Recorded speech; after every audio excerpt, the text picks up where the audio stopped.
Non-Stop by Brian Aldiss. Part 1. Quarters. Chapter 1.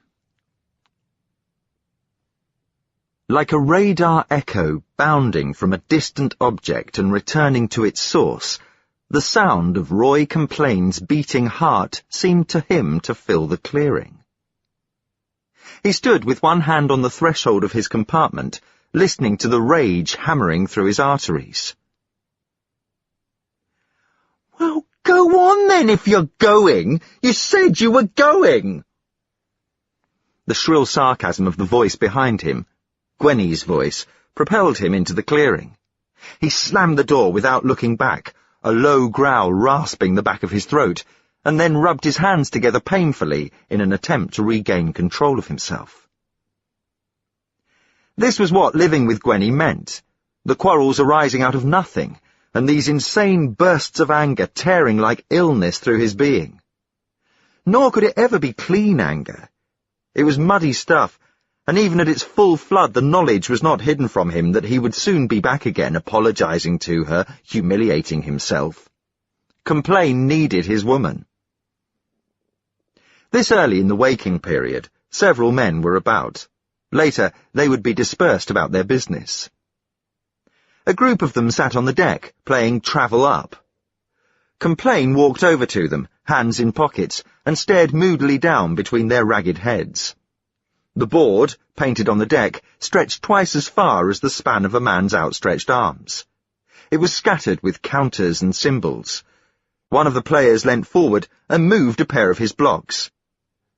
"An outflank on 5. He said, with grim triumph, looking up and winking at Complain conspiratorially.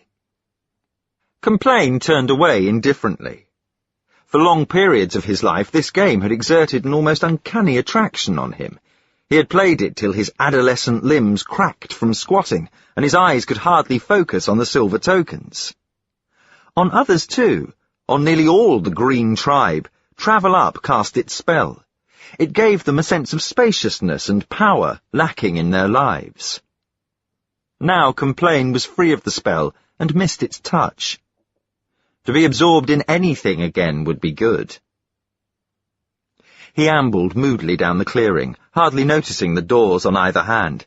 Instead, he darted his eyes about among the passers-by, as if seeking a signal. He saw Wantage hurrying along to the barricades, instinctively keeping the deformed left side of his face away from others' eyes. Wantage never played at the longboard. He couldn't tolerate people on both sides of him. Why had the council spared him as a child? Many deformities were born in the Green Tribe, and only the knife awaited them.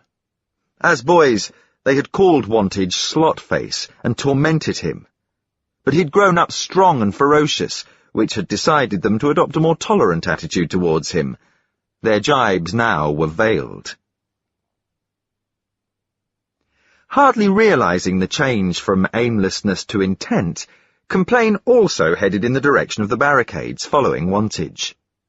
The best of the compartments, naturally appropriated for council use, were down here.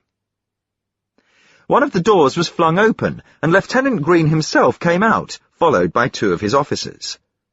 Although Green was now an old man, he was still an irritable one, and his jerky gait held something yet of the impetuous stride of his youth. His officers, Patched and Ziliak, walked haughtily beside him, dazers prominent in their belts. To Complain's great pleasure, Wantage was panicked by their sudden appearance into saluting his chief. It was a shameful gesture, almost a bringing of the head to the hand rather than the reverse, which was acknowledged by a ghastly grin from Ziliak. Subservience was the general lot, although pride did not admit the fact.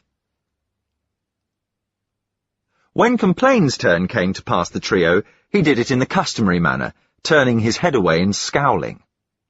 Nobody should think he, a hunter, was not the equal of any other man. It was in the teaching. No man is inferior until he feels the need to show respect for another. His spirits now restored, he caught up with Wantage, clapping his hand on the latter's left shoulder. Spinning in the other direction, Wantage presented a short fencing stick to Complain's stomach. He had an economical way of moving, like a man closely surrounded by naked blades. His point lodged neatly against Complain's navel. "Easy now, my pretty one, is that how you always greet a friend?" Complain asked, turning the point of the stick away. "I thought... expansion, Hunter. Why are you not out after meat?" Wantage asked, sliding his eyes away from Complain. "Because I am walking down to the barricades with you. Besides, my pot is full and my dues paid. I have no need of meat." They walked in silence, Complain attempting to get on the other's left side, the other eluding his efforts. Complain was careful not to try him too far, in case Wantage fell on him. Violence and death were pandemic in quarters, forming a natural balance to the high birth rate, but nobody cheerfully dies for the sake of symmetry. Near the barricades, the corridor was crowded. Wantage, muttering that he had cleaning work to do, slipped away. He walked close to the wall, narrowly upright, with a sort of bitter dignity in his step. The leading barricade was a wooden partition with a gate in it which entirely blocked the corridor. 2 guards were posted there continually. There, quarters ended and the mazes of ponic tangle began. But the barrier was a temporary structure, for the position itself was subject to change. The Green tribe was semi-nomadic, forced by its inability to maintain adequate crops or live food to move along onto new ground frequently. This was accomplished by thrusting forward the leading barricade and moving up the rear ones at the other end of quarters a corresponding distance. Such a move was now in progress. The ponic tangle, attacked and demolished ahead, would be allowed to spring up again behind them. The tribe slowly worked its way through the endless corridors like a maggot through a mushy apple. Beyond the barricade, men worked vigorously, hacking down the tall ponic stalks, the edible sap, miltex, spurting out above their blades. As they were felled, the stalks were inverted to preserve as much sap as possible. This would be drained off, and the hollow poles dried, cut to standard lengths, and used eventually for a multitude of purposes. Almost on top of the busy blades, other sections of the plants were also being harvested. The leaves for medicinal use, the young shoots for table delicacies, the seed for various uses, as food, as buttons, as loose ballast in the quarter's version of tambourines, as counters for the travel-up boards, as toys for babies, into whose all-sampling mouths they were too large to cram. The hardest job in the task of clearing ponics was breaking up the interlacing root structure which lay like a steel mesh under the grit, its lower tendrils biting deep into the deck. As it was chopped out, other men with spades cleared the humus into sacks. Here, the humus was particularly deep, almost 2 feet of it covering the deck. Evidence that these were unexplored parts, across which no other tribe had ever worked. The filled sacks were carted back to quarters, where they would be emptied to provide new fields in new rooms. Another body of men were also at work before the barricade, and these Complain watched with especial interest. They were of a more exalted rank than the others present. They were guards, recruited only from the hunters, and the possibility existed that one day, through fortune or favour, Complain might rise to that enviable class. As the almost solid wall of tangle was bitten back, doors were revealed, presenting black faces to the onlookers. The rooms behind these doors would yield mysteries, 1,000 strange articles, useful, useless, or meaningless, which had once been the property of the vanished race of giants. The duty of the guards was to break open these ancient tombs and appropriate whatever lay within for the good of the tribe, meaning themselves. In due time the loot would be distributed or destroyed, depending on the whim of the council. Much that emerged into the light of quarters in this fashion was declared by the lieutenancy to be dangerous, and was burnt. The business of opening these doors was not without its hazards, imaginary if not real. Rumour had it in quarters that other small tribes also struggling for existence in the Tangle Warrens had silently vanished away after opening such doors. Complain by now was not the only one caught by the perennial fascination of watching people work. Several women, each with an ample quota of children, stood by the barricade, getting in the way of the procession of humus and ponic bearers. To the constant small whine of flies, from which quarters was never free, was added the chatter of small tongues, and to this chorus the guards broke down the next door. A moment's silence fell, in which even the workers paused to stare half in fear at the opening. The new room was a disappointment. It didn't even contain the skeleton of a giant to horrify and fascinate. It was a small store merely, lined with shelves loaded with little bags. The little bags were full of variously coloured powders. A bright yellow and a scarlet one fell and broke, forming 2 fans on the deck, and in the air 2 intermingling clouds. Shouts of delight from the children, who rarely saw much colour, caused the guards to bark orders brusquely and begin to carry their discoveries away, forming a living chain to a truck behind the barricade. Aware of a vague sense of anticlimax, Complain drifted away. Perhaps, after all, he would go hunting. But why is there light in the tangles when nobody is there to need it? The question came to Complain above the general bustle. He turned and saw the questioner was one of several small boys who clustered round a big man squatting in their midst. 1 or 2 mothers stood by, smiling indulgently, their hands idly fanning away the flies. There has to be light for the ponics to grow, just as you could not live in the dark, came the answer to the boy. Complain saw the man who spoke was Bob Fermor, a slow fellow, fit only for labouring in the field rooms. He was genial, rather more so than the teaching entirely countenanced, and consequently popular with the children. Complain recalled that Fermor was reputed to be a storyteller, and felt suddenly eager to be diverted. Without his anger, he was empty. "What was there before the ponics were there?" a little girl demanded. In their unpractised way, the children were trying to start Fermor on a story. "Tell him the tale about the world, Bob," one of the mothers advised. Fermor glanced quizzically up at Complain. "Don't mind me," Complain said. "Theories are less than flies to me." The powers of the tribe discouraged theorizing, or any sort of thought not on severely practical lines, hence Fermor's hesitation. "Well, this is all guesswork, because we don't have any records of what happened in the world before the Green Tribe began," Fermor said. "Or, if we do find records, they don't make much sense." He glanced sharply at the adults in his audience before adding quickly, "Because there are more important things to do than puzzle over old legends." "What's the tale about the world, Bob? Is it exciting?" a boy asked impatiently. Fermor smoothed the boy's fringe back from his eyes and said earnestly, "It is the most exciting tale that could possibly be, because it concerns all of us and how we live. Now, the world is a wonderful place.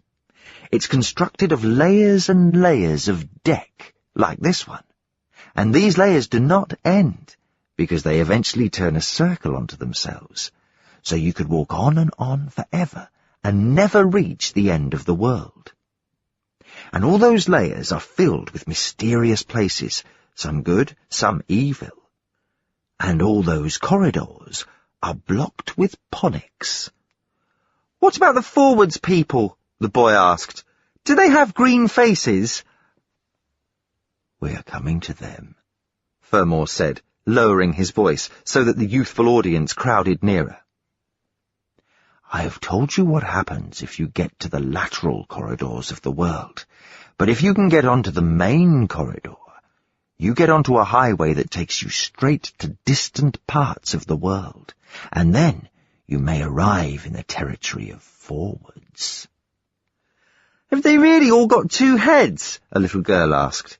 Of course not, Fermor said. They are more civilized than our small tribe.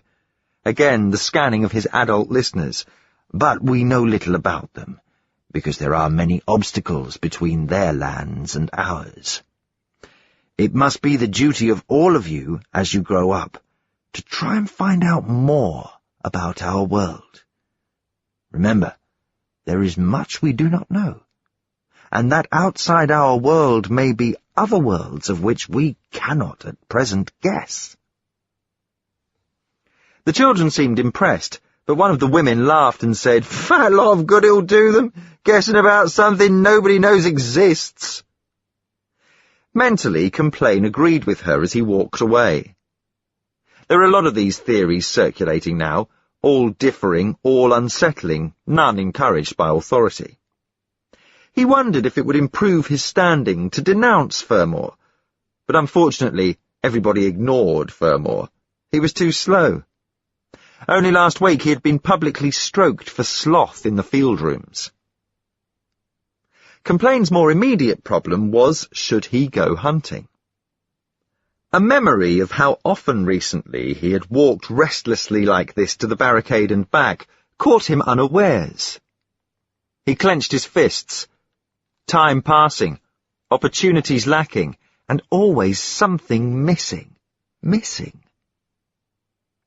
Again, as he had done since a child, Complain whirled furiously round his brain, searching for a factor which promised to be there, and was not. Ever. Dimly, he felt he was preparing himself, but quite involuntarily, for a crisis. It was like a fever brewing, but this would be worse than a fever.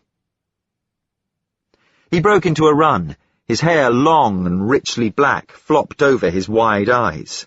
His expression became disturbed. Usually, his young face showed strong and agreeable lines under a slight plumpness. The line of jaw was true, the mouth in repose heroic. Yet, over the countenance as a whole worked a wasting bitterness, and this desolation was a look common to almost the whole tribe. It was a wise part of the teaching which said that one man's eyes should not meet another's directly. Complain ran almost blindly, sweat bursting out on his forehead. Sleep or wake, it was perpetually warm in quarters, and sweat started easily. Nobody he passed regarded him with interest. Much senseless running took place in the tribe. Many men fled from inner phantoms. Complain only knew he had to get back to Gwenny. Women held the magic salve of forgetfulness. She was standing motionless, a cup of tea in her hand when he broke into their compartment. She pretended not to notice him, but her whole attitude changed, the narrow planes of her face going tense. She was sturdily built, her stocky body contrasting with the thinness of her face. This firmness seemed to emphasize itself now, as though she braced herself against a physical attack. Don't look like that, Gwenny. I'm not your mortal enemy. It was not what he had meant to say, nor was its tone placating enough, but the sight of her brought some of his anger heading back. Yes, you are my mortal enemy, she said distinctly, still looking away. No one I hate like you. Give me a sip of your tea, then, and we'll both hope it poisons me. I wish it would, she said venomously, passing over the cup. He knew her well enough. Her rages were not like his. His had to subside slowly. Hers were there, then gone. She would make love to him within a moment of slapping his face, and then she made love best. Cheer up, he said. You know we were quarrelling over nothing, as usual. Nothing? Is Lydia nothing? Just because she died at birth, Our only little babe, and you call her nothing. Better to call her nothing than use her as a weapon between us, eh? As Gwenny took the cup back, he slid his hand up her bare arm and slipped his fingers adroitly into the top of her blouse. "Stop it!" she screamed, struggling. "Don't be so foul! Is that all you can think of, even when I'm talking to you? Let me go, you nasty beast!" But he did not. Instead, he put his other arm round her waist and pulled her closer. She tried to kick. He neatly butted her behind the knee with his knee, and they fell to the floor. When he brought his face close, she tried to bite his nose. "Take your hands away," she gasped. Gwenny, come on, sweet," he coaxed. Her manner changed abruptly. The haggard watchfulness of her face was submerged in dreaminess. "Will you take me hunting with you after?" "Yes," he said. "Anything you say." What Gwenny said or did not say, however, had small effect on the irresistible roll of events. Two girls, Ansa and Days, remote relations by marriage of Gwenny's, arrived breathless to say that her father, Osbert Burgas, had taken a turn for the worse and was asking for her. He had fallen ill with the trailing rot a sleep-wake ago, and Gwenny had already been once to his distant apartment to see him. It was thought he would not last long. People who fell ill in quarters seldom lasted long. "I must go to him," Gwenny said. The independence children had to maintain of their parents was relaxed at these times of ultimate crisis. The law permitted visiting of sickbeds. "He was a great man in the tribe," Complain said solemnly. Osbert Burgas had been senior guide for many sleepwakes, and his loss would be felt. All the same, Complain did not offer to go and see his father-in-law. Sentiment was one of the weaknesses the Green tribe strove to eradicate.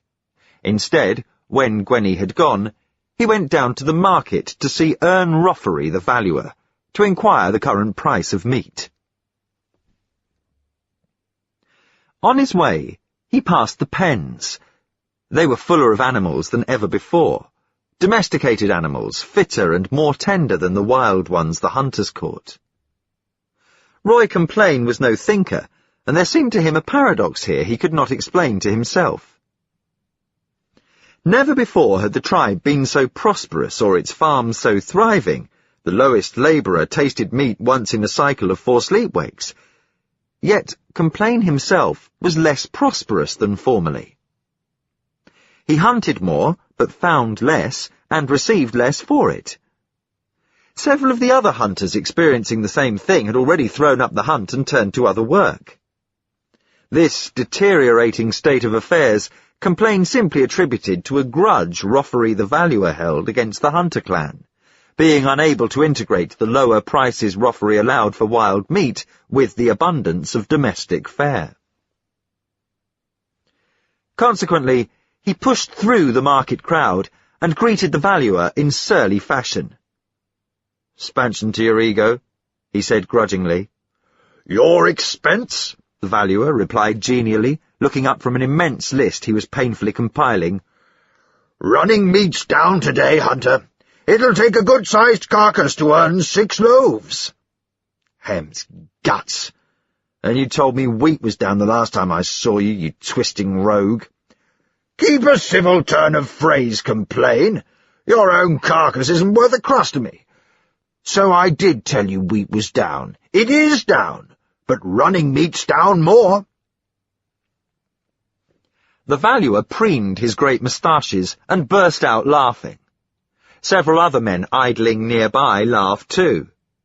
One of them, a burly, stinking fellow named Cheap, bore a pile of round cans he was hoping to exchange in the market. With a savage kick, Complain sent the cans flying. Roaring with rage, Cheap scrambled to retrieve them, fighting to get them back from others already snatching them up.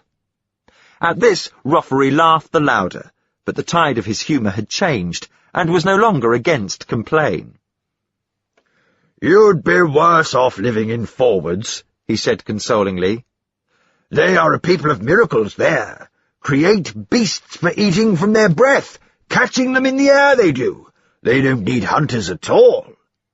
He slammed violently at a fly settling on his neck. "And they have vanquished the curse of flying insects." "Rubbish," said an old man standing nearby. "Don't contradict me, F," the valuer said. "Not if you value your dotage higher than droppings." "So it is rubbish," Complain said. "Who would be fool enough to imagine a place without flies?" "I can imagine a place without complaints," roared Cheap, who had now recovered his cans and stood ferociously by Complain's shoulder. They faced each other now, poised for trouble. "Go to! Nip him!" the valuer called to Cheap. "Show him I want no hunters interrupting my business." "Since when was a scavenger of tins of more merit in quarters than a hunter?" the old man called F asked generally. "I warn you, a bad time's coming to this tribe. I'm only thankful I shan't be here to see it." Growls of derision for the old man and dislike for his sentiments arose on all sides. Suddenly tired of the company, Complain edged away and made off. He found the old man following and nodded cautiously to him. "I can see it all," F said, evidently anxious to continue his tidings of gloom. "We're growing soft. Soon nobody will bother to leave quarters or clear the ponics. There won't be any incentives. No brave men will be left, only eaters and players. Disease and death and attacks by other tribes will come. I see it as sure as I see you. Soon only tangles will exist where the green tribe was." "I have heard that forwards folk are good," Complain said, cutting into this tirade. "That they have sense and not magic." "You've been listening to that fellow Furmore, then," F replied grumpily, "or one of his ilk. Some men are trying to blind us to who are our real enemies. I call them men, but they aren't men. They are outsiders. That's what they are, Hunter. Outsiders. Supernatural entities. I'd have 'em killed if I had my way. I'd have a witch hunt. Yes, I would. But we don't have witch hunts here anymore. When I was a kid, we always used to be having them. I tell you, the whole tribe's going soft. Soft. If I had my way—" His breathless voice broke off, drying up perhaps before some old megalomaniac vision of massacre. Complain moved away from him, almost unnoticed. He saw Gwenny approaching across the clearing. "Your father?" he inquired. She made a faint gesture with one hand indicative of nothing. "You know the trailing rot," she said tonelessly. "He'll be making the long journey before another sleep-wake is spent." "In the midst of life we are in death," he said solemnly. Burgas was a man of honour. "And the long journey has always begun," she replied, finishing the quotation from the litany for him. "There is no more to be done. Meanwhile, I have my father's heart and your promise of a hunting. Let us go now, Roy. Take me into the ponics with you, please." "Running meat's down to 6 loaves a carcass," he told her. "It's not worth going, Gwenny." "You can buy a lot with a loaf. A pot for my father's skull, for instance." "That's the duty of your stepmother." "I want to come with you hunting." He knew that note in her voice. Turning angrily on his heel, he made for the leading barricade without another word. Gwenny followed demurely. Chapter 2. Hunting had become Gwenny's great passion. It gave her freedom from quarters, for no woman was allowed to leave the tribal area alone, and it gave her excitement. She took no part in the killing, but she crept like Complain's shadow after the beasts who inhabited the tangles. Despite its growing stock of domesticated animals and the consequent slump in the value of wild stock, Quarters had not enough meat for its increasing needs. The tribe was always in a state of unbalance. It had only been formed 2 generations ago by Grandfather Green, and wouldn't be entirely self-sufficient for some while. Indeed, a serious accident or setback might still shatter it, sending its component families to seek what reception they could find with other tribes. Complain and Gwenny followed a tangled trail for some way beyond the leading Quarters barricade, and then branched into the thicket. The 1 or 2 hunters and catchers they had been passing gave way to solitude, the crackling solitude of the tangles. Complain led them up a small companionway, pushing through the crowded stalks rather than cutting them, so that their trail should be less obvious. At the top he halted, Gwenny peering eagerly, anxiously, over his shoulder. The individual ponics pressed up towards the light in bursts of short-lived energy, clustering overhead. The general illumination was consequently of a sickly kind, rather better for imagining things in than actually seeing them. Added to this were the flies and clouds of tiny midges that drifted among the foliage like smoke. Vision was limited and hallucinatory. But there was no doubt a man stood watching them. A man with beady eyes and chalk-white forehead.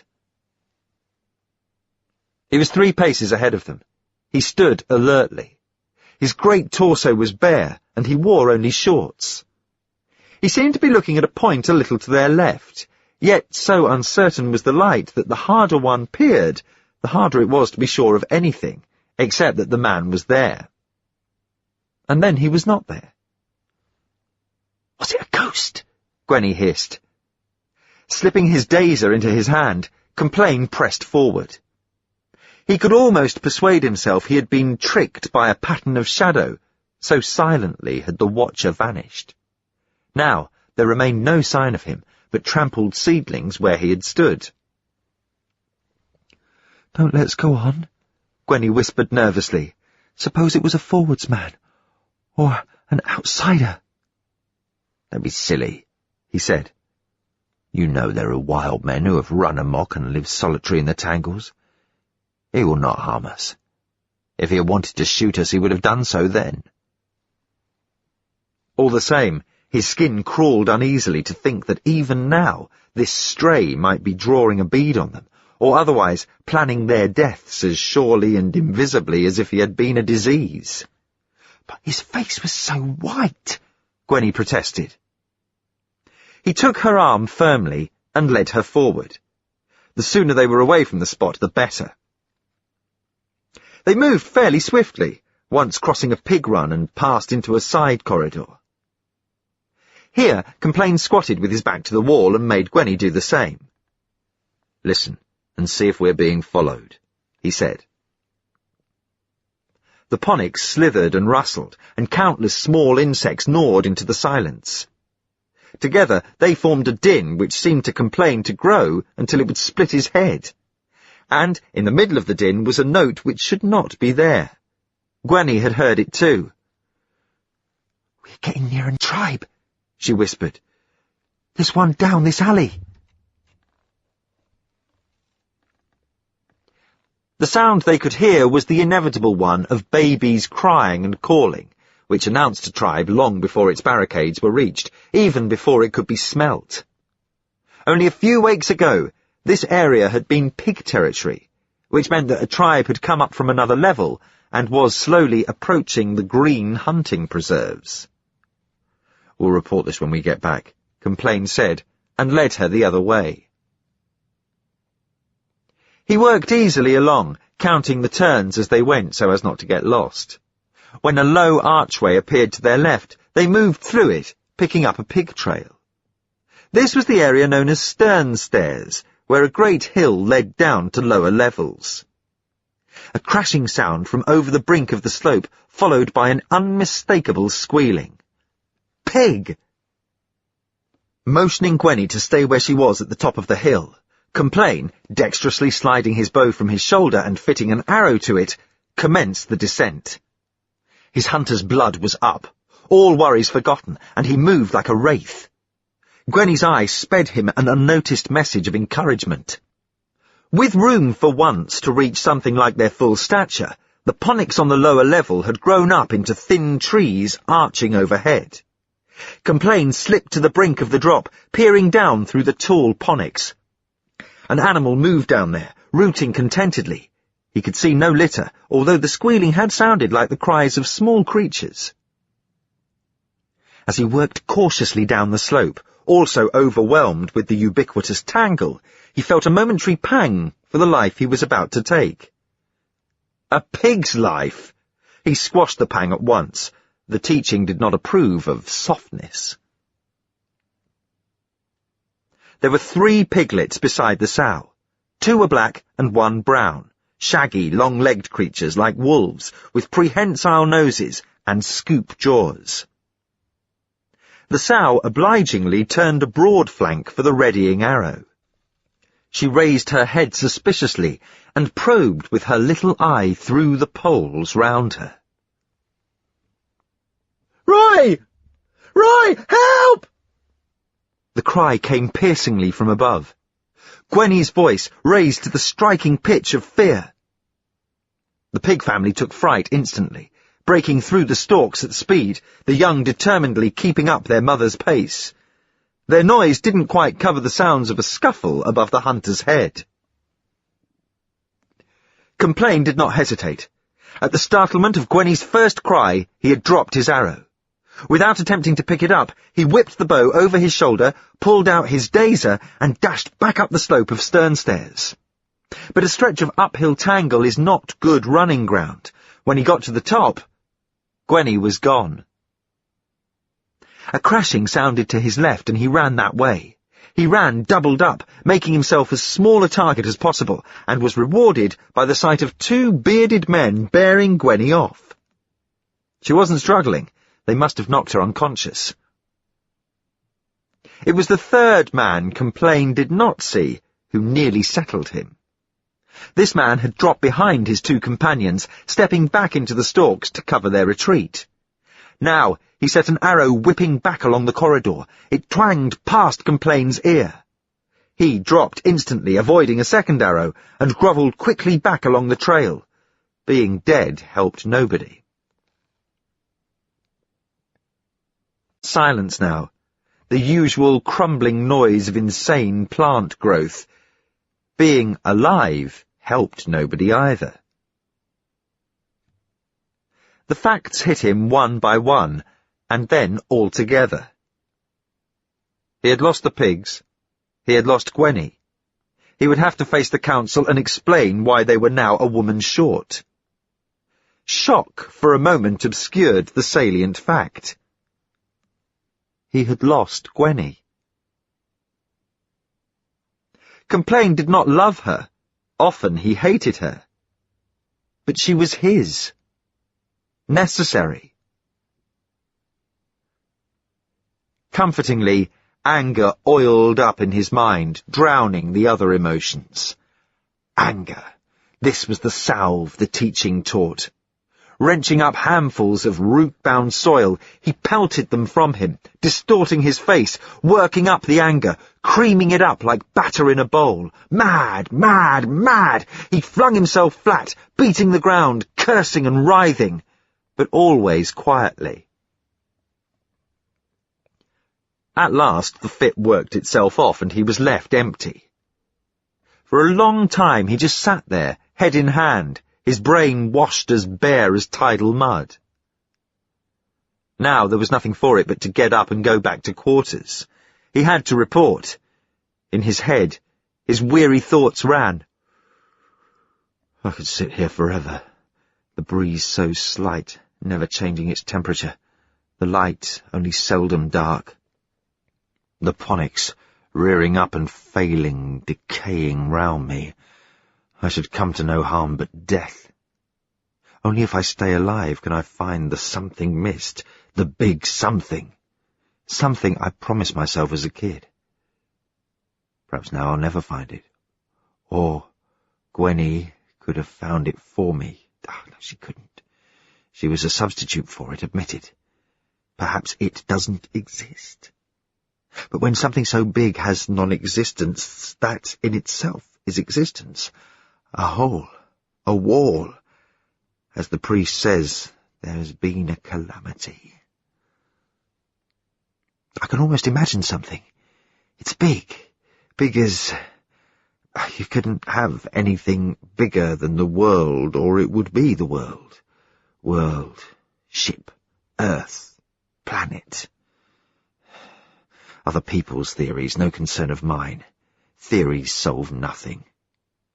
Mere unhappy muddles. More unhappy muddles, middles, mutters. Now get up, you weak fool. He got himself up. If there was no reason for returning to quarters, there was equally no reason for sitting here. Possibly what most delayed his return was the foreknowledge of all the practised indifference there.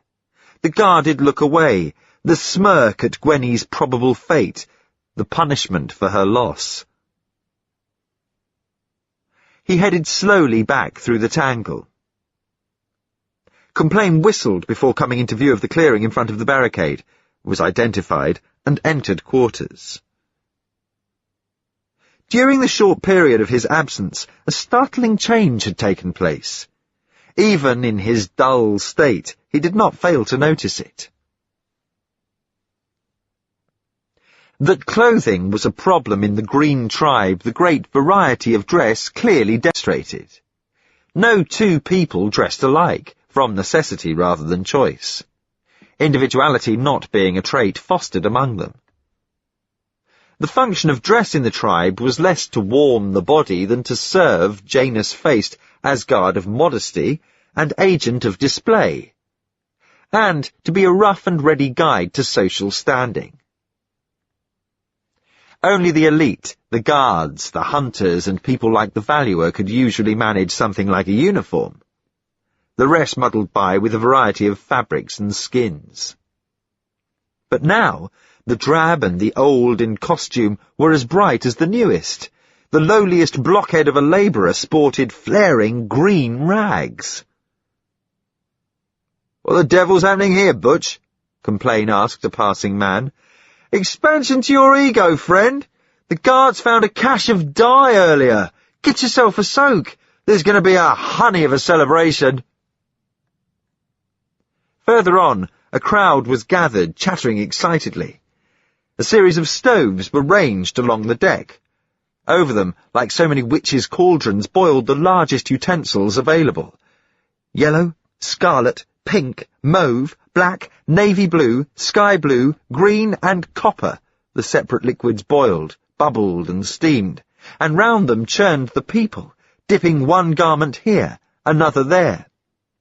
Through the thick steam their unusual animation sounded shrilly. This was not the only use to which the dye was being put. Once it had been decreed that the dye was no use to the council, the guards had thrown the bags out for anyone to have. Many bags had been split open and their contents thrown against walls or floor. Now the whole village was decorated with round bursts or slashes or fans of bright colour. Dancing had started. In still wet clothes, trailing rainbows which merged into brown puddles, women and men joined hands and began to whirl about the open spaces. A hunter jumped onto a box, beginning to sing. A woman in a yellow robe leapt up with him, clapping her hands. Another rattled a tambourine. More and more joined in the throng, singing, stamping round the cauldrons, up the deck, turning about, breathlessly but gladly. They were drunk on colour. Most of them had hardly known it before. Now the artificers and some of the guards, aloof at first, joined in too, unable to resist the excitement in the humid air. The men were pouring in from the field rooms, sneaking back from the various barricades, eager for their share of pleasure. Complain eyed it all dourly, turned on his heel, and went to report to the lieutenancy. An officer heard his story in silence and curtly ordered him before Lieutenant Green himself. Losing a woman could be a serious matter. The Green tribe comprised some 900 souls, of which nearly half were underage, and only about 130 were women. Mating duels were the commonest form of trouble in quarters. He was marched in front of the lieutenant. Guard flanked, the old man sat at an ancient desk, eyes carefully guarded under grizzled eyebrows. Without a movement or sign, he conveyed displeasure. Expansion to your ego, sir, Complain offered humbly. At your expense, Came stock response, and then growled, How did you manage to lose your woman, Hunter, Roy Complain? Haltingly, he explained how she had been seized at the top of stern stairs. It may have been the work of forwards, he suggested. Don't raise that bogey here, Ziliak, one of Green's attendants, barked. We've heard those tales of super races before and don't believe them. The Green tribe is master of everything this side of Deadways. As Complain gave his story, the lieutenant grew gradually more angry. His limbs began to shake. His eyes filled with tears. His mouth distorted till his chin was glistening with saliva. His nostrils filled with mucus. The desk commenced to rock in unison with his fury. As he rocked, he growled, and under the shaggy white hair, his skin turned a pale maroon. Through his fear, Complain had to admit it was a brilliant, daunting performance. Its climax came when the lieutenant, vibrating like a top with the wrath pouring from him, fell suddenly to the ground and lay still. At once, Ziliak and his fellow patched, stood over the body, dazers at the ready, faces twitching with reciprocal anger. Slowly, very slowly and tremblingly, the lieutenant climbed back onto his chair, exhausted by the necessary ritual. He'll kill himself one day doing that, Complain told himself. The thought warned him a little. Now, to decide your punishments under the law, the old man said in a husk of a voice. He glanced round the room in a helpless fashion. Gwenny was not a good woman for the tribe, despite her brilliant father, Complain said, moistening his lips. She couldn't produce any children, sir. We did have one, a girl, who died before weaning. She could not have any more, sir. Marappa, the priest, said so. Marappa's a fool, Ziliak exclaimed. Your Gwenny was a well-figured girl, Patched said. Nicely set up. Quite a bettable girl. You know what the laws say, young man, the lieutenant said. My grandfather formed them when he formed the tribe. They are next to the teaching in importance in our lives. What is all that row outside? Yes, he was a great man, my grandfather. I remember on the day he died, he sent for me. Fear glands were still working copiously in Complain, but in a sudden moment of detachment, he saw the four of them, each pursuing an elusive thread in his own being, conscious of the others only as interpretations or manifestations of his own fears. They were isolated, and every man's hand was against his neighbour. What shall the sentence be? Ziliak growled, cutting into the lieutenant's reminiscences. Let me see. You are already punished by losing your woman, Complain. There is no other available woman for you at present. What is all that noise outside? He must be punished, or it may be thought you are losing your grip, Patched suggested craftily. Oh, quite. I was going to punish him. Your suggestion was unnecessary, Patched. Hunter. Complain. For the next 6 sleep-wakes, you will suffer 6 strokes to be administered by the guard captain before each sleep, starting now. Good. You can go, and Ziliak, for hem's sake, go and see what all that row is outside. So, Complain found himself outside again. A wall of noise and colour met him. Everyone seemed to be here, dancing senselessly in an orgy of enjoyment. Normally, he would have flung himself in too, being as eager as anyone to throw off the oppressive routines of life. But, in his present mood, he merely slunk round the outside of the crowd, avoiding their eyes. Nevertheless, he delayed the return to his compartment. He would be turned out of there now. Single men did not have their own rooms. He loitered sheepishly on the fringes of the merriment, his stomach heavy with expectation of the coming punishment, while the bright dance whirled by.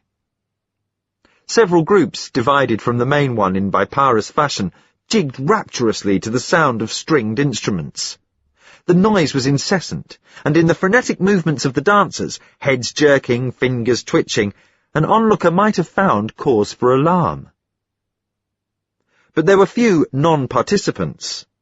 The tall, saturnine Dr. Lindsay was one. Fermor was another, too slow for this whirl.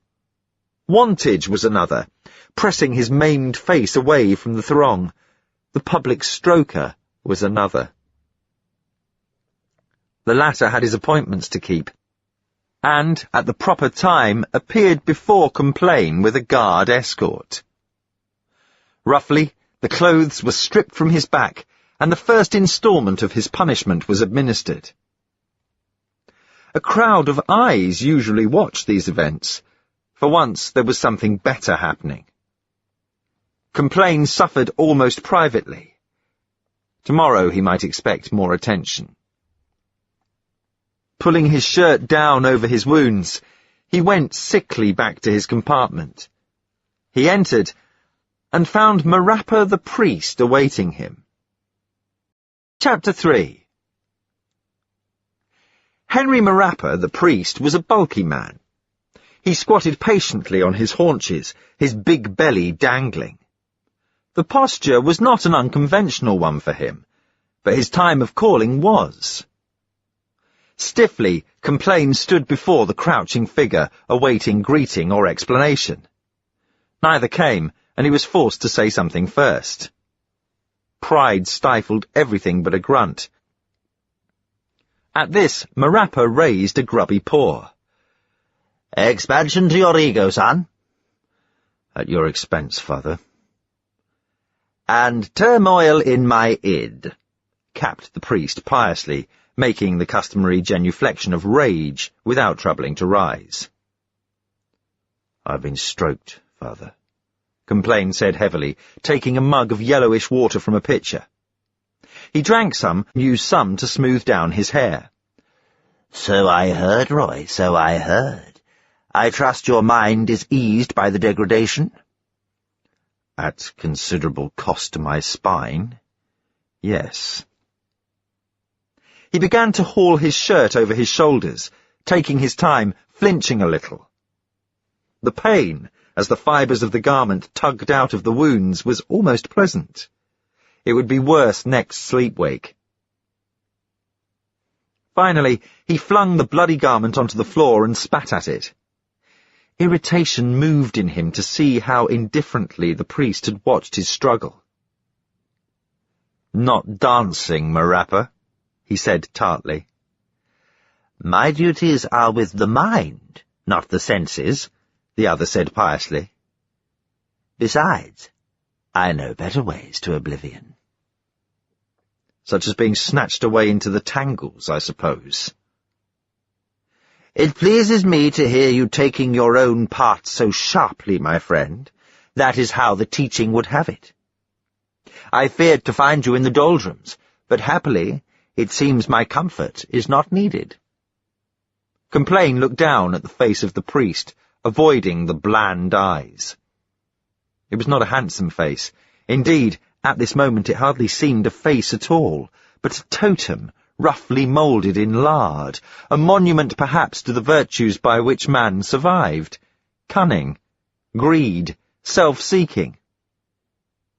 Unable to help himself, Complain warmed to the man. Here was someone he knew and could consequently deal with. "May my neuroses not offend, Father," he said. "You know I have lost my woman, and my life feels considerably down at heel. Whatever I have laid claim to, and that's little enough, has gone from me, or what remains will be forcibly taken. The guards will come, the guards who have already whipped and will whip me again tomorrow, and turn me out of here to live with the single men and boys. No rewards for my hunting or comfort for my distress. The laws of this tribe are too harsh, priest. The teaching itself is cruel cant. The whole stifling world nothing but a seed of suffering. Why should it be so? Why should there not be a chance of happiness? I will run amok as my brother did before me. I'll tear through that fool crowd outside and cut the memory of my discontent into every one of them." "Spare me more," the priest cut in. "I have a large parish to get round. Your confessions I will hear, but your rages must be kept to entertain yourself." He rose to his feet, stretching, and adjusted the greasy cloak round his shoulders. "But what do we get out of life here?" Complain asked, fighting down an impulse to clamp his hands round that fat neck. "Why are we here? What is the object of the world? You're a priest. Tell me straightforwardly." Marappa sighed windily and raised his palms in a gesture of rejection. "My children, your ignorance staggers me. What determination it has! The world, you say, meaning this petty, uncomfortable tribe. The world is more than that. We, everything, Ponics, Deadways, the Forwards people, the whole shoot, are in a sort of container called a ship, moving from one bit of the world to another. I've told you this time and time again, but you won't grasp it." "That theory again," Complain said sullenly. "What if the world is called ship, or ship the world? It makes no difference to us." For some reason, the ship theory, well known although generally disregarded in quarters, upset and frightened him. He tightened his mouth and said, "I wish to sleep now, Father. Sleep at least brings comfort. You bring only riddles.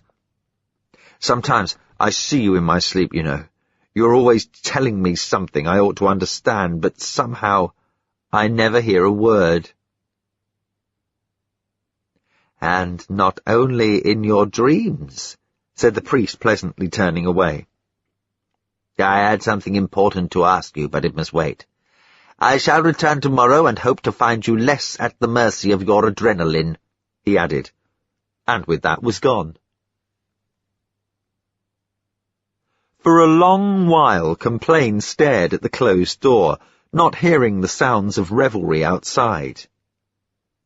Then, wearily, he climbed up onto the empty bed.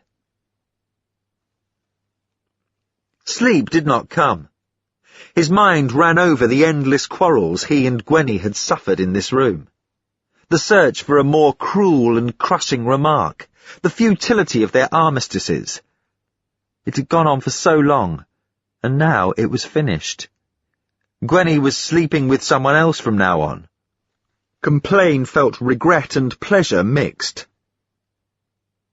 Suddenly, Tracing over the events which led to Gwenny's abduction, he recalled the ghostly figure that had faded into the Ponics at their approach. He sat up in bed, uneasy at something more than the uncanny expertise with which the figure had vanished. Outside his door, all was now quiet. The race of his thoughts must have gone on for longer than he had imagined. The dance was done, the dancers overcome by sleep. Only he, with his consciousness, pierced the tomb-like veil that hung over the corridors of quarters. If he opened his door now, he might hear the distant, never-ending rustle of Ponic growth. But nervousness made the thought of opening his door dreadful to him.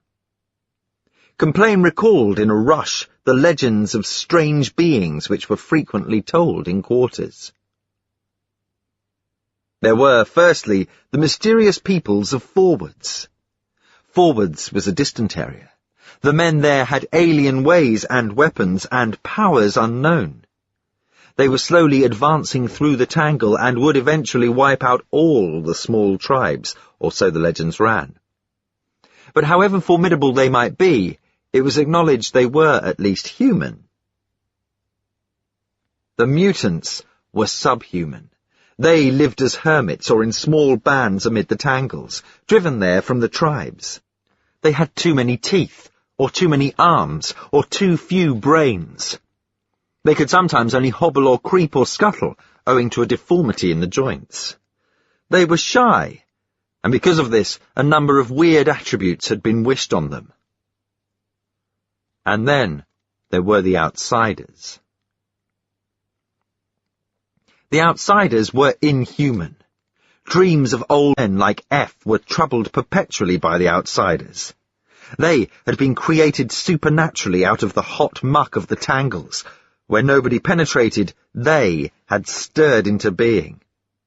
They had no hearts nor lungs, but externally resembled other men, so that they could live undetected among mortals, gathering power and siphoning off the powers of men like vampires drawing blood. Periodically among the tribes, witch hunts were held, but the suspects, when carved up for examination, always had hearts and lungs. The outsiders invariably escaped detection, but everyone knew they were there. The very fact that witch hunts took place proved it. They might be gathering outside the door now, as menacingly as that silent figure had faded into the Ponics.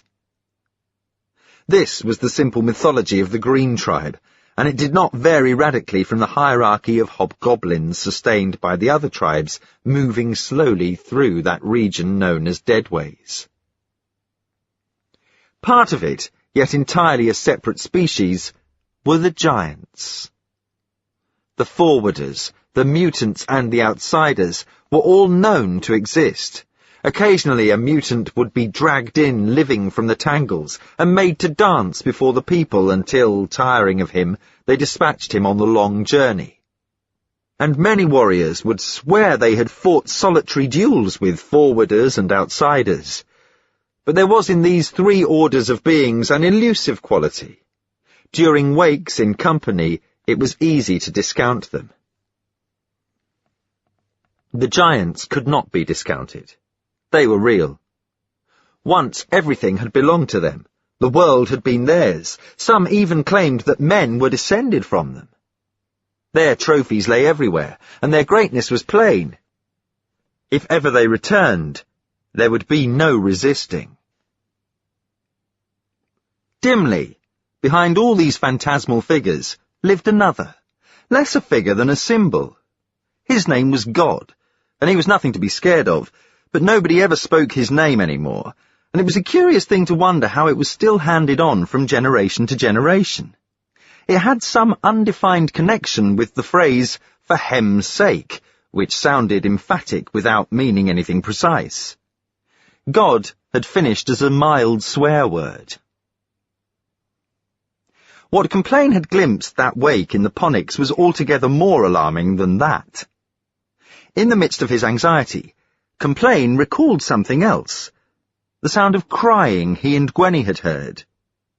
The two separate facts slipped smoothly together. The man, the approaching tribe. The man had not been an outsider or anything so mysterious. He had merely been a flesh-and-blood hunter from the other tribe, as simple, as obvious as that.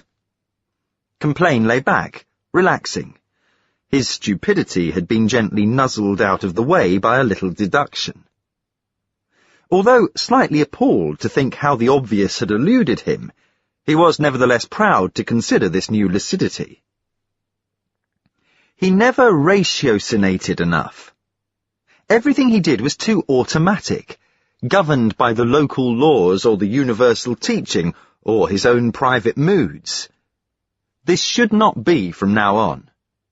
From now on, he would be more like, well, Marappa, for instance.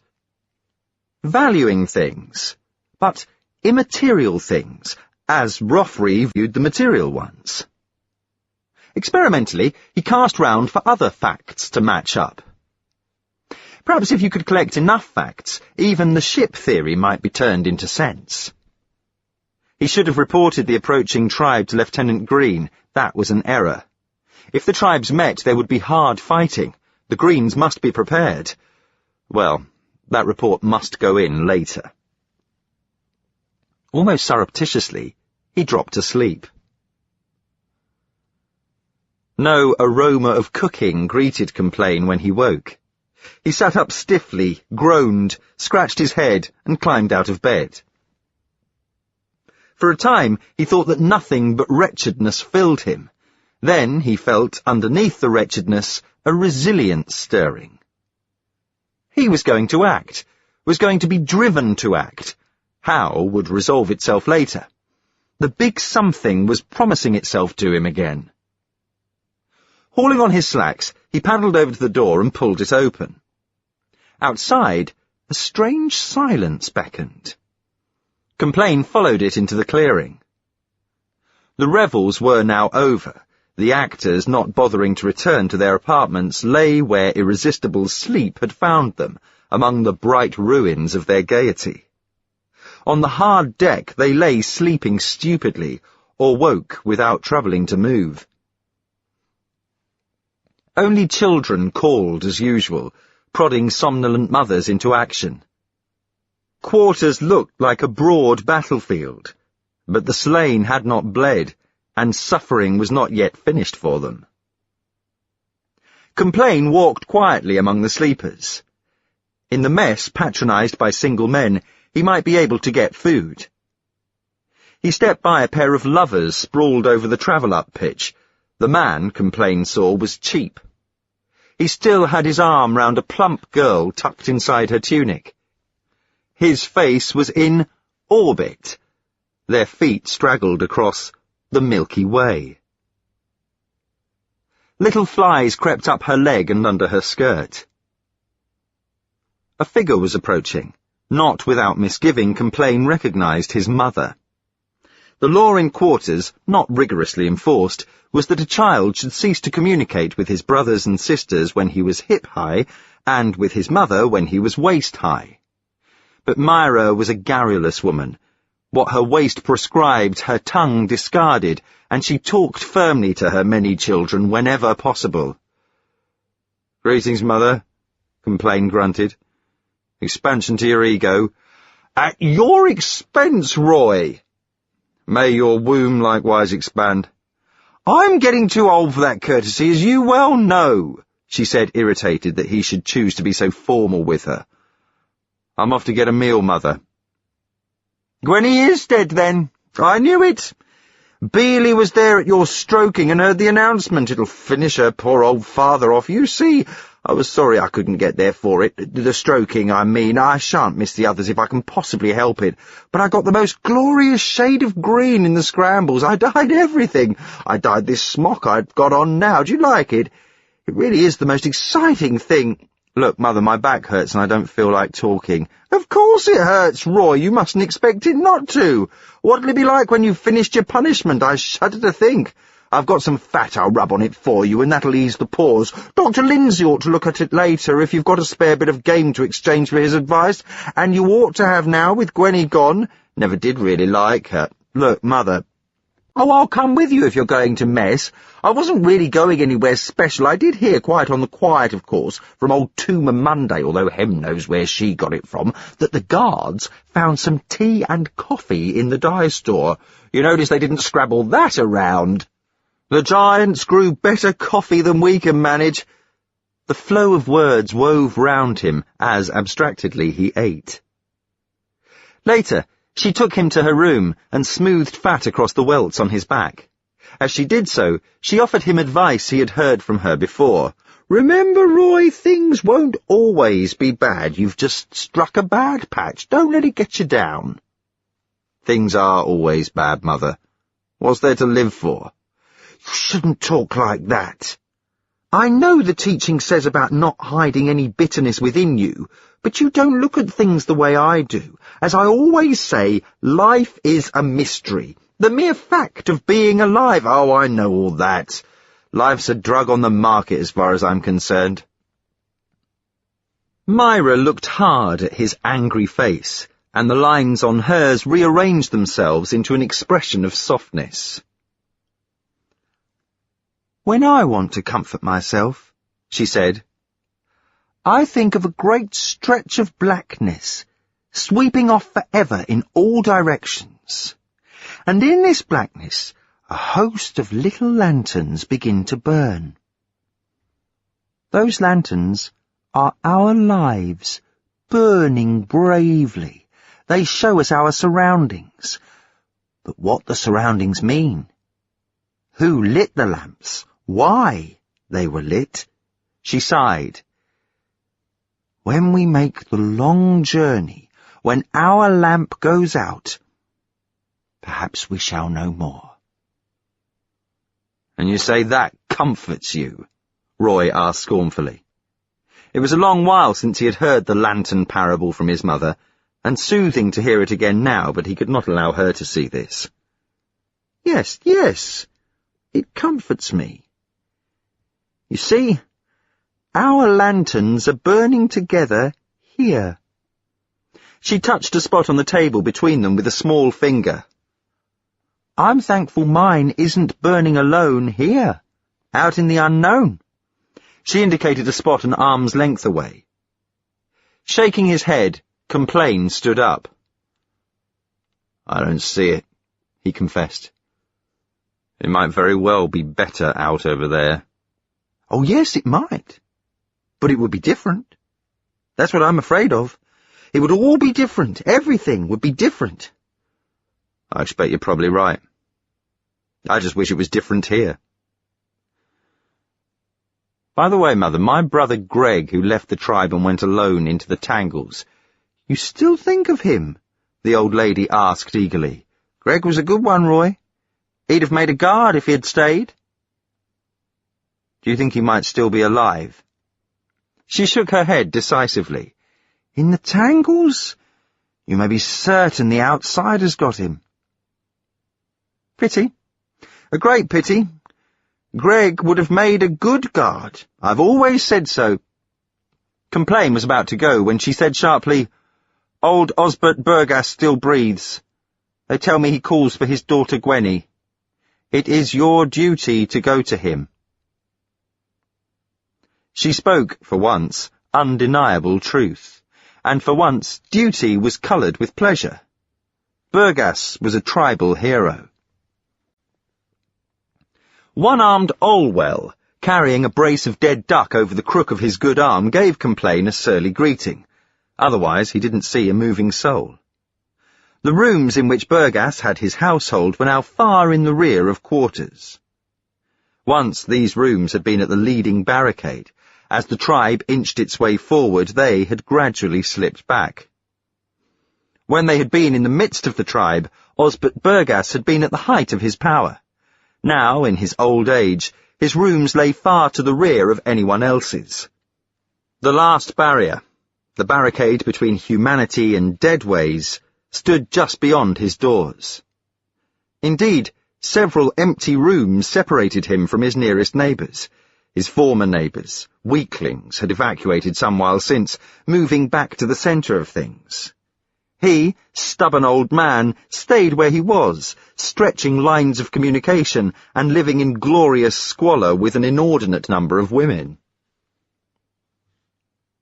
Down here there had been no revelry. In contrast with the temporary cheerfulness of the rest of quarters, Burgass's passage looked sinister and chill. Long ago, probably in the time of the giants, some sort of an explosion had taken place. The walls were blackened for some distance, and in the deck overhead, a hole bigger than a man's length gaped. Here, outside the old guide's doors, no lights burned. The continued advance of the tribe had added to this neglect, for a few ponics seeding themselves determinedly across the rear barrier grew in shaggy, stunted procession along the dirty deck, thigh-high only.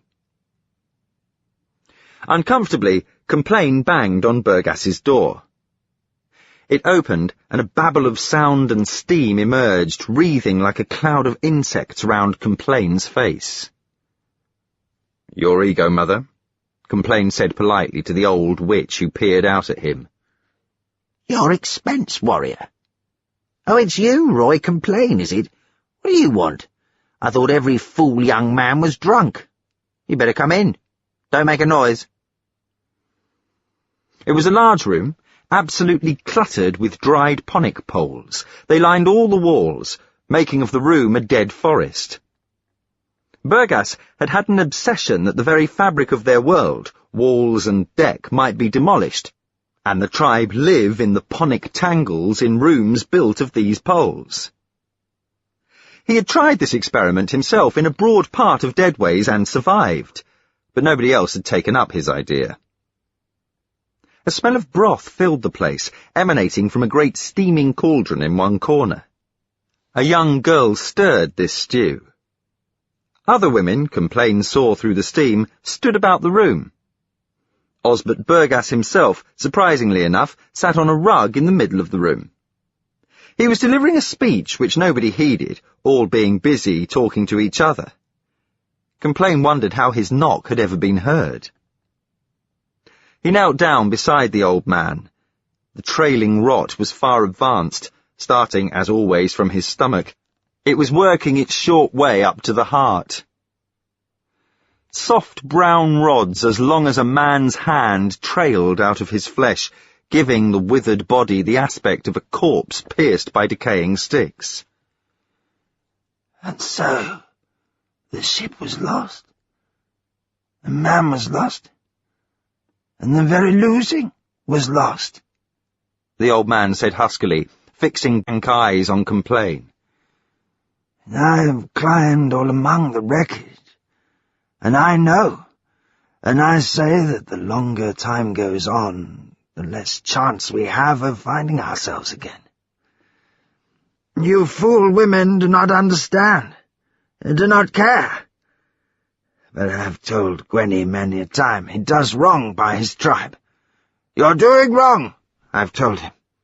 Destroying everything you come across just because it's not necessary to you. These books you burn, these rolls of film, I said. You destroy them because you think someone might use them against you.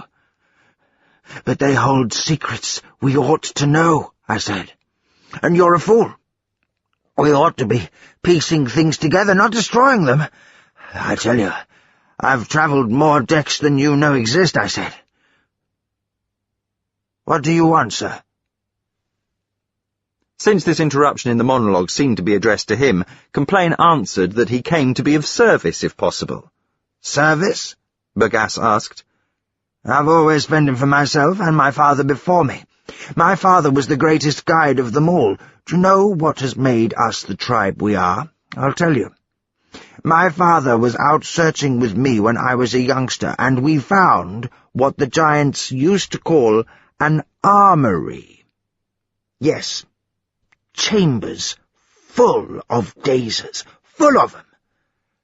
But for that discovery, the Greens would not be what we are. We should have died out by now.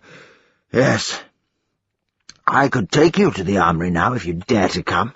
Way beyond the centre of Deadways, where feet turn into hands, and the floor moves away from you and you swim in the air like an insect.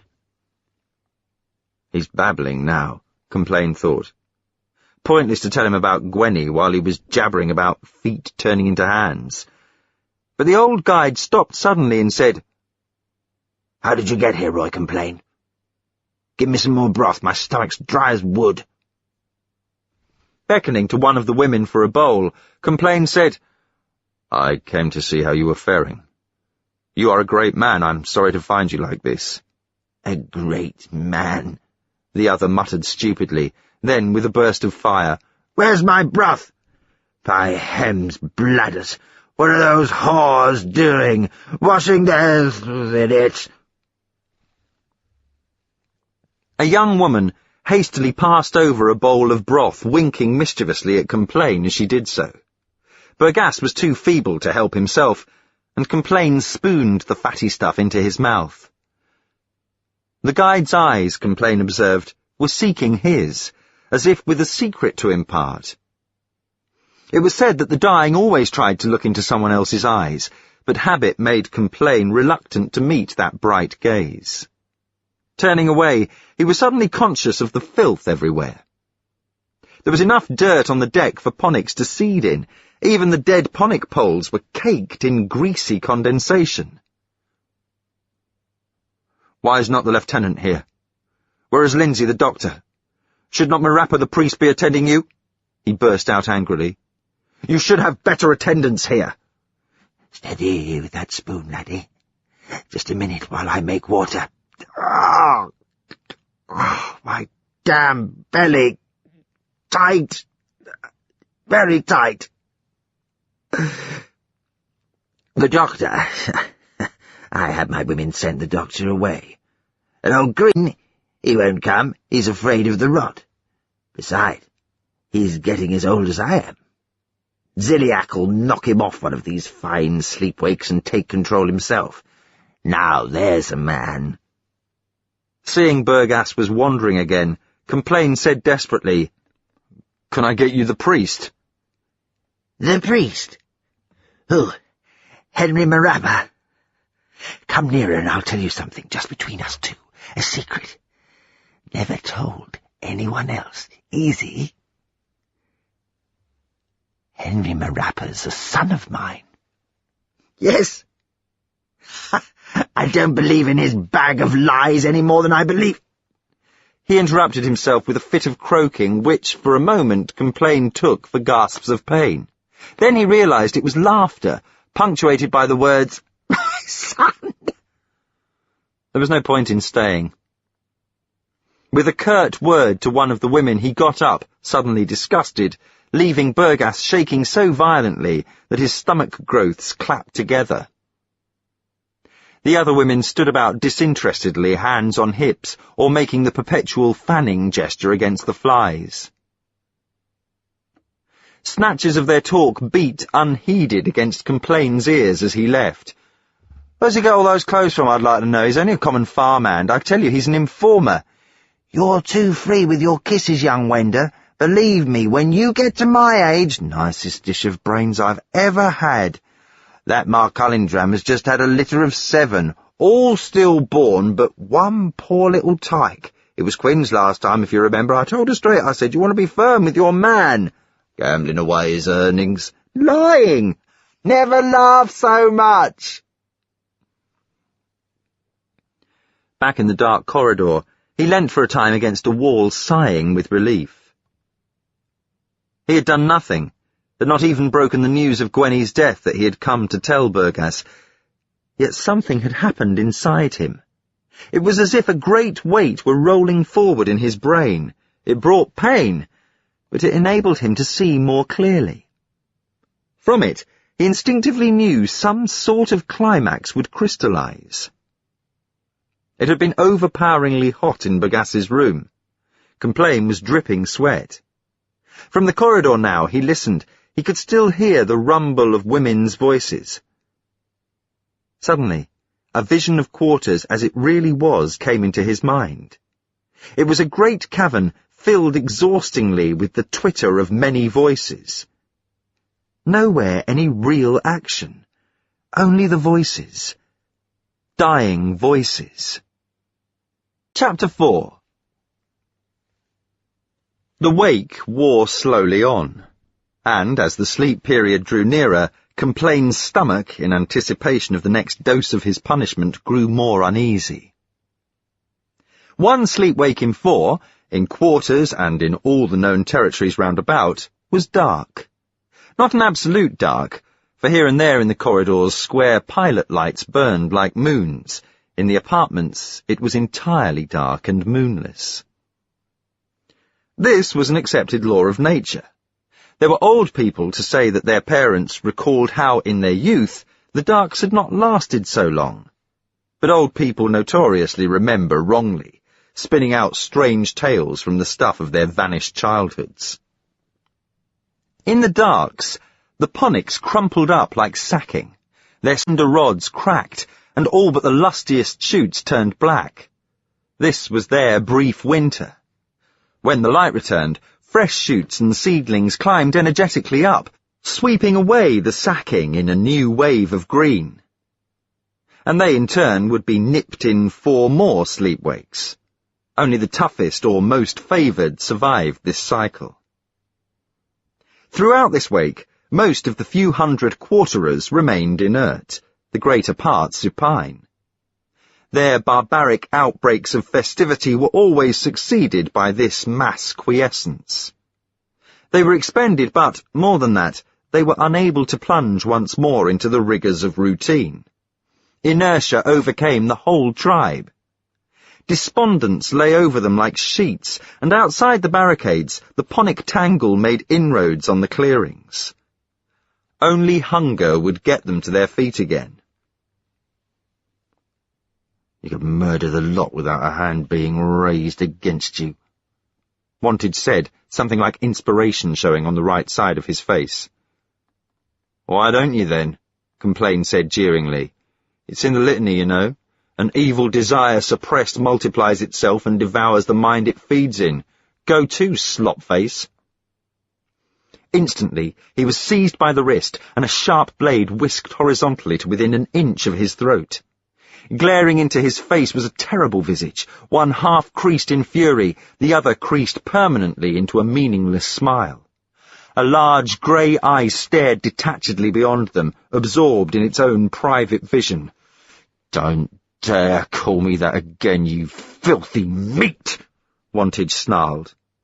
Then he twitched his face away, dropping his knife hand, turning his back, anger fading to mortification as he recalled his deformity. "I'm sorry." Complain regretted the remark as he uttered it, but the other did not turn round again. Slowly, Complain also moved on, nerves jangled by the encounter. He had run into Wantage on his return from the Tangles, where he had been investigating the approaching tribe. If they made contact with the Green tribe, which was by no means certain, it would not be for some while. The first trouble would be clashes between rival hunters. That might mean death. Certainly it would mean release from monotony. Meanwhile, he would keep the knowledge to himself. Let someone with a fondness for authority break the news to the lieutenant. On his way to the guards' quarters for punishment, he encountered nobody but Wantage. Inertia still ruled. Even the public stroker refused to be drawn forth to perform. "There'll be other sleep-wakes," he said. "What are you in such a hurry for? Clear off and let me lie. Go and find a new woman." So, Complain went back to his compartment, stomach slowly unknotting. Somewhere, in a narrow side corridor, someone played a stringed instrument.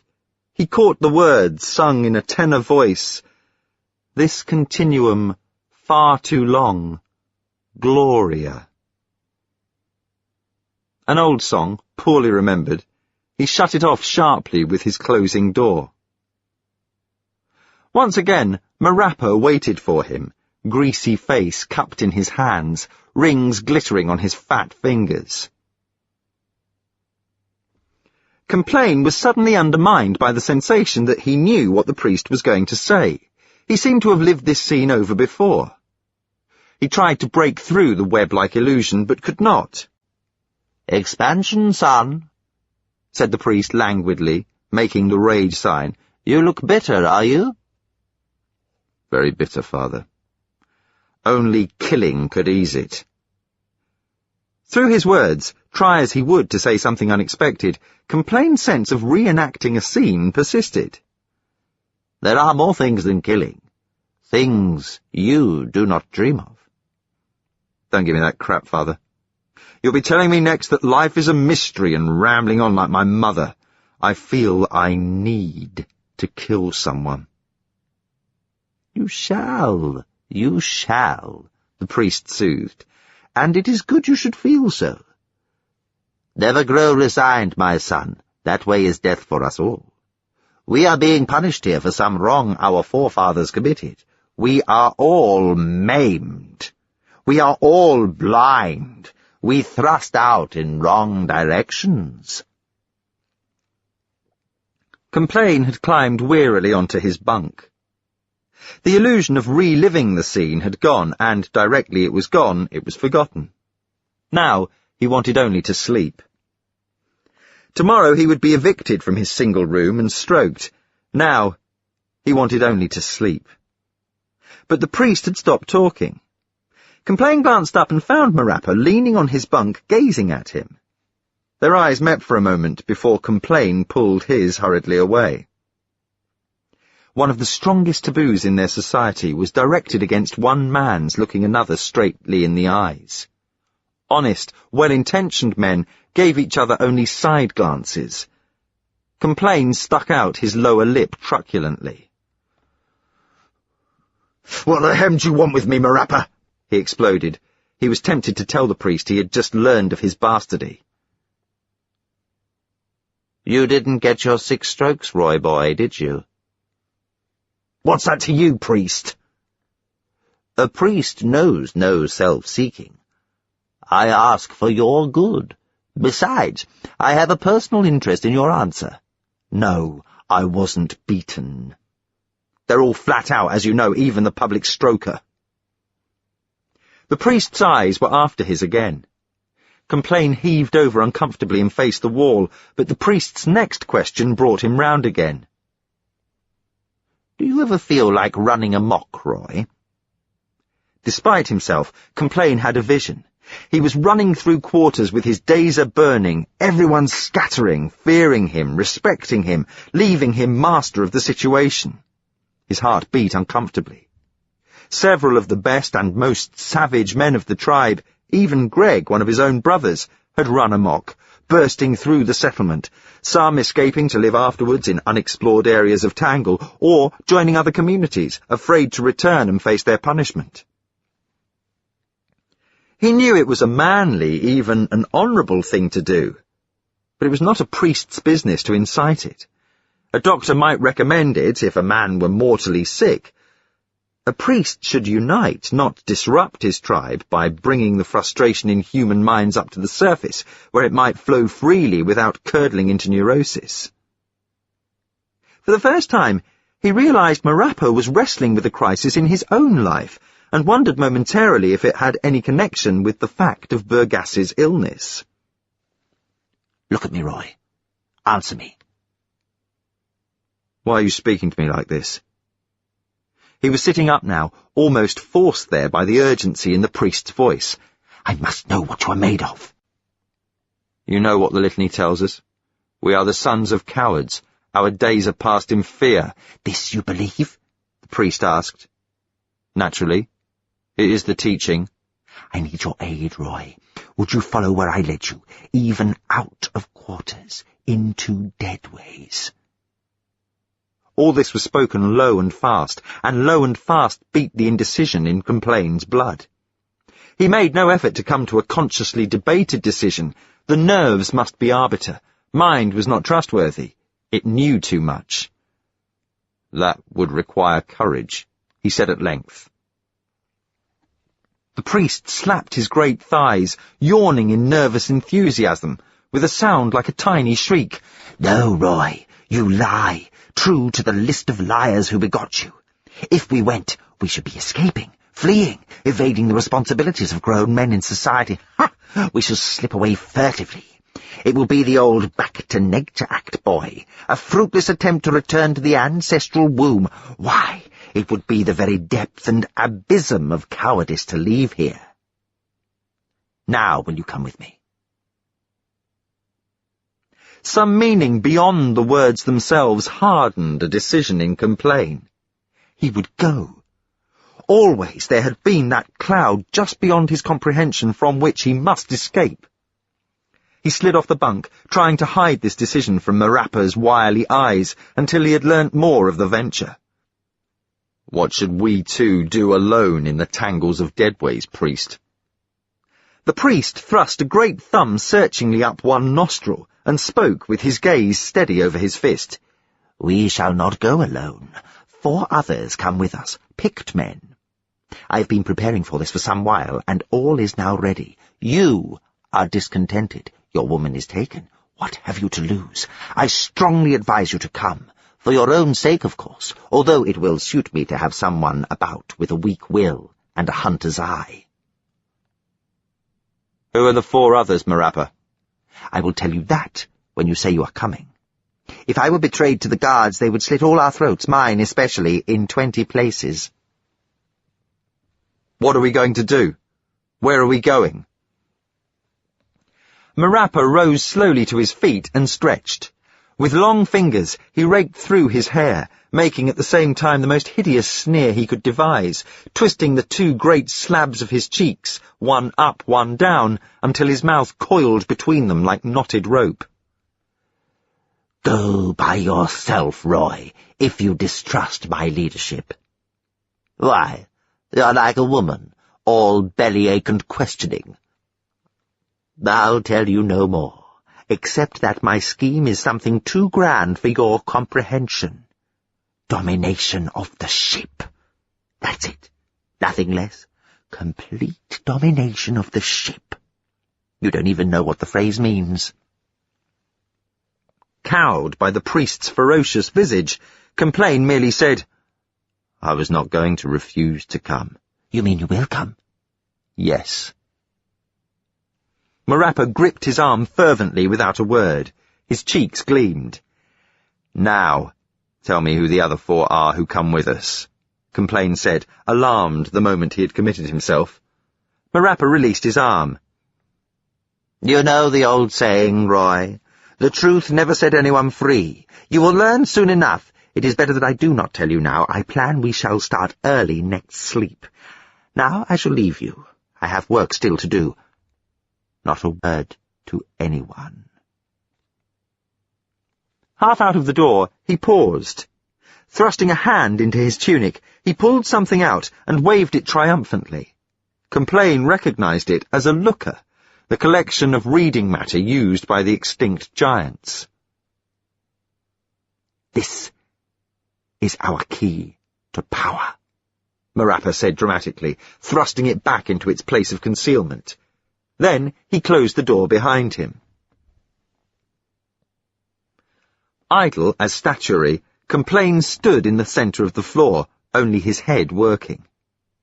And in his head there was only a circle of thought leading nowhere. But Marappa was the priest. Marappa had knowledge most others could not share. Marappa must lead. Belatedly, Complain went to the door, opened it, and peered out. The priest had already gone from sight. Nobody was near except Mellor, the bearded artist. He was painting a bright fresco on the corridor wall outside his room, dabbing on, with shrewdly engrossed face, the various dyes he had collected the sleep-wake before. Beneath his hand, a great cat launched itself up the wall. He did not notice Complain. It was growing late. Complain went to eat in the almost deserted mess. He fed in a trance. He returned, and Mellor was still painting in a trance. He shut his door and prepared slowly for bed. Gwenny's grey dress still hung on a hook by the bed. He snatched it down, suddenly, and flung it out of sight behind a cupboard. Then he lay down and let silence prolong itself. Suddenly, into the room burst Marappa, bulbously, monumentally out of breath. He slammed the door behind him, gasping and tugging the corner of his cloak, which had caught in the jam. "Hide me, Roy. Quickly, don't stay, you fool. Get up, get your knife out. The guards will be here. Celiac will be here. They're after me. They'd massacre poor old priests as soon as look at them." As he spoke, he ran to Complain's bunk, swung it out from the wall, and began to crouch behind it. "What have you done?" Complain demanded. "Why are they after you? Why hide here? Why drag me into it?" "It's no compliment. You just happened to be near, and my legs were never constructed for running. My life's in danger." While he was talking, Marappa stared wildly about, as if for a better hiding place, and then evidently decided to stay where he was. By adjusting a blanket over the far side of the bed, he was screened from the doorway. "They must have seen me come in here," he said. "It's not that I care for my own skin, but I've got plans. I let one of the guards in on this scheme of ours, and he went straight in and told it to Ziliak." "Why should I?" Complain began hotly. A scuffle outside gave them the briefest warning, and then the door was hurled open, rebounding on its hinges. It missed Complain by inches only, for he stood half behind it. The crisis powered his inspiration. Flinging both hands over his face, he bent forward, groaning loudly and staggering, making believe the edge of the door had struck him. Through his fingers he saw Ziliak, the lieutenant's right-hand man next in line for the lieutenancy, burst into the room and kick the door shut behind him. He glared contemptuously at Complain. "Hold your filthy row, man!" Ziliak shouted. "Where's the priest? I saw him come in here." As he turned, Dazer ready to survey the room, Complain whipped up Gwenny's wooden stool by one leg and brought it down at the base of Ziliak's skull, square across the tent's neck. A delightful splintering sound of wooden bone, and Ziliak toppled full length. He had barely hit the deck before Marappa stood up. With a heave, all teeth showing, he tipped the heavy bunk over sideways, sending it falling across the fallen man. "I've got him!" the priest exclaimed. "Hem's guts, I've got him!" He gathered up Ziliak's Dazer, moving with agility for a heavy man, and faced the door. "Open up, Roy. There'll doubtless be others outside, and it's now or never if we're getting out of this with breathable throats."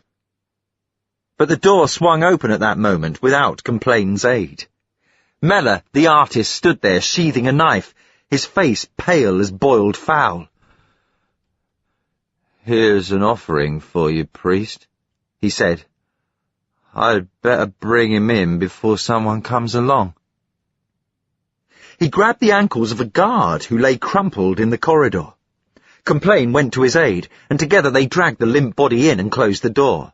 Mellor leaned against the wall, mopping his forehead. "I don't know what you're up to, priest," he said. "But when this fellow heard the rumpus in here, he was off to fetch his friends. I thought it looked most convenient to dispatch him before you had a party." "May he make the long journey in peace," Marappa said weakly. "It was well done, Mellor.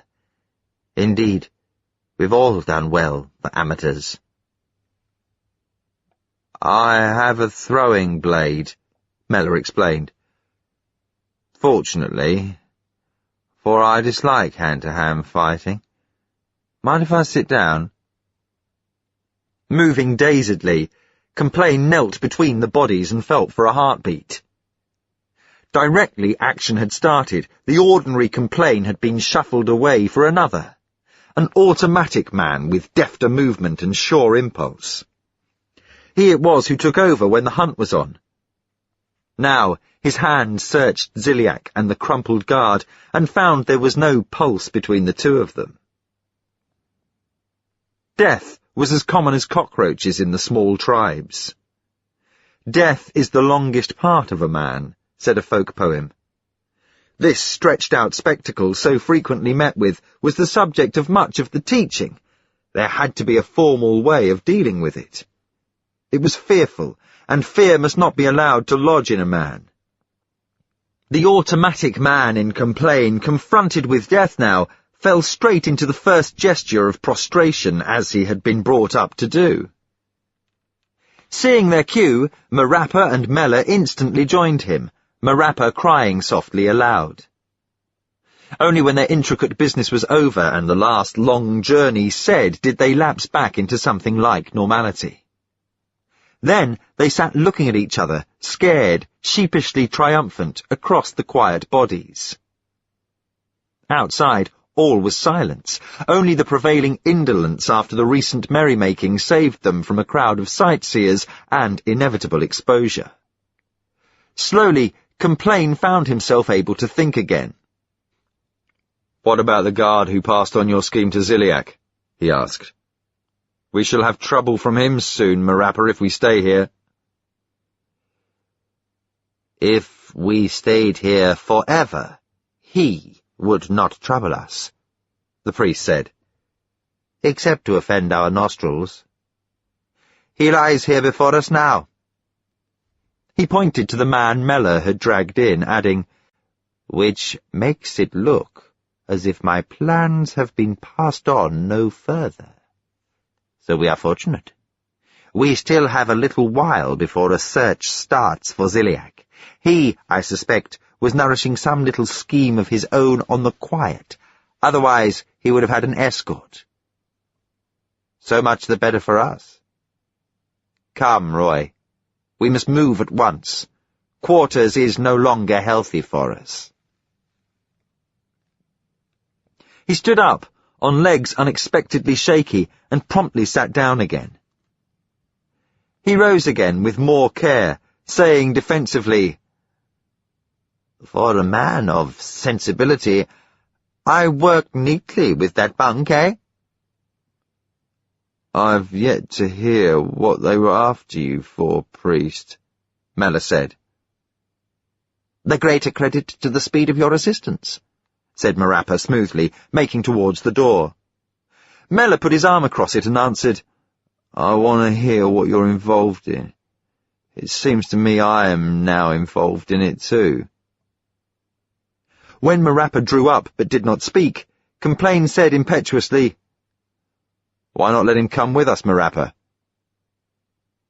"So," the artist said reflectively, "you're both leaving quarters.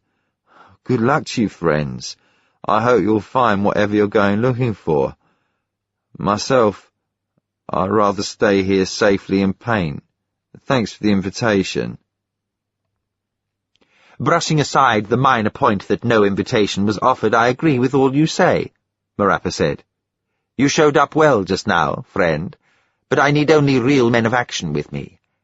And at that, I want a handful, not an army." As Mela stepped aside and Marappa took hold of the door handle, the latter's attitude softened and he said, "Our lives are of microscopically small moment. But I believe that we now owe them to you, painter. Back to your dyes now, with our thanks, and not a word to anyone." He made off down the corridor, Complain hurrying to get by his side. Sleep had closed over the tribe. They passed a late sentry going to one of the rear barricades. 2 young men and 2 girls in bright rags were attempting to recapture the spirit of the past revelry. Otherwise, the place was deserted. Turning sharply down a side corridor, Marappa led the way to his own quarters. Glancing about him furtively, he produced a magnetic key and opened the door, pushing Complain in ahead of him. It was a large room, but crowded with the acquisitions of a lifetime, 1,000 articles bribed or begged, things meaningless since the extinction of the giants, and now merely fascinating totems of a more varied and advanced civilization than theirs. Complain stared about him, almost helplessly, regarding, without recognizing, a camera, electric fans, jigsaw puzzles, books, switches, condensers, a bedpan, a bird cage, vases, fire extinguishers, keys in bundles, 2 oil paintings, a scroll labelled Map of the Moon, Devises Sector, a toy telephone, and a crate full of bottles containing a thick sediment called shampoo. Loot, all loot, with little perhaps but curiosity value. "Stay here while I get the other 3 rebels," Marappa said, making to go. "Then we'll be on the move." "Supposing they betray you, as the guard did?" "They won't, as you'll know when you see them," Marappa said shortly. "I only let the guard in on it because he saw this going in here." He thumped the looker inside his tunic. After he had gone, Complain heard the magnetic lock click into place. If something did go awry with the priest's plans, he would be trapped here with much awkward explaining to do on his release, and would probably die for Ziliak's death. He waited tensely, picking nervously at an irritation in one hand. He glanced down at length and saw a minute splinter embedded in the flesh of his palm. The legs of Gwenny's stool had always been rough. Part 2. Deadways. Chapter 1. In quarters, a well-worn precept said, "Leap before you look." Rashness was proverbially the path of wisdom, and the cunning acted always on the spur of the moment. Other courses of conduct could hardly be entertained when, with little reason for any action, a brooding state of inaction threatened to overwhelm every member of the tribe. Marappa, who was adept at twisting any counsels to his own advantage, used these arguments of expediency to rouse the last 3 members of his expedition. They followed him grudgingly, snatching up packs, jackets and dazers, and moving sullenly behind him through the corridors of their village. Few saw them go, and those few were indifferent, for the recent festivities had provided a generous quota of hangovers. Marappa stopped before the door of his compartment and felt for his key. "What are we halting here for? We'll be caught if we hang about here and chopped into little pieces. Let's get into the Ponyx if we're going." Marappa swung a surly slab of cheek towards the questioner. Then he turned it away again, not deigning to reply. Instead, he pushed open the door and called, "Come out, Roy, and meet your companions." Wary, a good hunter avoiding a possible trap, Complain appeared with his dazer in his hand. Quietly, he surveyed the 3 who stood by Marappa. He knew them all well. Bob Fermor, elbows resting placidly on the 2 bulging pouches strapped to his belt, grinning non-committally. Wantage, rotating his fencing stick endlessly in his hands, and Ern Roffery, the valuer, face challenging and unpleasant. For long seconds, Complain stared at them as they stood waiting. "I'm not leaving quarters with that lot, Marappa," he said definitely. "If they're the best you can find, count me out. I thought this was going to be an expedition, not a Punch and Judy show."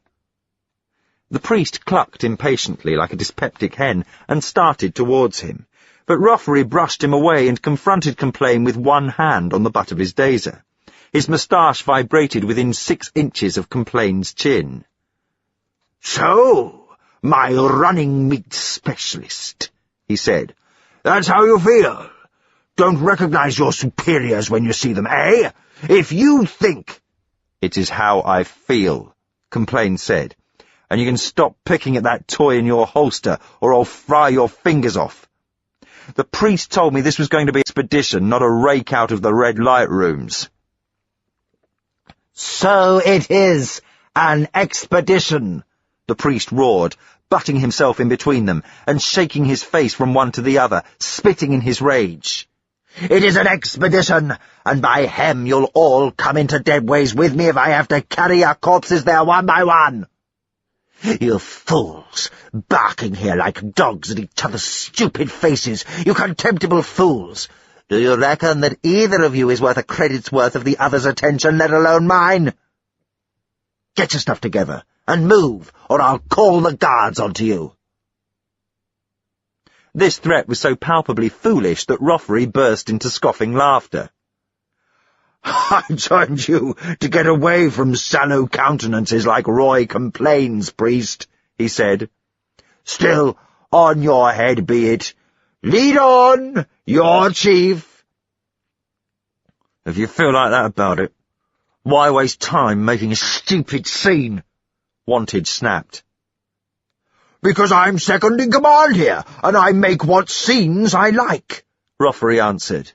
You aren't second in command, Ern, Marappa said, explaining in kindly fashion. There's just me in command, and you lot following, equal in the sight of the law. At this, Wantage laughed jeeringly, and Fermor said, So, if the pack of you have stopped bitching, perhaps we can move out of here before someone discovers us and settles all our troubles for good.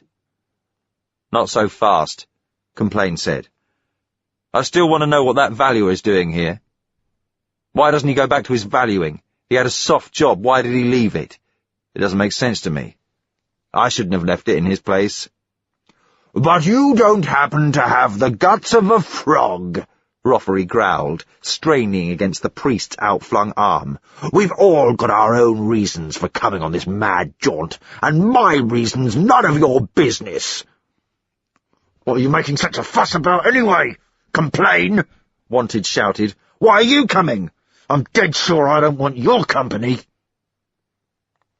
The priest's short sword was suddenly between them. They could see his knuckles white from his grip on the handle. As I am a holy man, he growled, I swear by every drop of rancid blood in quarters I'll long journey the next man that speaks. They stood there, stiff with hostility, not speaking. Sweet, peacemaking blade, Marappa whispered, and then, in ordinary tones, unhitching a pack from his shoulder. Strap this harness on your back, Roy, and pull yourself together. Ern, leave your dazer alone. You're like a girl with a dolly. Soften up, the lot of you, and start walking with me. Keep in a bunch. You've got to get through one of the barriers to get into Deadways, so take your lead from me. It won't be easy. He locked the door of his compartment, glanced thoughtfully at the key, and then slipped it into a pocket. Without another sign to the others, he started to walk down the corridor. They hesitated only momentarily, and then fell obediently in beside him. Marappa's iron stare remained firmly fixed ahead, relegating them all to another inferior universe. At the next corridor junction he turned left, and at the next but one left again. This led them into a short cul-de-sac with a mesh gate for all the far end. A guard stood before it, for this was one of the side barriers. The guard was relaxed but alert. He sat on a box, resting his chin on his hand, but directly the five came in view around the corner, he jumped up and levelled a dazer at them.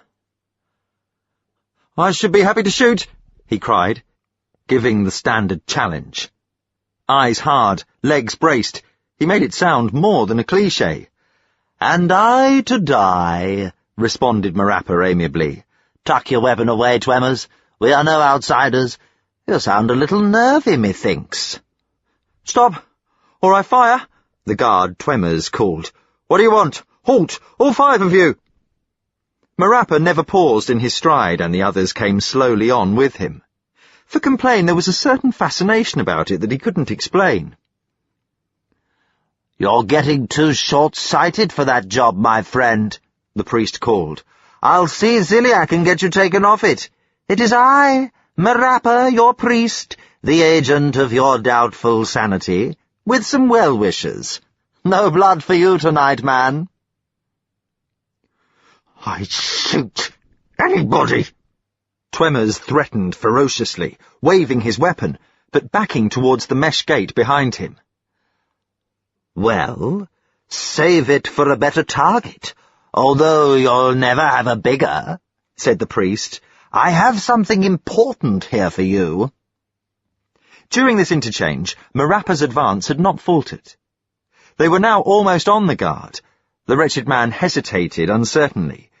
Other guards were within hail, but a false alarm could mean lashes for him, and he was anxious to preserve his present state of misery intact. Those few seconds' indecision were fatal. The priest was up to him. Drawing the short sword swiftly from under his cloak, Marappa with a grunt dug it deep into the guard's stomach, twisted it, and caught the body neatly over his shoulder as it doubled forward. He hoisted it until Twemmer's limp hands knocked against the small of his back, and then grunted again with satisfaction. "That was neatly done, Father," Wantage said, impressed. "Couldn't have improved on it myself." "Masterly!" Roffery exclaimed, respect in his voice. It was good to see a priest who so ably practised what he preached. "Pleasure," grunted Marappa. "But keep your voices low, or the hounds will have us. Fermor, take this, will you?" The body was transferred to Bob Fermor's shoulder. He, being 5'8" and nearly a head taller than the others, could manage it most easily. Marappa wiped his blade daintily on Complain's jacket, holstered it, and turned his attention to the mesh gate. From one of his voluminous pockets, he produced a pair of wire cutters, and with these snicked a connection on the gate. He tugged at the handle. It gave about an inch, and then stuck. He heaved and growled, but it moved no further. "Let me," Complain said. He set his weight against the gate and tugged. It flew suddenly open with a piercing squeal, running on rusted bearings. A well was now revealed, a black, gaping hole, seemingly bottomless. They shrank back from it in some dismay. "That noise should attract most of the guards in quarters," Fermor said, inspecting with interest a notice, "Ring for lift," by the side of the shaft. "Now what, priest?" "Pitch the guard down there for a start," Marappa said. "Look lively." The body was hurled into the blackness, and in a moment they had the satisfaction of hearing a heavy thud. "Sickening," exclaimed Wantage with relish. "Still warm," Marappa whispered. "No need for death rights. Just as well if we are to continue to claim our life rights. Now then, don't be afraid, children. This dark place is man-made. Once, I believe, a sort of carriage ran up and down it. We've got to follow Twemmer's example, although less speedily." Cables hung in the middle of the opening. The priest leant forward and seized them, then lowered himself gingerly, hand over fist, down 15 feet to the next level. The lift shaft yawning below him, he swung himself onto the narrow ledge, clung to the mesh with one hand, and applied his cutters with the other. Tugging carefully, levering with his foot against an upright, he worked the gate open wide enough to squeeze through. One at a time, the others followed. Complain was the last to leave the upper level. He climbed down the cable, silently bidding quarters an uncordial farewell, and emerged with the others. The 5 of them stood silently in rustling twilight, peering about them. They were on strange territory, but one stretch of Ponic Warren is much like another. Marappa shut the gate neatly behind them and then faced forward, squaring his shoulders and adjusting his cloak. "That's quite enough action for one wake for an old priest like me," he said, "unless any of you care to resume our dispute about leadership." "That was never under dispute," Complain said, looking challengingly past Roffery's ear. "Don't try and provoke me," the latter warned. "I follow our father, but I'll chop anyone who starts trouble." "There'll be enough trouble here to satisfy the most swinishly stupid appetite," Wantage prophesied, swinging the bad side of his face towards the walls of growth about them. "It would make most sense if we stopped yapping and saved our swords for someone else's stomachs." Reluctantly, they agreed with him. Marappa brushed at his short cloak, scowling thoughtfully. It was bloodied at the hem. "We shall sleep now," he said. "We will break into the first convenient room and use that for camp. This must be our routine every sleep. We cannot remain in the corridors. The position is too exposed. In a compartment, we can post guards and sleep safe." "Would we not be better advised to move further from quarters before we sleep?" Complain asked. "Whatever I advise is the best advice," Marappa said. Do you think that any one of those supine mother's sons back there is going to risk his scabby neck by entering an unknown stretch of Ponyx with all its possibilities for ambush? Just to save my breath answering these inane suggestions, you'd better all get one thing perfectly clear. You are doing what I tell you to do. That's what being united means, and if we aren't united, we aren't anything. Hold firm to that idea and we'll survive. Clear enough? Roy? Ern? Wantage? Fermor? The priest looked into their set faces as if he were holding an identification parade. They hooded their eyes from his gaze like a quartet of drowsy vultures. "We've agreed to all that once already," Fermor said impatiently. "What do you want us to do, kiss your boots?" Although all were in some measure in agreement with him, the other three growled angrily at Fermor, he being a somewhat safer target for growls than the priest. "You can kiss my boots only when you've earned that privilege," Marappa said. "But there is something else I want you to do. I want you to obey me implicitly. But I also require you to swear you will not turn on one another. I'm not asking you to trust each other or anything stupid like that. I'm not asking for any breaches of the canons of the teaching. If we're to make the long journey, we're making it orthodox. But we cannot afford constant quarrelling and fighting. Your easy times in quarters are over. Some of the dangers we may meet, we know about. Mutants, outsiders, other tribes, and finally the terrible people of Forwards themselves. But have no doubt that there will also be dangers of which we know nothing. When you feel spite for one of your fellows, nurse that bright spark for the unknown. It will be needed." He looked searchingly at them again. "Swear to it," he commanded. "That's all very well," Wantage grumbled. "Of course I agree, but it obviously means sacrificing, well, our own characters if we do that. It's up to you to do the same sort of thing, Marappa, and give up all these speeches. Just tell us what you want us to do, and we'll do it without holding an oration over it." "Fair enough," said Fermor quickly, before fresh argument could break out. "For hell's sake, let's swear and then get some kip." They agreed to forego the privilege of private quarrels, and pressed slowly into the Ponic fringes, the priest leading, fishing out an enormous bundle of magnetic keys. Some yards on, they came to the first door. They halted, and the priest began to try his keys one by one onto the shallow impression of the lock. Complain, meanwhile, pushed on a little further, and called back to them after a minute. "There's a door here which has been broken into," he said. "Another tribes has evidently passed this way at some time. It would save us trouble if we went in here." They moved up to him, pressing back the rattling canes. The door stood open only a finger's breadth, and they eyed it with some apprehension. Every door presented a challenge, an entry to the unknown. All knew of tales of death leaping from behind these silent doors, and the fear had been ingrained in them since childhood. Drawing his dazer, Roffery lifted his foot and kicked out. The door swung open. Within, the briefest of scuttles was heard, and then dead silence.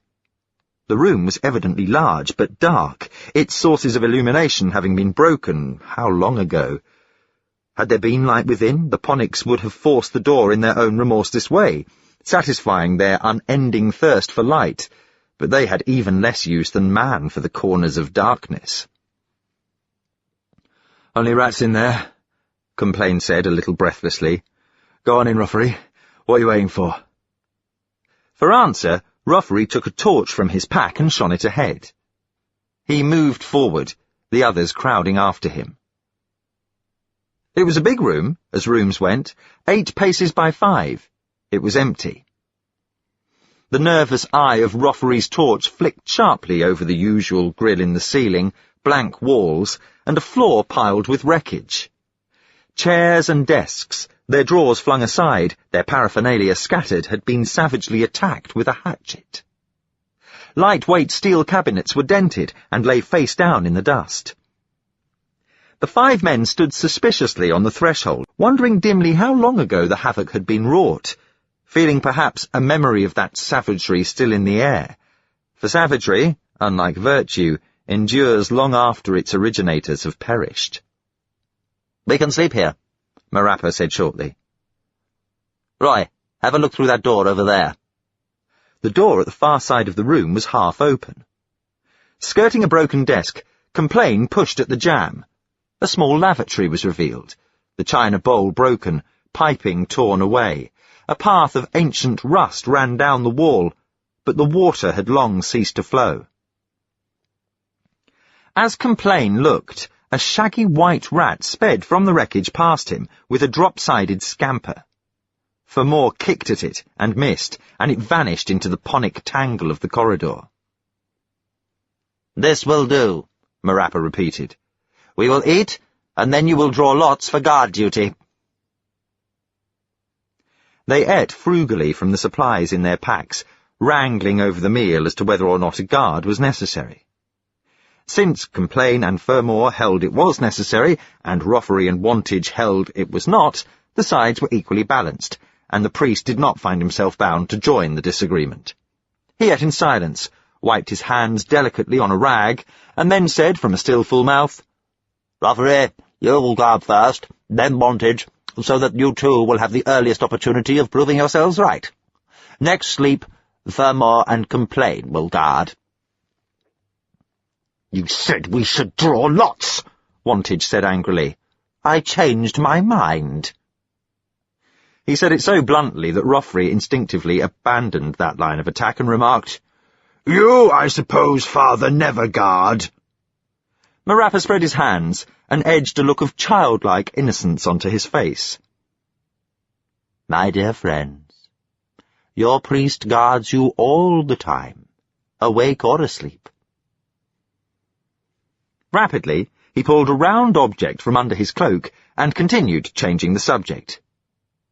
"With this instrument, which I had the forethought to relieve Ziliac of, we can scientifically regulate our spells of guard so that no man does more than another. You see that it has on this side a circle of numbers and 3 hands, or pointers. It is called a watch, so called after a period of guard, which is, as you know, also a watch. The giants made it for this purpose, which shows that they too had outsiders and madmen to deal with." Complain, Fermor, and Wantage inspected the watch with interest. Roffery, who had handled such things in his job as valuer, sat back superciliously. The priest retrieved his possession and began to press a small stud on its side. "I do this to make it work," he explained grandly. "Of the 3 pointers, the little one goes very rapidly, that we can disregard. The 2 big ones go at different speeds, but we need only bother with the slower one. You see, it is now touching the figure 8. Ern, you will stay awake until it touches the figure 9. Then you will rouse Wantage. Wantage, when the pointer points to 10, you will rouse us all, and we will begin our journey. Clear?" "Where are we going?" Wantage inquired sullenly.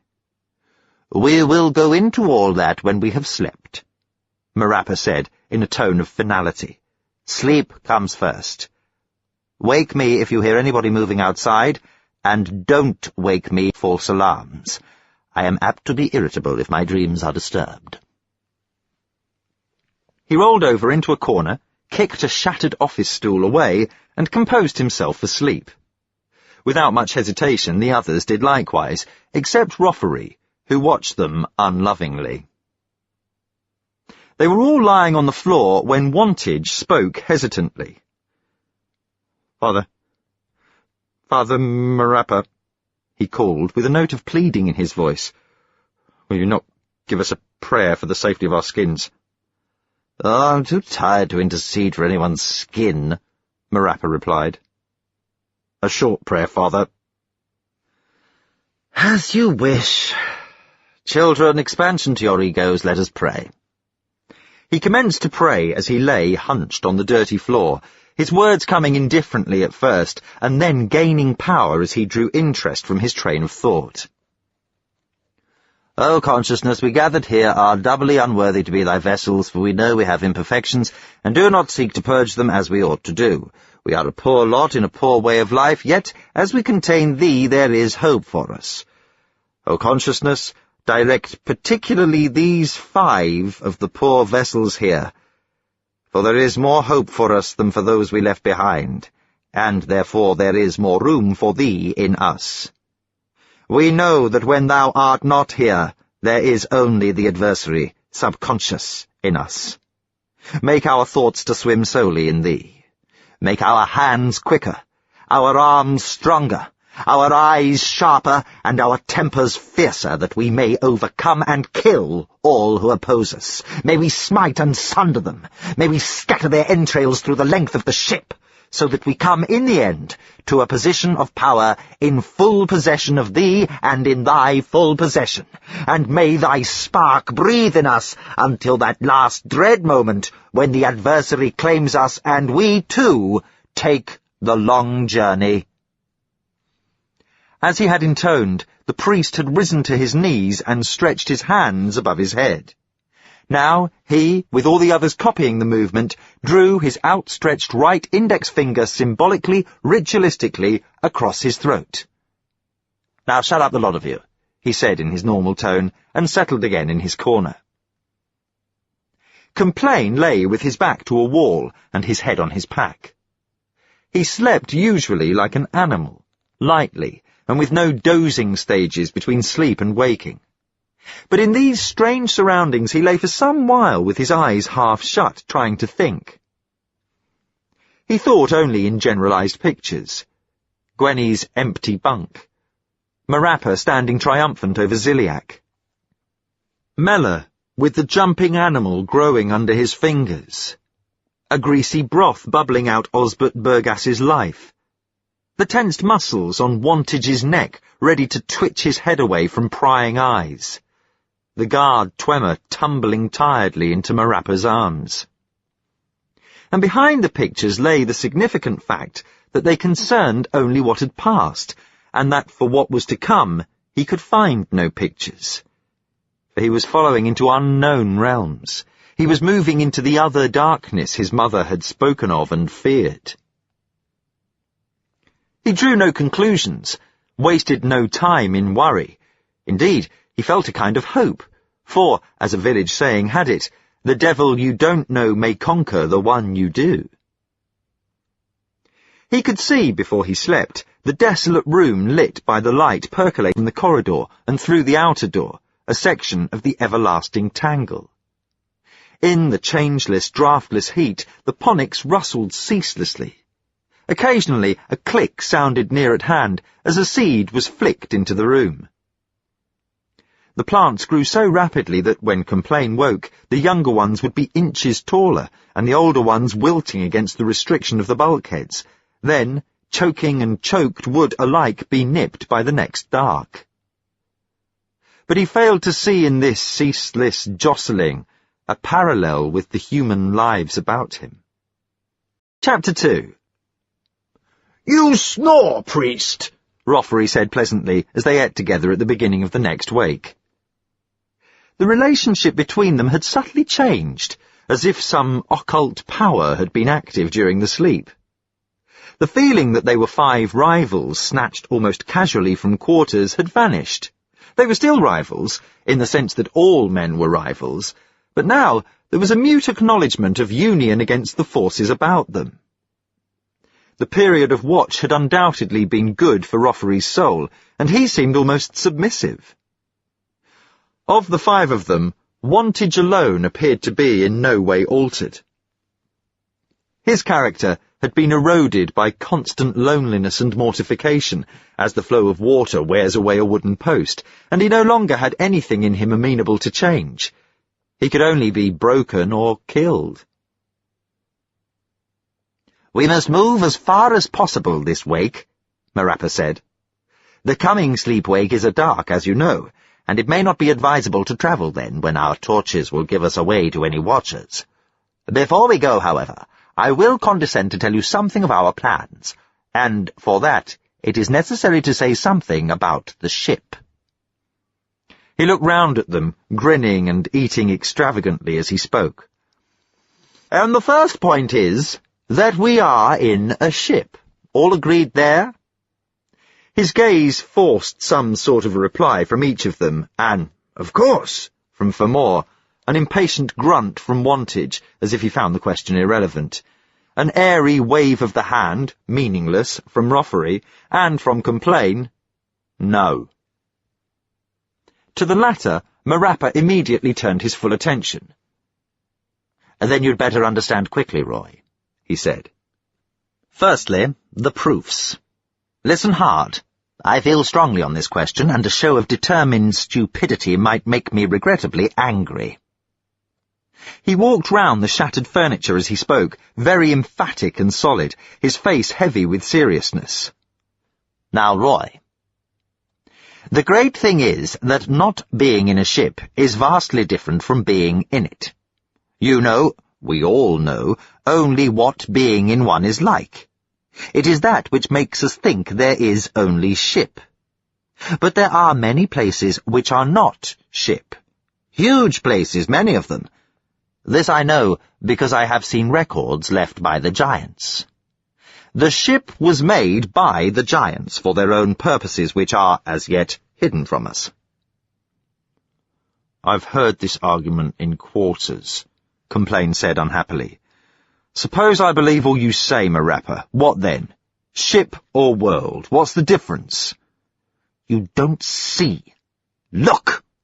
Savagely, the priest leant forward and snatched a handful of ponic leaves, waving them before Complain's face. "These are natural, something grown," he said. He burst into the rear room, giving the broken china bowl a resounding kick.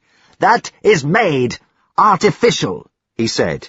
"Now do you see? The ship is an artificial thing.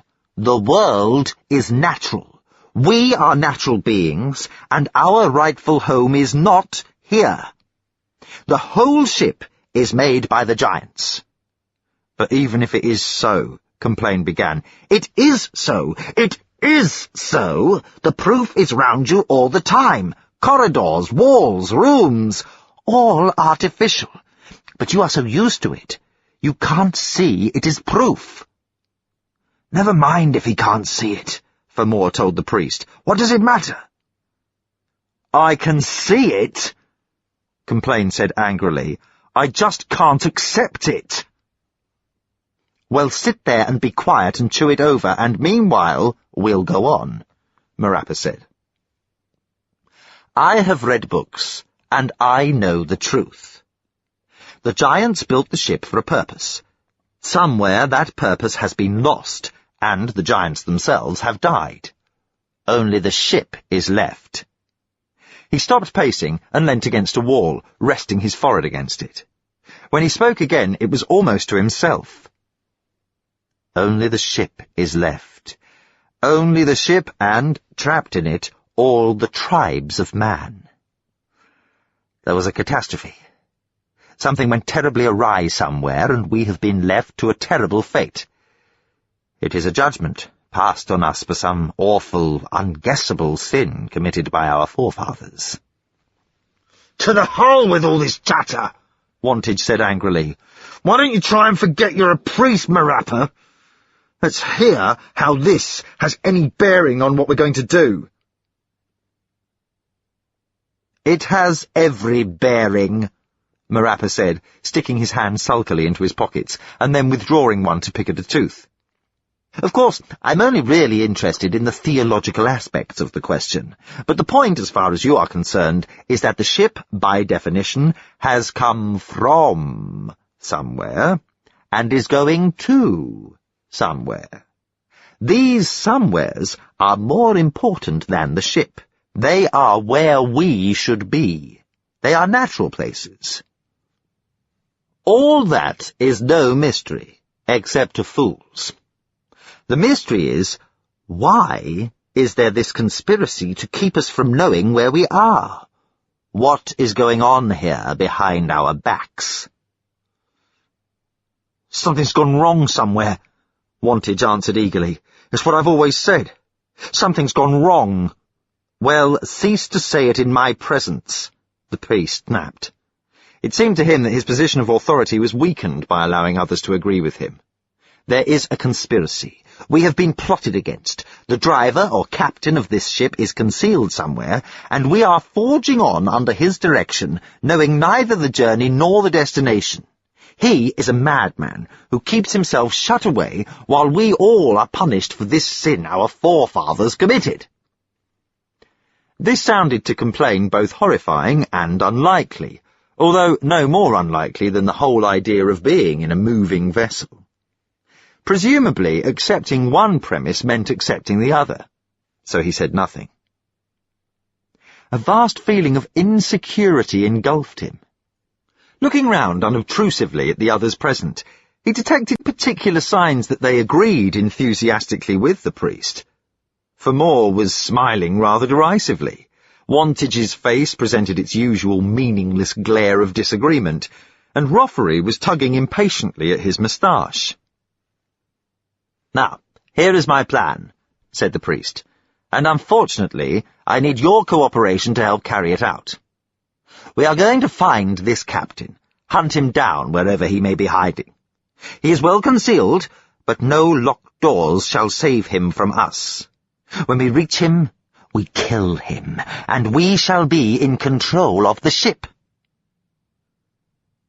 "And what do we do with it when we've got it?" Fermor asked, in a tone carefully designed to counteract Marappa's runaway enthusiasm. The priest looked blank only for a moment.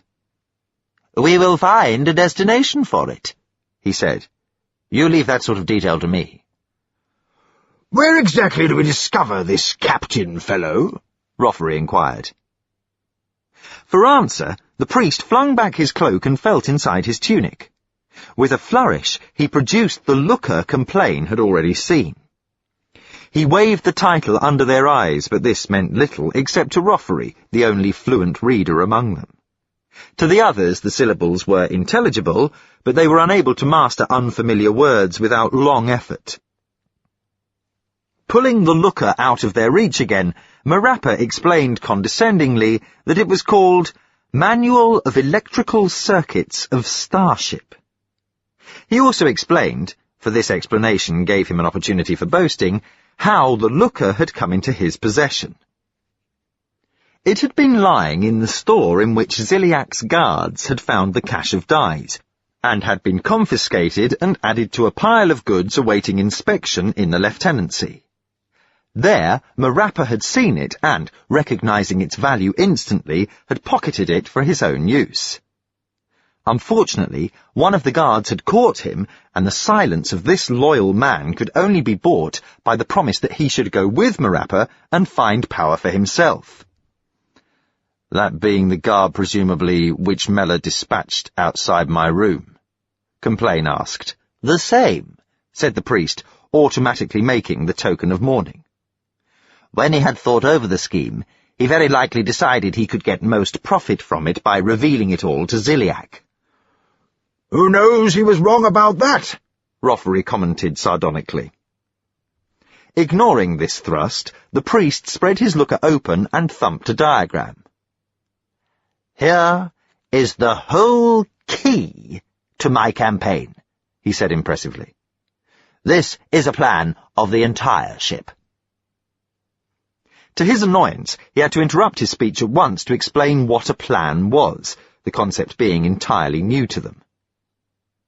This was Complain's turn to be superior to Wantage, for while he quickly grasped the idea, the latter could not be made to comprehend the two-dimensional representation of a three-dimensional object as large as the ship.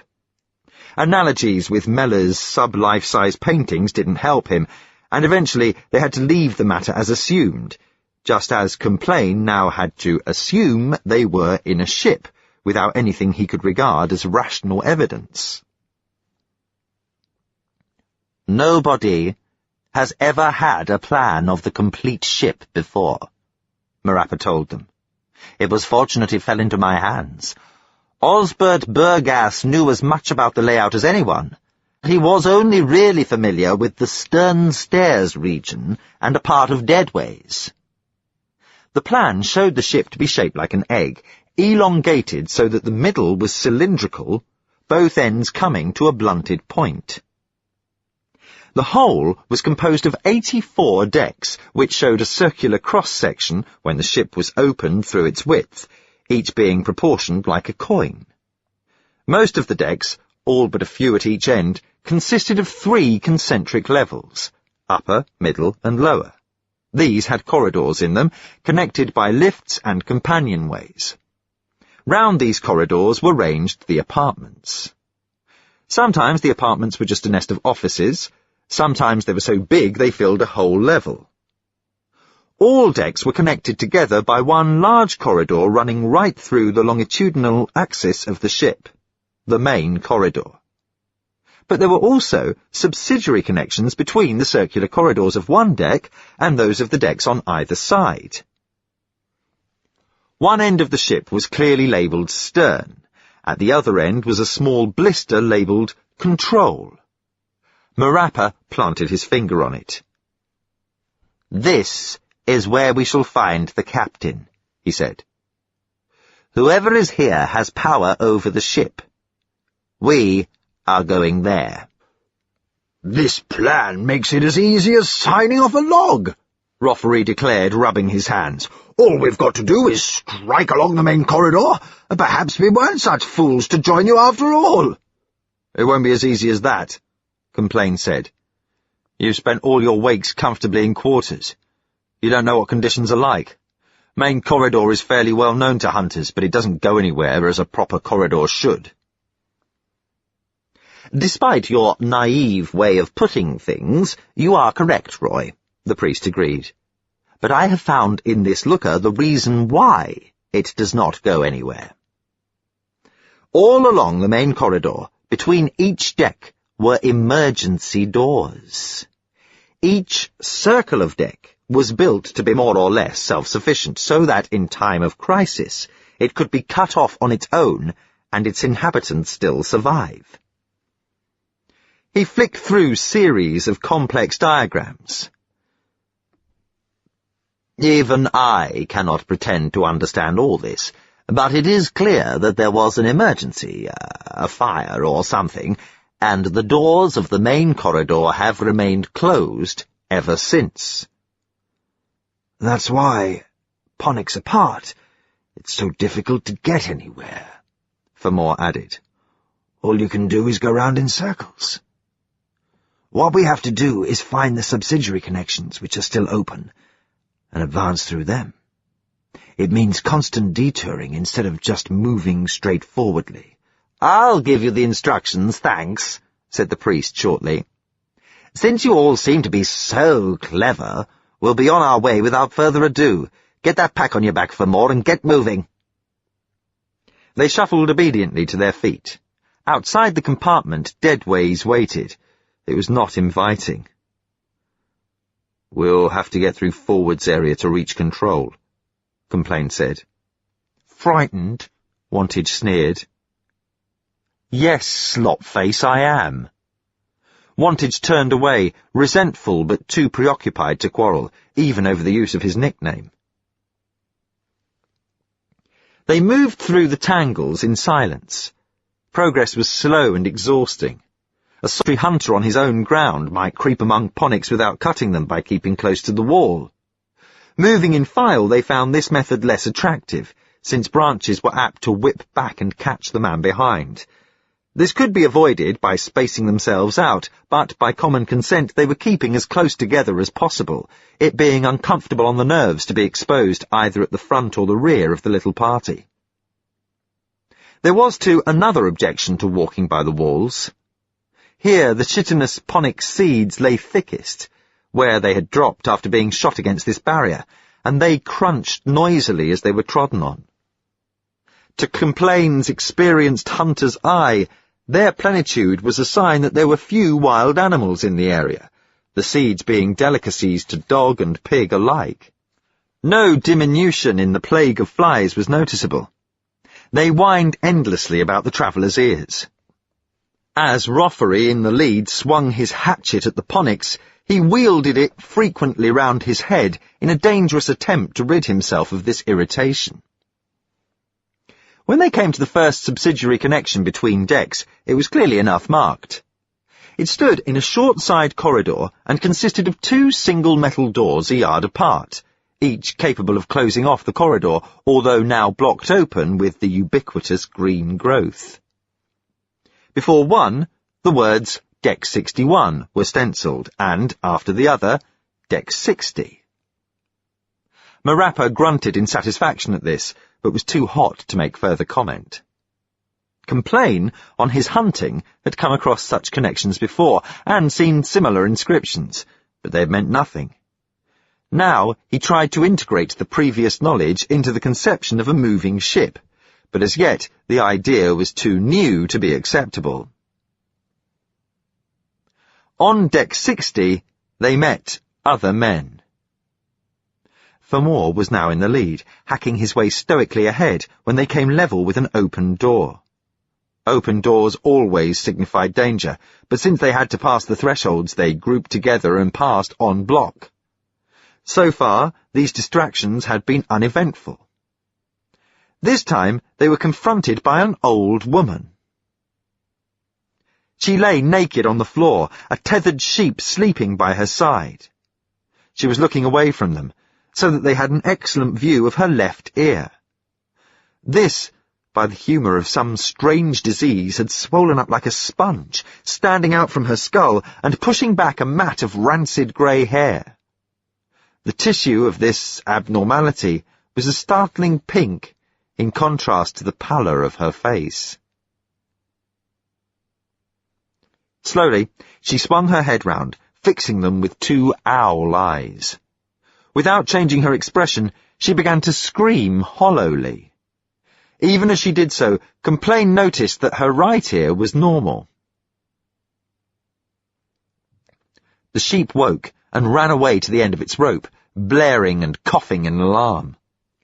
Before the party of 5 could move away, the noise had summoned 2 men from a rear compartment. They came and stood defensively behind the screaming woman. "They'll do us no harm," said Fermor with relief. That was immediately obvious. Both men were old, one bent almost double with the promise of the long journey he would shortly take, the other painfully thin and lacking an arm, which had evidently been parted from him in some ancient knife fight. "We ought to kill them," Wantage said, one half of his face suddenly agleam. "Especially that monstrosity of a hack there."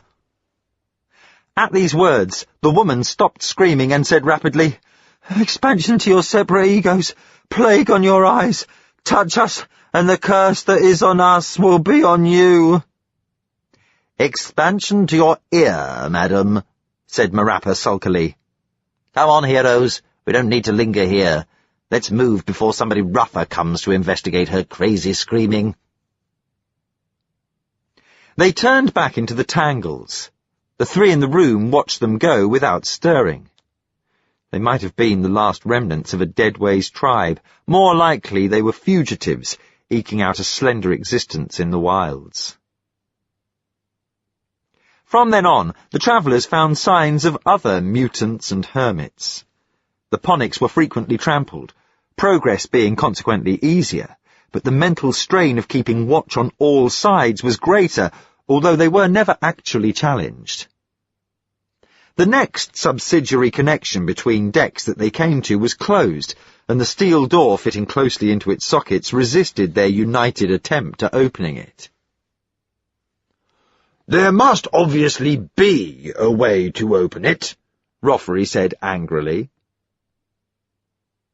"Tell the priest to look it up in his damned looker," Wantage replied. "For me, I'm sitting down here and having something to eat." Marappa was all for pressing on, but the others agreed with Wantage and they made a meal in silence. "What happens if we come on a deck where all the doors are like that?" Complain wanted to know. That won't happen, Marappa said firmly. Otherwise, we should never have heard of forwards at all. There obviously is a route, probably more than one, left open to those parts. We just have to move to another level and try there. Finally, they found their way into Deck 59, and then, with encouraging rapidity, into 58. By that time it was growing late. A dark sleep-wake was almost upon them. Again, they grew uneasy. "Have any of you noticed anything?" Complain asked abruptly. He was now leading the procession again, and liberally splashed with sweat and Miltex. The ponics are changing type. It was true. The springy stems grew more fleshy and less resilient. The leafage seemed reduced, and there were more of the waxy green flowers in evidence. Underfoot there was a change too. Generally, the grit was firm, intersected by a highly organized root system which drained every available drop of moisture. Now the walking was softer, the soil dark and moist.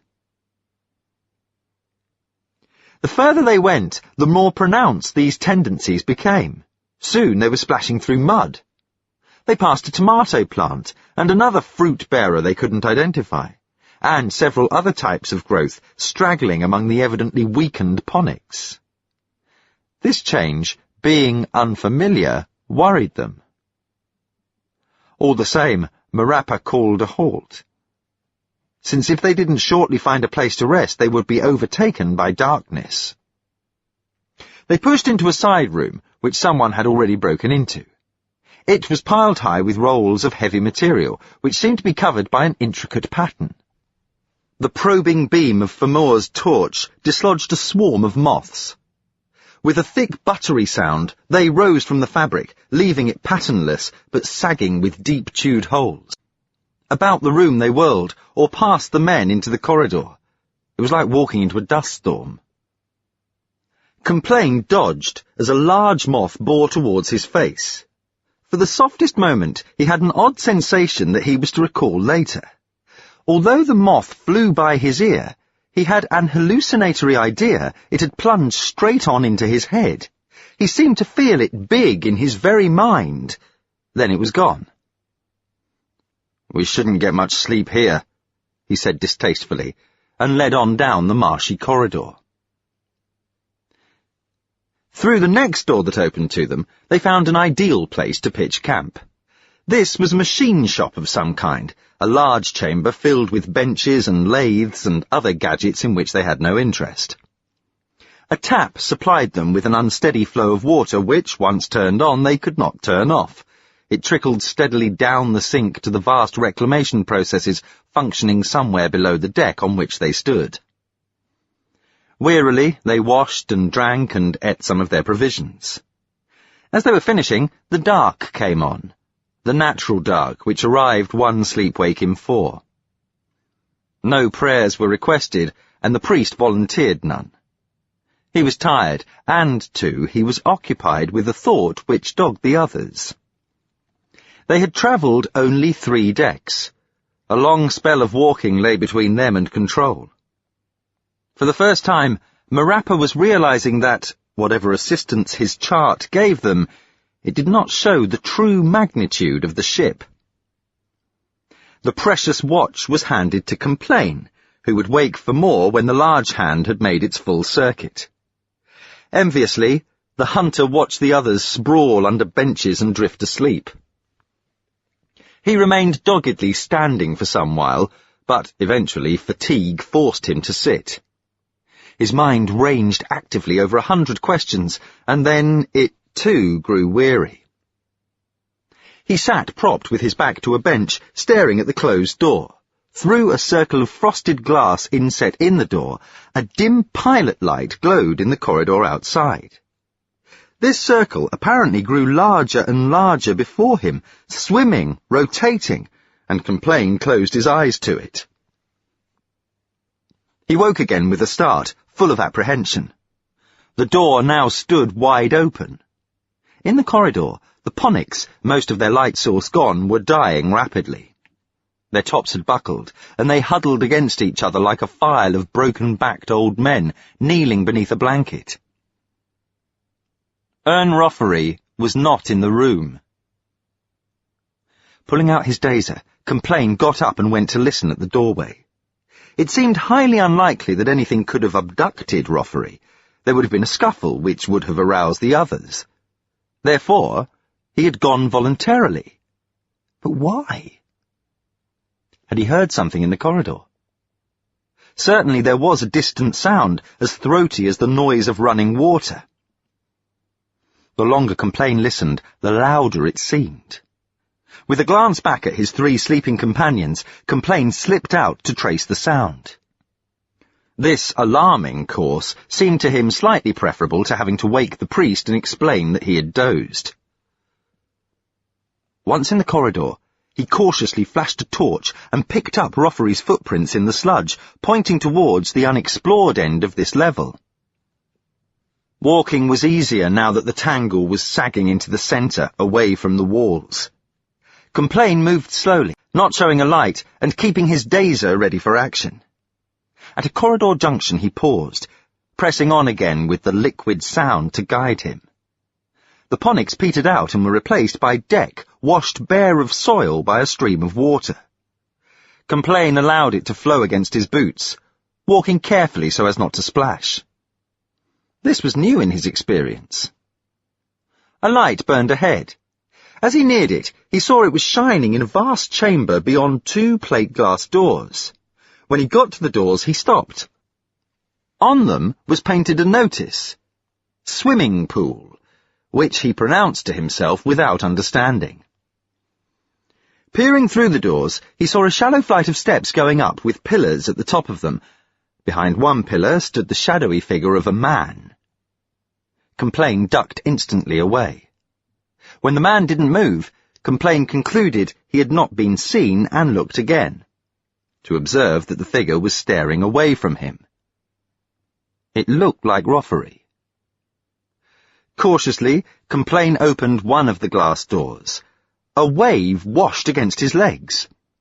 Water was pouring down the steps, converting them into a waterfall. "Roffery!" Complain called, keeping his dazer on the figure. The 3 syllables he uttered were seized and blown to an enormous booming, which moaned several times round the cavern of darkness before dying. They washed away with them everything but a hollow stillness, which now sounded loud in its own right. "Who's there?" challenged the figure in a whisper. Through his fright, Complain managed to whisper his name back. The man beckoned him. Complain stood motionless where he was, and then, at another summons, slowly climbed the steps. As he came level with the other, he saw with certainty that it was the Valuer. Roffery grabbed his arm. "You were sleeping, you fool!" he hissed in Complain's ear. Complain nodded mutely, afraid to rouse the echoes again. Roffery dismissed that subject. Without speaking, he pointed ahead. Complain looked where he was bid, puzzled by the expression on the other's face. Neither of them had ever been in such a large space. Lit only by one tube which burned to their left, it seemed to stretch forever into the darkness. The floor was a sheet of water on which ripples slid slowly outwards. Under the light, the water shone like metal. Breaking this smooth expanse at the far end was an erection of tubes which suspended planks over the water at various heights, and to either side were rows of huts, barely distinguishable for shadow. "It's beautiful," Roffery breathed. "Isn't it beautiful?" Complain stared at him in astonishment. The word beautiful had an erotic meaning, and was applied only to particularly desirable women. Yet he saw that there was a sight here which needed a special choice of vocabulary. His eyes switched back to the water. It was entirely outside their experience. Previously, water had meant only a dribble from a tap, a spurt from a hose, or the puddle at the bottom of a utensil. he wondered vaguely what this amount could be for. Sinister, uncanny. The view had another quality also, and it was this Rothery was trying to describe. "I know what it is," Rothery murmured. He was staring at the water as if hypnotized, the lines of his face so relaxed that his appearance was changed. "I've read about this in old books brought me for valuing. Dreamy rubbish with no meaning till now." He paused, and then quoted, "Then dead men rise up never, and even the longest river winds somewhere safe to sea." This is the sea complaint, and we've stumbled on the sea. I've often read about it. For me, it proves Marappa's wrong about our being in a ship. We are in an underground city. This meant little to Complain. He wasn't interested in labels of things. What struck him was to perceive something he had worried over till now. Why Rothery had left his sinecure to come on the priest's hazardous expedition. He saw now that the other had a reason akin to Complain's own, a longing for what he had never known and could put no name to. Instead of feeling any bond with Rothery about this, Complain decided he must more than ever beware of the man, for if they had similar objectives, they were the more likely to clash. "Why did you come up here?" he asked, still keeping his voice low to avoid the greedy echoes. "While you were snoring, I woke and heard voices in the corridor," Rothery said. "Through the frosted glass, I saw 2 men pass, only they were too big for men. They were giants." "Giants? The giants are dead, Rothery." "These were giants, I tell you, fully 7 feet high. I saw their heads go by the window." In his eyes, Complain read the uneasy, fascinated memory of them. "And you followed them?" Complain asked. "Yes, I followed them into here." At this, Complain scanned the shadows anew. "Are you trying to frighten me?" he asked. "I didn't ask you to come after me. Why be afraid of the giants? Dazers'll dispatch a man however long he measures." "We better be getting back, Rothery. There's no point in standing here. Besides, I'm meant to be on watch." "You might have thought of that before," Rothery said. "We'll bring Marappa here later to see what he makes of the sea. Before we go, I'm going to look at something over there. That was where the giants disappeared to." He indicated a point near at hand, beside the huts, where a square of curb was raised some 4 inches above the waterline. The solitary light which overhung it looked almost as if it had been temporarily erected by the giants to cast a glow there. "There's a trap-door inside that curb," Rothery whispered. "The giants went down there and closed it after them. Come on, we'll go and look." This seemed to Complain foolhardy in the extreme, but not venturing to criticize, he merely said, "Well, keep to the shadows in case anyone else comes in here." "The sea's only ankle deep," Rothery said. "Don't be afraid of getting your feet wet." He seemed strangely excited, like a child, with a child's innocent disregard of danger. Nevertheless, he obeyed Complain's injunction and kept to the cover of the walls. They paddled one behind the other on the fringes of the sea, weapons ready, and so came to the trap-door, dry behind its protecting curb. Pulling a face at his companion, Rothery stooped down and slowly lifted the hatch. Gentle light flowed out from the opening. They saw an iron ladder leading down into a pit full of piping. 2 overalled figures were working silently at the bottom of the pit, doing something with a stopcock. As soon as the hatch was opened, they must have heard the magnified hiss of running water in the chamber above them, for they looked up and fixed Rothery and Complain with an astonished gaze. Undoubtedly they were giants. They were monstrously tall and thick, and their faces were dark. Roffery's nerve deserted him at once. He dropped the hatch down with a slam and turned and ran. Complain splashed close behind him.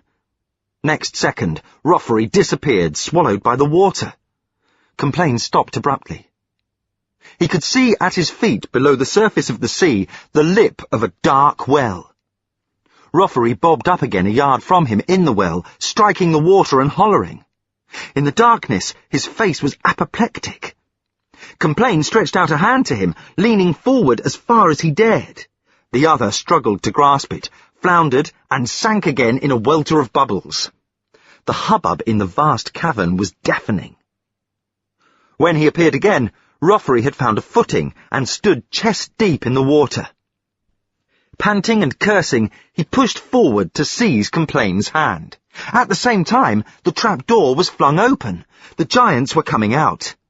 As Complain whirled round, he was aware of Roffery pausing to grab at his dazer, which would not be affected by damp, and of a pattern of crazy light rippling on the ceiling high above them. Without aiming, he fired his own dazer at a head emerging from the vault. The daze went wide. The giant launched himself at them, and Complain dropped his weapon in panic. As he bent to scrabble for it in the shallow water, Roffery fired over his stooped back. His aim was better than Complain's. The giant staggered and fell with a splash, which roused the echoes. As far as Complain could remember afterwards, the monster had been unarmed. The second giant was armed. Seeing the fate of his companion, he crouched on the ladder, shielded by the curb, and fired twice. The first shot got Roffery in the face. Without a sound, he slipped beneath the water. Complain dived flat, kicking up spray, but he was an easy target for the marksman. His temples stopped the second shot. Limply, he slumped into the water face down. The giant climbed out of the pit and came grimly towards him. Chapter 3. At the centre of the human metabolism is the will to live. So delicate is this mechanism that some untoward experience early in life can implant within it the opposite impulse, the will to die. The two drives lie quietly side by side, and a man may pass his days unaware of their existence. Then some violent crisis faces him, and, stripped momentarily of his superficial characteristics, his fatal duality is bare before him. And he must stop to wrestle with the flaw within before he can fight the external foe. It was so with Complain. After oblivion came only the frantic desire to retreat back into unconsciousness. But unconsciousness had rejected him, and the prompting soon came that he must struggle to escape from whatever predicament he was in. Then again, he felt no urge to escape, only the desire to submit and fade back into nothing. Insistently, however, life returned. He opened his eyes for a moment. He was lying on his back in semi-darkness. A grey roof of some kind was only a few inches above his head.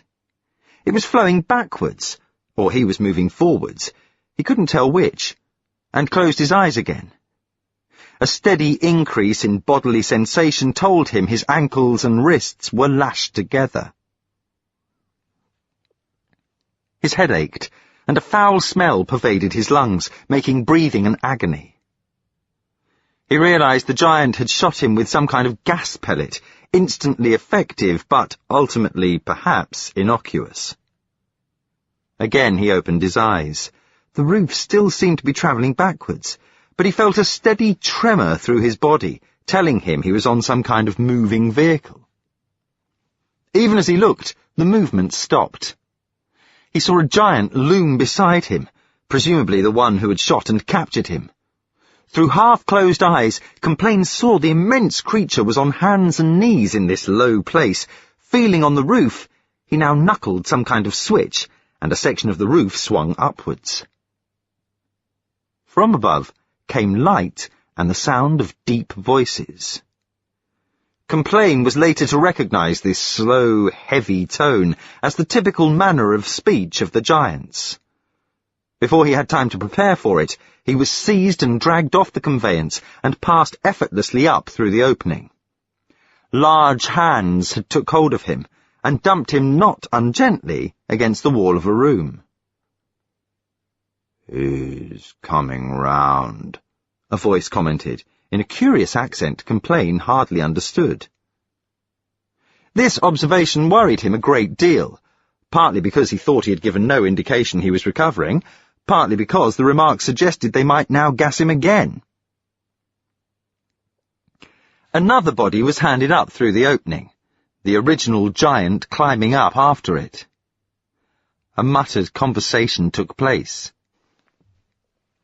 From the little Complain could hear, he gathered that the body was that of the giant Roffery had killed. The other giant was explaining what had happened. It soon became apparent he was talking to two others, although Complain from where he lay could see only wall. He slumped back into a mindless state, trying to breathe the dirty odour out of his lungs. Another giant entered from a side room and began talking in a peremptory tone, suggestive of command. Complain's captor began to explain the situation over again, but was cut short. "Did you deal with the flooding?" the newcomer asked. "Yes, Mr. Curtis. We fitted a new stopcock in place of the rusted one and switched the water off. We also unblocked the drainage and fitted a length of new piping there. We were just finishing off when Sleepyhead here turned up. The pool should be empty by now." "All right, Randall," the peremptory voice addressed as Curtis said. "Now tell me why you started chasing these two dizzies." There was a pause, then the other said apologetically, "We didn't know how many of them there were. For all we knew, we might have been ambushed in the inspection pit. We had to get out and see. I suppose that if we had realized to begin with that there were only two of them, we should have let them go without interfering." The giant spoke so sluggishly that Complain had no difficulty in understanding most of this despite the strange accent. Of its general intention he could make nothing. He was almost beginning to lose interest when he became the topic of conversation, and his interest abruptly revived. "You realize you are in trouble, Randall," the stern voice said. "You know the rules. It means a court-martial. You will have difficulty in proving self-defense, to my mind, especially as the other dizzy was drowned." "He wasn't drowned. I fished him out of the water and put him on the closed inspection hatch to recover in his own time." Randall sounded surly. "Leaving that question aside, what do you propose doing with this specimen you've brought here?" Curtis demanded. "He'd have drowned if I had left him there. Why bring him here? Couldn't we just knock him off and have done with it, Mr. Curtis?" One of the giants spoke for the first time since Curtis had come in. "Out of the question. Criminal breach of the rules. Besides, could you kill a man in cold blood?" "He's only a dizzy, Mr. Curtis," spoken defensively. "Could he go for rehabilitation?" Randall suggested, in the tone of one dazzled by the brightness of his own idea. "He's far too old, man. You know they only take children. What the deuce was the idea of bringing him here?" Well, as I say, I couldn't leave him there. And after I fished his pal out, well, it's pretty creepy there, and I thought I heard something. So I nipped him to safety with me quickly. "It's quite obvious you panicked, Randall," Curtis said. "We certainly don't want a spare Dizzy here. You'll have to take him back. That's all." The voice was curt and decisive. Complain took heart from it. Nothing would suit him better than to be taken back. Not, he realized, that he had much fear of the giants. Now he was among them, they seemed too slow and gentle for malice. Curtis's was not an attitude he understood, but it was certainly convenient. There was some argument between the giants as to how Complain's return should be effected. Randall's friends sided with him against the one in command, Curtis. The latter lost his temper. "All right," he snapped. "Come into the office, the lot of you, and we'll buzz through to Little Dog and get an authoritative ruling." "Losing your nerve, Curtis?" one of the others asked as they followed him through, with that crazy slow-motion walk the giants had into the other room, slamming the door on Complain without a glance at him. Complain's immediate thought was that they were fools to leave him unguarded. He could now escape back through the hole in the floor by which he had come. This illusion burst the moment he tried to roll over. As soon as he attempted to move a muscle, it filled with a brittle ache, and the pervasive stench in his lungs seemed to turn solid. He groaned and lay back, his head against the curve of wall. Complain was alone only for a second after the giants had gone. A grating noise sounded from the region of his knees. Craning his neck slightly, Complain saw a small section of the wall, a jagged patch roughly 6 inches square, slide out. From this hole, nightmare figures emerged. There were 5 of them, bursting out at an immense rate, circling Complain, jumping him, and then reporting back like lightning to the hole. They evidently carried some sort of reassurance, for 3 more figures promptly whisked into view, beckoning to others behind them. They were all rats. The 5 scouts wore spiked collars round their necks. They were small and lean of body. One had lost an eye, in the vacant socket of which Gristle twitched sympathetically with the glances of the surviving pupil.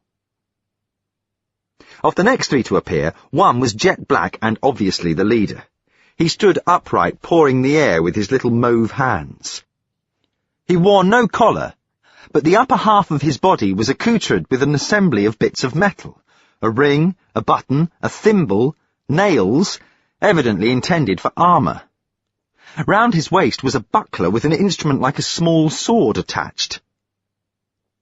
He squeaked furiously, and the 5 scouts circuited Complain again, flashing along his leg, grinning momentarily into his eye, scrapping over his neck, slithering down his blouse. The rat leader's 2 bodyguards waited nervously, ever glancing back, flicking their whiskers. They stood on all 4s and wore only shabby little patches like cloaks over their backs. During this activity, Complain did an amount of involuntary flinching. He was used to rats, but there was an organised quality to these that disturbed him. Also, he fancied that he could manage little by way of defence, should they decide it suited their cause to gnaw his eyes out. But the rats were on something other than a delicacy hunt. The rear guard now appeared. Panting from a hole in the wall came 4 more buck rats. They dragged a small cage, which, under the whistled orders of the rat leader, was pulled rapidly to a position before Complain's face, where he had every opportunity of inspecting it and inhaling the odour from it. The animal in the cage was larger than the rats. From the fur at the top of its oval skull sprouted 2 long ears. Its tail was merely a white scut of fluff. Complain had not seen a creature of this species before, but he recognized it from the descriptions of old hunters back in quarters. It was a rabbit, scarce because natural prey for the rat. He looked at it with interest and stared nervously back at him.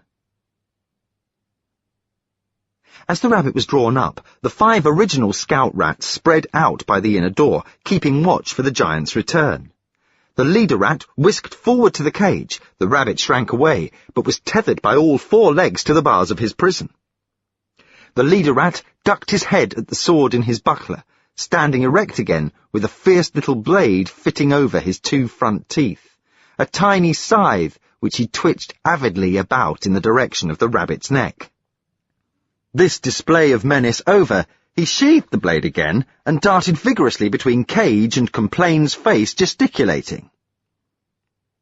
Obviously, the rabbit understood what was intended. Complain stared puzzledly at it. The pupils of its eyes appeared to swell, and he flinched in his mind from a feeling of tentative discomfort. The feel remained. It soaked about his brain with the cautious advance of a puddle round cobbles. He tried to shake his head, but the eerie sensation maintained itself and strengthened. It was seeking something witlessly, like a dying man blundering round darkened rooms feeling for the light switch. Complain broke into a sweat, grinding his teeth as he tried mentally to repel the beastly contact. Then it found its correct point of entry. His mind blossomed into an immense shout of interrogation. Why are, who is, what do, how can, do you, can you, will you? Complain screamed with anguish. Instantly, the desolating gibberish ceased. The formless inquiry died. The scout rats leapt from their posts, and they and the 4 driver rats spun the imprisoned rabbit round and shot the cage back into the wall. Spurring them savagely, the rat leader followed with his guard. Next moment, the square of wall banged down behind them, only just in time, for a giant burst into the room to find what the screaming was about. He rolled Complain over with his foot. The latter stared up hopelessly at him, trying to speak. Reassured, the giant lumbered back to the other room, this time leaving open the connecting door. "The dizzy's got a headache," he announced. Complain could hear their voices. They seemed to be talking at some kind of machine, but he was almost totally absorbed by the ordeal with the rats. A madman had lived for a moment within his skull. The teaching warned him that his mind was a foul place. The Holy Trinity, Freud, Jung, and Bassett, had gone alone through the terrible barriers of sleep, death's brother.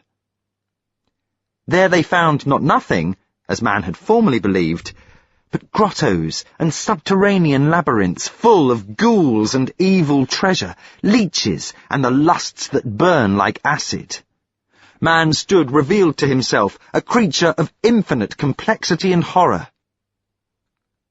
It was the aim of the teaching to let as much of this miasmic stuff out to the surface as possible. But supposing the teaching had never gone far enough? It spoke allegorically of conscious and subconscious. Supposing there was a real subconscious, a being capable of taking over the mind of a man? Had the Trinity been down all the slimy corridors? Was this subconscious the madman who screamed inside him? Then he had the answer, simple yet unbelievable. The caged creature had brought its mind into contact with his. Reviewing that fizzing questionnaire, Complain knew it had come from the animal and not from some dreadful creature inside his own head. The ordeal was at once made tolerable. One can shoot rabbits. Ignoring the how of it, with true quarters philosophy, Complain dismissed the matter. He lay still, resting, trying to breathe the clinging smell from his lungs, and, in a short while, the giants returned. Complain's captor, Randall, picked him up without further ado and opened the trapdoor in the floor. Their argument had evidently been settled in Curtis's favour. Randall eased himself and his burden back into the low tunnel. He put Complain onto the conveyance and, by the sound of things, climbed on himself behind his captive's head. With a quiet word to the giants above, he started the motor. Again, the grey roof flowed overhead, punctuated by criss-crossing pipe, wire and tube. At length, they stopped. Fumbling on the roof, the giant pressed his fingers to it, and a square opened above them. Complain was hauled out of the hole, carried a few yards, bundled through a door, and dropped. He was back in the deadways. Its smell to a hunter was unmistakable. The giant hovered over him wordlessly, a shadow in shadows, and then vanished. The darkness of the dim sleep-wake embraced Complain like a mother's arms. He was back home, among dangers he was trained to face. He slept. Phantom legions of rats swarmed over him, pinning him down. The rabbit came, it climbed into his head and slithered down the long warrens of his brain. Complain woke, groaning, humiliated by the beastliness of his dream. It was still dark. The rigidity in his limbs induced by the gas pellet had relaxed. His lungs were clear. Carefully, he stood up. Shielding his torch till it gave the barest whisper of light, Complain moved to the door and looked out at blackness. As far as he could see, a gulf stretched infinitely before him. He slid out, feeling along to the right, and found a row of doors. Using the light again, he found damp, bare tile underfoot. Then he knew where he was. A hollowness in his ear reinforced the certainty. The giant had brought him back to what Rothery had called the sea. Getting his bearings, Complain flashed the light cautiously. The sea itself had gone. He walked to the edge of the pit into which Rothery had fallen. It was empty, all but dry. Rothery had gone. The walls of the pit glinted with festoons of rust, blood-coloured in the warmy air. The floor of the pit was drying rapidly. Complain turned and walked from the chamber, minding not to wake the haggard echoes. He headed back to Marappa's camp. The ground still squelched lightly underfoot, holding its moisture. He brushed gently by the sagging muck of last season's ponics and came to the camp door. He whistled eagerly, wondering who would be on guard. Marappa? Wantage? For more? Almost lovingly he thought of them, reversing the old quarter's adage to whisper to himself, "Better the devils you know than the ones you don't." His signal went unanswered. Holding himself tense, he pushed into the room. It was empty. They had moved on. Complain was alone in deadways. Self-control snapped then.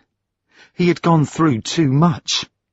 Giants, rats, rabbits he could bear, but not the scabrous solitudes of deadways. He rioted round the room, flinging up the splintered wood, kicking, cursing, out into the corridor, roaring, swearing, tearing away through the vegetable mash, howling, blaspheming. A body cannoned into him from behind. Complain sprawled into the tangle, fighting insanely to turn and tackle his assailant. A hand clamped itself unshakably over his mouth. "Shut up, you drab-spawned he-hag!" A voice snarled in his ear. He ceased struggling. A light was turned onto him, and 3 figures hunched over him. I thought I'd lost you," he said. Suddenly, he began to cry. Reaction turned him into a child again. His shoulders heaved, the tears poured down his cheeks. Marappa smacked him efficiently across the face. Chapter 4. They travelled. Grimly, cutting, pushing, they worked through the ponics.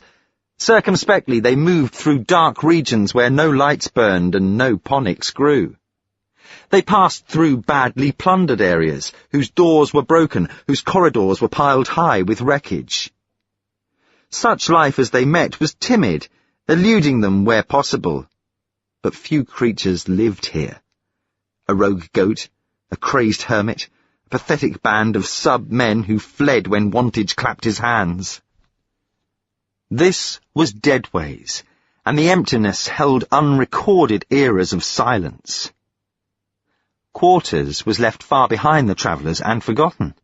Even their nebulous destination was forgotten, for the present, with its ceaseless call upon their physical reserves, required all their attention. Finding the subsidiary connections between decks wasn't always easy, even with the help of Marappa's plan.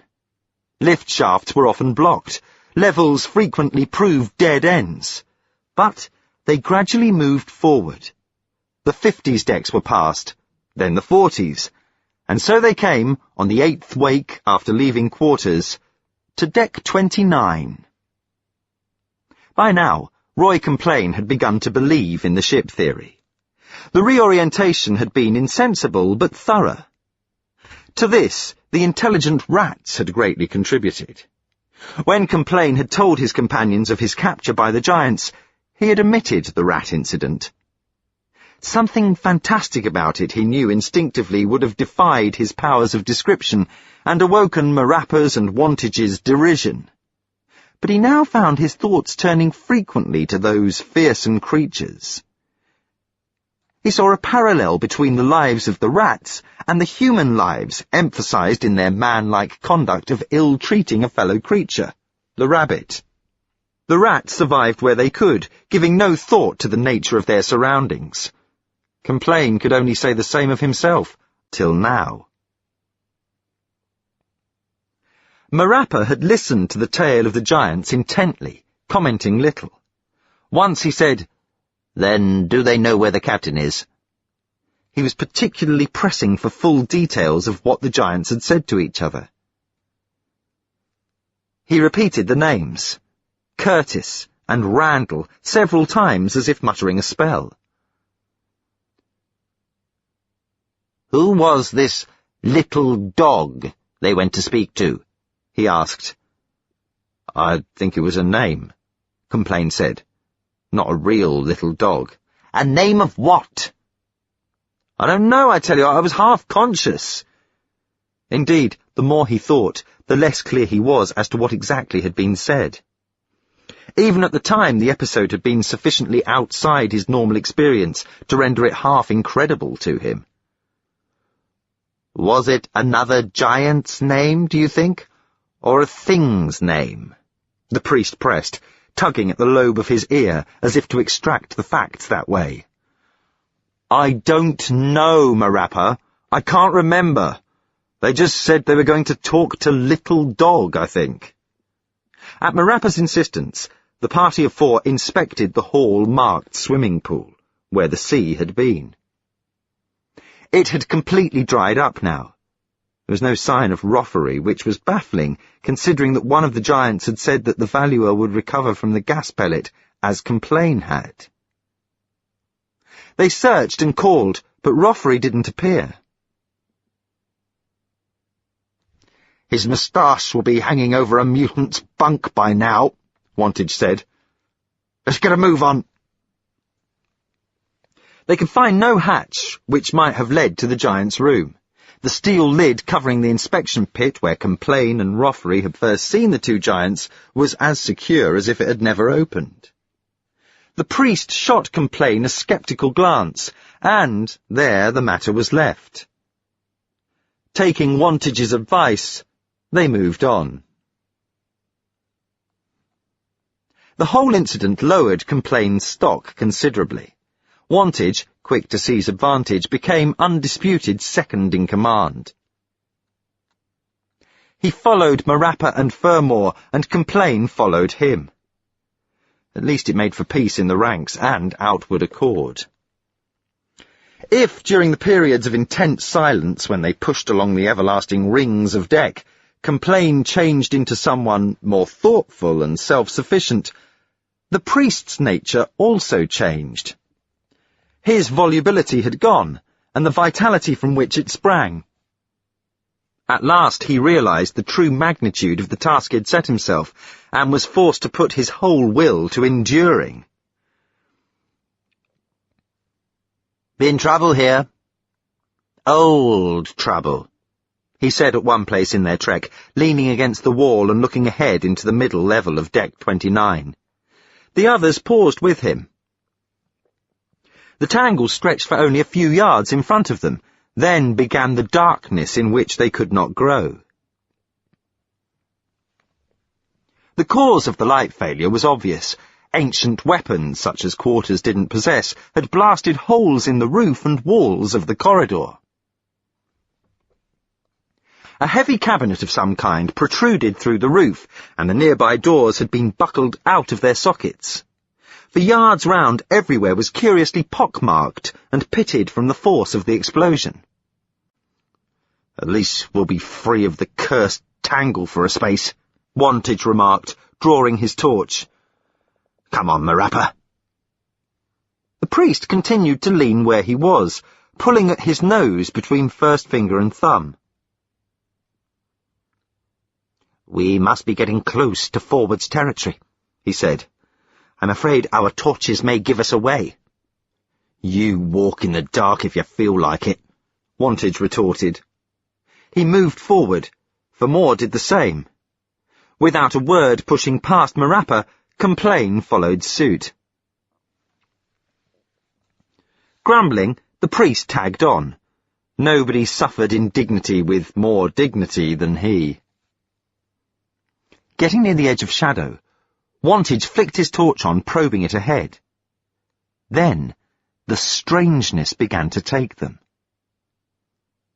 The first thing that Complain, whose eyes were trained to notice such things, observed, which went against natural law, was the lie of the Ponics. As always, they tailed off and grew stunted towards the lightless passage. But here they were peculiarly wispy. Their stalks looked flaccid, as if unable to support their weight, and they ventured further from the overhead glow than usual. Then his footsteps failed to bite on ground. Already, Wantage was floundering ahead of him. Famore had gone into an odd, high-stepping walk. Complain felt strangely helpless. The intricate gears of his body had been thrown out of kilter. It was as if he was trying to march through water. Yet he had an unaccountable sensation of lightness. His head swam. Blood roared in his ears. He heard Marappa exclaim in astonishment, and then the priest blundered into his back. Next moment, Complain was sailing on a long trajectory past Famore's right shoulder. He doubled up as he went, striking the wall with his hip. The ground rose slowly to meet him, and, spreading both arms, he landed on his chest and went sprawling. When he looked dizzily into the darkness, he saw Wantage, still gripping his torch, descending even more slowly. On the other side of him, Marappa was floundering like a hippopotamus, his eyes bulging, his mouth speechlessly opening and shutting. Taking the priest's arm, Famore spun him expertly round and pushed him back into the safe area. Then Famore bunched his stocky form and dived out into the dark for Wantage, who was blaspheming quietly near the floor, glissading off the wall. Famore seized him, braked himself with an outthrust heel, and floated softly back on the rebound. He steadied Wantage, who staggered like a drunken man. Thrilled by this display, Complain saw at once that here was an ideal way of travel. Whatever had happened in the corridor, he dimly supposed that the air had changed in some way, although it was still breathable. They could proceed quickly along it in a series of leaps. Getting cautiously to his feet and snapping on his torch, he took a tentative jump forward. His cry of surprise echoed loudly down the empty corridor. Only by putting up his hand did Complain save himself a knock on the head. The gesture sent him into a spin, so that he eventually landed on his back. He was dizzy. Everything had been the wrong way up. Nevertheless, he was 10 yards down the corridor. The others, fixed in a drum of light with a green backcloth, looked distant. Complain recalled ambling memories of Osbert Burgas. What had he said in the truth Complain had mistaken for delirium? The place where hands turn into feet and you fly through the air like an insect. Then the old guide had roved this far. Complain marvelled to think of the miles of festering tunnel that lay between them and quarters. He rose too hastily, sending himself spinning again. Unexpectedly, he vomited. It floated forward in the air, forming up into globelets, splashing round him as he made a clumsy retreat back to the others. "The ship's gone crazy," Marappa was saying. "Why doesn't it show this on your map?" Wantage asked angrily. "I never did trust that thing." "Obviously, the weightlessness occurred after the map was made. Use your damned brains if you've got any," Famore snapped.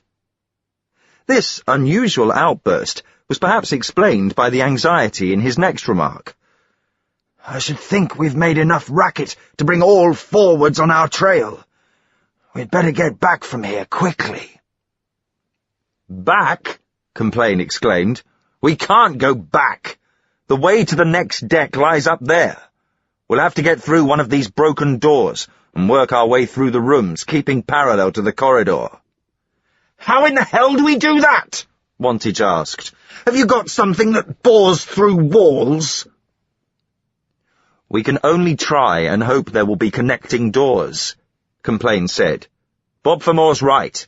It's madness to stay here. Come on." "Yes. But look here," Marappa began. "I'll take a journey," Complain said angrily. He burst open the buckled nearest door and pushed his way in.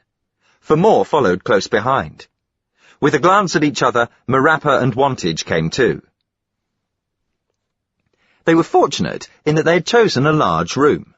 The light still functioned, and the place was stacked with growth.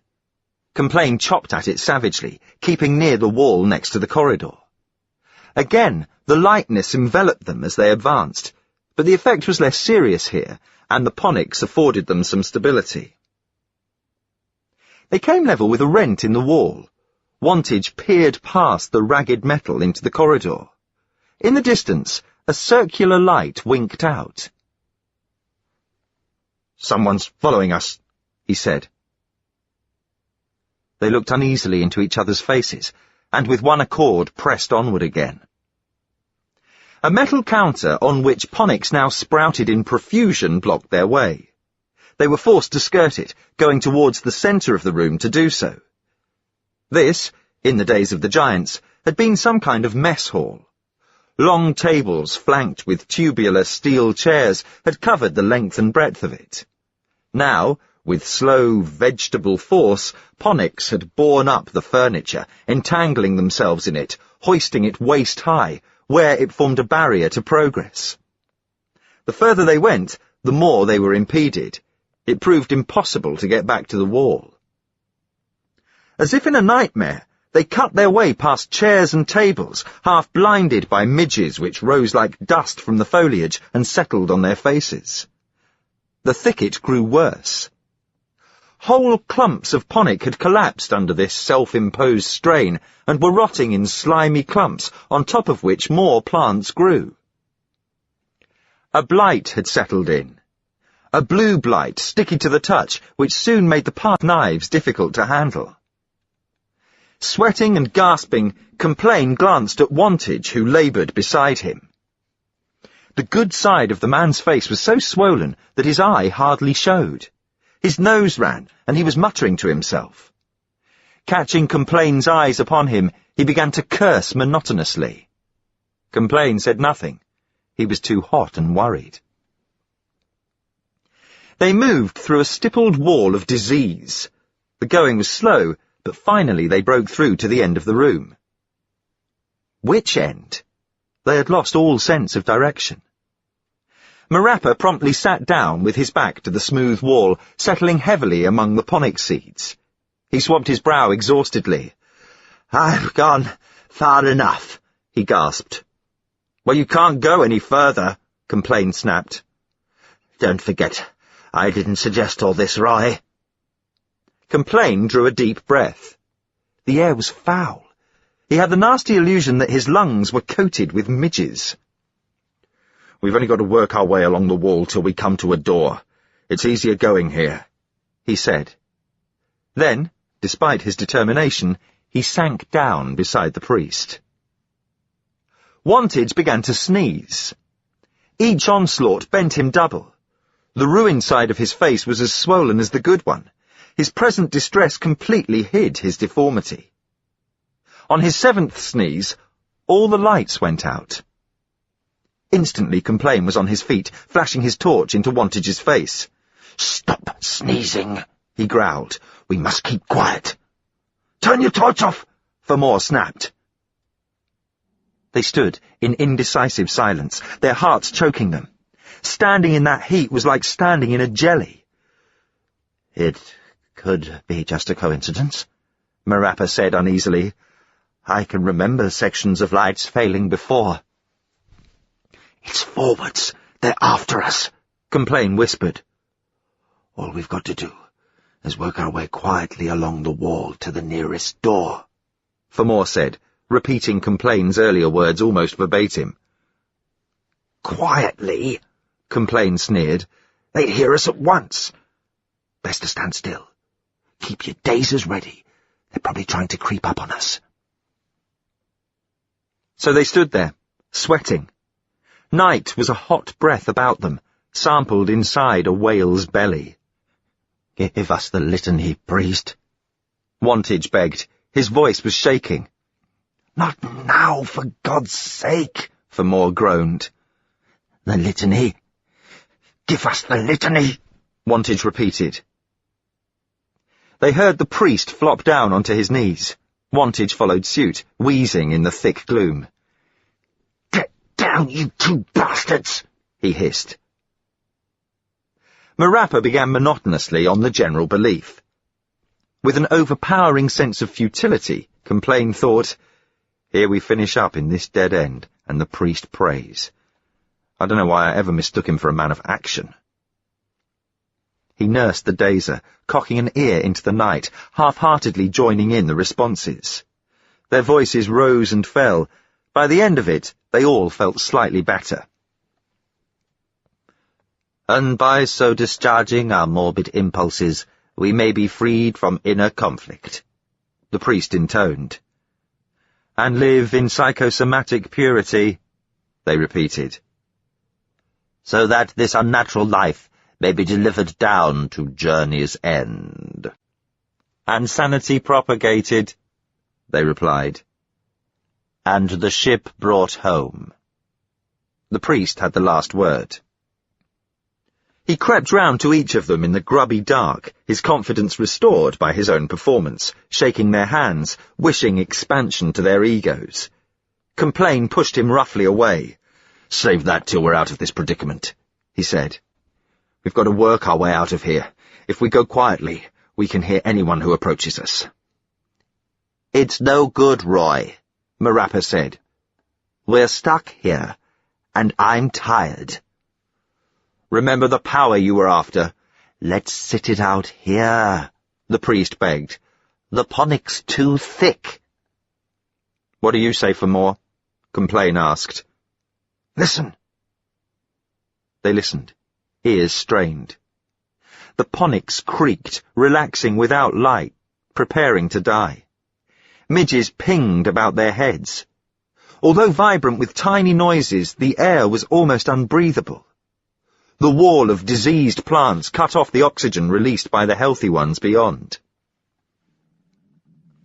With frightening suddenness, Wantage went mad. He flung himself onto Famore, who cried out as he was bowled over. They were rolling about in the muck, struggling desperately. Soundlessly, Complain threw himself onto them. He felt Wantage's wiry frame writhing on top of Famore's thick body. The latter was fighting to shake off the hands round his throat.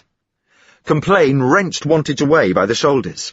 Wantage threw a wild punch, missed, grabbed for his dazer. He brought it up, but Complain had his wrist. Twisting savagely, he forced Wantage slowly back and then hit out at his jaw. In the dark, the blow missed its target, striking Wantage's chest instead. Wantage yelped and broke free, flailing his arms wildly about his body. Again, Complain had him. This time, his blow connected properly. Wantage went limp, tottered back into the ponics, and fell heavily. "Thanks," Vermore said. It was all he could manage to say. They had all been shouting. Now they were silent again, listening.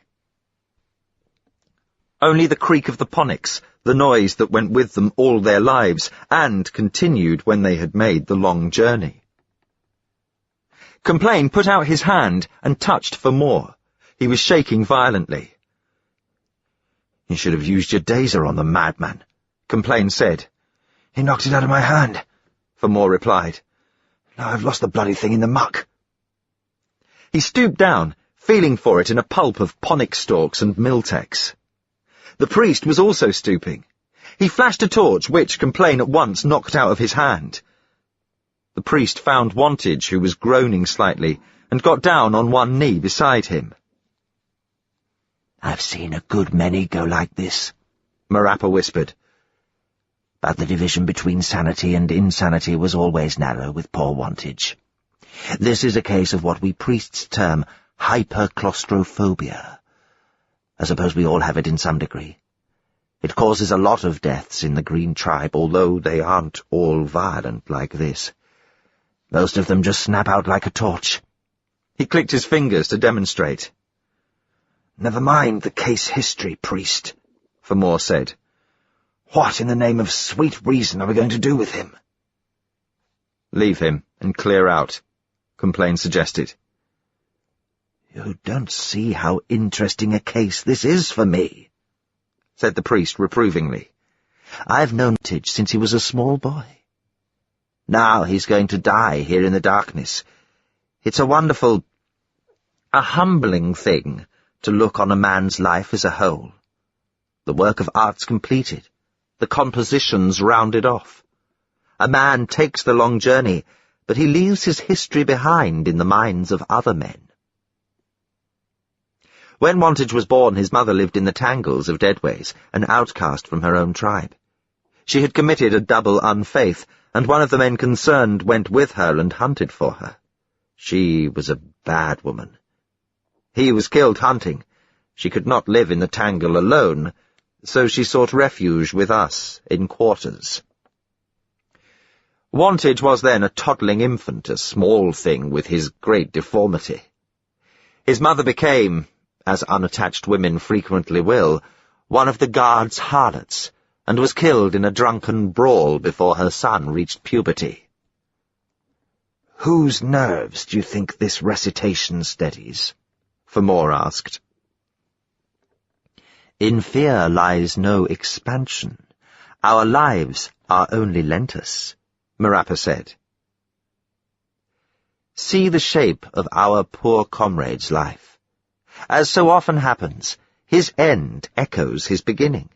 The wheel turns one full revolution, then breaks off. When he was a child, Wantage endured nothing but torment from the other boys. Taunts because his mother was a bad lot. Taunts because of his face. He came to identify the two as one woe. So he walked with his bad side to the wall and deliberately submerged the memory of his mother. But being back in the tangle brought back his infant recollections. He was swamped by the shame of her, his mother. He was overwhelmed by infantile fears of darkness and insecurity.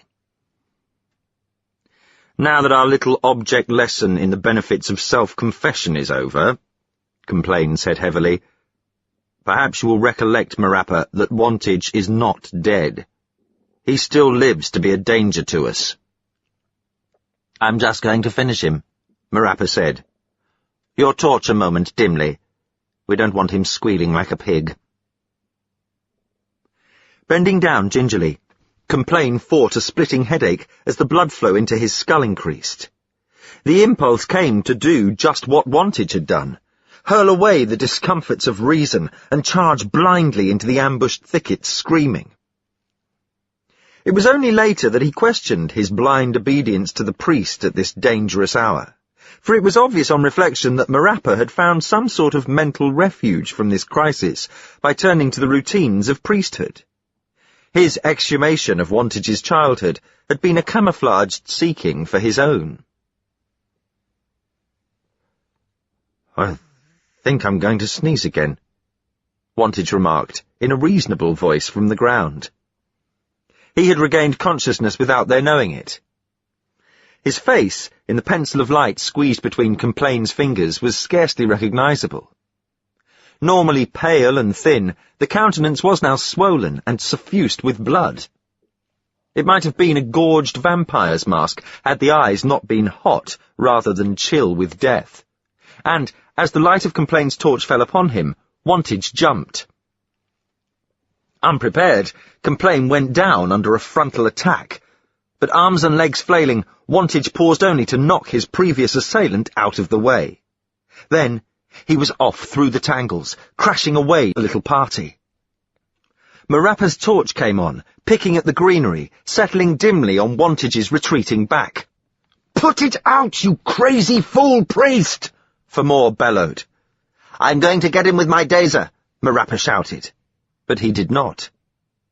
Wantage had burst only a short way into the tangle when he paused and swung about.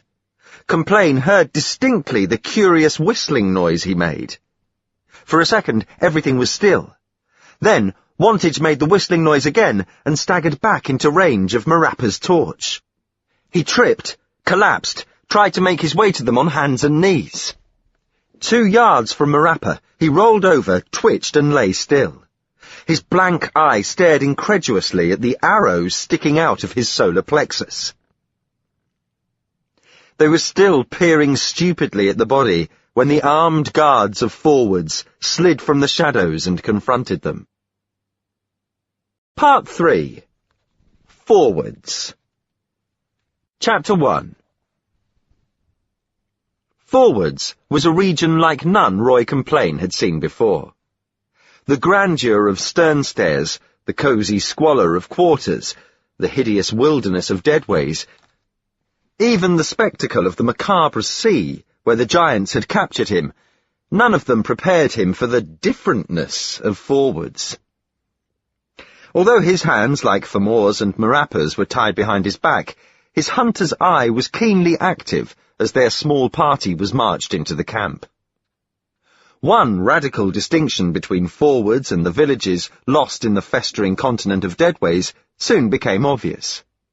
Whereas the Green Tribe and others like it were always slow on the move, Forwards was firmly established, its boundaries fixed and unchanging.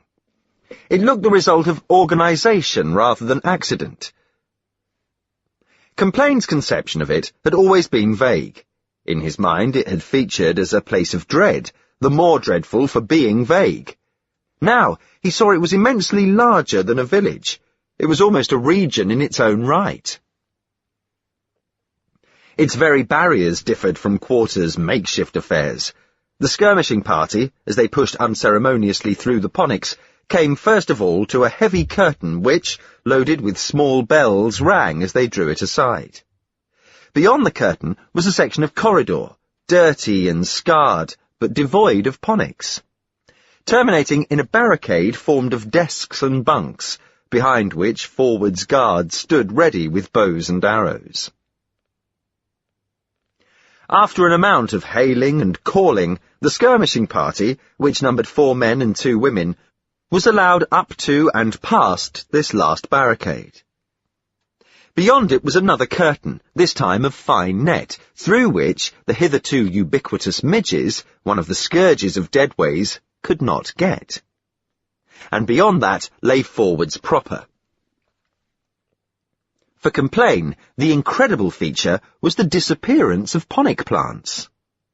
Inside Quarters, of course, the thickets had been hacked or trampled down, but with indifferent enthusiasm, and in the knowledge that the clearance was only temporary. Often enough, the old root system was allowed to remain covering the deck, and always there had been tokens of them about, from the sour-sweet Miltex smell pervading the air to the dried staves used by men and the chitinous seeds played with by children. Here, the ponics had been swept away as if they had never been. The detritus and soil that attended them had been completely removed. Even the scoured pattern the roots made on the hard deck had been erased. The lighting, no longer filtered through a welter of greedy foliage, shone out boldly.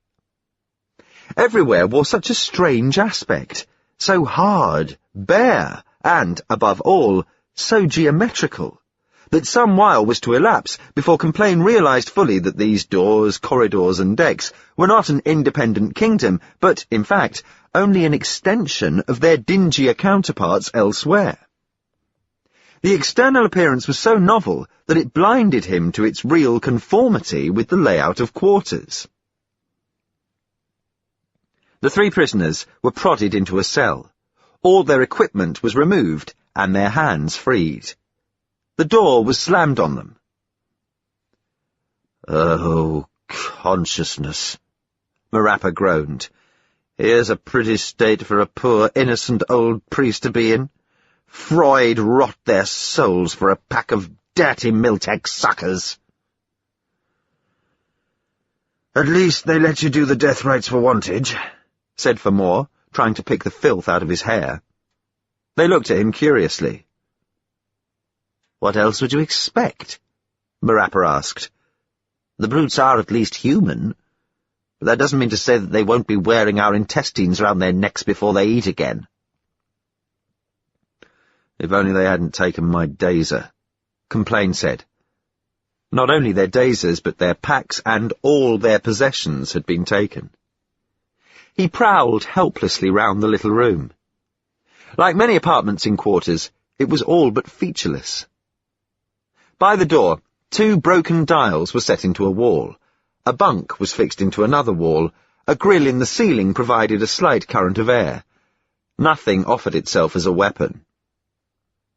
The trio had to possess themselves in uneasy patience until the guards came back. For some while, the silence was broken only by an uneasy whine deep in the priest's intestines.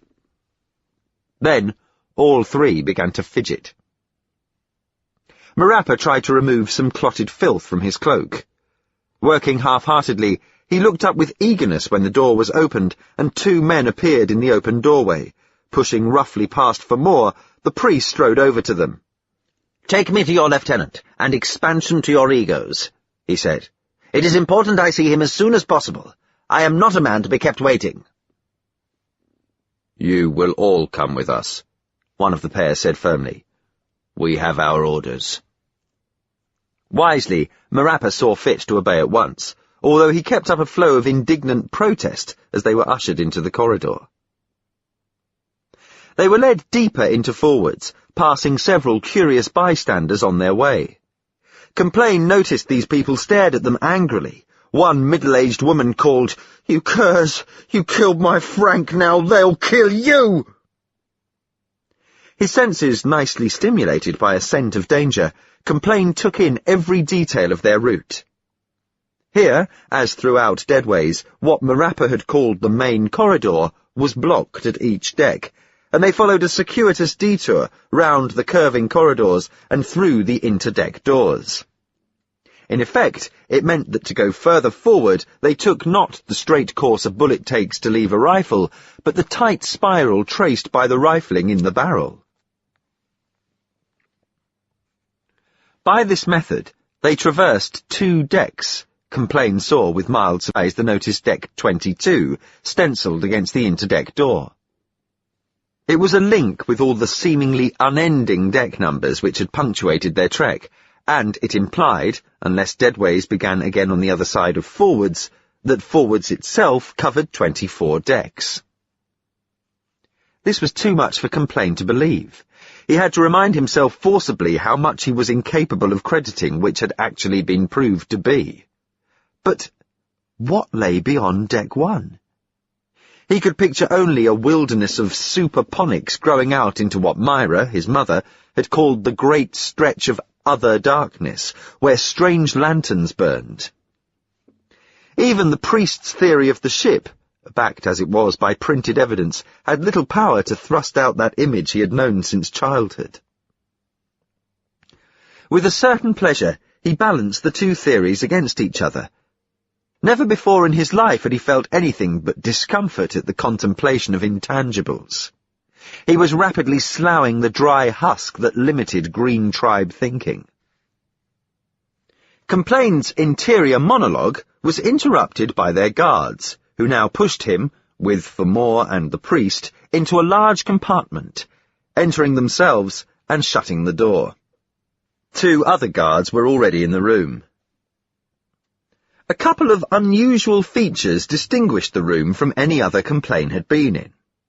One was a plant bearing bright flowers which stood in a tub, as if for some purpose, though what purpose the hunter couldn't guess. The other unusual feature was a girl. She stood regarding them from behind a desk, dressed in a neat grey uniform, and with her hands restfully down at her sides. Her hair fell straight and neat about her neck. The hair was black, and her eyes were grey. Her face was thin, pale, and intense. The exact curve of her cheek down to her mouth holding, Complain felt compulsively, a message he longed to understand. Although she was young, and her brow magnificent, the impression she gave was not so much of beauty as of gentleness, until one's gaze dropped to her jaw. There lay delicate but unmistakable warning that it might be uncomfortable to know this girl too well. She surveyed each of the prisoners in turn. Complain experienced a strange frisson as her eyes engaged his, and something tensed in Famore's attitude revealed that he, too, felt an attraction to her. That her direct gaze defied a strict quarters taboo only made it the more disturbing. "So you're Greg's ruffians," she said finally. Now she had seen them, she was obviously inclined to look at them no more. She tilted her neat head up and studied a patch of wall. "It is good that we've caught some of you at last. You have caused us much unnecessary irritation. Now you'll be handed over to the torturers. We have to extract information from you. Or do you wish to surrender it voluntarily here and now?" Her voice had been cold and detached, using the tone the proud employ to the criminal. Torture, it was implied, was the natural disinfectant for their sort. Famore spoke. "We beg you, as you are a kind woman, to spare us from torture." "It is neither my business nor my intention to be kind," she replied. "As for my sex, that, I think, lies outside the scope of your concerns. My name is Inspector Vian. I investigate all captives brought into forwards, and those who are coy about talking go on the presses. You ruffians in particular deserve nothing better. We need to know how to get to the leader of your band himself." Marappa spread his hands wide. "You may take it from me. We know nothing of this leader," he said, "nor of the ruffians who serve him. We 3 are completely independent. Our tribe lies many decks away. As I am a humble priest, I would not lie to you." "Humble, are you?" she asked, thrusting the little chin out. "What were you doing so near forwards? Do you not know our perimeters are dangerous?" "We did not realize we were so near forwards," said the priest. "The ponics were thick. We have come a long way." "Where exactly have you come from?" This was the first question of a series that Inspector Vian thrust at them. Marappa answered them greasily and unhappily. He was not permitted to deviate. Whether she spoke or listened, the girl in grey looked slightly away from them. They might have been 3 performing dogs hustled before her, so detachedly did she ignore them as people. The 2 silent figures, and the third, Marappa, standing slightly ahead of his companions, gesticulating, protesting, shifting his weight from one leg to the other, were for her mere random elements in a problem awaiting solution. The direction of her interrogation soon made it obvious that she began by believing them to be members of a marauding gang, and ended by doubting it. The gang, it became apparent, had been carrying out raids on forwards from a nearby base at a time when other, as yet unspecified, problems pressed. Vianne's natural disappointment at finding the trio less exciting than hoped for chilled her manner still further. The thicker grew the ice, the more voluble grew Marappa. His violent imagination, easily stimulated, pictured for him the ease with which this impervious young woman might snap her fingers and launch him on his long journey. At last he stepped forward, placing one hand gently on her desk. "What you have failed to realize, madam," he said impressively, "is this: that we are no ordinary captives. When your skirmishers waylaid us, we were on our way to forwards with important news." "Is that so?" Her raised eyebrows were a triumph. "You were telling me a moment ago you were only a humble priest from an obscure village. These contradictions bore us." "Knowledge," Marappa said. "Why question where it comes from? I warn you seriously, I am valuable." Vianne permitted herself a small, frosty smile. "So, your lives should be spared because you hold some vital information between you. Is that it, priest?" "I said I had the knowledge," Marappa pointed out craftily, puffing up his cheeks. "If you also deign to spare the breath of my poor ignorant friends here, I should of course be everlastingly delighted." So, for the first time, she sat on behind the desk, a hint of humour lurking round her mouth, softening it. She pointed to complain. "You," she said. "If you have no knowledge to pour into our ears, what can you offer?" "I am a hunter," Complain said. "My friend Famore here is a farmer.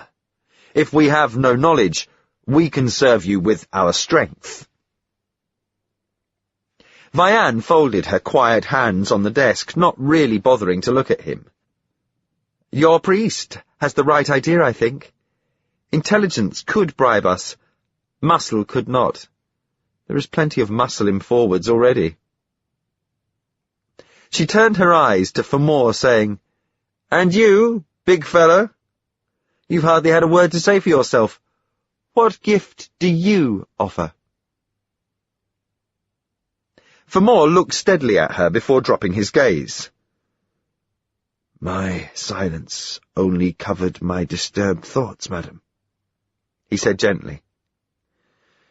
"In our small tribe, we had no ladies who rivaled you in any way."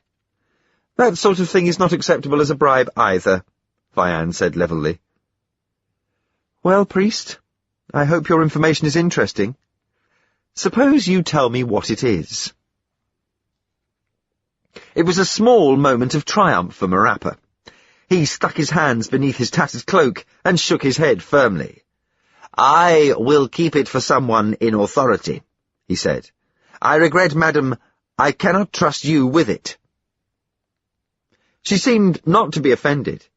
It was a measure, possibly, of her self-assurance that her hands never moved on the desktop. "I will have my superior brought here at once," she said. One of the guards was sent out. He was away only a short while, returning with a brisk, middle-aged man. The newcomer was instantly impressive. Deep lines ran down his face like water runners down a slope, and this eroded appearance was increased by the inroads of grey into his still yellow hair. His eyes were wide awake, his mouth autocratic. He relaxed his aggressive expression to smile at Vianne, and conferred quietly with her in one corner, thrusting occasional glances at Marappa as he listened to what she was saying. "How about making a dash for it?" Famore whispered to Complain in a choked voice. "Don't be a fool," Complain whispered back. "We'd never get out of this room. Never mind past the barrier guards." Famore muttered something inaudible, looking almost as if he might attempt to break on his own. But at that moment, the man conferring with Vian stepped forward and spoke. "We have certain tests we wish to carry out on the three of you," he said mildly. "You will shortly be called back here, priest. Meanwhile, guards, remove these prisoners to cell 3, will you?" The guards were prompt to obey. Despite protests from Famore, he and Complain and Marappa were hustled out of the room and into another only a few yards down the corridor, where the door was shut on them. Marappa looked embarrassed, realizing that his recent attempt to extricate himself at their expense might have cost him a little goodwill. He began straight away to try to retain his position by cheering them up. "Well, well, my children," he said, extending his arms to them. "The long journey has always begun, as the scripture puts it. These people of Forwards are more civilized than we, and will certainly have a horrible fate awaiting us. Let me intone some last rite for you." Complain turned away and sat down in a far corner of the room. Famore did likewise. The priest followed them, squatting on his massive haunches and resting his arms on his knees. "Keep away from me, priest," Complain said. "Leave me in peace." "Have you no guts? No reverence?" the priest asked him. His voice became as thick as cool treacle. "Do you think the teaching allows you peace in your last hours? You must be stirred into consciousness for the final time. Why should you slump here despairing? What is your wretched, sordid life to care a curse over? Where in your mind is anything so precious that it should not be carelessly extinguished? You are sick, Roy Complain. You need my ministrations." "Just take it I'm not in your parish any more, will you?" Complain said wearily. "I can look after myself." The priest made a face and turned to Famore. "You, my friend, what have you to say?" he asked. Famore smiled. He was in control of himself again. "I'd just like an hour alone with that luscious Inspector Vian. Then I'd travel happy," he said. "Can you arrange that for me, Marappa?" Before Marappa had time to choose a suitably moral answer, the door opened and an ugly face peered in. A hand followed it, beckoning to the priest. Marappa rose, smoothing his clothes self-consciously. "I'll put in a word for you, children," he said, and stalked with dignity into the passage behind the guard. A minute later, he was facing the inspector and her superior again. The latter, perched on a corner of the desk, began to speak at once. "Expansions to you. You are Henry Marappa, a priest, I believe. My name is Scoit, Master Scoit, and I am in charge of alien investigation. Anybody brought into Forwards comes before me and Inspector Vian. If you are what you claim, you'll not be harmed. But some strange things emerge from Deadways and must be guarded against. I understand you came here especially to bring us some information."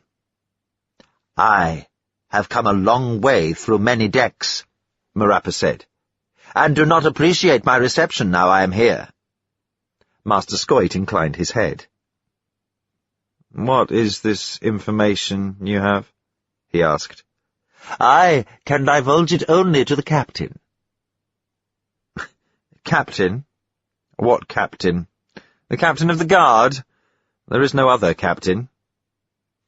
This put Marappa in an awkward position, since he did not wish to use the word ship before the moment was ripe. "Who is your superior?" he asked. Inspector Vian and I answer only to the Council of Five, Scoit said, with anger in his tone. It is impossible for you to see the Council until we have assessed the importance of your information. Come, priest, other matters are on hand. Patience is an old-fashioned virtue I don't possess. What is the intelligence you set so much store by? Marappa hesitated. The moment was definitely not ripe. Scoit had risen almost as if to go. Vian looked restless. All the same, he could hedge no more. "This world," he began impressively. "All forwards and deadways to the far regions of Sternstairs is one body. The ship. And the ship is man-made, and moves in a medium called space. Of this I have proof." He paused to take in their expressions. Scoit's was one of ambiguity. Marappa continued, explaining the ramifications of his theory with eloquence. He finished by saying, "If you will trust me and give me power, I will set this ship, for such you may be assured it is, at its destination, and we will all be free of it and its oppression forever." He faltered to a stop. Their faces were full of harsh amusement. They looked at each other and laughed briefly, almost without humour. Marappa rubbed his jowls uneasily. "You have no faith in me because I come from a small tribe," he muttered. "No, priest," the girl said. She came and stood before him.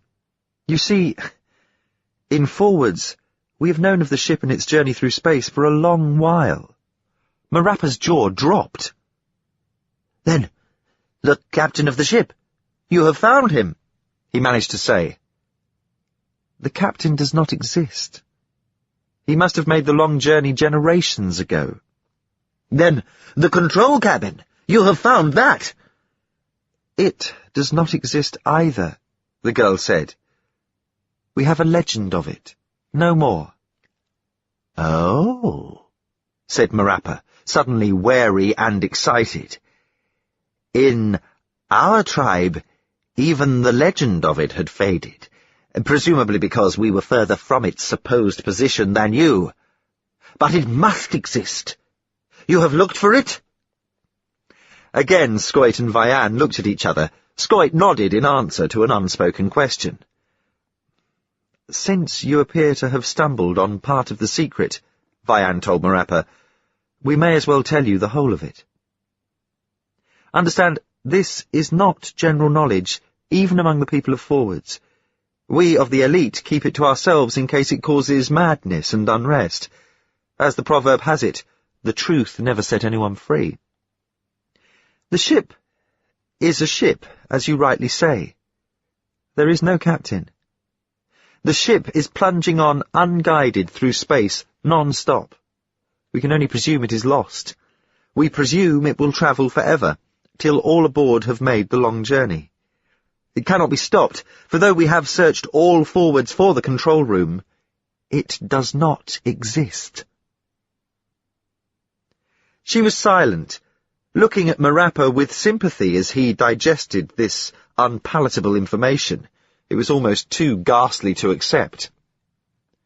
"Some terrible wrong of our forefathers," he murmured, drawing his right index finger surreptitiously across his throat. Then he pulled himself together.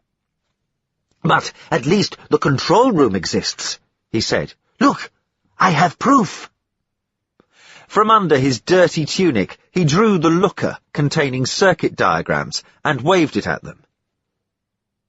"You were searched at the barriers," Scoit said. "How did you manage to retain that?" "Shall we say, thanks to a luxuriant growth of underarm hair?" the priest asked, winking at Vian. He had them impressed again, and was at once back on form. Now he spread the small looker on the inspector's desk and pointed dramatically to the diagram he had previously shown Complain. The little bubble of the control room was clearly indicated at the front of the ship. As the other two stared, He explained how he came by the looker. "This object was made by the giants," he said. "They undoubtedly owned the ship." "We know that much," Scoit said. "But this book is valuable. Now, we have a definite location to check for the control room. Come on, Via, my dear. Let's go and look at once." She pulled open a deep drawer in her desk, picked out a dazer and belt, and strapped them round her slender waist. It was the first dazer Marappa had seen here. They were evidently in short supply. He recalled that the Green tribe was so well armed only because old Burgass's father had stumbled on a supply of them in Deadways, many decks from forwards. They were about to leave when the door opened and a tall man entered. He was dressed in a good robe, and his hair was worn long and neat. As if respect were due to him, Scoit and Vian drew themselves up deferentially. "Word has come to me that you have prisoners, Master Scoit," the newcomer said slowly. "Have we caught some of Greg's men at last?" "I fear not, Councillor Date," Scoit said. "They are only 3 wanderers from Deadways. This is one of them." The councillor looked hard at Marappa, who looked away. "The other 2? The councillor prompted. "They are in cell 3, Councillor," Scoit said. "We shall question them later. Inspector Vian and I are testing this prisoner now." For a moment, the councillor seemed to hesitate. Then he nodded and quietly withdrew. The priest, impressed, stared after him, and it was rarely the priest was impressed. "That," Scoit said for Marappa's benefit, "was Councillor Zack Date, one of our Council of 5. Watch your manners in front of any of them, and particularly in front of Date." Vian pocketed the priest's circuit looker. They left the room in time to see the old councillor disappear round the curve of the corridor. Then began a long march towards the extremity of forwards, where the diagram indicated the controls to be. It would have taken them several sleep-wakes to make the distance had it been uncharted and overgrown with ponics and their attendant obstacles. Marappa, engrossed though he was with future plans, for the discovery of the ship's controls would undoubtedly put him in a strong position, kept an interested eye on his surroundings. He soon realized that forwards was far from being the wonderful place that Deadway's rumour painted, or that he had supposed at first sight. They passed many people, of whom a good proportion were children. Everyone wore less than in quarters. The few clothes they had looked washed and neat, and the general standard of cleanliness was good, but bodies were lean, running to bone. Food was obviously short. Marappa surmised, shrewdly, that being less in contact with the tangles, forwards could count on fewer hunters than quarters, and those perhaps of inferior quality. He found also, as they progressed, that though all forwards, from the barriers at Deck 24 to the dead end at Deck 1, was under forward sway, only Decks 22 to 11 were occupied, and they but partially. As they passed beyond Deck 11, the priest saw part of the explanation for this.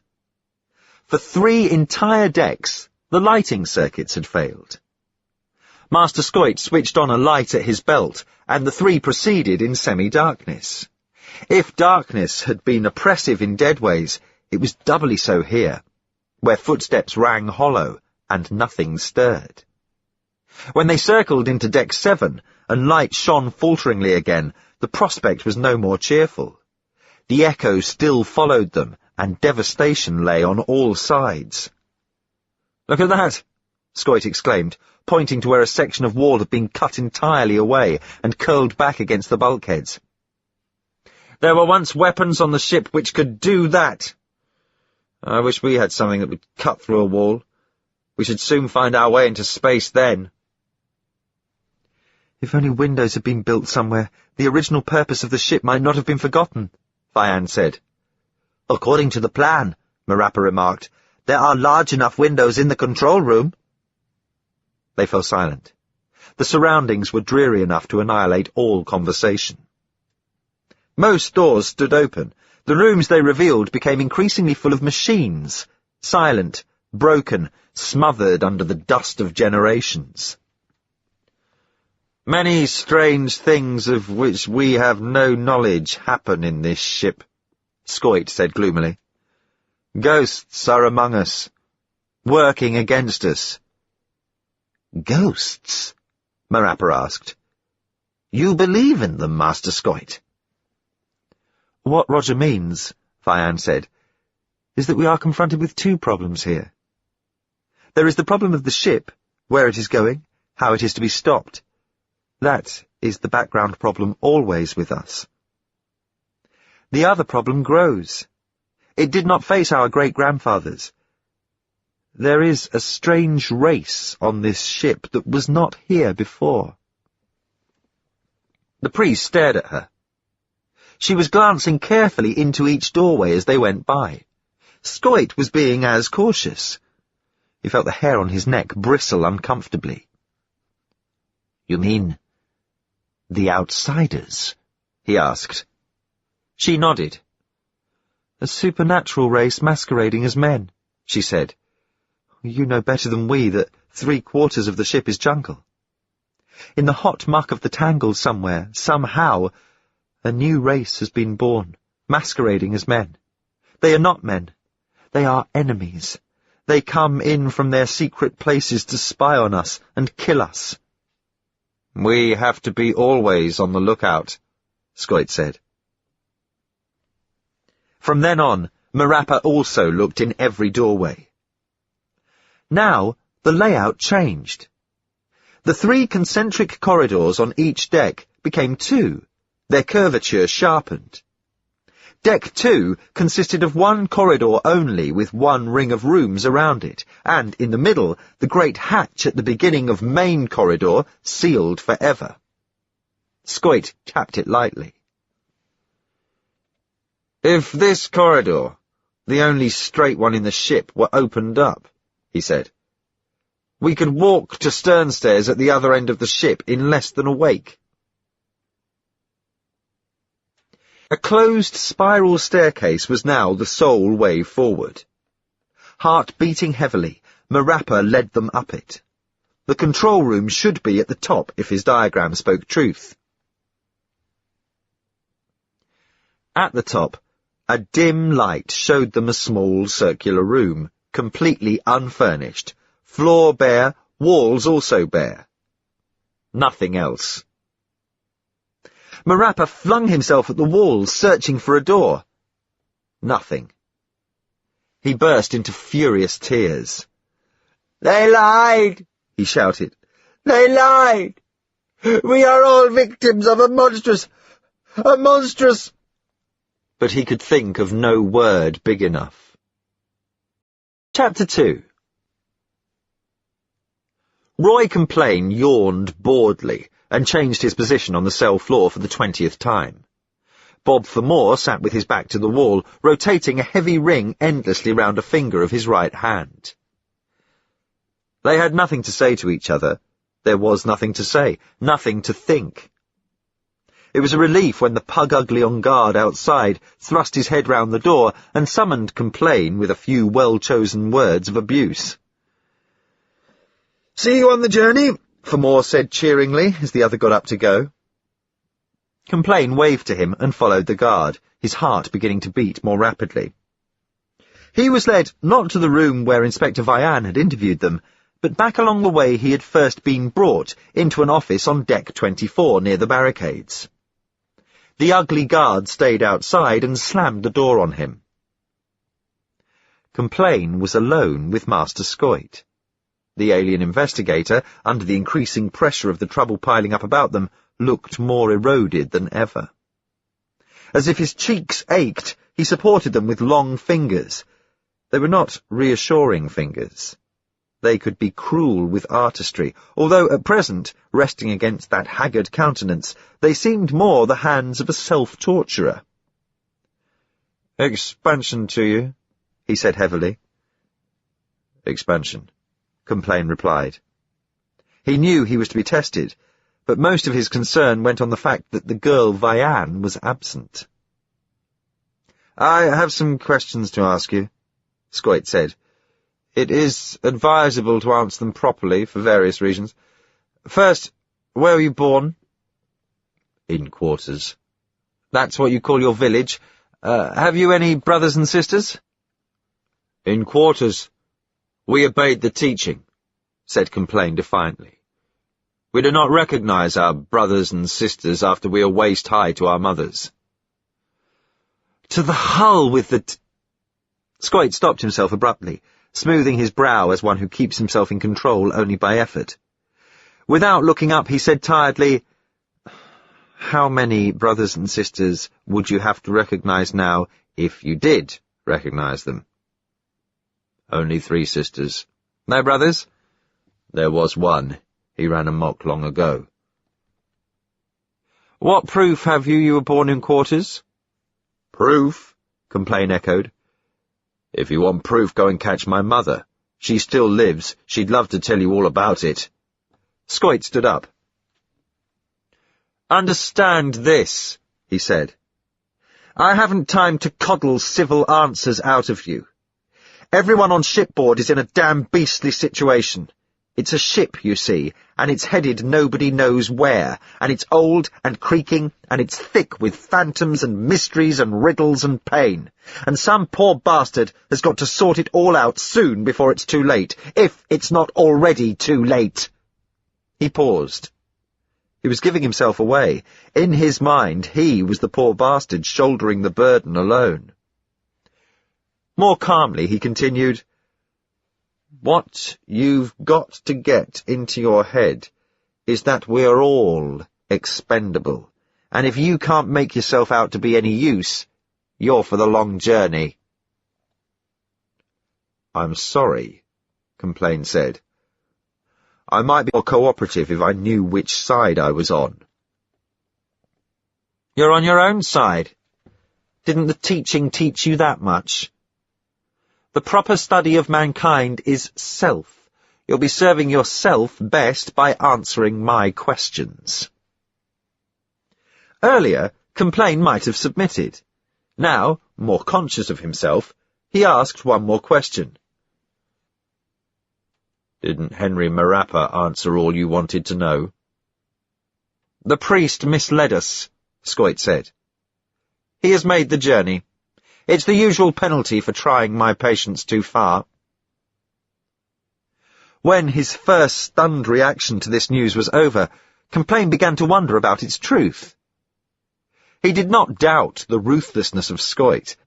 The man who kills for a cause kills almost unthinkingly. But he could hardly bring himself to believe he would see the garrulous priest no more. His mind preoccupied, he answered Scoit's questions. These mainly concerned their epic trek through deadways.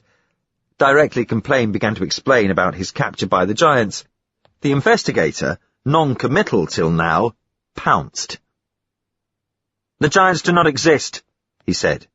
"They were extinct long ago. We inherited the ship from them." Although openly sceptical, he then pressed as hard for details as Marappa once had, and it was obvious he slowly began to accept Complain's narrative for truth. His face clouded in thought. He tapped his long fingers on the desk. "The outsiders we have known for enemies," he said. "But the giants we always regarded as our old allies, whose kingdom we took over with their approval. If they do still live somewhere in Deadways, why do they not show themselves unless for a sinister reason? We already have quite enough trouble piled up against us." As Complain pointed out, the giants had not killed him when they might conveniently have done so, nor had they killed Ern Roffery, although what had become of the Valuer remained a mystery. In all, their role in affairs was ambiguous. "I'm inclined to believe your tale, Complain," Scoit said, finally, "because from time to time we receive rumours. People swear they've seen giants. Rumours, We get our hands on nothing tangible. But at least the giants seem to be no threat to forwards. And, best of all, they don't seem to be in alliance with the outsiders. If we can tackle them separately, that'll be something. He lapsed into silence, then asked, "How far is it to this sea where the giants caught you?" "Many decks away. Perhaps 40. Master Scoit threw up his hands in disgust. "Too far," he said. "I thought we might go there, but forwards men do not love the Ponics." The door burst open. A panting guard stood on the threshold and spoke without ceremony. "An attack at the barriers, Master Scoit," he cried. "Come at once, you're needed." Scoit was up immediately, his face grim. Halfway to the door he paused, turning back to complain. "Stay there," he commanded. "I'll be back when I can." The door slammed. Complain was alone. As if unable to believe it, he looked slowly round. In the far wall behind Scoit's seat was another door. Cautiously, he went over and tried it. It opened.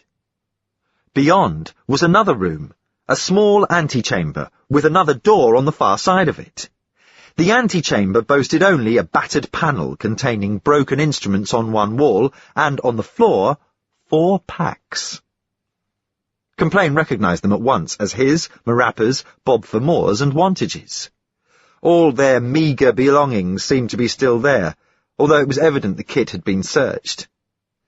Complain gave it only a brief glance, then crossed the room and opened the other door.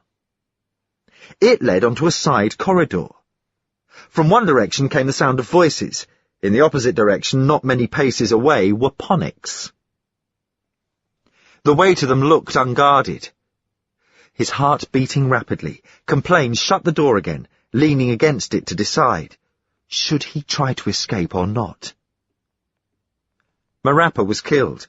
There was no evidence he also would not be as coolly disposed of. It might well be wise to leave, but for where? Quarters was too far away for a solitary man to reach, but nearer tribes would welcome a hunter. Complain recalled that Vian had mistaken his group for members of some tribe that was raiding forwards. In his preoccupation with their capture, Complain had scarcely taken note of what she'd said, but it might well be the same gang was besieging the barricades now. They should appreciate a hunter with a slight knowledge of forwards. He swung his pack onto his shoulder, opened the door, looked left and right, and dashed for the tangle. All the other doors in the side corridor were shut, bar one. Instinctively, Complain glanced in as he passed, and stopped dead. He stood on the threshold, transfixed. Lying on a couch just inside the room, relaxed as if it were merely sleeping, lay a body. It sprawled untidily, its legs crossed, its shabby cloak rolled up to serve as pillow. Its face wore the melancholy expression of an overfed bulldog. "Henry Marappa!" Complain exclaimed, eyes fixed on that familiar profile. The hair and temple were matted with blood. He leaned forward and gently touched the priest's arm. It was stone cold. Instantly, the old mental atmosphere of Quarters clicked into place round Complain. The teaching was almost as instinctive as a reflex. He snapped without thought into the first gesture of prostration, going through the ritual of fear. Fear must not be allowed to penetrate to the subconscious, says the teaching. It must be acted out of the system at once, in a complex ritual of expressions of terror. Between bow, bemoan, obeisance, Complain forgot all zest for escape. "I'm afraid we must interrupt this efficient demonstration," a chilly female voice said behind him. Startled, Complain straightened and looked round. Days are levelled, 2 guards at her side, there stood Vian. Her lips were beautiful, but her smile was not inviting. So ended Complain's test. It was Fermore's turn to be ushered into the room on deck 24. Master Scoit sat there as he had done with Complain, but his manner was openly more abrupt now. He began, as he had with Complain, by asking where Famore was born. "Somewhere in the Tingles," Famore said, in his usual unhurried way. "I never knew where exactly." "Why weren't you born in a tribe?" "My parents were fugitives from their tribe. It was one of the little midway tribes, smaller than Quarters." "When did you join the Green tribe?" "After my parents died," Famore said. "They had the trailing rot. By then I was full grown." Scoit's mouth, naturally heavy, had now elongated itself into a slit. A rubber cosh had appeared and was lightly balanced between Scoit's hands. He began to pace up and down in front of Famore, watching him closely. "Have you any proof of all this stuff you tell me?" he asked. Famore was pale, tensed, incessantly twisting the heavy ring on his finger. "What sort of proof?" he asked, dry-mouthed. "Any sort, anything about your origins we can check on. We aren't just a ragtaggle village in Deadways, Famore. When you drift in from the Tangles, we have to know who or what you are." "Well?" "Marappa the priest will vouch for me." "Marappa's dead. Besides, I'm interested in someone who knew you as a child. Anyone." He swung round, so that they were face to face. "In short, Famore, we want something you seem unable to give. Proof that you're human." "I'm more human than you little—" As he spoke, Famore jumped, his fist swinging. Nimbly, Scoit skipped back and brought the cosh hard across Famore's wrist. Numbness shooting up his arm, Famore subsided deflatedly, face sour with malice. "Your reflexes are too slow," Scoit said severely. "You should easily have taken me by surprise then." "I was always called slow in Quarters," Famore muttered, clutching his sleeve. "How long have you been with the Green tribe?" Scoit demanded, coming closer to Famore again and waggling the cosh as if keen to try out another blow. "Oh, I lose track of time. Twice 100 dozen sleep-wakes." "We do not use your primitive method of calculating time in forwards, Famore. We call 4 sleep-wakes 1 day. That would make your stay with the tribe 600 days. A long time in a man's life." He stood looking at Famore, as if waiting for something. The door was pushed roughly open, and a guard appeared on the threshold, panting. "There's an attack at the barriers, Master Scoit," he cried. "Please come at once. You're needed." On his way to the door, Scoit paused and turned back towards Famore, grim-faced. "Stay there," he ordered. "I'll be back as soon as possible." In the next room, Complain turned slowly to Vianne. Her dazer had gone back in its holster at her waist. "So, that tale about the attack at the barriers is just a trick to get Master Scoit out of the room, is it?" he said. "That's right," she said steadily. "See what Famore does now." For a long moment, Complain stood looking into her eyes, caught by them. He was close to her, alone in what she had called the observation room, next to the room in which Famore now was and Complain had been earlier. Then, pulling himself away in case his heart might be read in his face, Complain turned and fixed his gaze through the peephole again. He was in time to see Famore grab a small stool from the side of the room, drag it into the middle, stand on it, and reach up towards the grille that here, as in most apartments, was a feature of the ceiling. His fingers curled helplessly a few inches below the grille. After a few fruitless attempts to jump and stand on tiptoe, Famore looked round the room in desperation and noticed the other door, beyond which lay his pack. Kicking the stool away, he hurried through it, so vanishing from Complain's sight. He has gone just as I went, Complain said, turning to brave the grey eyes again. My men will pick him up before he gets to the Ponyx, Vianne said carelessly. I have little doubt your friend for more is an outsider, but we shall be certain in a few minutes. Bob for more? He couldn't be. We'll argue about that later, she said. In the meantime, Roy Complain, you are a free man, as far as any of us are free. Since you have knowledge and experience, I hope you will help us attack some of our troubles. She was so much more beautiful and frightening than Gwenny had ever been. His voice betraying his nervous excitement, Complain said, I will help you in any way I can. Master Scoit will be grateful, she said, moving away with a sudden sharpness in her voice. It brought him back to realities, and he asked with an equal sharpness what the outsiders did that made them so feared, for though they had been dreaded by the Green tribe, it was only because they were strange and not like men. Isn't that enough? She said. And then she told him of the powers of the outsiders. A few had been caught by Master Scoit's various testing methods, and all but one had escaped.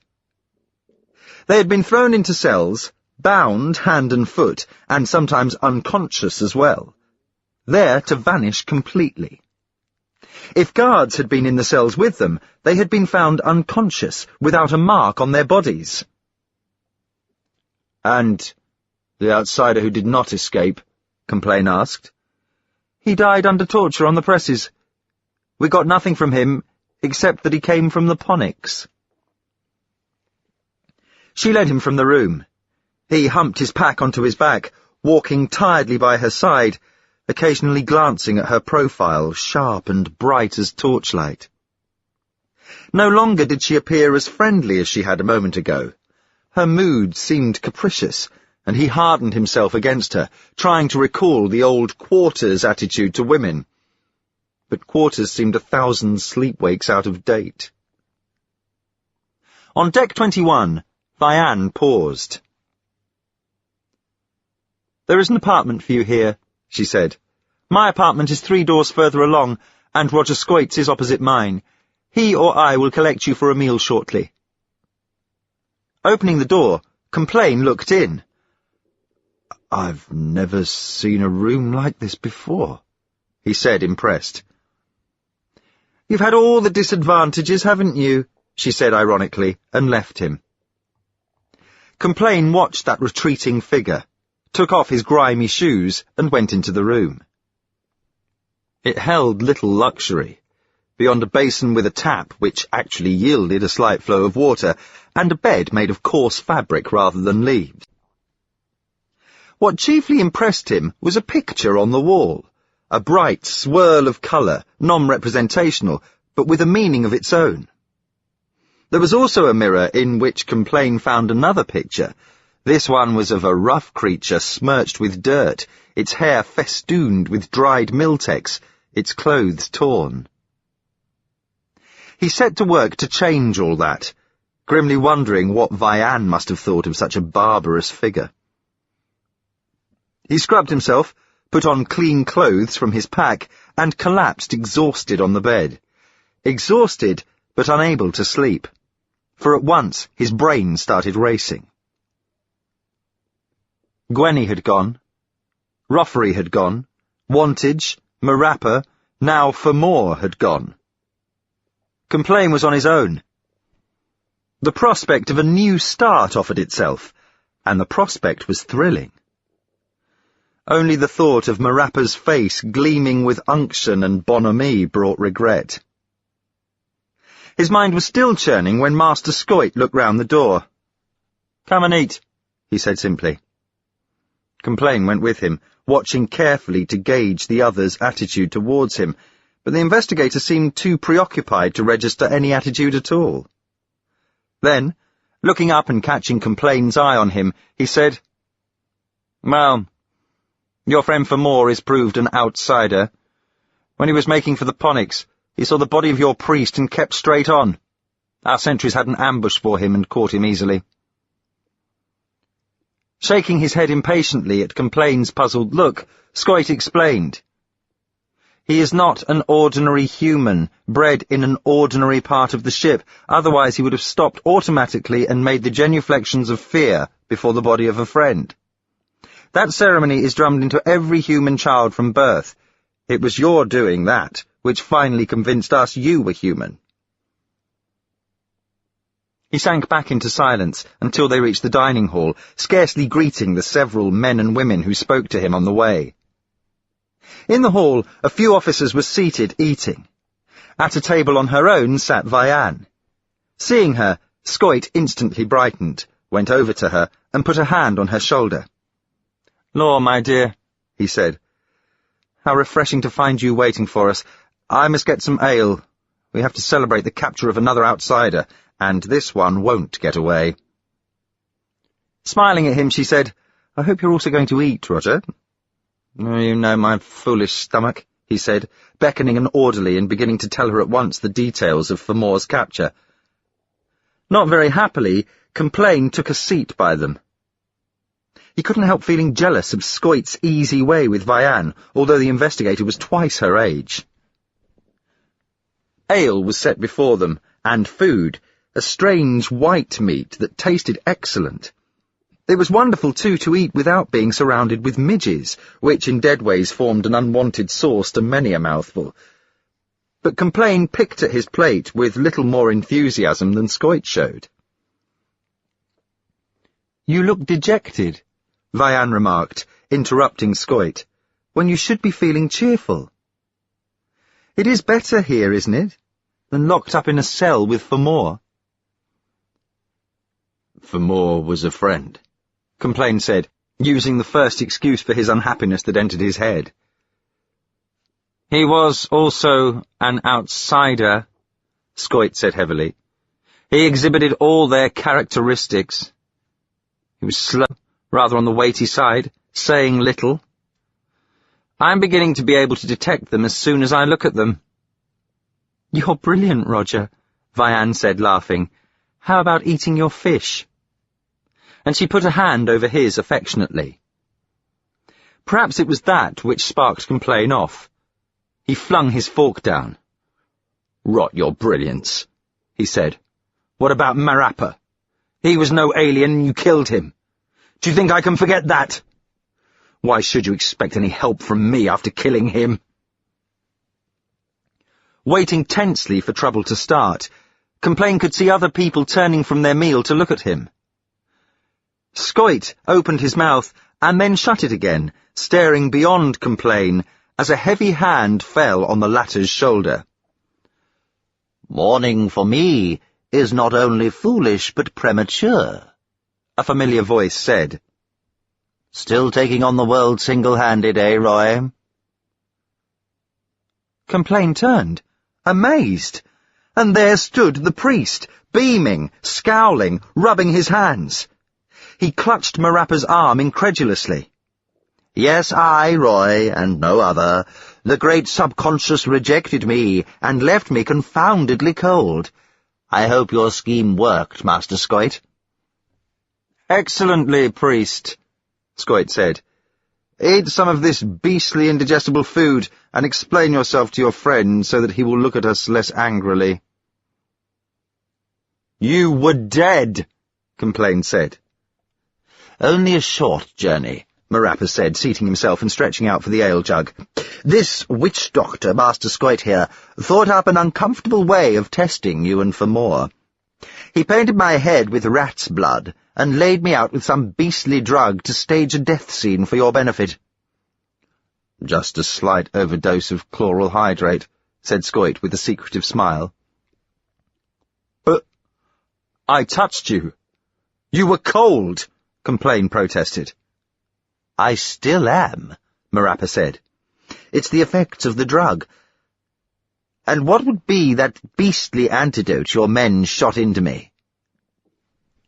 "Strychnine, I believe it's called," Scoit said. "Very unpleasant. I'm a hero, no less, Roy. Always a saint, and now a hero as well. The schemers also condescended to give me a hot coffee when I came round. I never tasted anything so good in quarters. but this ale is better." His eyes met Complain's still dazed ones over the rim of the mug. He winked and belched with charming deliberation. "I'm no ghost, Roy," he said. "Ghosts don't drink." Before they had finished the meal, Master Scoit was looking fretful. With a muttered apology, he left them. "He works too hard," Vianne said, her eyes following him out of the hall. "We must all work hard. Before we sleep, you must be put in the picture and told our plans, for we shall be busy next week." "Ah," Marappa said eagerly, clearing his bowl. "That is what I want to hear. You understand, my interest in this whole matter is purely theological, but what I'd like to know is, what do I get out of it?" "First we're going to exorcise the outsiders." She smiled. "Suitably questioned, for more should yield up their secret hiding place. We go there and kill them, and then we are free to concentrate on unravelling the riddles of the ship." This she said quickly, as if anxious to avoid questioning on that point, and went on at once to usher them out of the dining room and along several corridors. Marappa, now fully himself again, took the chance to tell Complain of their abortive search for the control room. "So much has changed," Vianne complained. They were passing through a steel companionway whose double doors, now open, allowed egress from deck to deck. She indicated them lightly, saying, "These doors, for instance. In some places they are open, in some closed, and all the ones along main corridor are closed, which is fortunate. Otherwise every marauder aboard ship would make straight for forwards. But we cannot open or shut the doors at will, as the giants must have been able to do when they owned the ship. As they stand now, so they have stood for generations. But somewhere must be a lever which controls them all. We are so helpless. We control nothing." Her face was tense, the pugnacity of her jaw more noticeable. With a flash of intuition which surprised him, Complain thought, "She's getting an occupational disease like Scoit's, because she's identifying her job with him." Then he doubted his own perceptions, and, with a terrifying mental picture of the great ship with them all in it hurtling forever on its journey, had to admit the facts were enough to worry anyone. But it was still with the idea of checking her reactions that he asked Vianne, "Are you and Master Scoit the only ones working on this problem?" "For hem's sake, no," she said. "We're only subordinates. A group calling itself the Survival Team has recently been constituted, and it and all other forwards officers apart from guard officers are also devoting attention to the problem. In addition, 2 of the Council of 5 are in charge of it. One of them you met, Priest. Councillor Zack Date, the tall, long-haired man. The other of them I'm taking you to see now, Councillor Tregonin. He's the librarian. He must explain the world to you." So it was that Roy Complain and the priest came to their first astronomy lesson. Tregonin, as he talked to them, hopped about the room from object to object. He was almost ludicrously small and nervous. Although he was neat in a womanish way, the room he ruled over was heaped with lookers and miscellaneous bric-a-brac in disorderly fashion. Confusion had here been brought to a fine art. Tregonin explained first that until very recently in forwards, as was the rule still in quarters, anything like a looker or a video had been destroyed, either from superstition or from a desire to preserve the power of the rulers by maintaining the ignorance of the ruled. That, no doubt, was how the idea of the ship became lost to begin with, Tregonin said, strutting in front of them. And that is why what you see assembled round you represents almost all the records intact in the area of forwards. The rest has perished. What remains allows us only a fragment of the truth. As the counsellor began his narrative, Complain forgot the odd gestures with which he accompanied it. He forgot everything but the wonder of the tale as it had been pieced together, the mighty history patched up in this little room. Through the space in which their world moved, other worlds also moved. 2 other sorts of worlds, one called Sun, from which sprang heat and light, one called Planet. The planets depended on the suns for heat and light. At one planet, attached to a sun called Sol, lived people. This planet was called Earth, and the people lived all over the outside of it because the inside was solid and had no light. The folk did not fall off it, even when they lived on the bottom of it, Tregonin explained, for they had discovered a force called gravity. It is gravity which enables us to walk all the way round a circular deck without falling off. Many other secrets the men discovered. They found a way to leave their planet and visit the other planets attached to their sun. This must have been a difficult secret, for it took them a long while. The other planets were different from theirs, and had either too little light and heat, or too much. Because of this, there were no men living on them. This distressed the men of Earth. Eventually they decided they would visit the planets of other suns to see what they could find there, as their Earth was becoming exceptionally crowded. Here, the scanty records in Tregonin's possession became confusing, because while some said that space was very empty, others said it contained thousands of suns, stars they were sometimes called. For some lost reason, men found it hard to decide which sun to go to, but, eventually, with the aid of instruments in which they were cunning, they picked on a bright sun called Procyon, to which planets were attached, and which was only a distance called 11 light-years away. To cross this distance was a considerable undertaking, even for the ingenious men, since space had neither heat nor air, and the journey would be very long, so long that several generations of men would live and die before it was completed. Accordingly, men built this ship in which they now were, built it of inexhaustible metal in 84 decks, filled it with everything needful, stocked it with their knowledge, powered it with charged particles called ions. Tregonin crossed rapidly to a corner. "See," he exclaimed, "here is a model of the planet our ancestors left long ago. Earth." He held up a globe above his head. Chipped by careless handlers, obnubilated by the steep passage of time, it still retained on its surface the imprint of seas and continents. Moved, he hardly knew why, Complain turned to look at Marappa. Tears were pouring down the old priest's cheeks. What a beautiful story," Marappa sobbed. "You are a wise man, Counselor, and I believe it all, every word of it. Oh, what power those men had! What power! I am only a poor old provincial priest. Jesus knows. I know nothing but—" "Stop dramatizing yourself, man," Tregonin said with unexpected severity. "Take your mind off your ego and concentrate on what I'm telling you. Facts are the things. Facts, and not emotions." "You're used to the magnificence of the tale." "I am not," Marappa sobbed, unabashed. "To think of all that power."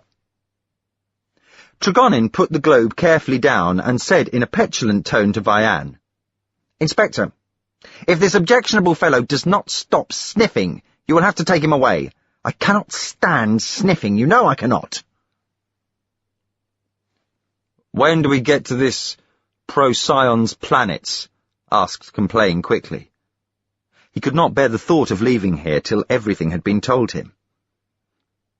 "A sound question, young man," Tregonin said, looking at him for what was practically the first time, "and I'll try to give you a sound answer.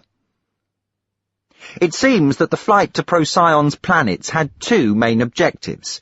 The ship was made so big because not only would the confinement of a small ship be unendurable on such a long journey, but it had to carry a number of people called colonists.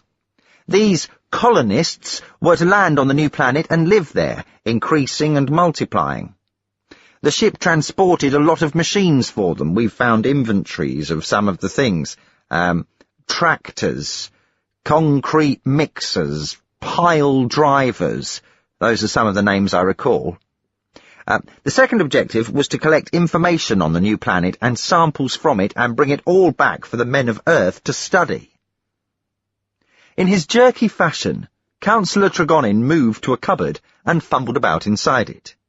He brought out a metal rack containing a dozen round tins, small enough to fit in a man's hand. He opened one. Crisp, broken flakes like transparent nail parings fell out. "Microfilm," Tregonin said, sweeping the flakes under a table with his foot. "It was brought into me from a far corner of Forwards.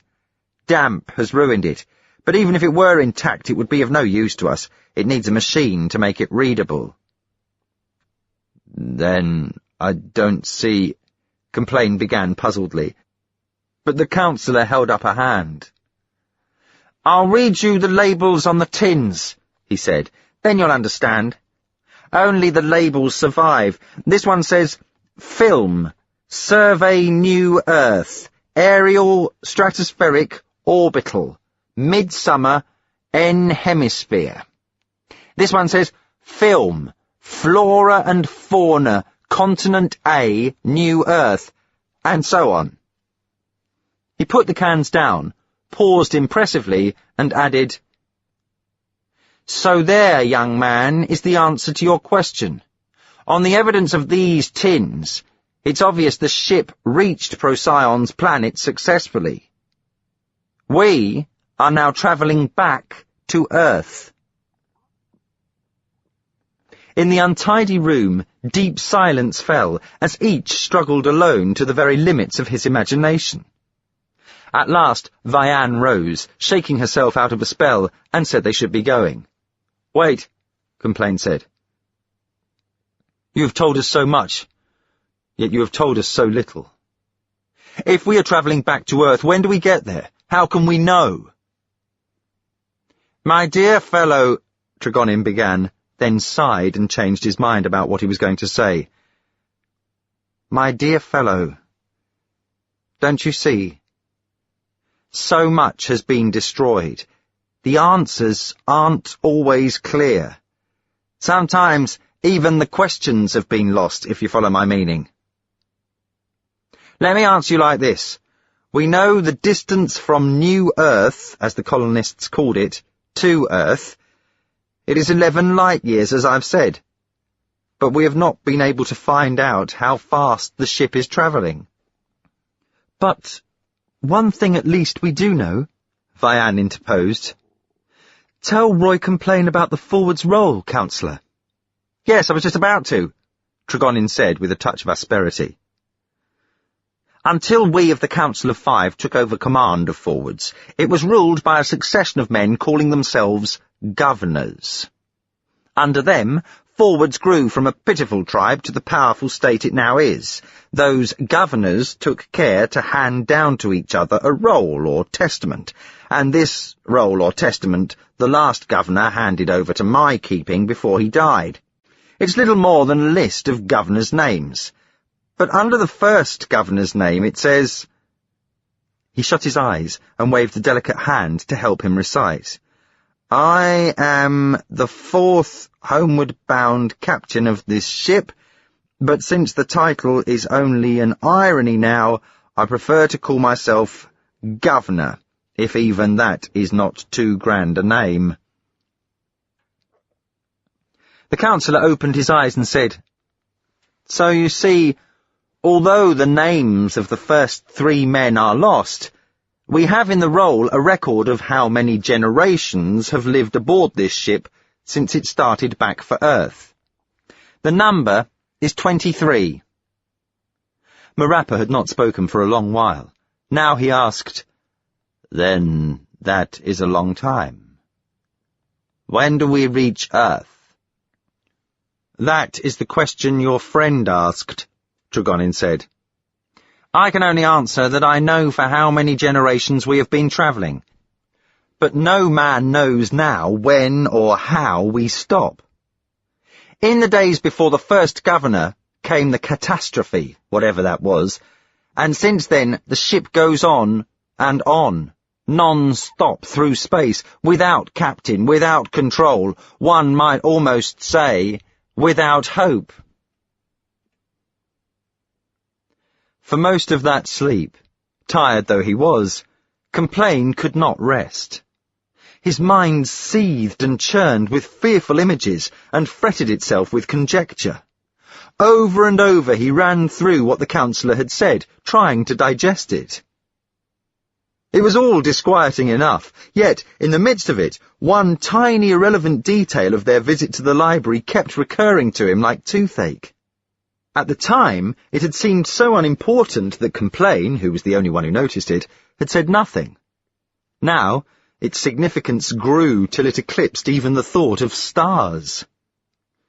While Tregonin was delivering his lecture, Complain had chanced to glance up at the library ceiling. Through the grille there, alert as if listening and understanding, peered a tiny rat's face. Chapter 3. Contraction, take your ego, Roy! Marappa exploded. Don't start mixing yourself up with the ideas of forwards. It's that girl who's doing it. I know. You mark my words, she's playing her own game with you.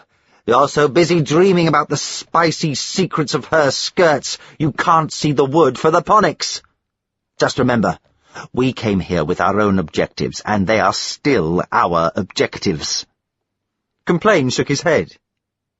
He and the priest were eating alone early the next wake. Officers crowded the dining hall, but Vian and Scoit had not yet appeared. Now Marappa was making his old appeal that they should try for power together. "You're out of date, Marappa," he said shortly, "and you can leave Inspector Vian out of it. These forwards people have a cause beyond any petty seeking for power. Besides, what if you killed the lot of them? What good would it do? Would it help the ship?" To the hull with the ship, Roy. Look, trust your old priest who never let you down yet. These people are using us for their own ends. It's only common sense for us to do the same. And don't forget, the teaching tells you always to seek for yourself so that you may be freed from inner conflict.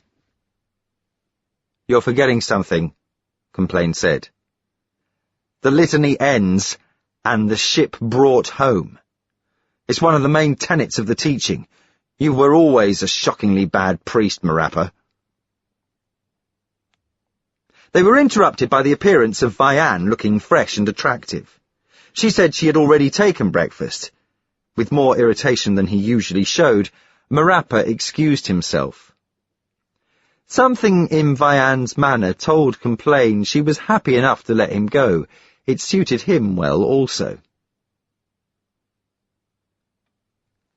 "Has Fomor been questioned yet?" he asked. "No. One of the Council of Five, Zack Date, has seen him, but that's all.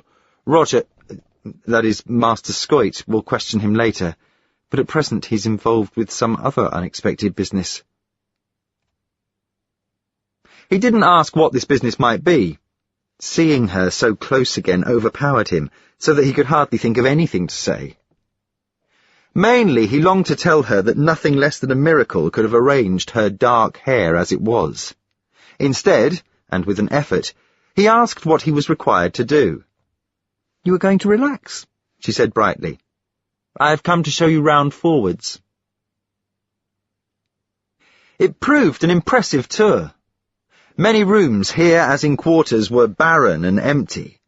Vian explained that this must be because their contents had been left on Procyon's planet, New Earth. Others had been turned into farms, far surpassing quarters in scale. Many varieties of animal Complain had never seen before. He saw fish for the first time swimming in tanks. Here Vian told him that they yielded the white meat he had enjoyed. These farm rooms, he was told, were controlled by Quantputer. Not understanding the reference, he held his tongue. There were amazing varieties of crops, some grown under special lighting. Cultivated ponics grew also, and brightly flowering shrubs.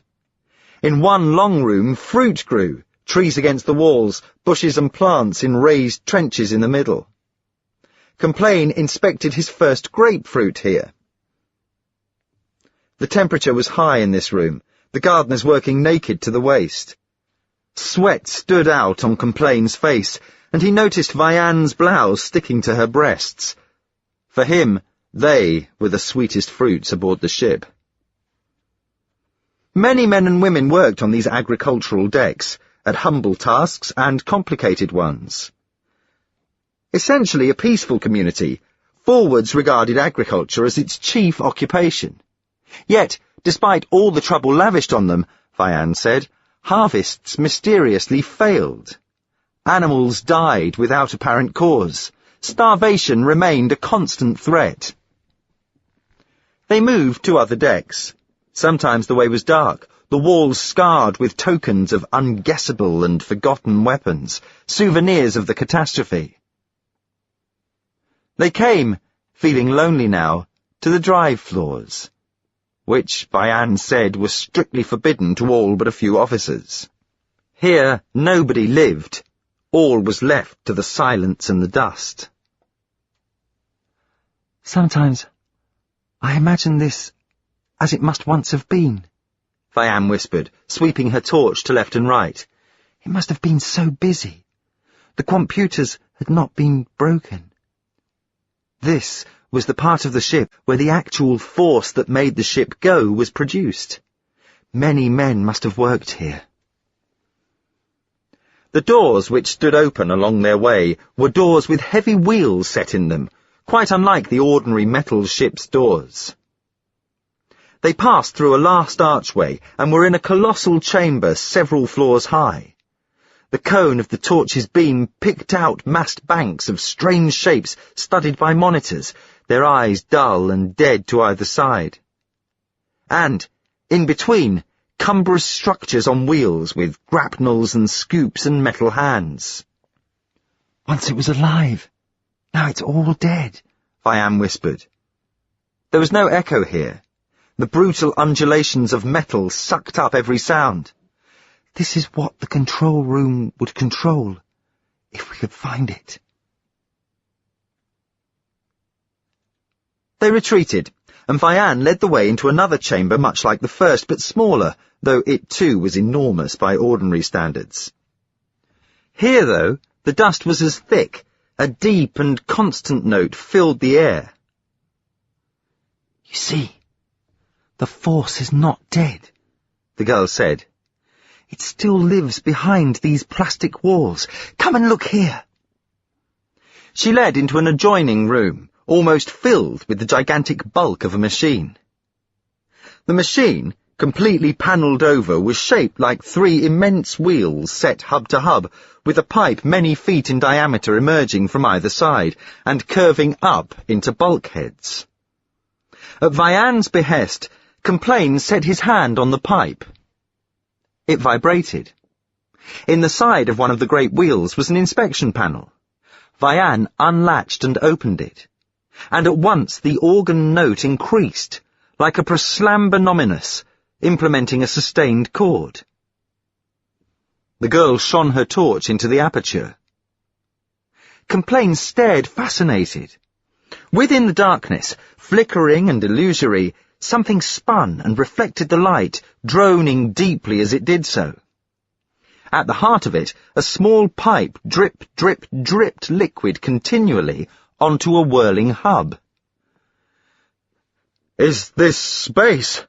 he asked Vian breathlessly. No, she said, as she closed the panel again. This is one of 3 tremendous fans. The little pipe in the middle lubricates it. Those fans never stop. They circulate air to the whole ship. How do you know?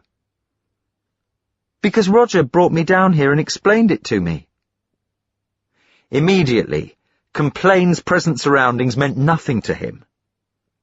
Before he could think of stopping the words, he said, "What is Roger Scoit to you, Vian?" "I love him very much," she said tensely. "I am an orphan. My mother and father both made the journey when I was very young. They caught the trailing rot. Roger Scoit and his wife, who was barren, adopted me, and since she was killed in a raid on forwards many watches ago, he has trained me and looked after me constantly." In the upsurge of relief that buoyed Complain, he seized Vian's hand. At once, she clicked off her torch and pulled away from him, laughing mockingly in the dark. "I didn't bring you down here to flirt, sir," she said. "You must prove yourself before trying that sort of thing with me." He tried to grab her, but in the darkness banged his head, whereupon she at once switched on the torch. At his lack of success, he was angry and sulky, turning away from her, rubbing his sore skull. "Why did you bring me down here?" he asked. "Why be friendly to me at all?" "You take the teaching too seriously." "It's what I might expect from someone out of a provincial tribe," she said pettishly.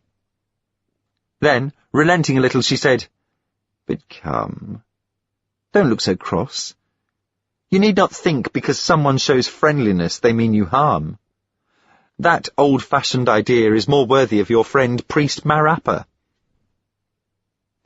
Complain was not so easily teased out of his mood, especially as mention of Marappa's name recalled the priest's warning. He lapsed into a gloomy silence, which Fianne was too haughty to break, and they made their way back rather dejectedly. Once or twice, Complain looked half-imploringly at her profile, willing her to speak. Finally she did, without looking at him. "There was something I had to ask you," she said in a reluctant voice. "The lair of the outsiders must be found. A tribe of raiders has to be destroyed. Because our people are mainly agriculturalists, we have no hunters. Even our trained guards will not venture far into the tangles. Certainly they could not cover the vast areas you did on your way here. Roy, we need you to lead us against our enemies. We hoped to show you enough to convince you they were your enemies too." Now she was regarding Complain. She smiled kindly, plaintively. "When you look at me like that, I could get out and walk to earth," he exclaimed. "We shall not ask that of you," she said, still smiling, and for once the reserve completely left her. "Now we must go and see how Roger's business is coming along. I'm sure he has been taking the work of the entire ship on his shoulders. I told you about the outsiders. He can explain about Greg's band of raiders." Pressing on keenly, she missed the expression of surprise on Complain's face. Master Scoit had been more than busy. He had been successful. For once, feeling he was achieving something, his brow was clear. He greeted Complain like an old friend. The interrogation of Fermor, who was still under surveillance in a nearby cell, had been postponed because of a rumpus in Deadways. Forward scouts, hearing a commotion among the tangles, had ventured as far as Deck 29, which, it transpired, was the deck on which Complain and Marappa had been caught. This deck, only 2 beyond the frontiers of Forwards, was badly damaged, and the scouts never dared to go beyond it. They had returned empty-handed, reporting a fight of some sort, punctuated by the shrill screams of men and women taking place on Deck 30. There, the whole matter might have ended, but shortly after the episode, one of Greg's ruffians had approached the barriers, calling for truce and begging to see someone in authority. "I've got him in the next cell," Scoit told Vianne and Complain. "He's a queer creature called Hall, but beyond referring to his boss as the captain, he seems sane enough." "What does he want?" Vianne asked. "Is he a deserter?" "Better even than that, Law," Scoit said. "This fight our scouts reported in Deadways was between Greg's and another gang. Hall won't say why, but the episode has seriously put the shakes up them, so much so that Greg is suing for peace with us through this fellow Hall, and wants to bring his tribe to live in Forwards for protection." "It's a ruse," Vianne exclaimed. "A trick to get in here." "No, I don't think so," Scoit said. "Hall is obviously quite sincere. The only snag is that Greg, knowing the sort of reputation he has with us, wants a forwards official to go to him as a token of good faith to arrange terms. Whoever is chosen goes back with Hall." "It sounds fishy to me," Vian said. "Well, you better come and see him, but prepare yourself for a shock. He's not a very lovely specimen of humanity." 2 forwards officers were with Hall, supposedly guarding him. They had plainly been beating the hull out of him with knotted ropes. Scoit dismissed them sharply, but for some while could get no sense out of Hall, who lay face down, groaning, until the offer of another thrashing made him sit up. He was a startling creature, as near a mutant as made no difference. Madarosis had left him completely hairless, so that neither beard nor eyebrows sprouted from his flesh. He was also toothless, and an unfortunate congenital deformity had given his face a crazed top-heaviness. For while he was so undershot that his upper gum hung in air, his forehead was so distended by exostosis that it all but hid his eyes. Yet Hall's chief peculiarity was that these minor oddities were set above a normal-sized body, on a skull no bigger than a man's 2 fists, clenched one atop the other. As far as could be judged, he was of middle age. Taking in Vian's and Complain's awed gaze, he muttered a fragment of scripture.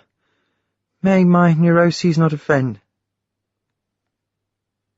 "Now, Shameface," Master Scoit said genially, "what guarantee does your good master offer our representative, if we send him one, of getting back here in safety?" "If I get back safely to the captain," Hall mumbled, "your man shall get back safely to you. This we swear." "How far is it to this brigand you call the captain?" "That your man will know when he comes with me," Hall replied. "Very true. Or we could drag it out of you here." "You couldn't." There was something in the strange creature's tone which compelled respect. Scoit evidently felt it, for he told the man to get up and dust himself down and take a drink of water. While he did so, Scoit asked, "How many men in Greg's gang?"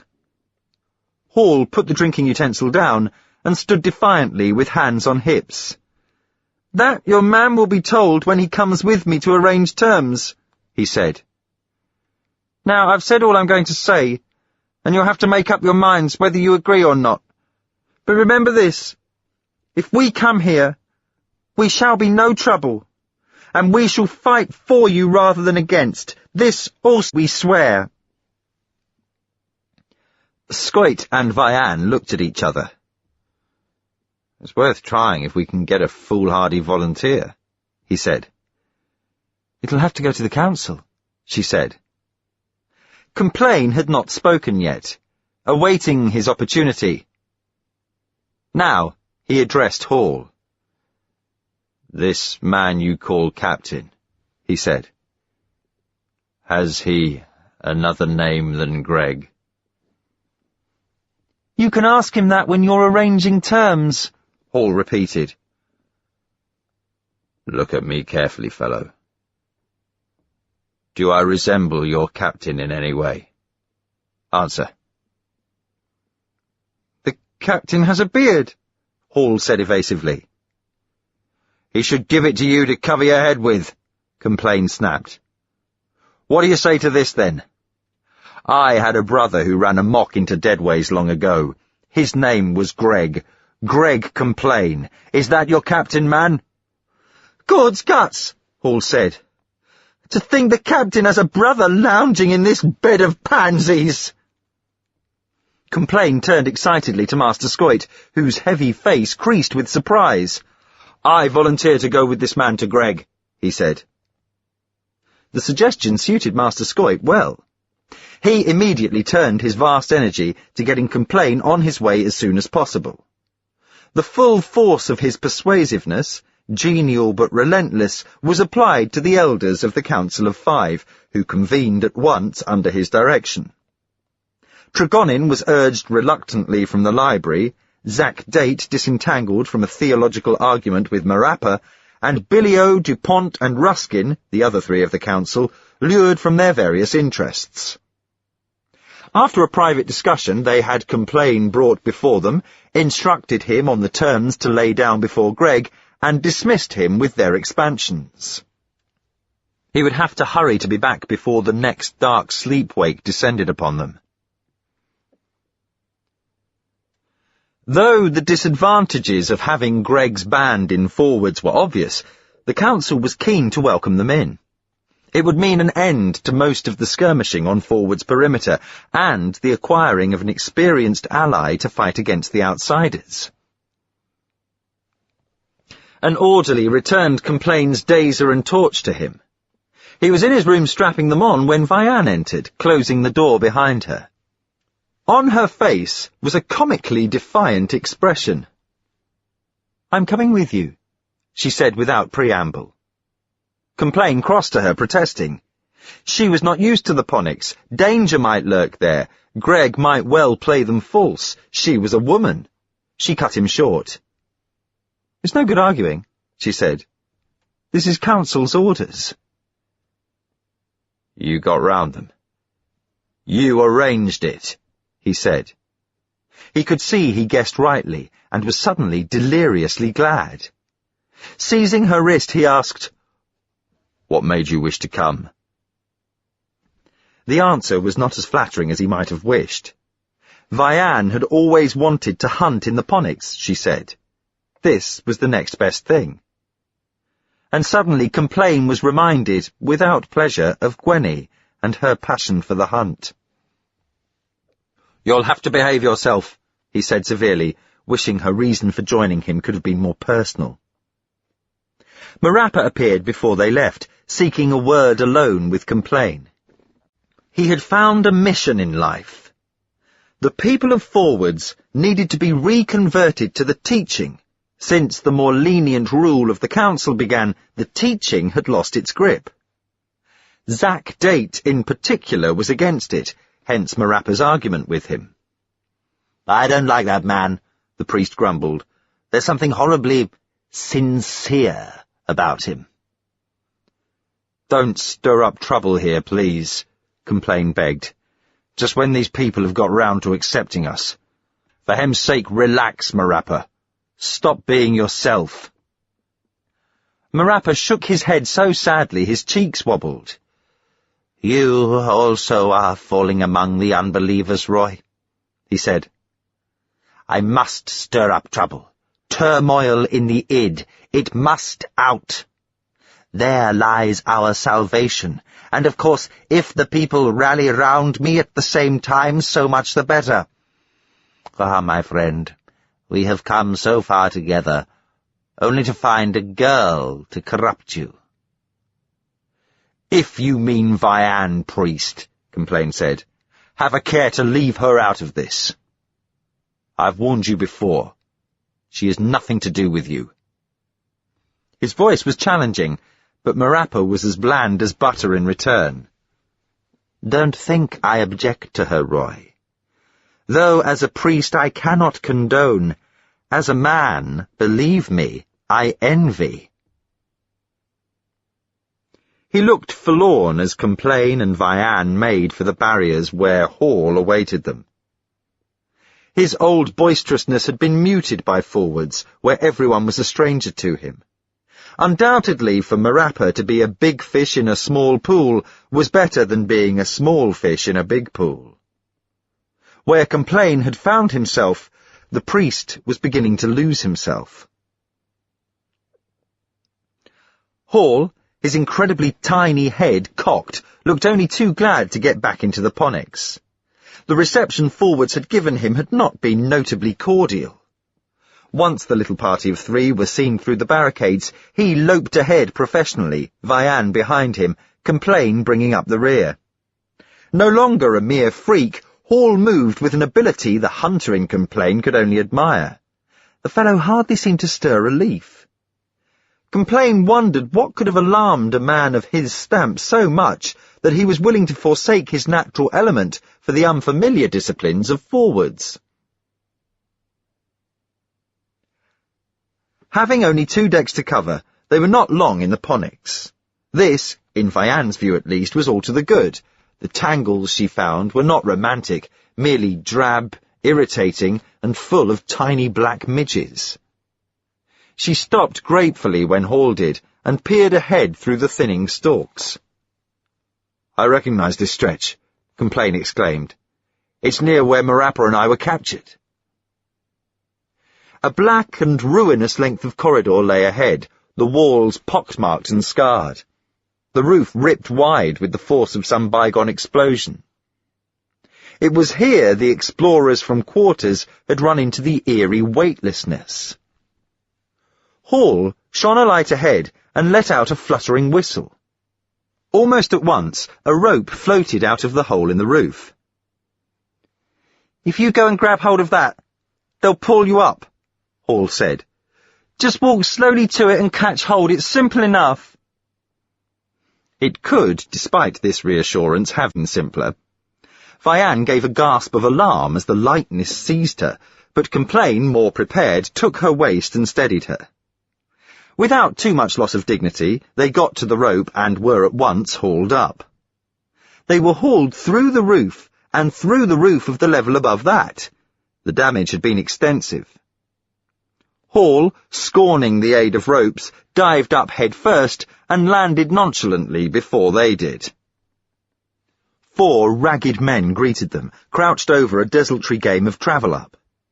Vianne and Complain stood in a shattered room, still almost weightless. A miscellany of furniture was ranged around the hole from which they emerged, obviously acting as a shelter for anyone needing to guard the hole in the event of an attack. Complain expected to be relieved of his dazer, but instead Hall, having exchanged a few words with his tattered friends, led them out to another corridor. Here, their weight immediately returned. The corridor was filled with wounded men and women lying on piles of dead Ponics, most of them with face or legs bandaged. They were presumably the victims of the recent battle. Hall hurried past them, clucking sympathetically, and pushed into another apartment filled with stores and men, most of them patched, bandaged, or torn. Among them was Greg Complain. It was unmistakably Greg.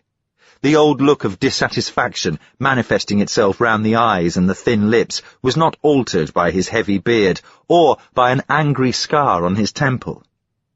He stood up as Complain and Vianne approached. "This is the captain," Hall announced. "I brought your brother and his fine lady to parley with you, Captain." Greg moved over to them, eyes searching them as if his life depended on it. He had lost the old quarters habit of not looking anyone in the eye. As he scanned them, his expression never changed. They might have been blocks of wood. He might have been a block of wood. The blood relationship meant nothing to him. "You've come officially from forwards?" he finally asked his younger brother. "Yes," Complain said. "You didn't take long to get yourself into their favours, did you?" "What do you know of that?" Complain challenged. The surly independence of his brother had, from all appearances, grown stronger since his violent withdrawal from quarters long ago. "I know a lot of what goes on in Deadways," Greg said. "I am captain of Deadways, if nowhere else. I knew you were heading for forwards. How I knew, never mind. Let's get down to business. What did you bring a woman with you for? To wipe your nose?" "As you said, let's get down to business," Complain said sharply. "I suppose she's come to keep an eye on you to see you behave yourself," Greg muttered. "That seems a likely forwards arrangement. You better follow me. There's too much moaning going on in here. Hall, you come too. Davis, you're in charge here now. Keep 'em quiet if you can." Following Greg's burly back, Complain and Vianne were led into a room of indescribable chaos. All over its scanty furnishings, bloody rags and clothes had been tossed. Red-soaked bandages lay over the floor like so many broken jam rolls. A remnant of manners still lurked in Greg. For seeing the look of distaste on Vianne's face, he apologized for the muddle. "My woman was killed in the fight last night," he said. "She was torn to bits. You never heard such screams. Couldn't get to her. I just couldn't get to her. She'd have cleaned this muck up by now. Perhaps you'd like to do it for me." "We will discuss your proposals, and then leave as soon as possible," Vianne said tightly. "What was it about this fight that has scared you so, Greg?" Complain asked. "Captain, to you," his brother said. "Nobody calls me Greg to my face, and understand I'm not scared. Nothing's ever scared me yet. I'm only thinking of my tribe. If we stay here, we'll be killed, sure as shame. We've got to move, and forwards is as safe a place as any to move to. So," he sat wearily on the bed and waved to his brother to do the same. "It's not safe here anymore. Men we can fight, but not rats." "Rats?" Vianne echoed. "Rats, yes, my beauty," Greg said, baring his fangs for emphasis. "Great big dirty rats that can think and plan and organize like men. Do you know what I'm talking about, Roy?" Complain was pale. "Yes," he said. "I've had them running over me. They signal to each other and dress in rags and capture other animals." "Oh, you know them, do you? Surprising. You know more than I credited you with. They're the menace, the rat packs, the biggest menace on the ship. They've learnt to cooperate and attack in formation. That's what they did last sleep when they fought us. That's why we're getting out. We wouldn't be able to beat them off again if they came in strength." "This is extraordinary," Vianne exclaimed. "We've had no such attacks in forwards." "Maybe not. Forwards is not the world," Greg said grimly. He told them his theory that the rat packs kept to deadways because there they found the solitary humans whom they could attack and destroy without interference. Their latest raid was partly evidence of increasing organization, partly an accident, because they had not at the outset realized the strength of Greg's band. Deciding he had said enough, Greg changed the subject abruptly. His plans for coming into forwards were simple, he said. He would retain his group, numbering about 50, as an autonomous unit which would not mix with the people of forwards. They would spend their wakes as they spent them now, skirmishing through deadways, returning only for sleeps. They would be responsible for the guarding of forwards from outsiders, giants, rats, and other raiders. "And in return?" Complain asked. "In return, I must keep the right to punish my own folk," Greg said. "And everyone must address me as captain." Surely rather a childish stipulation. "You think so? You never knew what was good for you. I've got here in my possession an old diary which proves that I, and you, of course, are descended from a captain of this ship. His name was Captain Complain, Captain Gregory Complain. He owned the whole ship. Imagine that if you can." Greg's face was suddenly lit with wonder. Then the curtain of surliness fell again. Behind it was a glimpse of a human trying to come to terms with the world. Then he was once more a scruffy brute sitting on bandages. When Vianne asked him how old the diary was, he shrugged his shoulders, said he didn't know, said he had never scanned more than the title page of the thing. That, Complain guessed shrewdly, would have taken him some while. "The diary's in the locker behind you," Greg said. "I'll show it you sometime. If we come to terms. Have you decided about that?" "You really offer us little to make the bargain attractive, brother," Complain replied. "This rat menace, for instance. For your own motives, you are overestimating it." "You think so?" Greg stood up. "Then come and have a look here. Hall, You stay and keep an eye on the lady. What we're going to see is no sight for her. He led Complain along a desolate muddle of corridor, saying as they went how sorry he was to have to leave this hideout. The ancient explosion and a chance arrangement of closed interdeck doors had given his band a fortress only approachable through the gashed roof by which Complain and Vianne had entered. Still talking, and now beyond his habitual surliness, were tokens that he felt some pleasure at the sight of his brother. Greg burst into a cupboard-like room. "Here's an old pal for you," he said, with a sweeping gesture of introduction. The announcement left Complain unprepared for what he saw. On a rough and dirty couch lay Ern Roffery, the Valuer. He was barely recognizable. 3 fingers were missing, and half the flesh of his face. 1 eye was gone. Most of the superb moustache had been chewed away.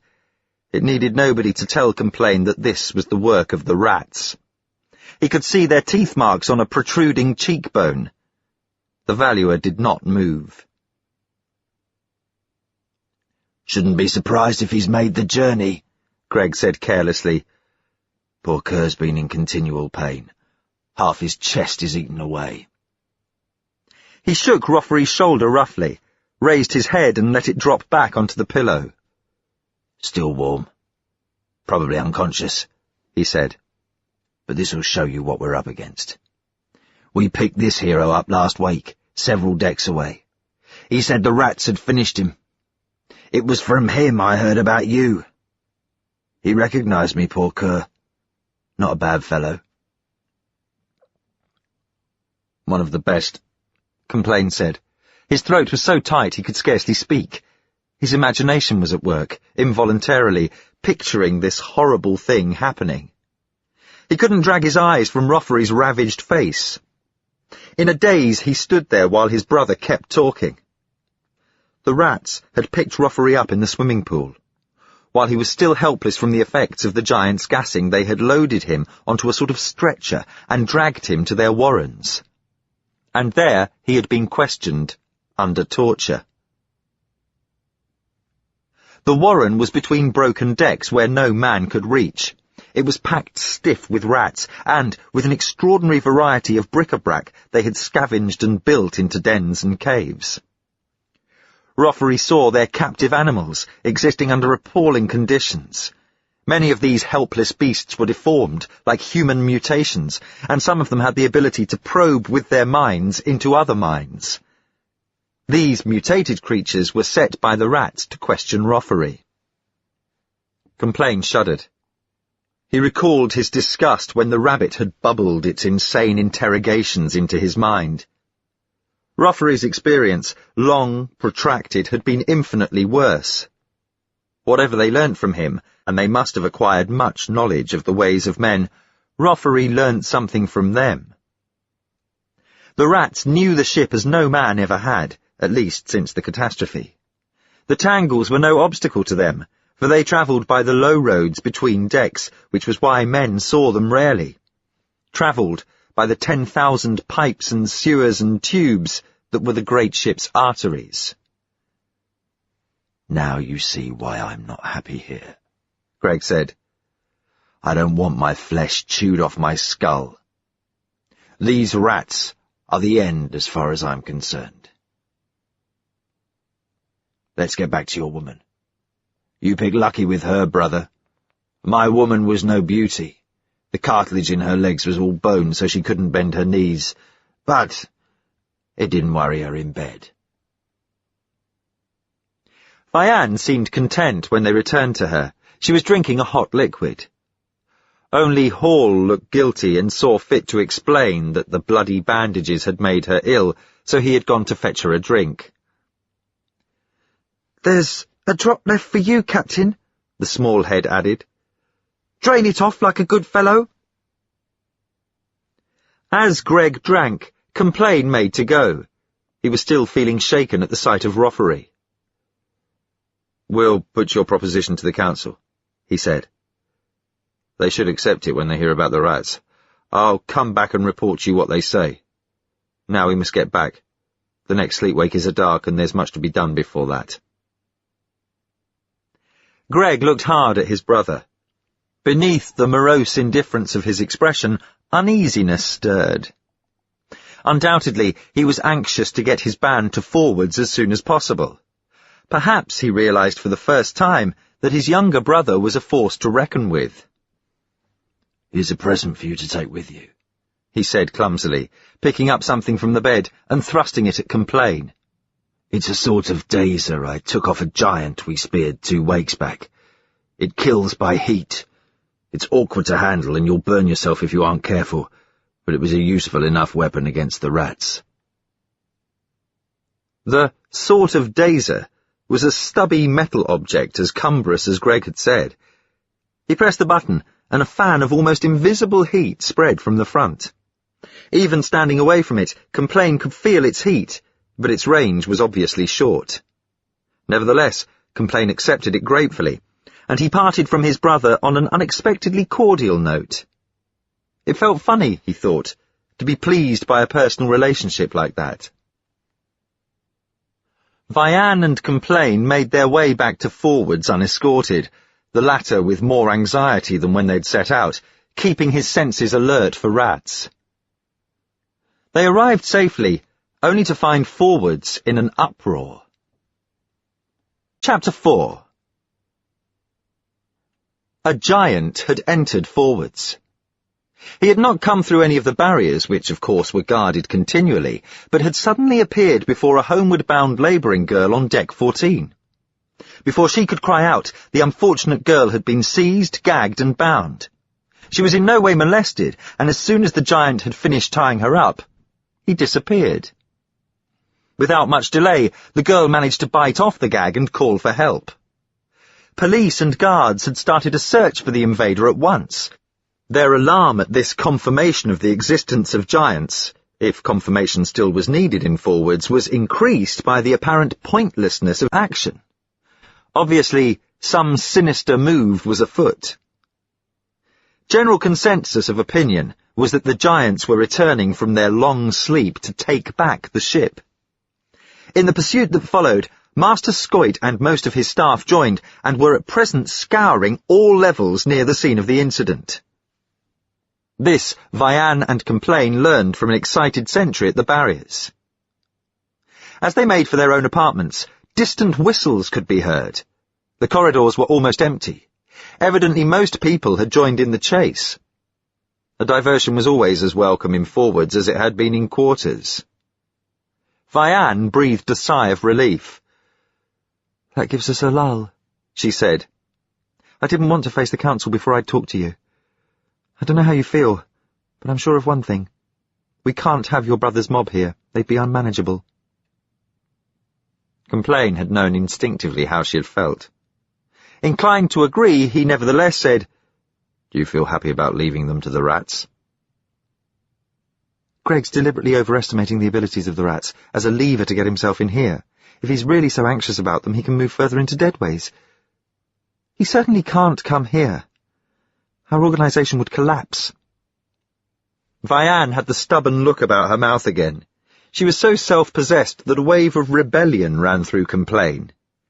Catching the defiance in his eyes, Vian smiled slightly and said, "Come into my room and talk, Roy." It was an apartment much like Complain's, rather bare, rather military, except for a bright rug on the floor. Vian shut the door behind them and said,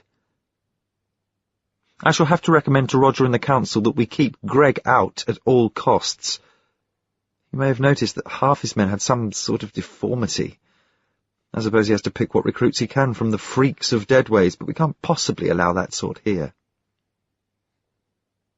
"He has more knowledge of that area of the ship than anyone here," Complain said, stung by the contempt in her voice. "For any forays into the Ponics, he'd be invaluable." She waved a hand gently, bringing it to rest on his arm. "Let us not quarrel. The council can decide the matter. Anyhow, I have something to show you." "Before we change the subject," Complain interrupted, "Greg made a remark that worried me. He thought you came with me to keep an eye on me, was that true? She looked at Complain searchingly and said, her seriousness dissolving, "Supposing I like keeping an eye on you?" He had reached one of those points there could be no retreat from. Already his blood hammered with mysterious foreknowledge of what he was bound to do. He dropped the cumbrous weapon Greg had given him onto the bed. Any rebuff was worth this delirious event of putting his hands behind her back and pulling her, the dark, unattainable Vianne, towards him and kissing her on the lips. There was no rebuff. When she opened her eyes again, they were full of an excitement as wild as his. "Mr. Hunter, home from the hull," Vianne whispered, quoting from a poem she had learnt in childhood. "You'll stay in forwards now, won't you, Roy?" "Do you need to ask?" he exclaimed, putting his hand up to touch the hair that had always so compelled him. They stood together for a long while, just looking at each other, just living, until at last Vianne said, "This will not do. Come and see what I've got to show you. Something thrilling. With any luck, it will tell us a great deal we need to know about the ship."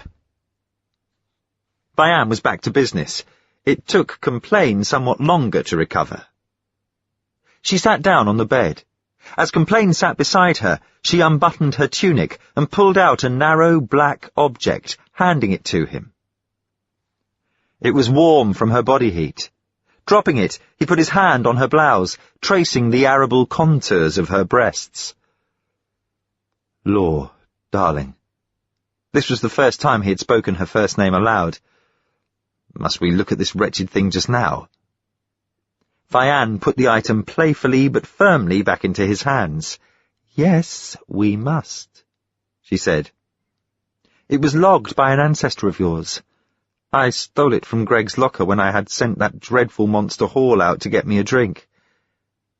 It's the diary of Gregory Complain, sometime captain of this ship." When the file was clicked open, words faded into being.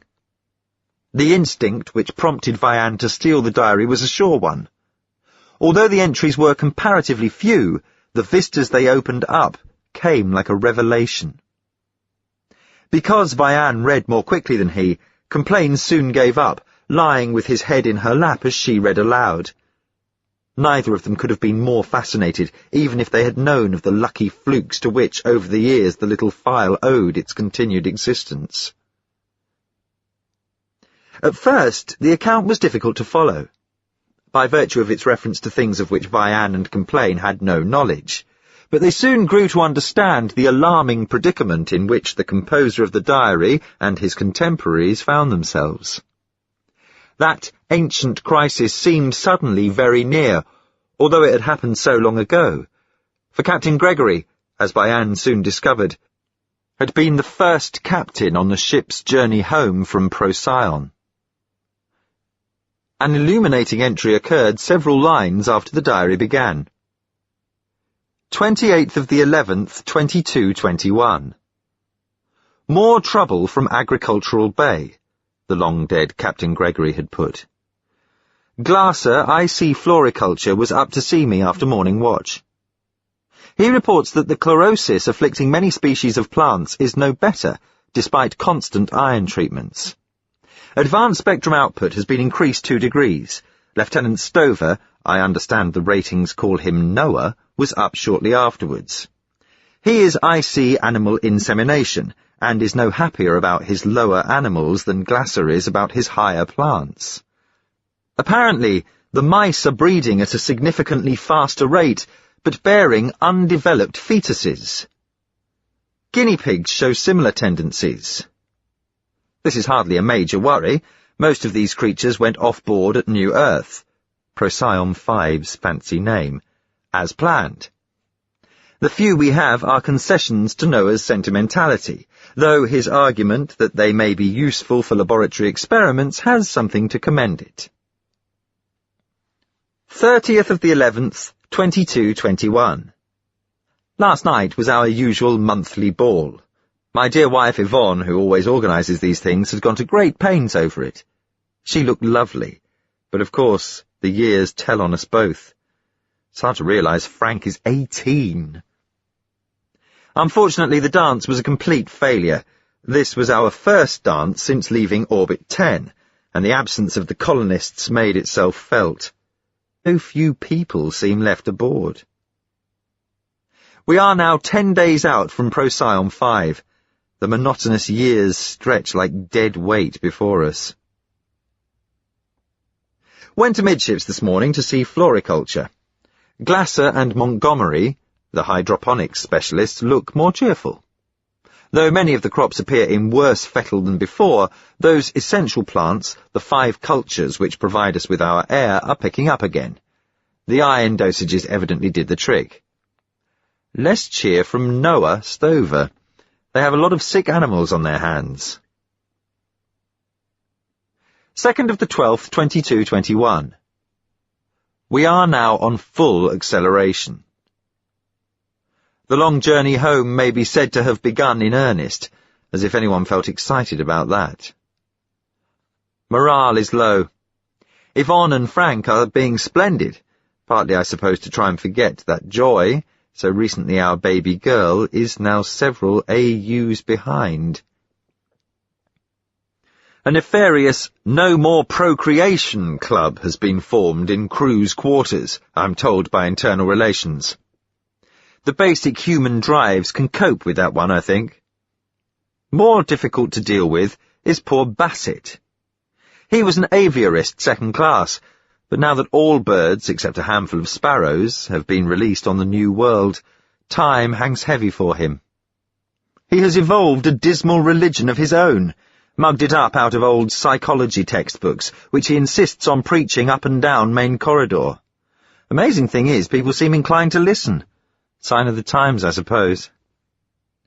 These are minor matters. I was about to deal with a more serious one, the animals, when I was called. More later. 5th of the 12th, 2221. No time for diary logging. A curse has fallen upon us. Hardly an animal aboard ship is now on its feet. Many are dead. The rest lie stiffly with eyes glazed, occasional muscular spasms providing their only sign of life. The head of fauniculture, Distaff, who went to university with me, is sick, but his underlings and Noah are doing good work. Drugs, however, seem ineffective on the suffering creatures. They have all been closed down now. If only they could talk. Agritechnics are cooperating full blast with the laboratory deck, trying to find what plague has descended on us. Curse of God, I say. All this is grist for Bassett's mill, of course. 10th of the 12th, 2221. Among the stack of routine reports on my monitor every morning is the sick report. On the 8th, there were 9 sick. Yesterday, 19. Today, 41. And a request which I hardly needed from Senior M.O. Toynbee to see me. I went straight down to sickbay to see him. He says the trouble is a virus which knocks out genetic material. Toynbee, as usual, was rather pompous and learned, but without definite knowledge. Obviously, as he explains, whatever got into the animals has transferred to his patients. They were a pathetic lot, a high percentage of them children. Like the animals, they lie rigidly, occasionally undergoing muscular twitch. High temperatures, vocal cords apparently paralysed. Sickbay out of bounds to visitors. 14th of the 12th, 2221. Every child and adolescent aboard now lies locked in pain sickbay. Adults also affected. Total sick 109. This is nearly a quarter of our company. Fortunately, at least as far as manning the ship is concerned, the older people seem more immune. Distaff died yesterday, but he was sick anyway. No deaths from the strange paralysis reported. Anxious faces everywhere.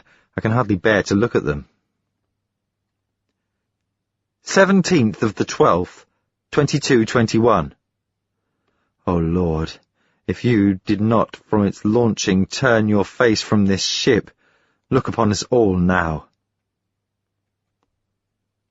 It's 9 days since the first 9 sicknesses were reported. 8 of the afflicted died today. We had thought, and Toynbee assured me, they were recovering. The stiffness lasted a week. For the last 2 days, the patients were relaxed, although still running temperatures. 3 spoke up intelligently and said they felt better. The other 6 seemed delirious. The deaths occurred quietly, without struggle. Laboratory deck has post-mortems on hand. Sheila Pasoli is the only survivor of this first batch, a girl of 13. Her temperature is lower. She may live. The 9-day cycle will be up for 10 more cases tomorrow. Infinite foreboding fills me. 180 people are now prostrate, many lying in their respective rooms, the sickbay being full. Power staff are being drafted as orderlies. Bassett in demand. A deputation of 20 officers, all very respectful and headed by Glasser, came to see me after lunch. They requested that we turn back to New Earth before it's too late. Of course, I had to dissuade them. Poor Cruikshank of Ship's Press was among them. His son was one of the 8 who died this morning. 18th of the 12th, 22:21. Couldn't sleep. Frank was taken early this morning, dear lad. He lies as rigid as a corpse, staring at... what? Yet he was only one of 20 fresh cases. The older people are getting it now. I've been forced to modify the ship's routine. Another few days and it must be abandoned altogether. Thank heaven most devices are automatic and self-serving. Of the 10 patients whose 9-day cycle finished today, 7 have died. The other 3 remain on the threshold of consciousness. No change in young Sheila. All anyone talks about now is what's called the 9-day ague. Had Bassett put in the cells on a charge of spreading depression. I'm tired after a prolonged inspection of agriculture with, among others, Glasser, who was rather cold after the failure of his deputation yesterday. 95% of all livestock took the ague, Noah tells me. About 45% of those recovered. Wish human figures looked as good. Unfortunately, the bigger animals came off worst. No horses survived, and, more serious, no cows. Sheep fared badly, pigs and dogs comparatively well. The mice and rats are fully recovered, their reproductive capacities unimpaired. Ordinary earth-grown plants have shown really similar percentages of survival. Back-breaking work has gone on here. The depleted staffs have coped nobly with the job of cleaning the acres of beds. In the adjacent chambers, Montgomery showed me his hydroponics with pride. Completely recovered from chlorosis, if it was chlorosis. They are more vigorous than ever, and seem almost to have benefited from their version of the 9-day ague. 5 types of oxygenator are grown, 2 wet, 1 semi-wet, and 2 dry varieties.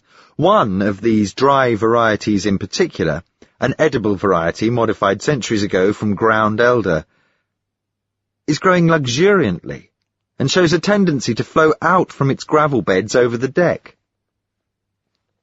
Temperatures in floriculture are being kept high. Montgomery thinks it helps. Phone laboratories. Research promise, as they have before, to produce a cure for our plague tomorrow. Unfortunately, most of the scientists there are down with the ague, and a woman called Bestie is trying to run things. 21st of the 12th, 22:21. I have left the control room, perhaps for good. The shutters have been closed against the ghastly stars. Gloom lies thick over the ship. Over half our population has the 9-day ague. Out of 66 who have completed the full cycle, 46 have died. The percentage of deaths is dropping daily, but the survivors seem comatose. Sheila Pasoli, for instance, hardly stirs. Managing any sort of organisation becomes increasingly hard. Contact with further parts of the ship is virtually lost, vital cable complexes having been destroyed. Everywhere groups of men and women huddle together waiting. Licentiousness vies with apathy for upper hand. I have visions of us all dying, this dreadful tomb speeding on perhaps for millennia until it's captured by a sun's gravity. This pessimism is weakness. Even Yvonne cannot cheer me. Research has now identified the casual virus. Somehow that seems of small importance. The knowledge comes too late. For what it's worth, here are the findings. Before leaving the new planet, we completely re-watered. All stocks of water aboard were evacuated into orbit, and fresh supplies ferried up. The automatic processes which claim moisture from the air and feed it back into the hull tanks have always been efficient, but naturally such water, used over and over, had become, to use a mild word, insipid. The new water, ferried up from the streams of Procyon 5, tasted good. It had, of course, been tested for microscopic life and filtered, but perhaps we were not as thorough as we should have been. Scientific method has naturally stagnated over the generations. However, apportioning blame is irrelevant in our present extremity. In simple terms, viral proteins were suspended in the water in molecular solutions, and so slipped through our filters. June Bestie, in research, a bright and conceited young thing whose hyperagoraphobia rendered her unable to join her husband on Procyon 5, explained the whole chain of events to me in words of one syllable. Proteins are complex condensation forms of amino acids. Amino acids are the basics and link together to form proteins in peptide chains. Though the known amino acids number only 25, the combinations of proteins they can form is infinite. Unfortunately, a 26th amino acid turned up in the water from Procyon 5. It served as a vector for the fatal virus. In the tanks, the proteins soon hydrolyzed back into their constituents, as doubtless they would have done on the planet. Meanwhile, the ship's quota of human beings, livestock and plants absorb many gallons of water per day. Their systems build up the amino acids back into proteins, which are transferred to the body cells, where they are used as fuel, and in the combustive process of metabolism, dissolved back into aminos again. That's the usual way it happens. The 26th amino acid disrupts this sequence. It combines into too complex a protein for any system, vegetable or animal, to handle. This is the point at which rigidity of the limb sets in, and the virus proliferates. As Payne explained, the denser peptide linkage may partially be due to the heavier gravity of New Earth. We know very little about the sustained effects of gravity on viral development or free-building molecules. By now, the settlement on the New World must be in as sad a state as we. At least they have the privilege of dying in the open air. 22nd of the 12th, 2221. I had no time to finish yesterday. Today there seems to be all the time in the world. 14 more deaths reported this morning by a tired Toynbee. The 9-day egg is undisputed master of the ship. My dear Yvonne is its latest victim. I have tucked her in bed, but cannot look at her. Too terrible. I have ceased to pray. Let me finish what young Bestie told me. She was guardedly optimistic about the ultimate survival of a percentage of our population. The bodies of egg victims are inactive while their internal forces cope with viral depredations. They will eventually break them down if the constitution concerned is elastic enough. "Another little virus won't do us any harm," Miss Bestie pertly quotes. Proteins are present already in all living cells and, after a danger period, another protein, differing but slightly, may be tolerated. The new amino christened bestine, this bright young creature smoothly informs me, has been isolated, like leucine and lysine, which are already known. It has an effect on growth. What effect only long-term research will establish, and I doubt that we have that much time. The short-term results are before us. The plants have mainly adapted to bestine, and, once adapted, seem to thrive. The animals, varying with their species, have adapted, though only the pig colony actually seems exuberant. All survivals, Bestie says, may be regarded as mutations, what she calls low-level mutations. It seems the heat in agriculture may have helped them. So I have ordered a 10-degree temperature increase from inboard power for the whole ship. That is literally the only step we have been able to take to help. It looks as if the more complex the organism, the more difficulty it has in rejecting to new proteins and viruses. Bad luck on man. In particular, us. 24th of the 12th, 2221. Toynbee has the ague, so has Montgomery. They are 2 of only 5 new victims this morning. The freak proteins seem to have done the worst of their work. Trying to analyse the reports sickbay still heroically send in, I find that the older the person, the better he holds out to begin with, and the less chance he stands of surviving once the virus develops.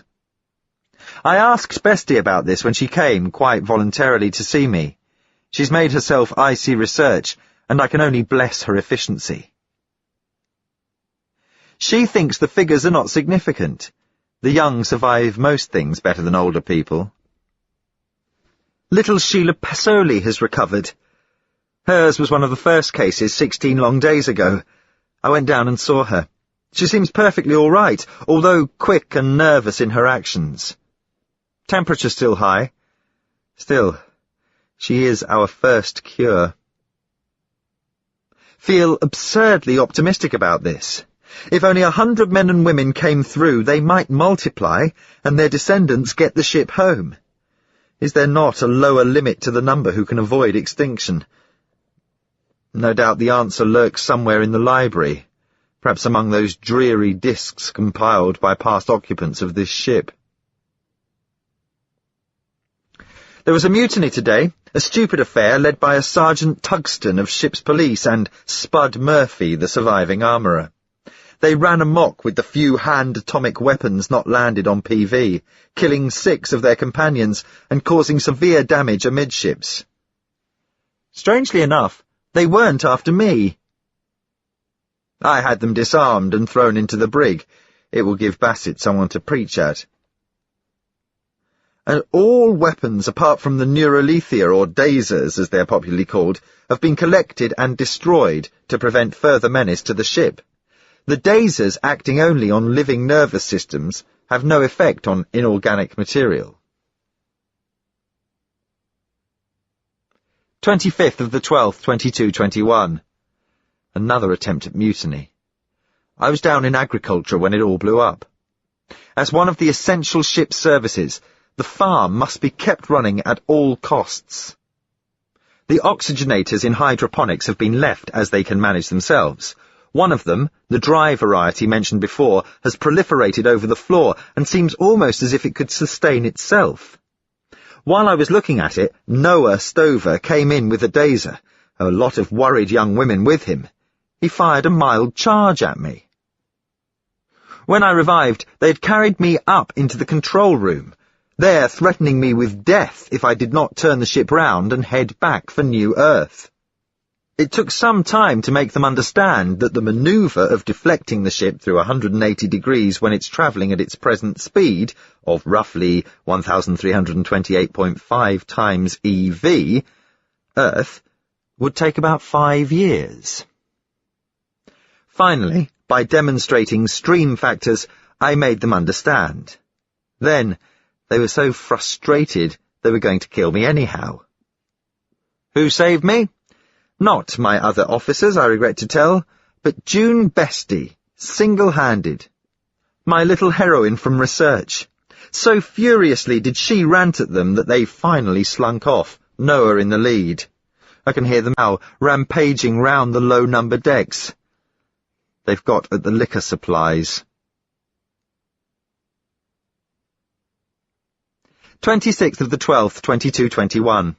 We have now what may be termed 6 complete recoveries, including Sheila.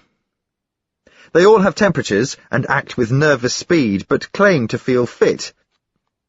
Mercifully, they have no memory of any pain they underwent. Meanwhile, the ague still claims its victims. Reports from sickbay have ceased to come in, but I estimate that under 50 people are still in action. 50. There, my time of immunity is fast running out. Ultimately, there can be no avoiding the protein pile-up.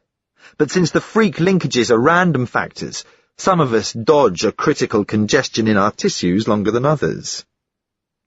So at least says June Bestie. She has been with me again. Of course, I am grateful for her help. And I suppose I'm lonely. I found myself kissing her passionately. She's physically attractive and about 15 years my junior. It was all foolishness on my part. She said, oh, the old argument needs no repeating. She was alone, frightened. We had so little time. Why did we not make love together? I dismissed her, my sudden anger an indication of how she tempted me. Now, I'm sorry I was so abrupt. It was just that I kept thinking of Yvonne, stretched out in a dumb suffering a few yards away in the next room. I must arm myself and make some sort of inspection of the ship tomorrow. 27th of the 12th, 2221. Found 2 junior officers, John Hall and Margaret Prestolin, to accompany me round ship. Men very orderly. Noah running a nursing service to feed those who come out of the 9-day ague. What will the long-term repercussions of this catastrophe be? Someone has let Bassett loose. He's raving mad, and yet compelling.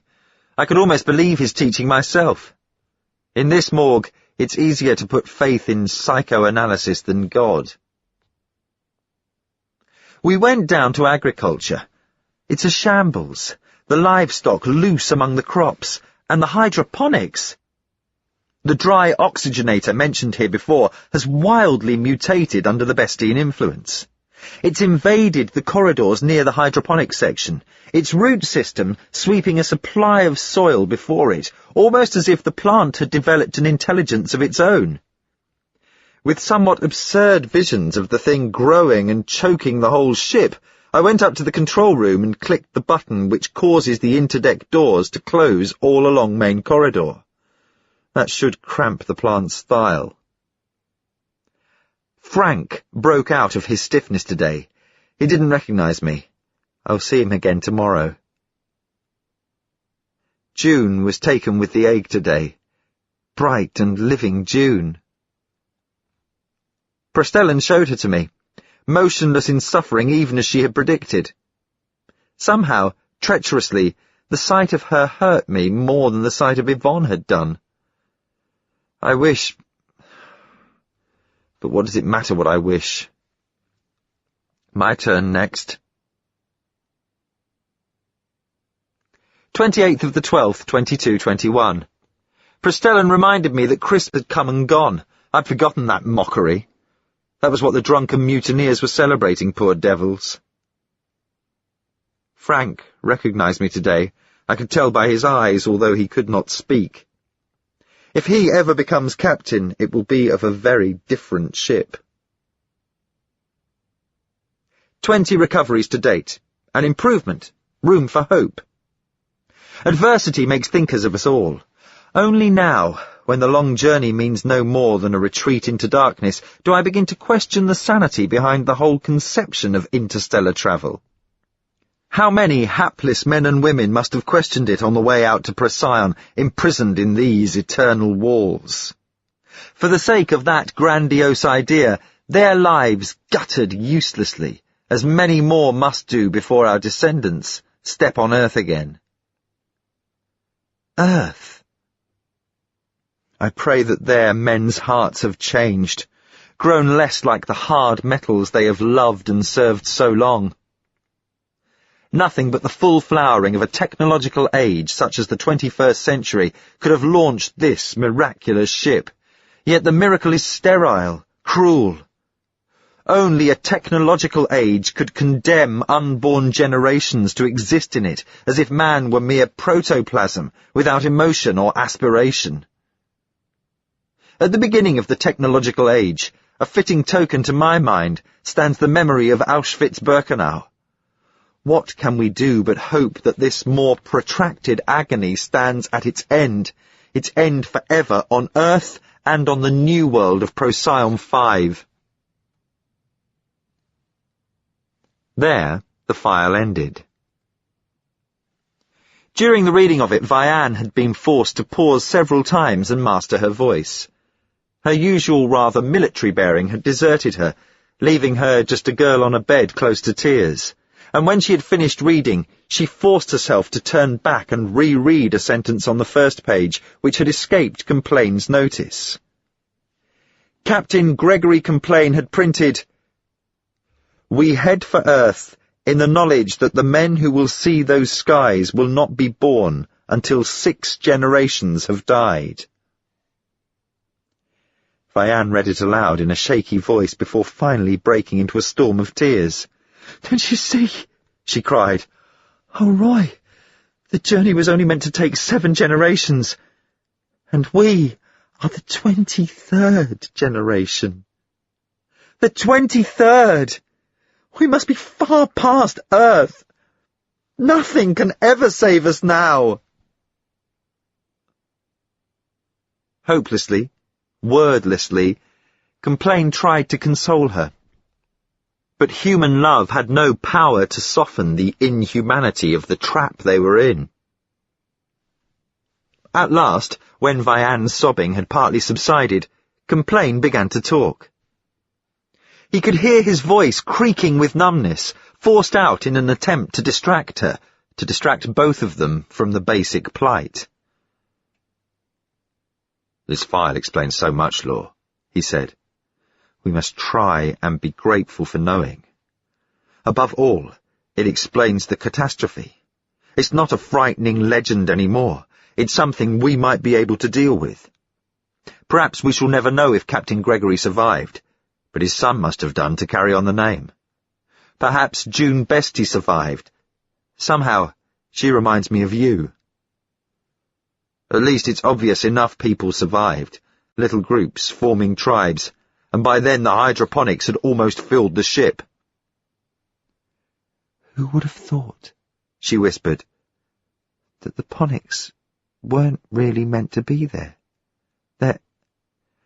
They're part of the natural order of things. It seems so—" "Law! Law!" he exclaimed, suddenly interrupting. He sat up and seized the strange weapon his brother had given him. "This weapon! The diary said all weapons except Dazers had been destroyed, so this thing must be something other than a weapon."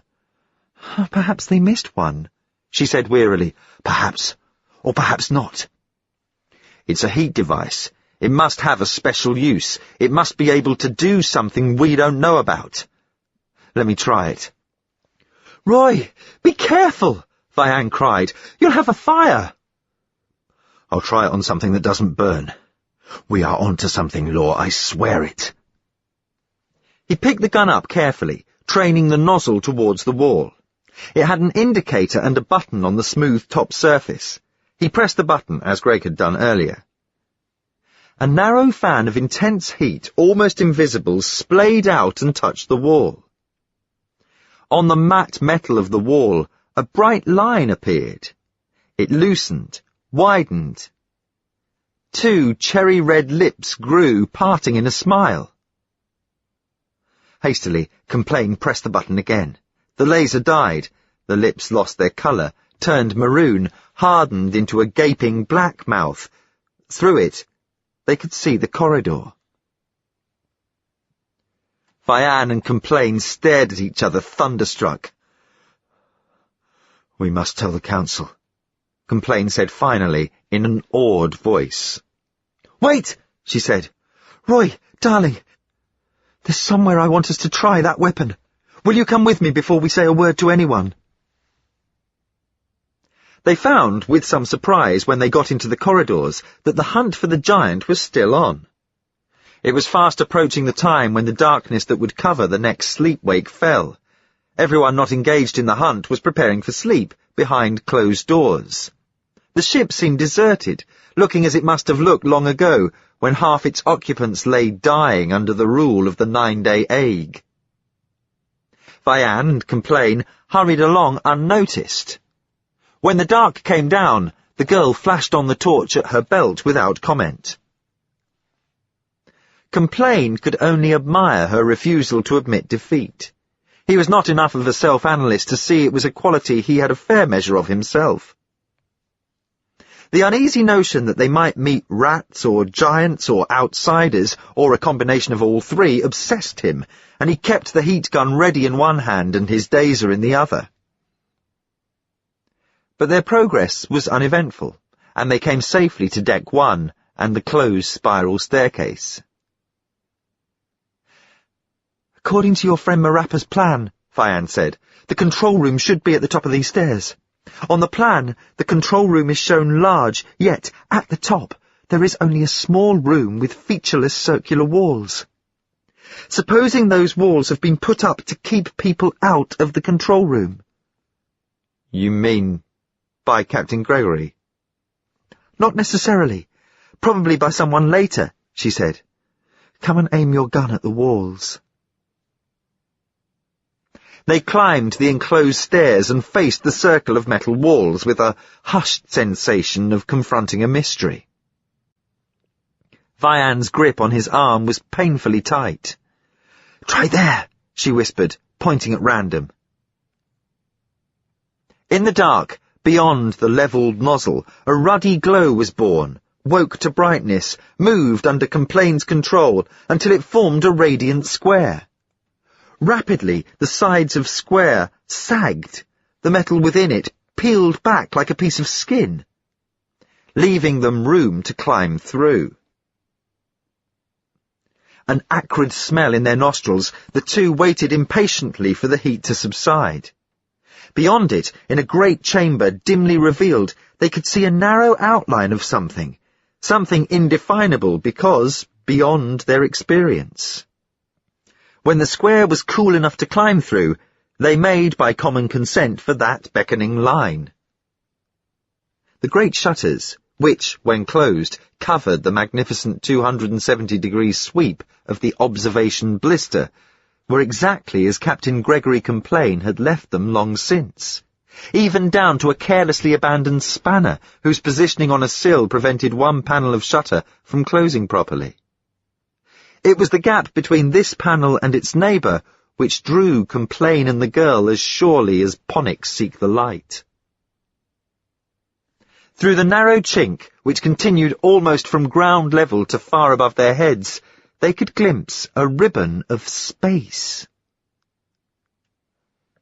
How many pointless years had passed since the last inhabitant of the ship had looked out at that mighty void? Heads together, Complain and the girl stared through the impervious hyaline tungsten of the window, trying to take in what they saw. Little, of course, could be seen.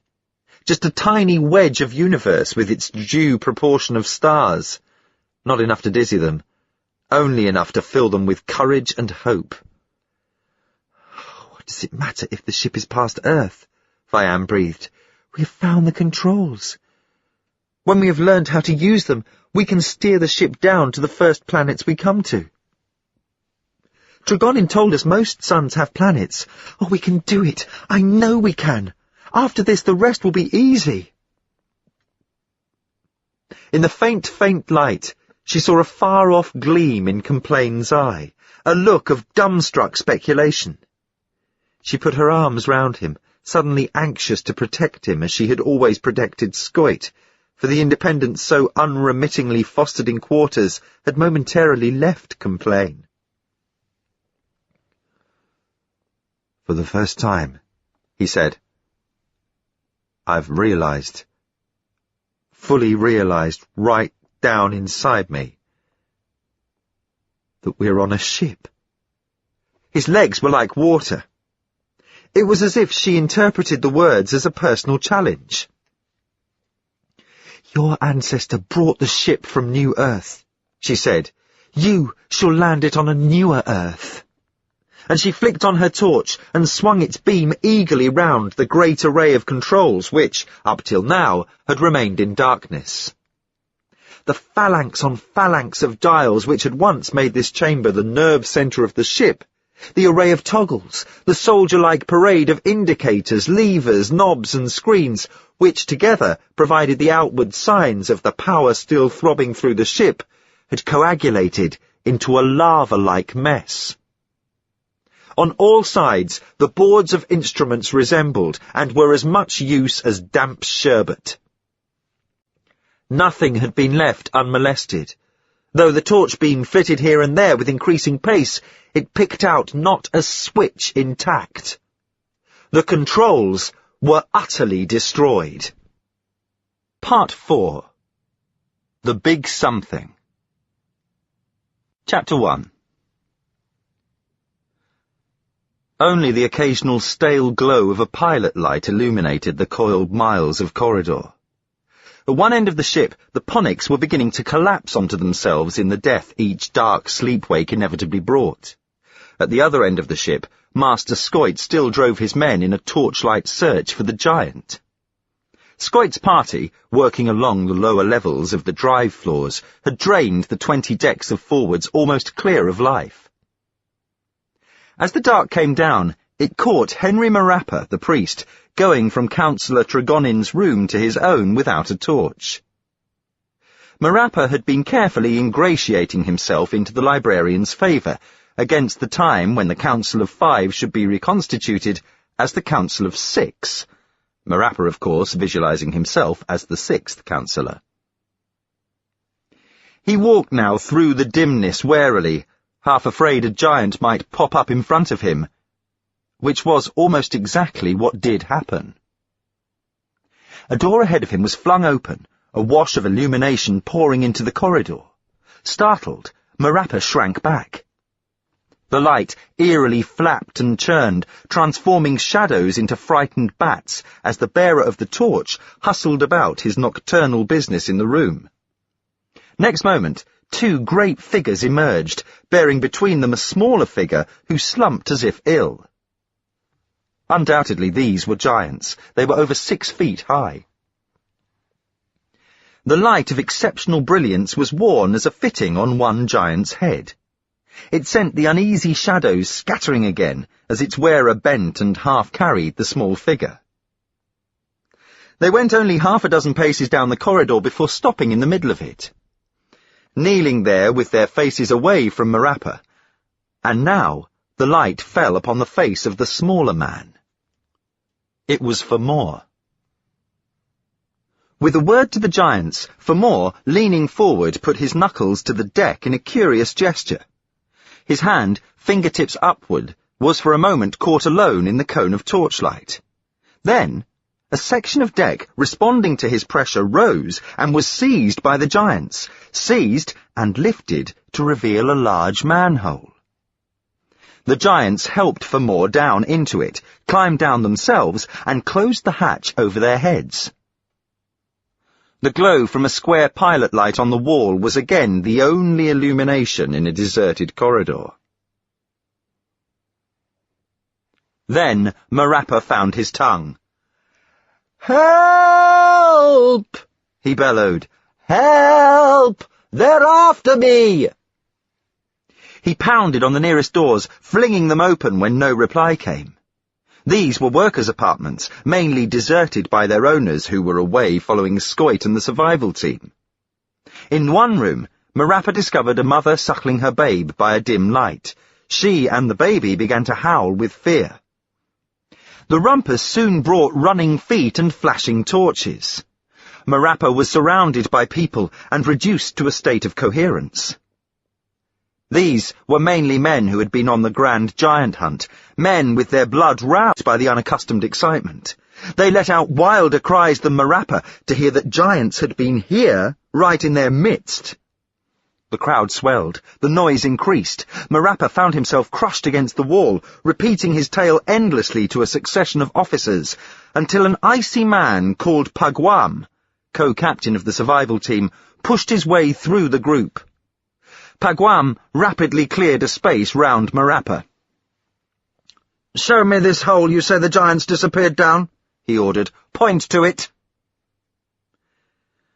"This would have terrified a less brave man than I," Marappa said, still shaking. He pointed. A rectangular line in the deck outlined the giant's exit. It was a hair-fine crack, hardly noticeable.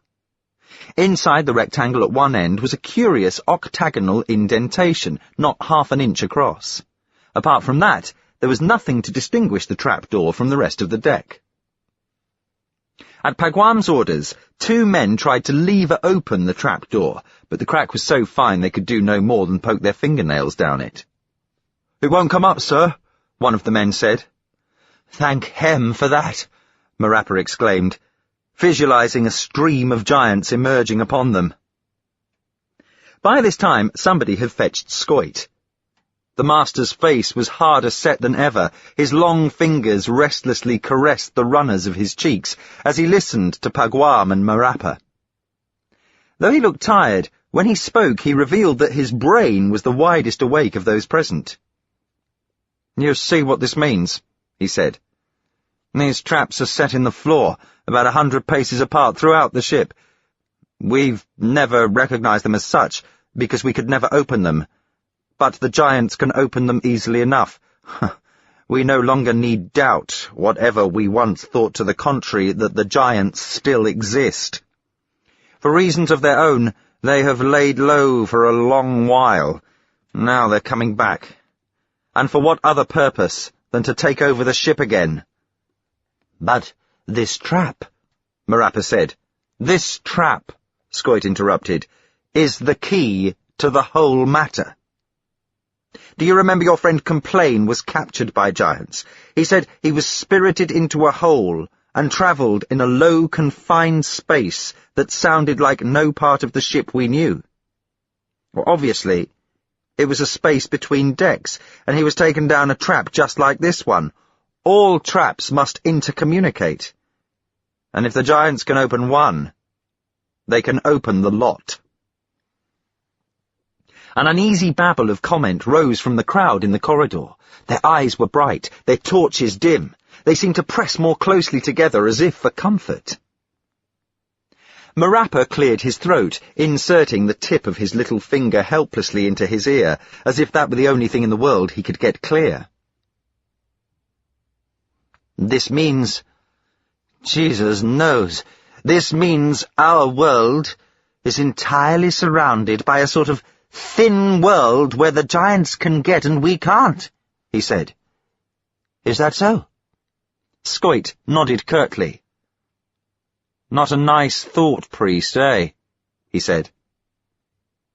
When Pagwam touched his arm, Scoit turned impatiently to find that 3 of the Council of 5, Billio, DuPont, and Ruskin, had arrived behind him.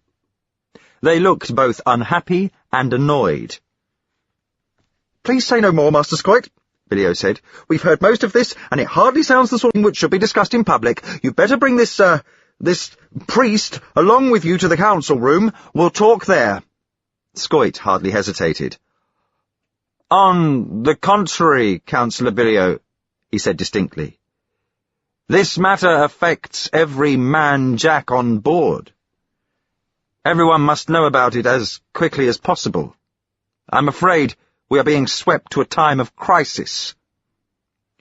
Although he was contradicting the council, Scoit's face bore such a heavy look of pain that Billio wisely avoided making an issue of the matter. Instead he asked, "Why do you say a crisis?"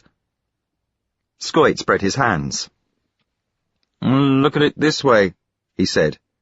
"A giant suddenly appears on deck 14 and ties up the first girl he finds in such a way that she escapes in no time. Why? So that an alarm could be given. Later, he appears again down on the drive floors, at little risk to himself, let me add, because he can duck down one of these traps whenever he feels like it. Now, from time to time, we have had reports of sightings of giants, but obviously, in those cases, the meeting was completely accidental. In this case, it looks as if it was not. For the first time, a giant wanted himself to be seen. You can't explain the pointless tying up of the girl otherwise." "But why should he want to be seen and hunted?" Councillor Ruskin asked plaintively. "I can see why, Councillor," said Marappa. "The giant wanted to create a diversion while these other giants rescued Famore from his cell." "Exactly," agreed Scoit without pleasure. "This all happened just as we began to question Famore. We had scarcely started to soften him up. It was a ruse to get everyone out of the way, while the giants helped Famore to escape. Now that the giants know we know they are about, they'll be forced to do something. Unless we do something first. Priest Marappa, get down on your hands and knees and show me exactly what you think it was that Famore did to make the trap door open." Puffing, Marappa got down as directed. The light of every torch present centred on him. He scuffled to one corner of the trap, looking up dubiously. "I think Famore was about here," he said, and then he leant forward like this, and put his fist down on the deck like this, with his knuckles along the floor like this, and then— No. By hem, I know what he did! Scoit, look! Marappa moved his clenched hand. A faint click sounded. The trapdoor rose, and the way of the giants lay open. Lor Vian and Roy Complain came slowly back to the inhabited part of Forwards. The shock of finding the controls ruined had been almost too much for both of them. Once again, but now more insistently than ever before, the desire to die had come over Complain. A realization of the total bleakness of his life swept through him like poison. The brief respite in Forwards, the happiness Vian afforded him, were absolutely nothing beside the overriding frustration he had endured since birth. As he sank down into this destroying sadness, one thing rescued him. The old teaching of quarters, which a little while ago he had told himself proudly he had eschewed.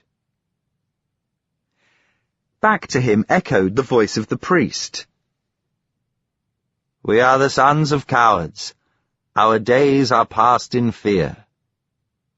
The long journey has always begun. Let us rage while we can, and by so discharging our morbid impulses, we may be freed from inner conflict." Instinctively, Complain made the formal gesture of rage. He let the anger steam up from the recesses of his misery and warm him in the withering darkness. Vian had begun to weep on his shoulder. That she should suffer too added fuel to his fury. He foamed it all up inside him with increasing excitement, distorting his face, calling up all the injuries he and everyone else had ever undergone, churning them, creaming them up together like batter in a bowl, muddy, bloody anger keeping his heart a beat. After that, feeling much saner, he was able to comfort Vianne and lead her back to the regions of her own people. As they approached the inhabited part, a curious clanging grew louder in their ears. It was an odd noise without rhythm, an ominous noise, at the sound of which they increased their pace, glancing at each other anxiously. Almost the first person they met, a man of the farmer class, came up quickly to them. "Inspector Vianne," he said, "Master Scoit is looking for you. He's been shouting about everywhere." "It sounds as if he's pulling the ship apart for us," Vianne said wryly. "We're on our way, thank you." They quickened their step, and so came upon Scoit at deck 20, from which Fermor had been rescued. Co-Captain Pagwan, with a squad of men, was pacing along the corridor, bending every so often, and opening a series of traps in the deck. The heavy covers flung aside accounted for the strange clanging Vianne and Complain had heard. As each hole was revealed, a man was left to guard it, while other men hurried on to the next trap. Directing operations, Scoit, looking round, saw Vianne. For once, no welcoming smile softened his mouth. "Come in here," he said, opening the door nearest to him. Somebody's apartment. It happened to be empty just then. Scoit shut the door when they were all three inside and confronted them angrily. "I've a mind to have you both flung into cells," he said. "How long have you been back from Greg's stronghold? Why did you not report straight back to me or the council as you were instructed to do? Where have you been together? I want to know." "But Roger," Vianne protested, "we haven't been back long. Besides, you were all out on a chase when we arrived. We didn't know the thing was so urgent, or we should have—" "Just a minute, Law," Scoit interrupted. "You better save the excuses. We've a crisis on hand. Never mind all that. I'm not interested in the frills. Just tell me about Greg." Seeing the hurt and angry look on Vianne's face, Complain stepped in and gave a brief account of their interview with his brother. At the end of it, Scoit nodded, relaxing slightly.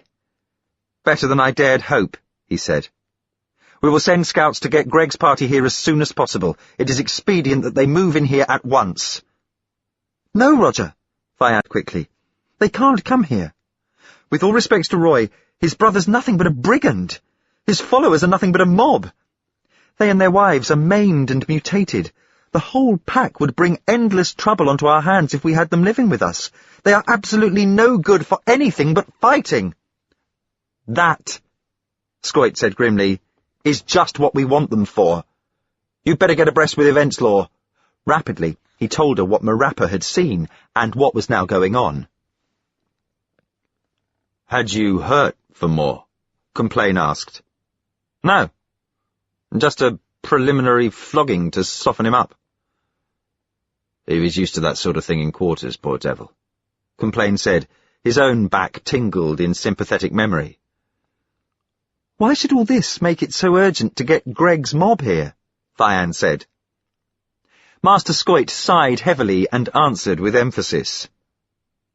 "Because," he said, "here we have, for the first time, incontestable proof that the outsiders and the giants are in alliance against us." He looked at them hard as this soaked in. "Nice position we're in, eh?" he said ironically. "That's why I'm going to have up every trap in the ship and a man posted by it. Eventually we'll hunt the enemy out. I swear I won't rest till we do." Complain whistled. "You'll certainly need Greg's ruffians. Manpower will be the crucial problem," he said. "But just how did Marappa manage to open that trapdoor?" "Simply because that fat priest is the man he is, I'd say," Scoit remarked with a short laugh. "Back in your tribe, I suppose he was pretty much of a magpie?" Picked up anything he could get, Complain agreed, recalling the lumber in Marappa's room. One thing he picked up was a ring. A ring with an 8-sided stone, which someone must at some time have removed from a corpse. It's not a stone, actually. It's some little mechanical device, and it fits exactly into a kind of keyhole in each trapdoor. Press it in, and the trap opens at once. Originally, way back before the catastrophe, everybody whose duty it was to go down into these traps must have had one of these ring keys. Councillor Tregonin, by the way, says these between-deck places are called inspection ways. He found a reference to them in his lumber, and that's just what we're going to do. Inspect them. We're going to comb every inch of them. My men have Marappa's ring now, and are opening up every trap aboard. And Bob Fermor had a similar ring to Marappa's, Complain exclaimed. I often remember seeing it on his finger. We think all outsiders may wear them, Scoit said. If so, it explains how easily they elude us. It explains a lot, although it doesn't explain how in the past they've managed to spirit themselves out of cells, carefully guarded on the outside. On the assumption that all who wear these rings are our enemies, I've got some of the survival team working through the entire population looking for the giveaway. Anyone caught wearing that ring makes the journey. Now I must go. Expansions. He ushered them back into the clanging corridor. At once he was surrounded by underlings wanting orders. He became gradually separated from Complain and Vianne. They heard him delegating a junior officer to bear the news to Greg. Then he turned away and his voice was lost. Union with Greg, Vianne said and shivered. Now what do we do? It looks as if Roger intends to give me no more work. You're going to bed, Complain said. You look exhausted. You don't think I could sleep with all this noise going on, do you? She asked, smiling rather tiredly. I think you could try. He was surprised with what submissiveness she let him lead her away, although she stiffened suddenly as they met Marappa loitering in a side corridor. You are the hero of the hour, priest, I understand, she said. Marappa's face was ponderous with gloom. He wore injury round him like a cloak. Inspector, he said with a bitter dignity, you are taunting me. For half my wretched lifetime I go about with a priceless secret on my finger without realizing it, and then, when I do realize it, behold, in a moment of quite uncharacteristic panic, I gave it away to your friend Scoit for nothing. Chapter 2. We've got to get out of the ship somehow, Vianne murmured. Her eyes were shut as she spoke, her dark head down on the pillow. Softly, Complain crept from the dark room. She would be asleep before he closed the door, despite the chaos of sound 2 decks away. He stood outside Vianne's door, half afraid to go away, wondering if this was a good time to bother the council or Scoit with news of the ruined controls. Indecisively, he fingered the heat gun tucked in his belt, as gradually his thoughts wandered back to more personal considerations. Complain couldn't help asking himself what part he was playing in the world about him. Because he was undecided what he wanted from life, he seemed to drift on a tide of events. The people nearest to him appeared to have clear-cut objectives. Marappa cared for nothing but power. Scoit seemed content to grapple with the endless problems of the ship, and Complain's beloved Law wanted only to be free of the restraints of life aboard. And he? He desired her, but there was something else. The something he had promised himself as a kid without finding it. The something he could never put into words. The something too big to visualize. Who's that? He asked, roused suddenly by a close footstep. A square pilot light near at hand revealed a tall man, robed in white, a distinctive figure whose voice, when he spoke, was powerful and slow. "I am Councillor Zack Date," he said. "Don't be startled. You are Roy Complain, the hunter from Deadways, are you not?" Complain took in his melancholy face and white hair, and liked the man instinctively. Instinct is not always the ally of intelligence. "I am, sir," he answered. "Your priest, Henry Marappa, spoke highly of you. Did he, by him?" Marappa often did good by stealth, but it was invariably to himself. "He did," Zack Date said. Then his tone changed. "I believe you might know something about that hole I see in the corridor wall." He pointed at the gap Complain and Vianne had made earlier in the wall of her room. "Yes, I do. It was made with this weapon here," Complain said, showing the weapon to the old councillor and wondering what was coming next. "Have you told anyone else you have this?" Zack Date asked, turning the heat gun over with interest. "No. Only Law, Inspector Vianne, knows. She's asleep at present." "It should have been handed to the council for us to make the best use of we could," Zack Date said gently. "You ought to have realized that. Will you come to my room and tell me all about it?" "Well, there's not much to tell, sir," Complain began. "You can surely see how dangerous this weapon could be in the wrong hands." There was something commanding in the old councillor's tone. When he turned and made down the corridor, Complain followed that Gothic back, not happily, but without protest. They took a lift down to the lower level, then walked 5 decks forward to the councillor's apartment. It was absolutely deserted here, silent and dark. Bringing out an ordinary magnetic key, Zack Date unlocked a door and stood aside for Complain to enter. Directly the latter had done so, the door slammed behind him. It was a trap. Whirling round, Complain charged the door with all the fury of a wild animal, uselessly. He was too late, and Date had the heat gun with which he might have burnt his way to freedom. Savagely, Complain flashed on his torch and surveyed the room. It was a bedroom cabin which had been disused for some while, to judge by the dust everywhere. Like most such rooms throughout the length of the ship, it was Spartan, anonymous.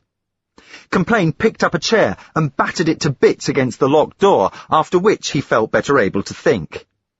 An image swam up to him of the time when he had first stood close to Vianne, watching through a spy hole when Scoit left Fermor alone in the interrogation room. Fermor had jumped onto a stool and tried to reach the ceiling grill. Obviously, he had expected to find an escape route that way. Now, supposing... He swung the bed into the centre of the room, tossed a locker on top of it, and climbed rapidly up to examine the grill. It was similar to every other grill in every other room of the ship, 3 feet square, latticed with thin bars widely enough space to allow a finger to be poked between them.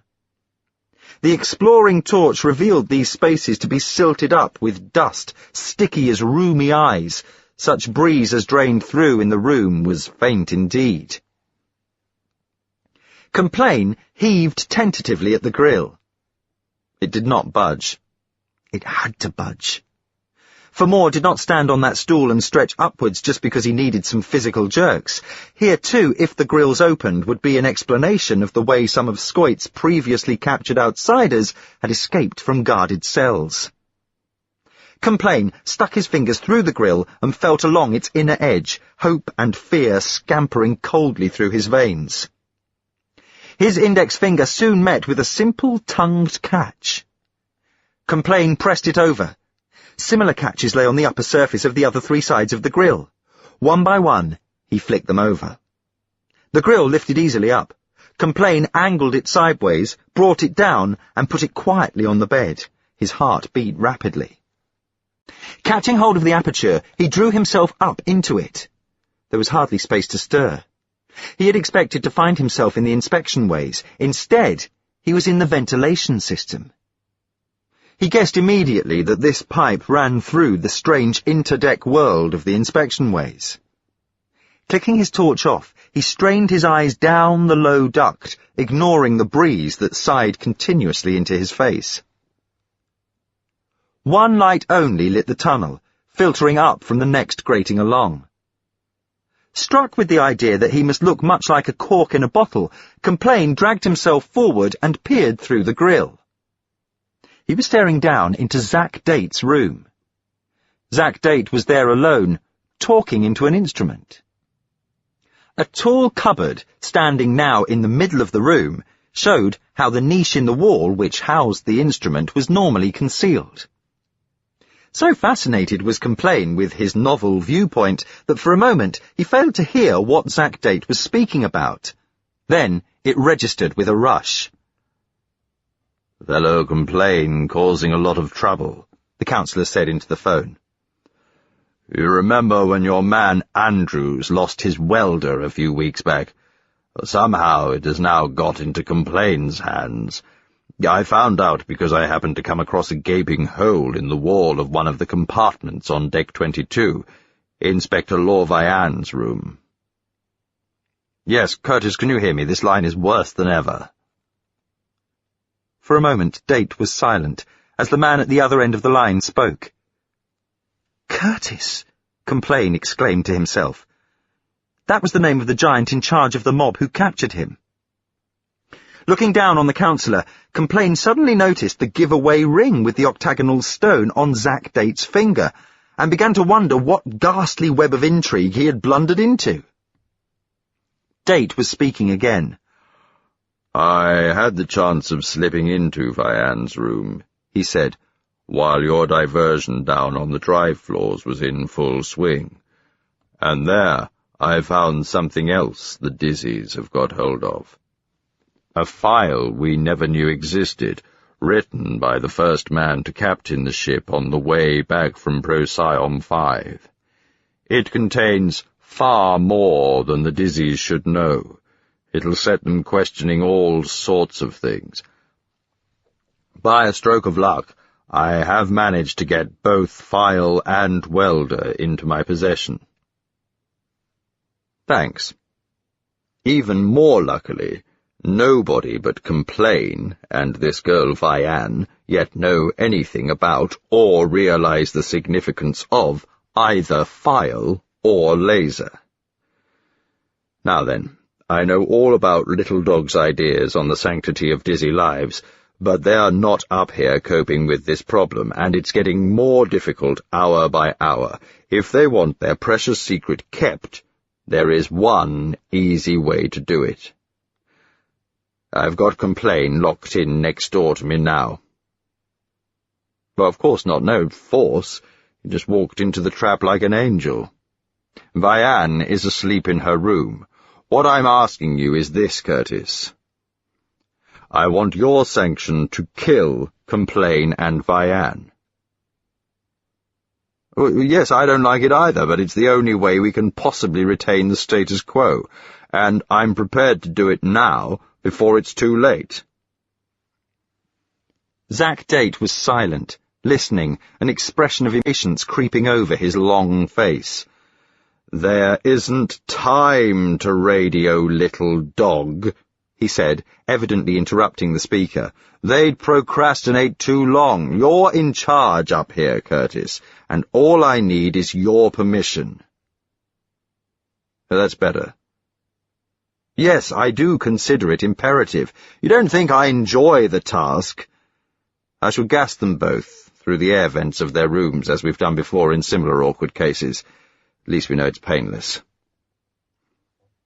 He rang off. He pushed the cupboard back into place. He stood for a while, hesitating, gnawing his knuckles, his face seamed with distaste. He opened the cupboard and removed a long cylinder. He looked speculatively up at the ceiling grill. He took the blast of Complain's dazer right in his face. The colour fled from Zack Date's brow. His head flopped onto his chest, and he collapsed, sprawling on the floor.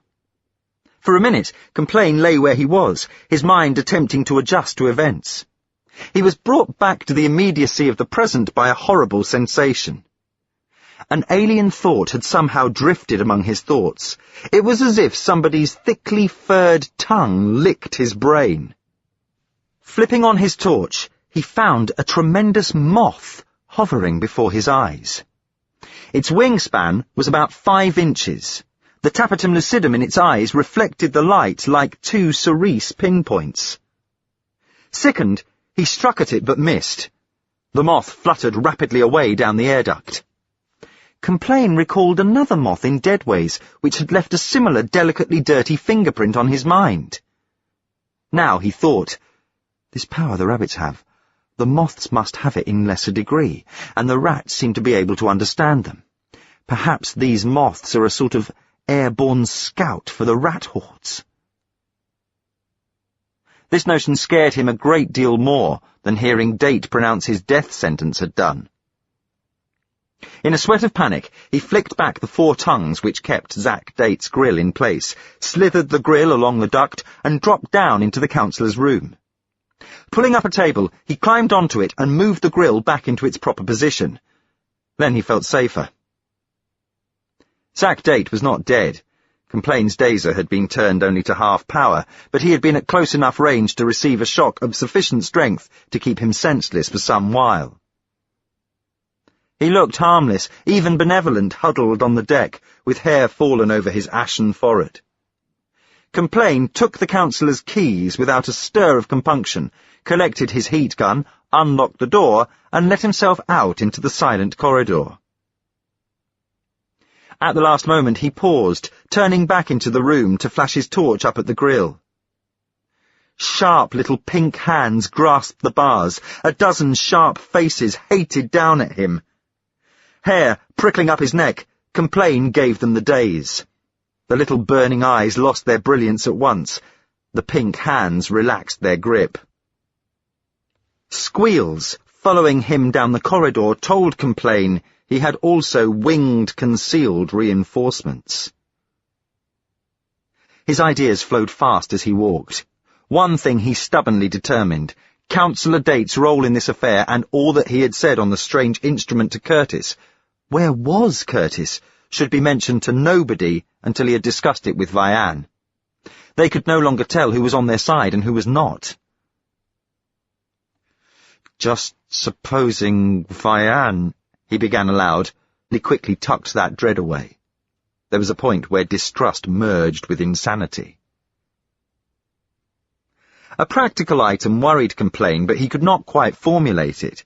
It was something to do with the rescue of Famore. No, it would have to wait. He was too anxious to reason coolly. He would consider it later. Meanwhile, he wanted to give the heat gun, the welder, as Date had called it, over to somebody who could make best use of it. Master Scoit.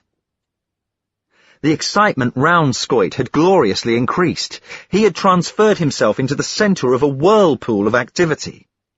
The barriers between forwards and deadways had been broken down. Sweating men busily tore down the barricades, relishing the work of destruction. "Take them away," Scoit shouted. "We thought they guarded our frontiers, but now that our frontiers are all round us, they are useless." Through the broken barriers the tribe of Greg came. Ragged and filthy, male or female or hermaphrodite, well or wounded, on foot or on rough stretchers, they docked excitedly among the watching forwarders.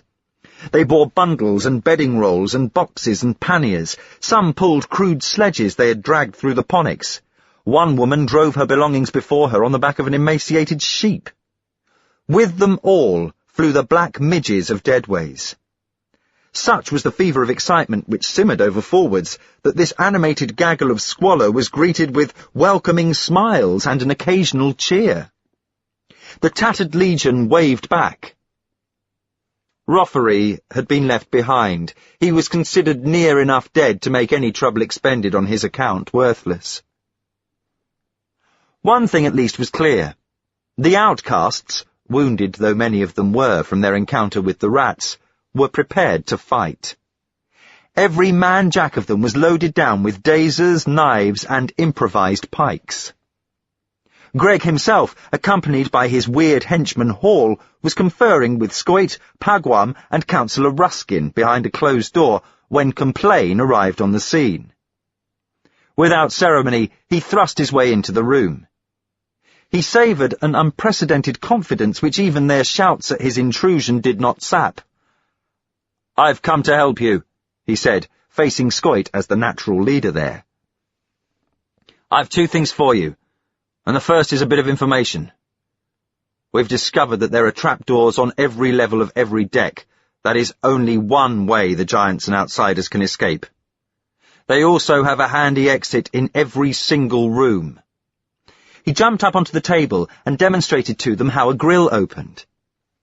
Climbing down again, without comment, he enjoyed the surprised look in their faces. "There's something else for you to watch, Master Scoit," he said.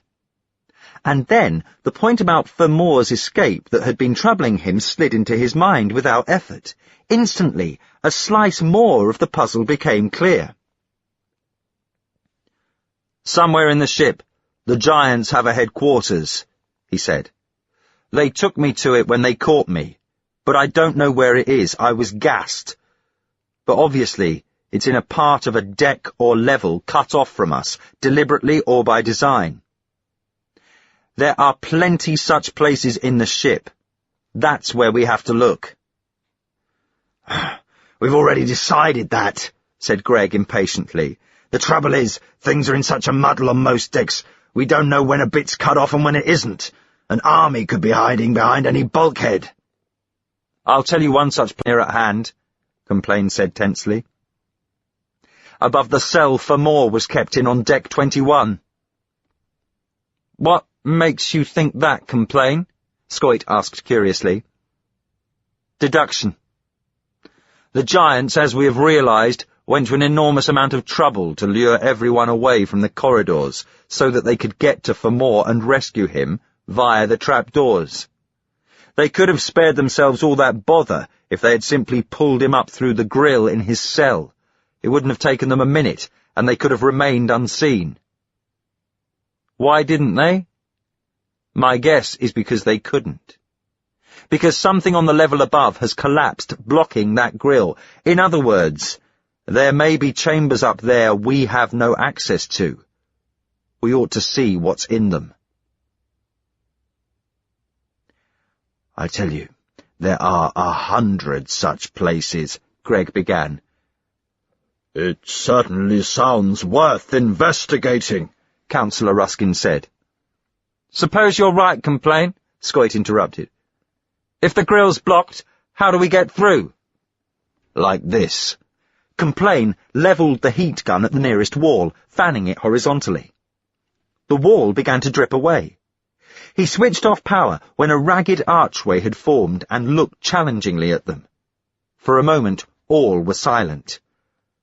"God's blood," Greg croaked. "That's the thing I gave you." "Yes, and that's how you use it.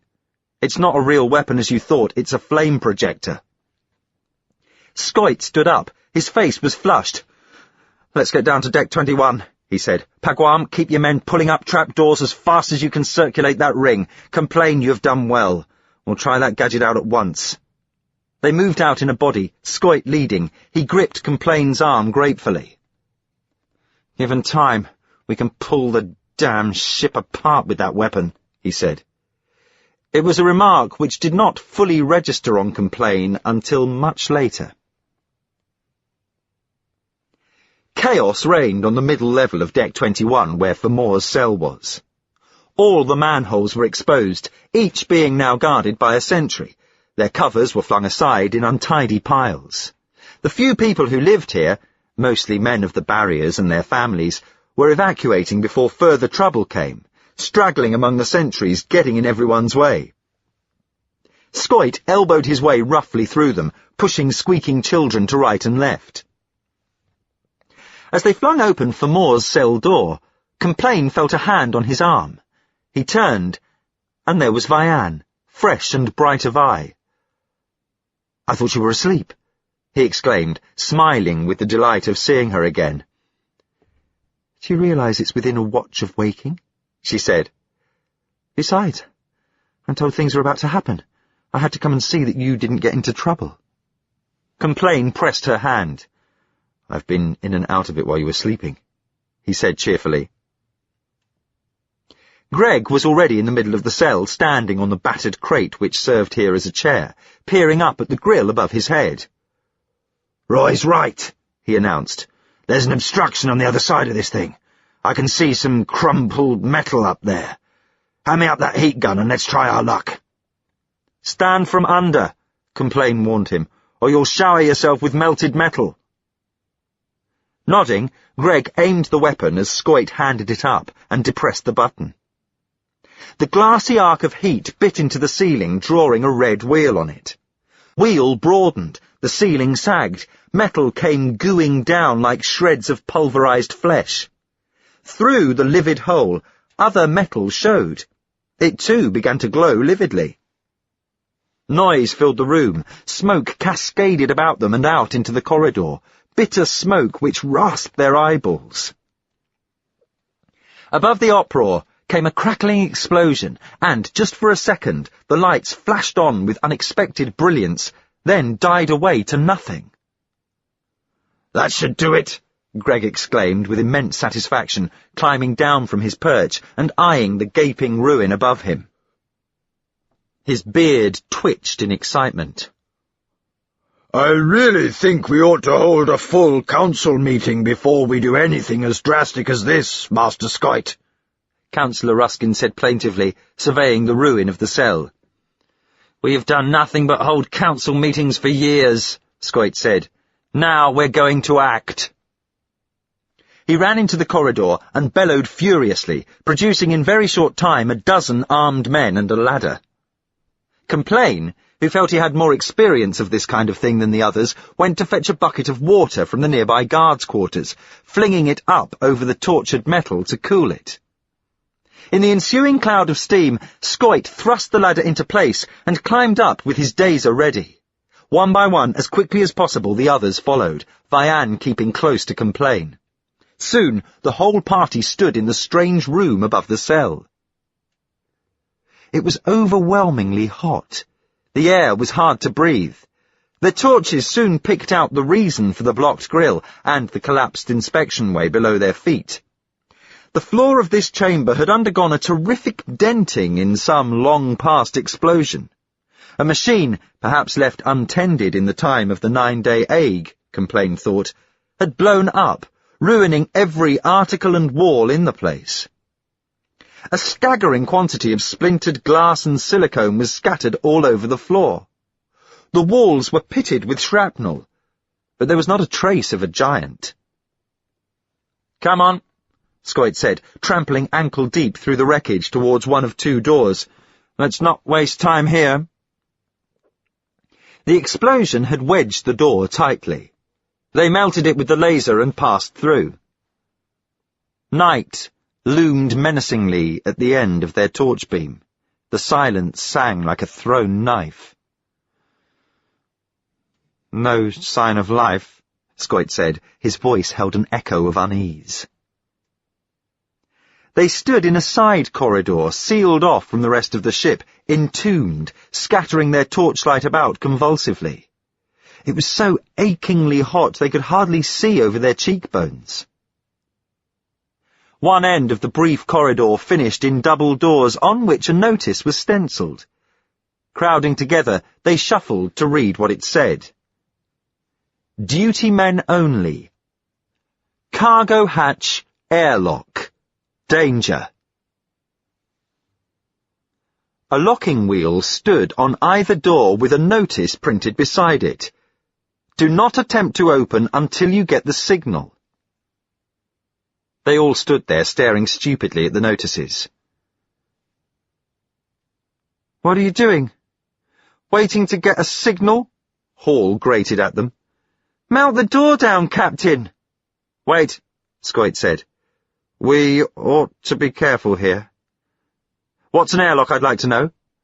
We know magnetic locks and octagon ring locks, But what's an airlock? Never mind what it is, melt it down, Hall repeated, waggling his grotesque head. It's your lousy ship, Captain. Make yourself at home. Greg turned the heat on. The metal blushed, a sad, dull rose, but did not run. Nor did an amount of cursing make any difference. And in the end, Greg put the weapon bewilderedly away. Must be special metal, he said. One of the armed men pushed forward and spun the wheel on one of the doors, whereupon the door slid easily back into a slot in the wall. Someone laughed sharply at the slackening of tension. Greg had the grace to look abashed. They were free to move into the cargo airlock. Instead of moving, they stood pixelated by a stream of light which beat remorselessly upon them. The airlock, although only a medium-sized chamber, had, set in its opposite wall, something none of them had ever seen before, something which, to their awed eyes, extended the length of the lock to infinity. A window. A window looking into space. This was not the meagre pinch of space Vianne and Complain had seen in the control room. This was a broad square. But their previous experience had prepared them for this in some measure. They were the first to be drawn across the deep dust floor to the glory itself. The others of the party remained rooted in the entrance. Beyond the window, with stars tossed prodigiously into it like jewels into an emperor's sack, roared the unending stillness of space. It was something beyond the comprehension to gaze upon, the mightiest paradox of all, for although it gave an impression of unyielding blackness, every last pocket of it glistened with multicoloured pangs of light. Nobody spoke, swallowing the spectacle as if dumb. Though all of them were fit to weep before the serenity of space, it was what floated in space that commanded their eyes, that ultimately held them. A sweet crescent of a planet, as bright blind blue as a newborn kitten's eyes, looking larger than a sickle held at arm's length. It scintillated into dazzling white at its centre, where a sun seemed to rise out of it, and the sun, wreathed in its terrible corona, eclipsed everything else in grandeur.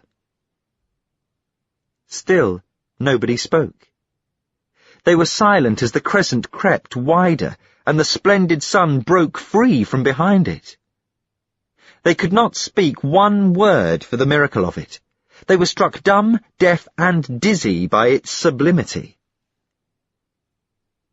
At last, it was Vianne who spoke. "Oh, Roy, darling," she whispered. "We've arrived somewhere after all. There's still a hope for us. There's still some sort of a hope." Complain turned to look at her then, to force his choked throat to answer. And then he could not answer. He suddenly knew what the big something was he had wanted all his life. It was nothing big at all. It was a small thing.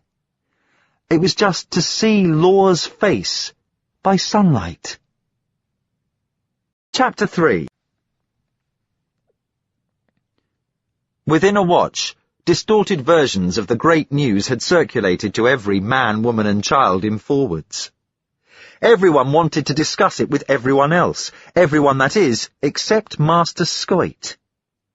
For him, the incident was a mere irrelevance, almost a setback in the priority task of hunting down the giants and their allies, the outsiders. He had found no giants. Now, he returned full of a new scheme which, after snatching a catnap and some food, he proceeded to put into action. The scheme was simple. That it involved a terrifying amount of damage to the ship did not deter Scoit in the least. He was going entirely to dismantle Deck 25. Deck 25 was the first deck of deadways beyond Forwards. Remove it, and you would have a perfect no-man's land. Nothing could cross unseen. Once this giant equivalent of a ditch had been created and a strong guard set over it, a hunt could be started down all the inspection ways and the giants would be unable to escape. Work on the job commenced at once. Volunteers flocked to Scoit's aid, willing to do anything they could to help. Human chains worked feverishly, passing back every movable item on the doomed deck to others, who smashed it or, if smashing were not possible, flung it into other vacant rooms. Ahead of the chain, sweating warriors, many of them Greg's men, who had experience of such tasks, attacked the Ponics, hacking them down, rooting them up.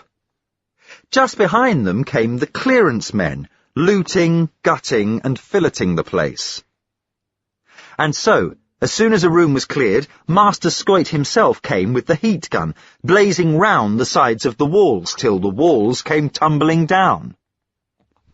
They were carted off directly they were cool enough to touch. The laser did not melt the plastic which actually divided deck from deck. That metal was the same, evidently, as the metal of which the airlock doors were built, something extra tough, but everything else fell away before it. Soon after the work began, a rat hideout was discovered in a big room marked laundry. Splitting open a boiler, 2 of Greg's men revealed a crazy little maze of rat buildings, a rodent village. Different levels and flights of a bewildering complexity of design had been constructed inside the boiler from bones and rubble and cans and filth. There were tiny cages here, containing starving creatures, mice, hamsters, rabbits, even a bird. There were moths living here, rising up in a storm, and there were the rats in nurseries and studs and armories and slaughterhouses. As Scoit thrust the heat gun into the miniature city and it crackled up in flames, the rodents poured out savagely, leaping to the attack. Scoit saved himself with the gun, warding them off as he fell back. Greg's 2 men had their throats bitten through before reinforcements could dash up with dasers and beat off the little furries. The bodies went back along the human chain, and demolition continued. By now, the corridors of decks 24 to 13 had been completely stripped of trapdoors on all 3 levels. Each hole was guarded. "The ship is rapidly becoming uninhabitable," Councillor Tregonin protested. "This is destroying for destroying's sake." He was presiding over a meeting to which everyone of importance had been called. Councillors Billio, DuPont, Ruskin were present. Pagwam and other officers of the security team were present. Greg and Hall were present. So were Complain and Vian. Even Marappa had managed to wangle his way in. Only Scoit and Zack Date were missing. By the messengers which had been dispatched to bring him to the meeting, Scoit had sent back word that he was too busy. Marappa, going down at Tregonin's request to fetch up Zack Date, had returned to say simply that the councillor was not in his rooms. At that, Complain and Vian, who now knew of Date's sinister part in affairs, exchanged glances, but said nothing. It would have been a relief to burst out with the news that Date was a traitor, but might there not be other traitors here whom it would be wiser not to warn? "The ship must be pulled apart before the giants pull us apart," Hall shouted. "That's obvious enough. Why make an issue of it?" "You do not understand. We shall die if the ship is pulled apart," Councillor DuPont protested. "It would get rid of the rats anyway," Hall said, and cackled with laughter. Right from the start, he and Greg were quietly at loggerheads with the members of the council. Neither side liked the other's manners. The meeting was disorganized for another reason. Nobody could decide whether they wanted most to discuss the steps Scoit was taking or the discovery of the strange planet. At last, Tregonin himself tried to integrate these 2 facets of the situation. "What it amounts to," he said, "is this. Scoit's policy can be approved if it succeeds. To succeed, not only must the giants be captured, but, when captured, They must be able to tell us how to get the ship down onto the surface of this planet. There was a general murmur of agreement at this. Obviously the giants must have such knowledge, Billy-O said, since they built the ship in the first place. Then let's get on with it and go and give Scoit some support, Greg said, standing up. There is just one other thing I would like to say before you go, Tregonin said, and that is that our discussion has been on purely material lines, but I think we have also moral justification for our action.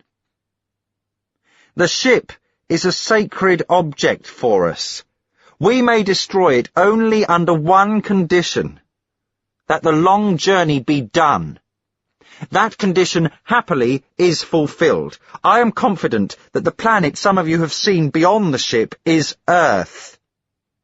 The pious tone of this speech brought derision from Greg and some of the survival team.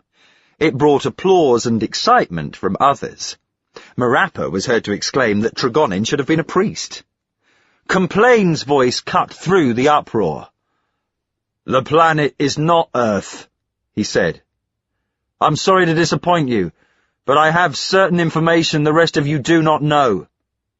We must be far away from Earth. 23 generations have passed on this ship.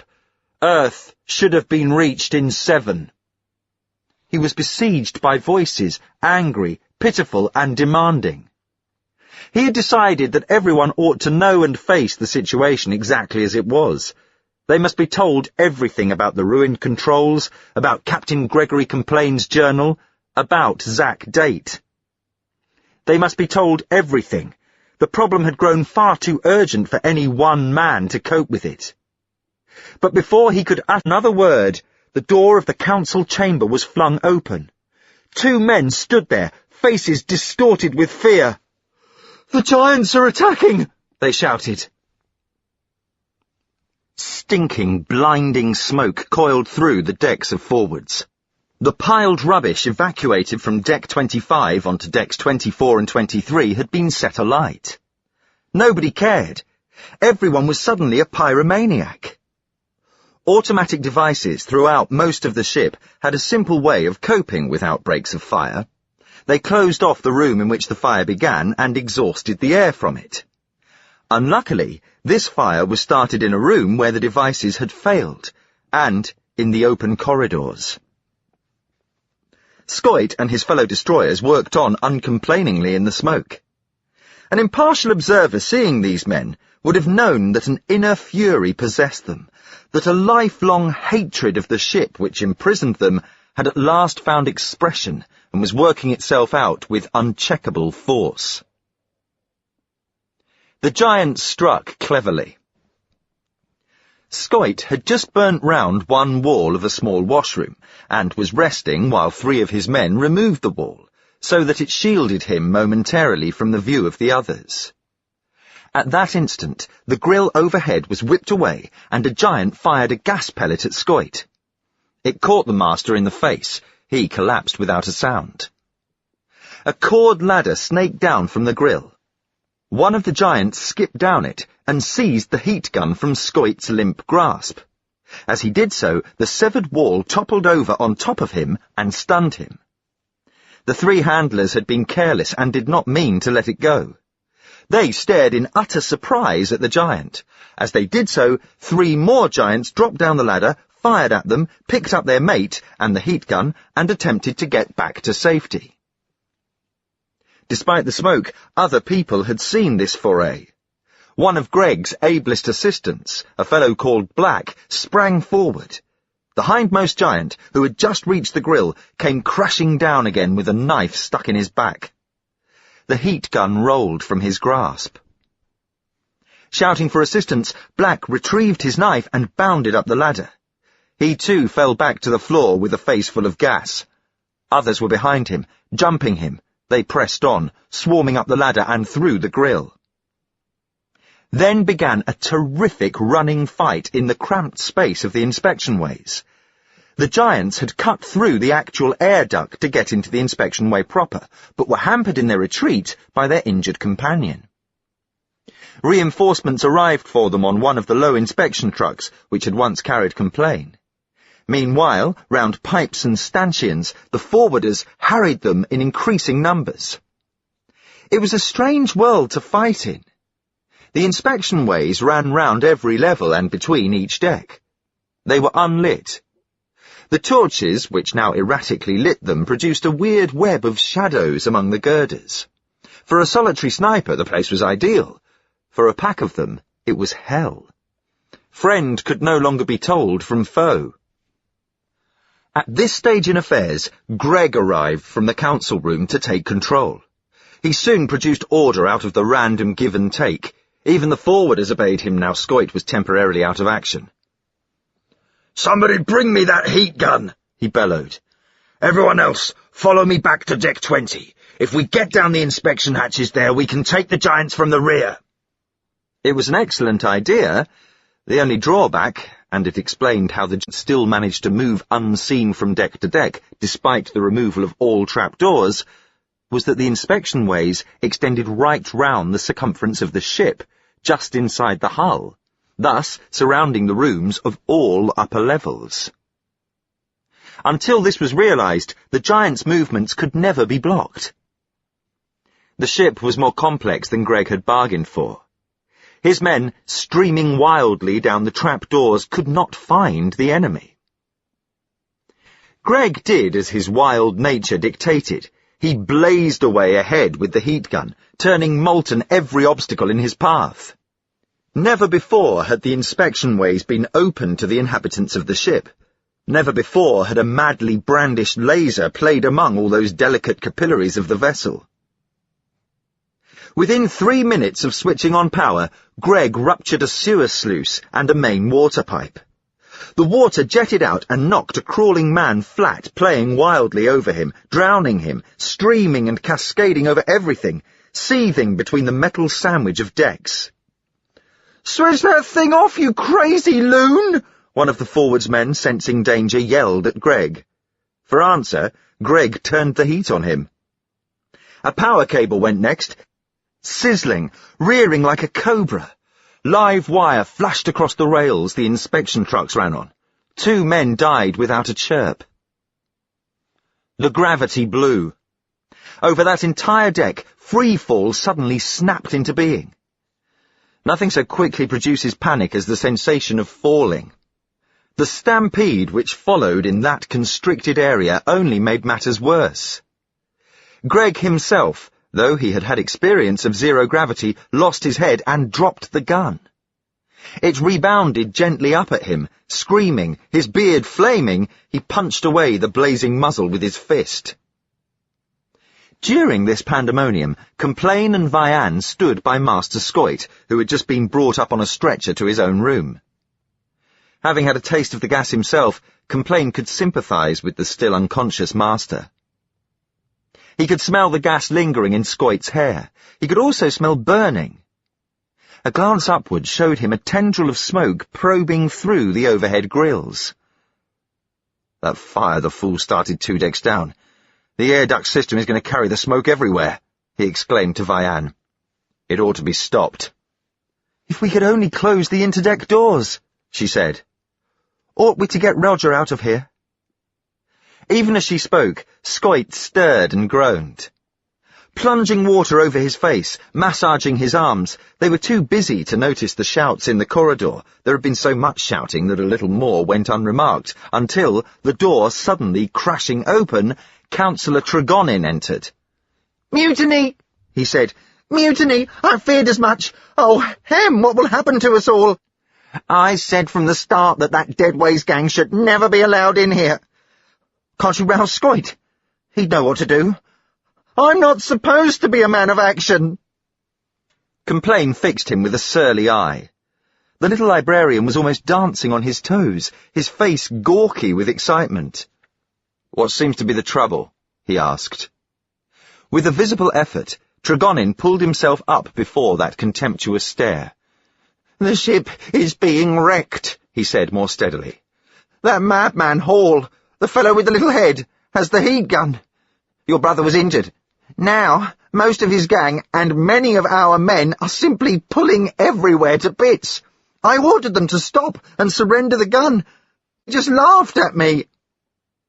They'll obey Scoit, Complain said grimly. He began shaking Scoit insistently. I'm afraid, Roy. I can't help feeling something terrible's going to happen, Vianne said. One glance at her face told Complain how worried she was. He stood up beside her, stroking her upper arm. Keep working on Master Scoit, Councillor, he told Tregonin. He'll soon be lively enough to solve all your problems for you. We'll be back. He hustled a surprised Vianne out into the corridor. A thin dribble of water crept along the deck, dripping into the manholes. Now what? She asked him. I was a fool not to think of this before, he said. We've got to risk pulling the place down about our heads to get to the giants, unless there is another way. And there is another way. Zack Date has an instrument in his room by which he spoke to Curtis, the giant's leader. Don't you remember, Roy? Marappa said Zack Date had gone, she said. We may be able to find the way to work the instrument without him, Complain replied. Or we may find something else that will be useful to us. We're doing no good here, that's sure. He spoke ironically as 6 forwards men, pelting silently along, brushed past him. Everyone seemed to be on the run, splashing down the corridors. No doubt the spiked stench of burning hustled them on. Taking Vianne's soft hand, Complain led her rapidly along to Deck 17 and down to the lower level. The trapdoor covers lay about like discarded gravestones, but already the guards over them had deserted their posts to seek excitement elsewhere. Halting before the room in which he had left the dazed councillor, Complain levelled his torch and flung open the door. Zack Date was there, sitting on a metal stool. So was Marappa, his bulky body eased into a chair. He had a dazer clamped in his hand. "Expansions to your egos, children," he said. "Come in, Roy, come in.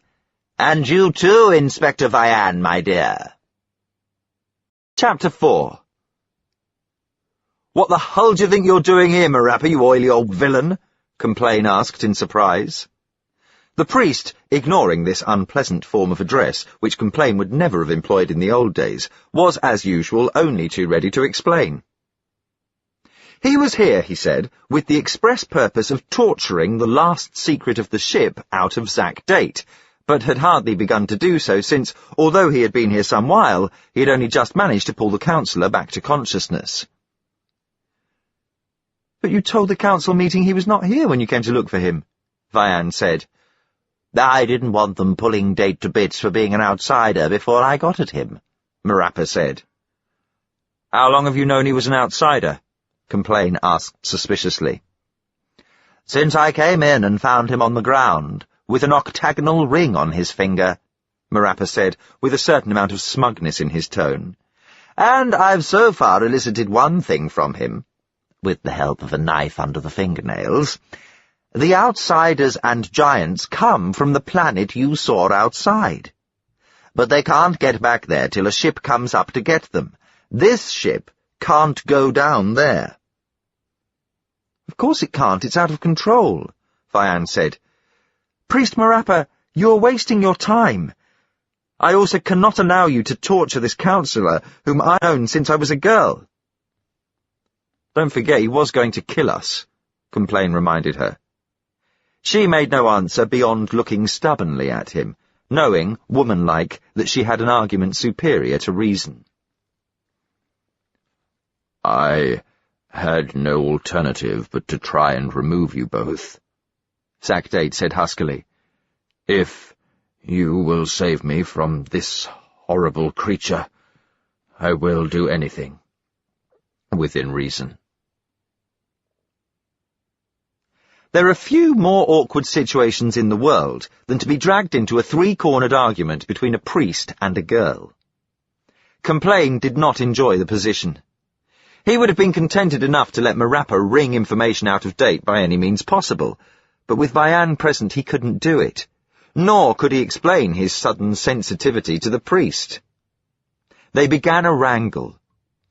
It was interrupted by a noise nearby, a curious noise, a scraping rustle, frightening because it was unidentifiable. It grew louder. Suddenly, it was overhead. Rats were on the move. They drummed along the air duct above this level, across the grill Complain had recently climbed through. Pattering pink feet came and went as the tribe thundered by. Dust showered down into the room, and with the dust came smoke. "That sort of thing will be happening all over the ship," Complain told Zack Date gravely when the stampede had gone by. "The fire is driving the rats out of their holes. Given time, the men will gut the place absolutely. They'll find your secret hideout in the end, if they kill us all doing it. If you know what's good for you, Date, you'll get on that instrument and tell Curtis to come out with his hands up." If I did, they would never obey, Zack Date said, his hands paper-thin rustled together on his lap. "That's my worry," Complain said. "Where is this little dog? Down on the outside of the planet?" Zack Date nodded confirmation miserably. He kept clearing his throat, a nervous tic which betrayed the strain he was undergoing. "Get up and tell Curtis to speak to Little Dog double quick and make them send a ship up here for us," Complain said. He drew his dazer, aiming it steadily at Date. "I'm the only one who flashes dasers here," Marappa shouted. "Date's my captive." Jumping up, he came towards Complain with his own weapon raised. Savagely, Complain booted it out of his hand. "We can't afford to have three sides in this argument, priest," he said. "If you're going to stay in on this, stay quiet. Otherwise, get out. Now then, Date, have you made up your mind?" Zack Date stood up helplessly, twisting his face with indecision. "I don't know what to do." "You don't understand the position at all," he said. "I really would help you if I could. You seem a reasonable man, Complain, at heart. If only you and I—" "I'm not reasonable," Complain shouted. "I'm anything but reasonable." Get on to Curtis. Go on, you old fox, move! Get a ship up here! "Inspector Vian, can't you—" Zack Date said. "Yes, Roy, please," Vian began. "No!" Complain roared. It was hell the way everyone had wills of their own, even women. "These beggars are responsible for all our miseries. Now they're going to get us out of trouble or else." Seizing one end of the bookcase, he pulled it angrily away from the wall. The phone stood there on its niche, neutral and silent, ready to convey any message spoken into it. "This time my dazer's at lethal, Date," Complain said. "You have the count of 3 to begin talking. 1, 2... Tears stood in Zack Date's eyes as he lifted the receiver. It shook in his grasp. "Get me Crane Curtis, will you?" he said, when a voice spoke at the other end. Possessed as he was, Complain could not restrain a thrill shooting through him to think that this instrument was now connected with the secret stronghold in the ship. When Curtis came on, all 4 in the room could hear his voice distinctly. It was pitched high with anxiety. He talked so rapidly he hardly sounded like a giant. He began speaking at once before the old councillor could get a word in. "Dade, you've slipped up somewhere," he said. "I always said you were too old for this job. The damn Dizzies have got that laser in action. I thought you told me you had it. They're running amok with it, absolutely berserk. Some of the boys tried to get it back but failed, and now the ship's on fire near us. This is your doing. You're going to take the responsibility for this." During this flow of words, Zack Date subtly changed, slipping back into something like his old dignity. The receiver steadied in his hand. "Curtis," he said. The command in his tone brought a sudden pause on the line. Curtis, pull yourself together. This is no time for recriminations. Bigger matters are at stake. You'll have to get Little Dog and tell them— "Little Dog!" Curtis cried. He went back into full spate again. "I can't get on to Little Dog. Why don't you listen to what I've got to say? Some crazy dizzy monkeying with the laser has severed a power cable on the middle level of Deck 20, just below us here. The structure's live all round us. 4 of our men are out cold with shock. It's blown our radio, our intercom, and our lighting. We're stuck. We can't raise Little Dog, and we can't get out." Zack Date groaned. He turned hopelessly away from the phone, gesturing at Complain. "We're finished," he said. "You heard that?" Complain poked the dazer into his thin ribs. "Keep quiet," he hissed. "Curtis hasn't finished speaking yet." The phone was still barking. "Are you there, Date? Why don't you answer?" "I'm here," Date replied wearily. "Then answer! Do you think I'm talking for fun?" Curtis snapped. "There's just one chance for us all. Up in the personnel hatch on Deck 10, there's an emergency transmitter. Got that? We're all bottled up here like lobsters in a pot. We can't get out. You're out. You gotta get to that transmitter and radio Little Dog for help. Can you do that?" The dazer was eager at Zack Date's ribs now. "I'll try," he said. "You better try. It's our only hope. And Date—" "Yes?" "For God's sake, tell him to come armed and quick." "All right." "Get into inspection ways and take a trolley." "All right, Curtis." "And hurry, man. For heaven's sake, hurry." A long, fruity silence followed Zack Date switching off. "Are you going to let me get to that radio?" Date asked. Complain nodded. "I'm coming with you," he said. "We've got to get a ship to us." He turned to Vianne. She had brought the old councillor a beaker of water, which he accepted gratefully. "Law," Complain said, "will you please go back and tell Roger Scoit, who should be revived by now, that the Giants' hideout is somewhere on the upper level of Deck 20. Tell him to wipe them all out as soon as possible. Tell him to go carefully.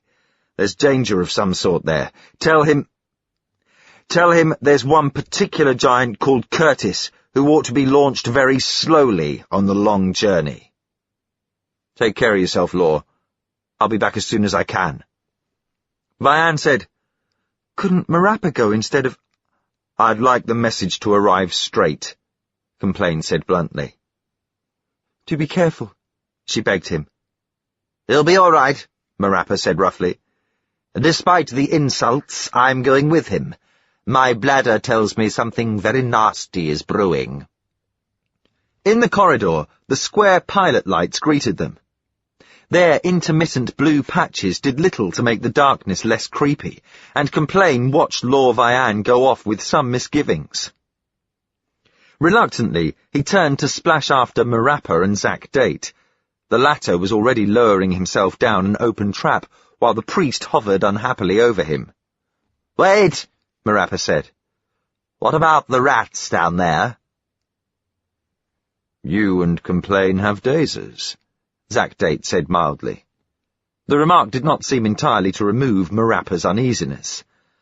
"Alas, I fear that trapdoor is too small for me to squeeze down," he exclaimed. "I am a large man, Roy."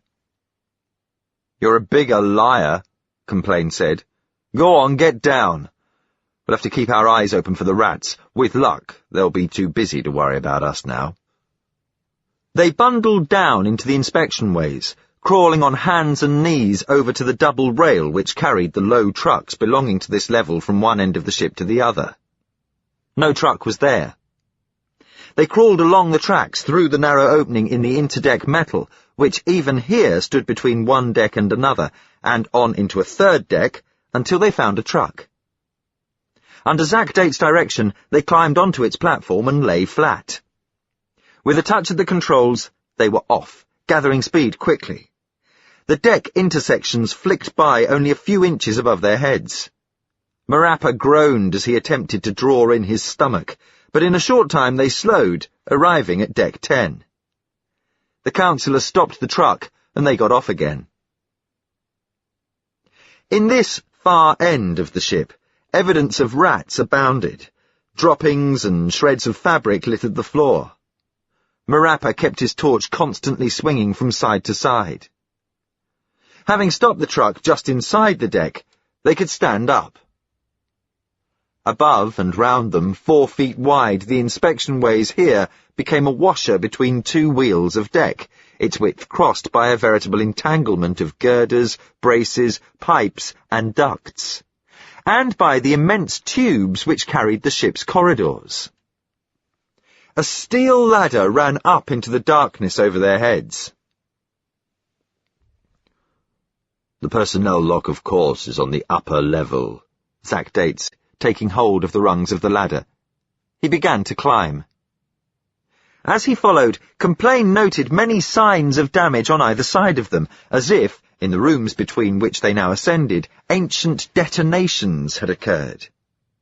Even as he thought the thought picture detonation, a bellow of sound vibrated through the inspection ways, setting up resonances and groans in a variety of pipes until the place sang like an orchestra. Your people are still wrecking the ship, Zack Date said coldly. Let's hope they kill off a few squadrons of giants at the same time, Marappa said. Squadrons, Zack Date exclaimed. Just how many giants, as you call them, do you reckon are aboard ship? When the priest did not reply, Date answered himself. There are exactly 12 of them, poor devils, he said. 13, including Curtis. For an instant, Complain nearly succeeded in viewing the situation through the eyes of a man he had never seen, through Curtis's eyes. He saw that worried official boxed up somewhere in ruined rooms in darkness, while everyone else in the ship hunted savagely for his place of concealment. It was not a grand picture. No time was left for further thought. They reached the upper level, crawling horizontally once more to the nearest trapdoor. Zack Date inserted his octagonal ring in it, and it opened above their heads. As they climbed out, a spray of tiny moths burst round their shoulders, hovered, then fluttered off down the dark corridor. Quickly Complain whipped up his dazer and fired at them. By the light of Marappa's torch, he had the satisfaction of seeing most of them drop to the deck. I just hope none got away, he said. I'll swear those things act as scouts for the rats. The damage in this region was as bad as any Complain and Marappa had seen so far. Hardly a wall stood straight in any direction. Glass and debris lay thickly everywhere, except where it had been brushed away to make a narrow path. Down this path they walked, every sense alert. What was this place? Complain asked curiously. I mean, when it was a place. Zack Date continued to walk forward without replying, his face bleak and absorbed. What was this place, Date? Complain repeated. Most of the deck was medical research, Date said in a preoccupied fashion. In the end, I believe a neglected computer blew itself to bits. You can't reach this part by the ordinary lifts and corridors of the ship. It's completely sealed off. A tomb within a tomb. Complain felt a thrill inside him. Medical research. This was where, 23 generations ago, June Bestie, the discoverer of Bestine, had worked. He tried to visualize her bent over a bench, but could only think of law. So they came to the personnel airlock. It looked much like a smaller edition of the cargo lock, with similar-looking wheels and danger notices. Zack Date crossed to one of the wheels, still with his abstracted look. "Wait!" Marappa said urgently. "Roy, As Giles my guide, I swear this wretch has something tricky up his stinking sleeves for us. He's leading us into danger. If there's anyone waiting in here, Date, Complain said, they and you make the journey without delay. I'm warning you. Date turned to face them. The look of unbearable strain clenched over his countenance might have won him pity in a quieter moment from other company. There's nobody here, he said, clearing his throat. You need not be afraid. The radio thing is in here, Complain asked. Yes. Marappa seized Complain's arm, keeping his torch burning in Date's face. You're not really going to let him talk to this little dog place, are you, and tell them to come up here armed? You needn't think me a fool, priest, Complain said, just because I happen to be born in your parish. Date will give the message we tell him to. Open up, counsellor. The door swung open, and there was the lock, about 5 paces square, with 6 metal spacesuits standing like suits of armour against one wall. Except for the suits, there was only one other object in the room. The radio. A small, portable job with carrying straps and telescopic aerial. Like the cargo lock, this lock had a window.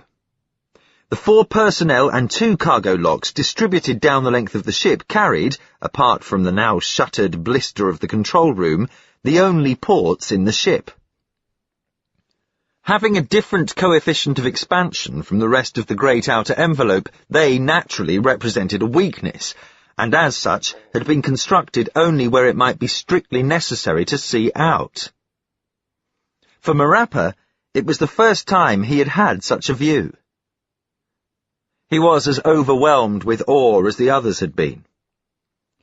Breathlessly, he gazed out at the mighty void, for once completely robbed of words. The planet now showed a wider crescent than the last time Complain had seen it.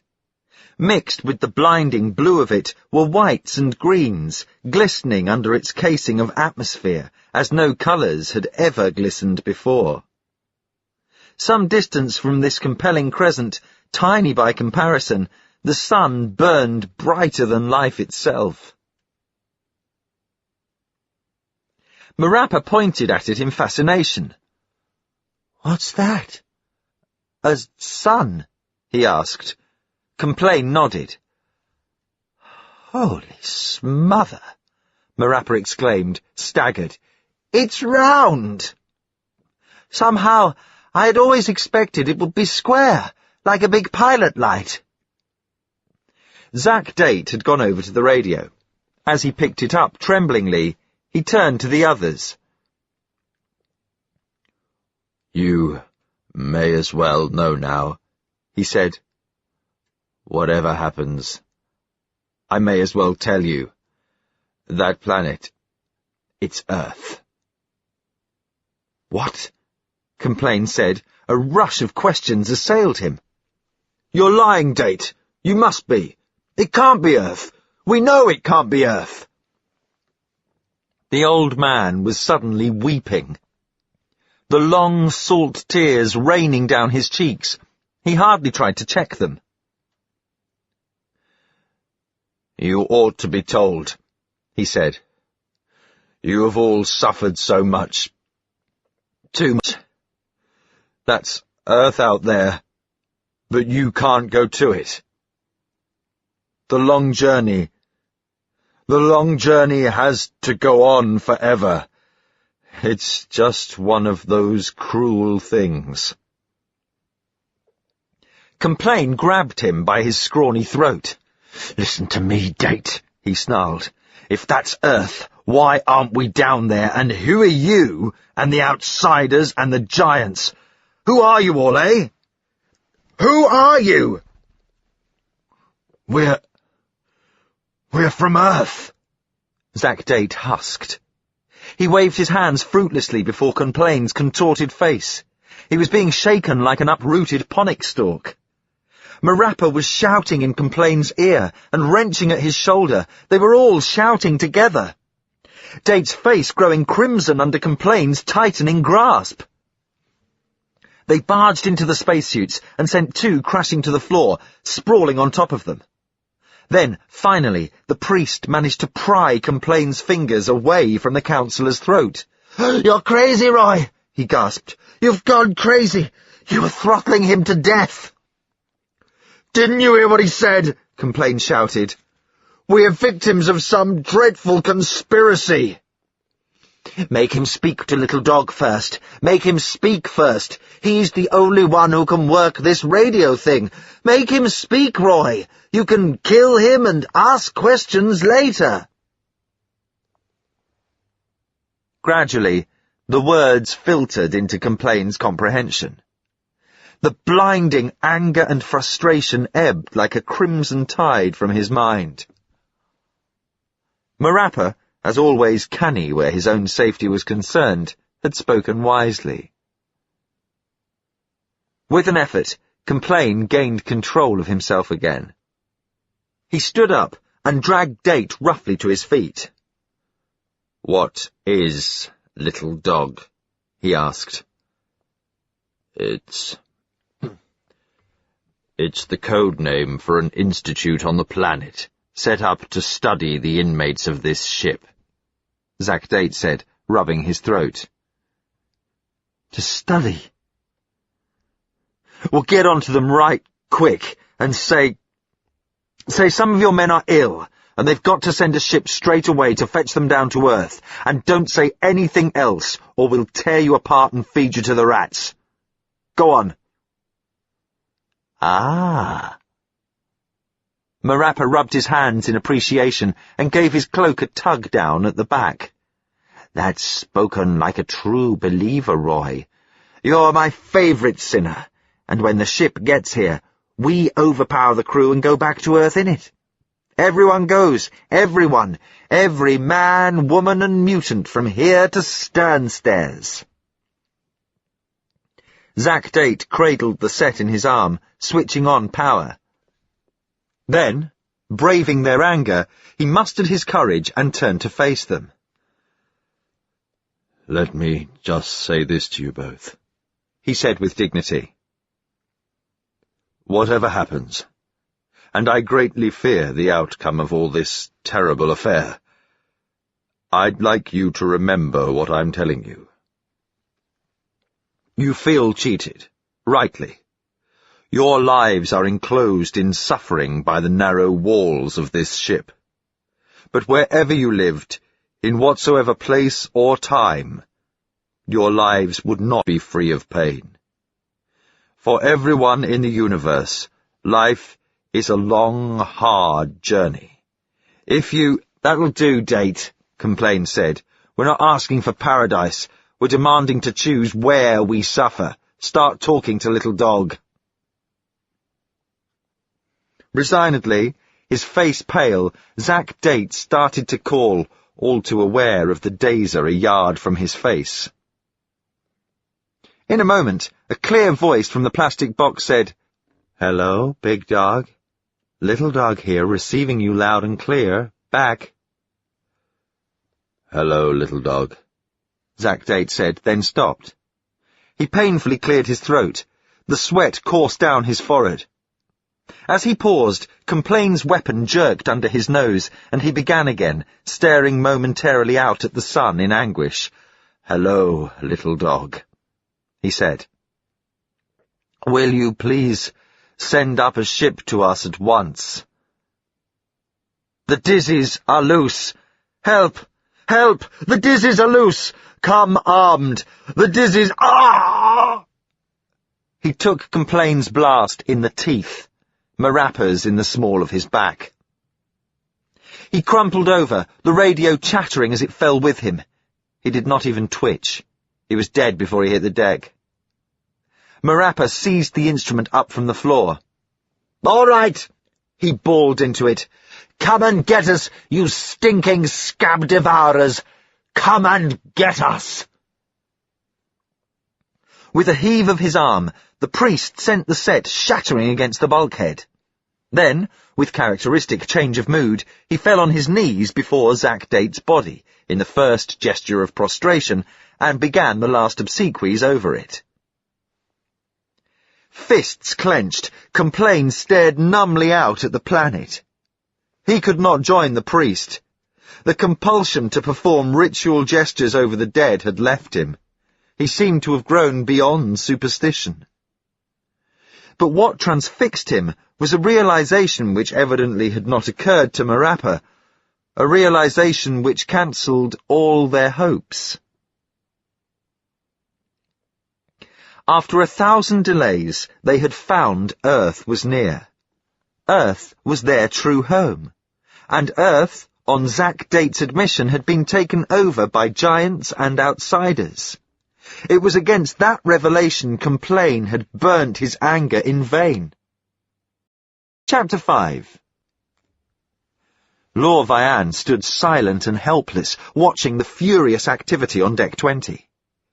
She managed to stand by, wedging herself in a broken doorway. The gravity lines on this deck had been severed in the assaults of Master Scoit's stormtroopers. Now, directions in the 3 concentric levels had gone crazy. Ups and downs existed that had never existed before, and, for the first time, Vian realized just how ingeniously the engineers who designed the ship had worked. Half the deck, under these conditions, would be impossible to live in. The compartments were built on the ceilings. Near Vian, equally silent, were a cluster of forwards women, some of them clutching children. They watched, many of them, the destruction of their homes.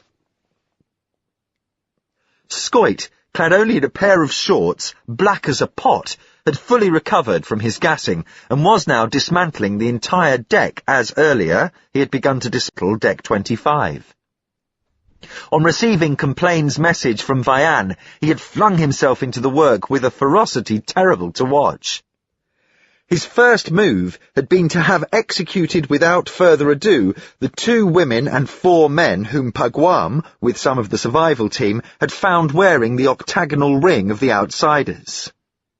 Under his insensate direction, as Complain had predicted, the turbulence of Hall and his fellow brigands had been curbed, or rather, canalized into less randomly destructive paths.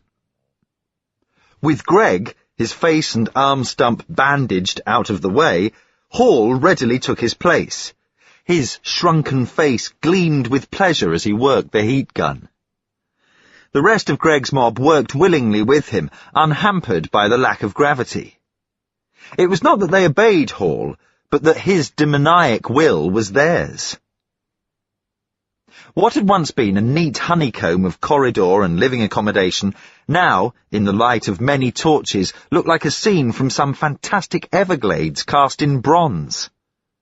Throughout the cleared space, cleared though much of the metal was live enough with runaway voltage to make 5 dead men, girders of tough hull metal, the very skeleton of the ship, jutted solidly in all directions. From them projected icicles of lighter metals and plastics which had melted, dripped, and then again solidified.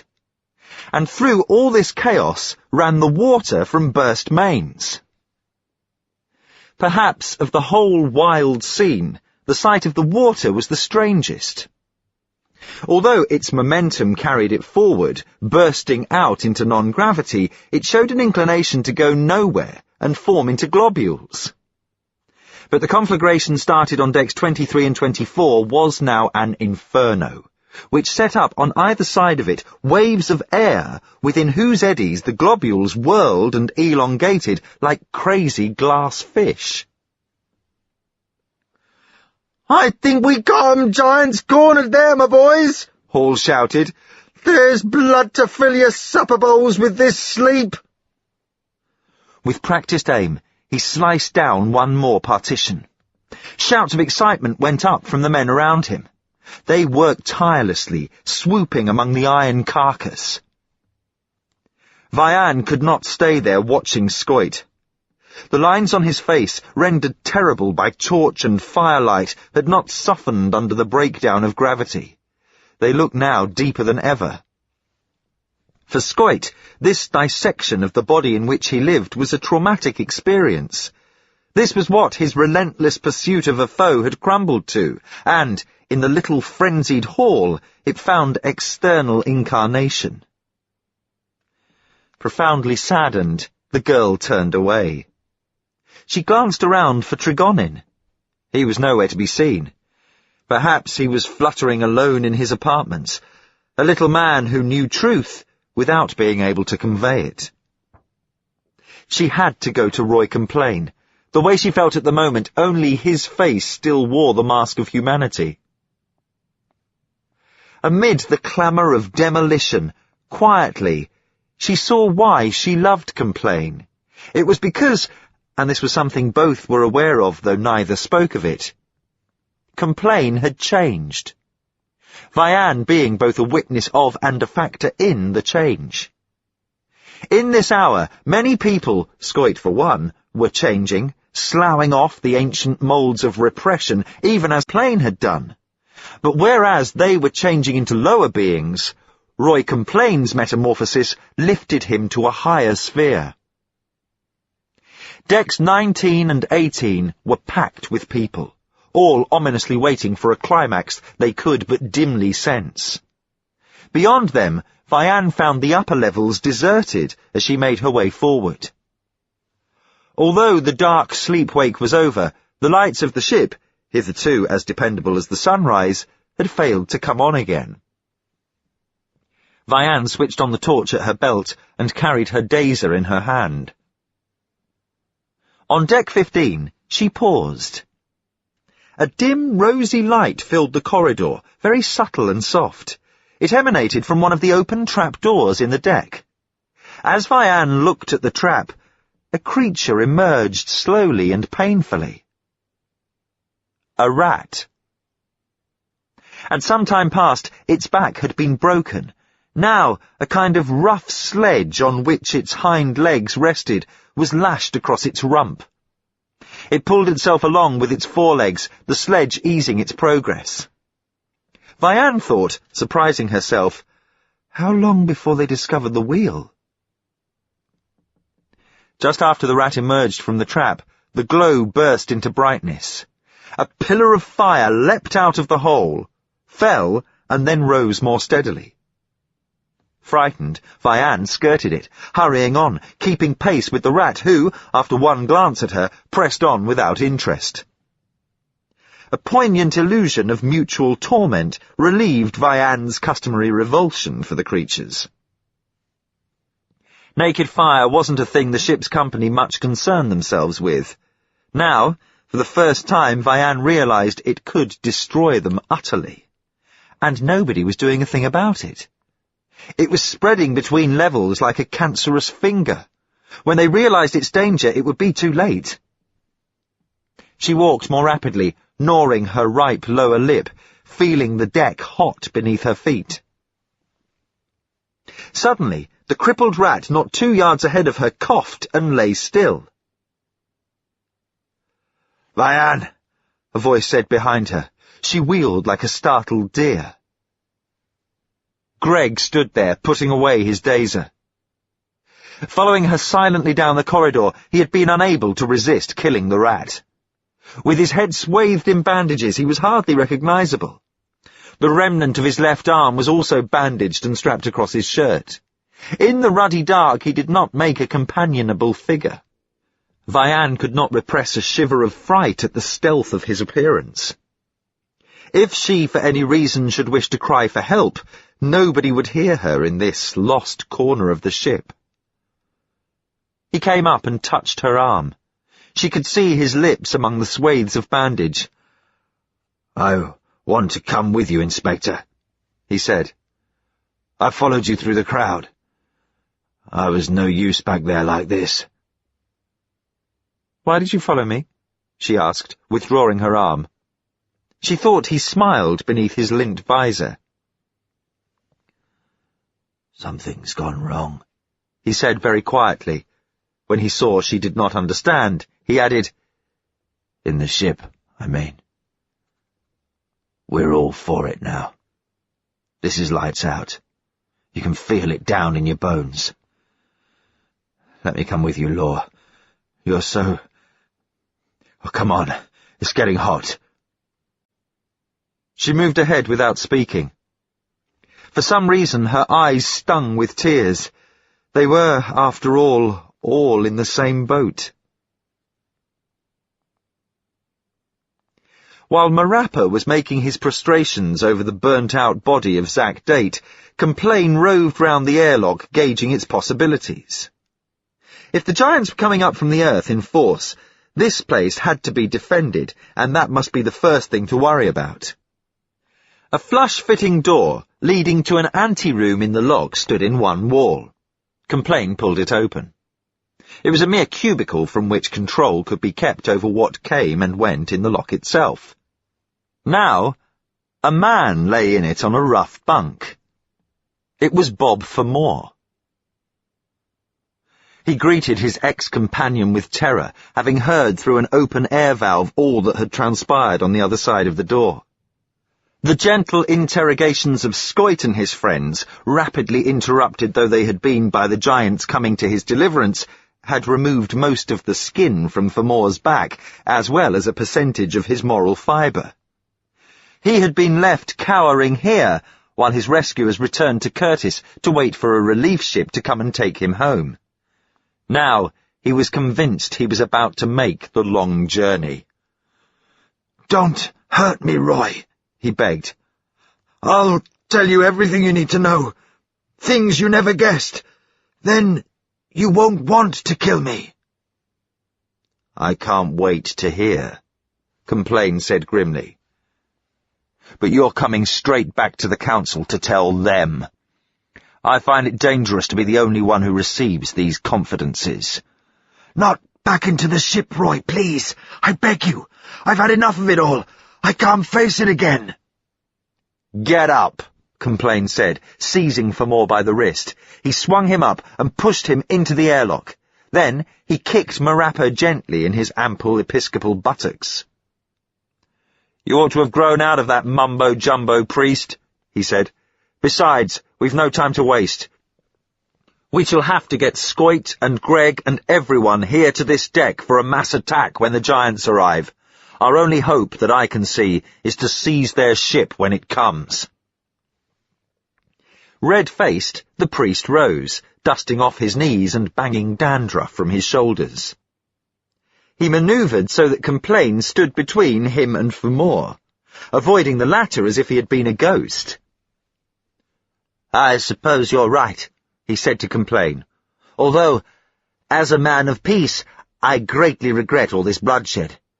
We must pray to consciousness that the blood may be theirs rather than ours."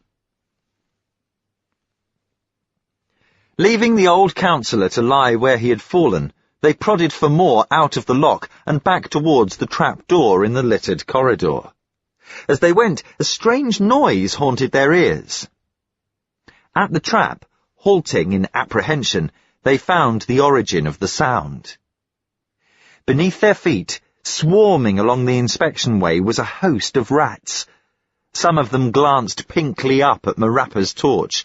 None faltered in their rapid advance towards the bow of the ship. Brown rats, small rats, grey rats, tawny rats, some with belongings strapped to their backs, hurried to the pipe of fear. "We can't get down there," Complain said, his stomach twisted at the idea. The ominous thing was the determined way the swarm moved, as if nothing could divert it. It looked it might pour on beneath their feet forever. "Something really devastating must be happening in the ship," Fermor exclaimed. In that ghastly fur river he drowned his last fear of those who had once been his friends. This united them again. "There's a toolkit in the airlock cubicle," he said. "I'll go and get it. There should be a saw in it. With that, we can cut our way back to the main part of the ship." He ran back the way they had come, returning with a clanking bag.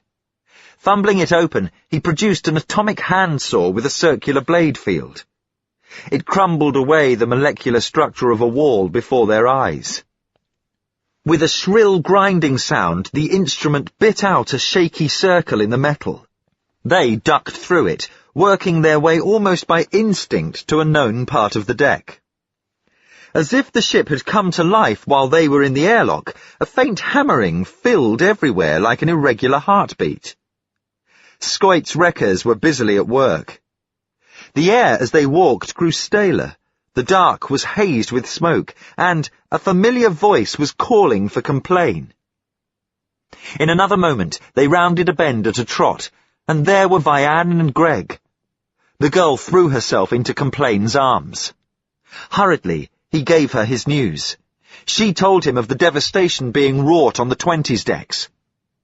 Even as she spoke, the lights about them glowed suddenly to great brilliance, then died, even the pilot lights fading completely out. At the same time, the gravity blew. They sprawled uncomfortably in mid-air. Welling, it seemed, from the lungs of a whale, a groan rattled down the confines of the ship. For the very first time, they perceived the vessel to give a lurch. "The ship's doomed!" Fermor shouted. "Those fools are destroying it! You've got nothing to fear from the giants now. By the time they get here, they'll be a rescue party, picking desiccated bodies out of a wreck." "You'll never drag Roger Scoit from the job he's doing," Vianne said grimly. "Holy smother," Complain said. "This whole situation is just hopeless." "The human predicament apart," Marappa said, "nothing is hopeless. As I see it, we'd be safest in the control room. If I can only control my feet, that's where I'm going." "Good idea, priest," Greg said. "I've had enough of burning. It would be the safest place for Vianne, too." "The control room," Fermor said. "Yes, of course." Complain said nothing, silently abandoning his plan to take Fermor before the council. The hour was too late. Nor did there seem, in the circumstances, any hope of repelling the giants.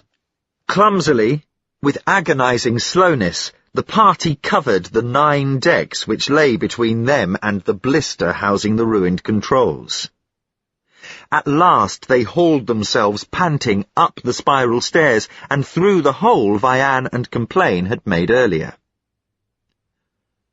"That's funny," Marappa said. 5 of us started out from quarters to reach this place. Finally, 3 of us have done it together." "Much good may it do us," Complain said. "I never knew why I followed you, priest."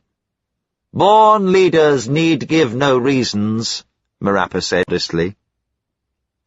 "No, this is where we should be," Fermor said with excitement. He swung a torch round the vast chamber, taking in the fused mass of panels. "Behind this wrecked facade, the controls are still sound.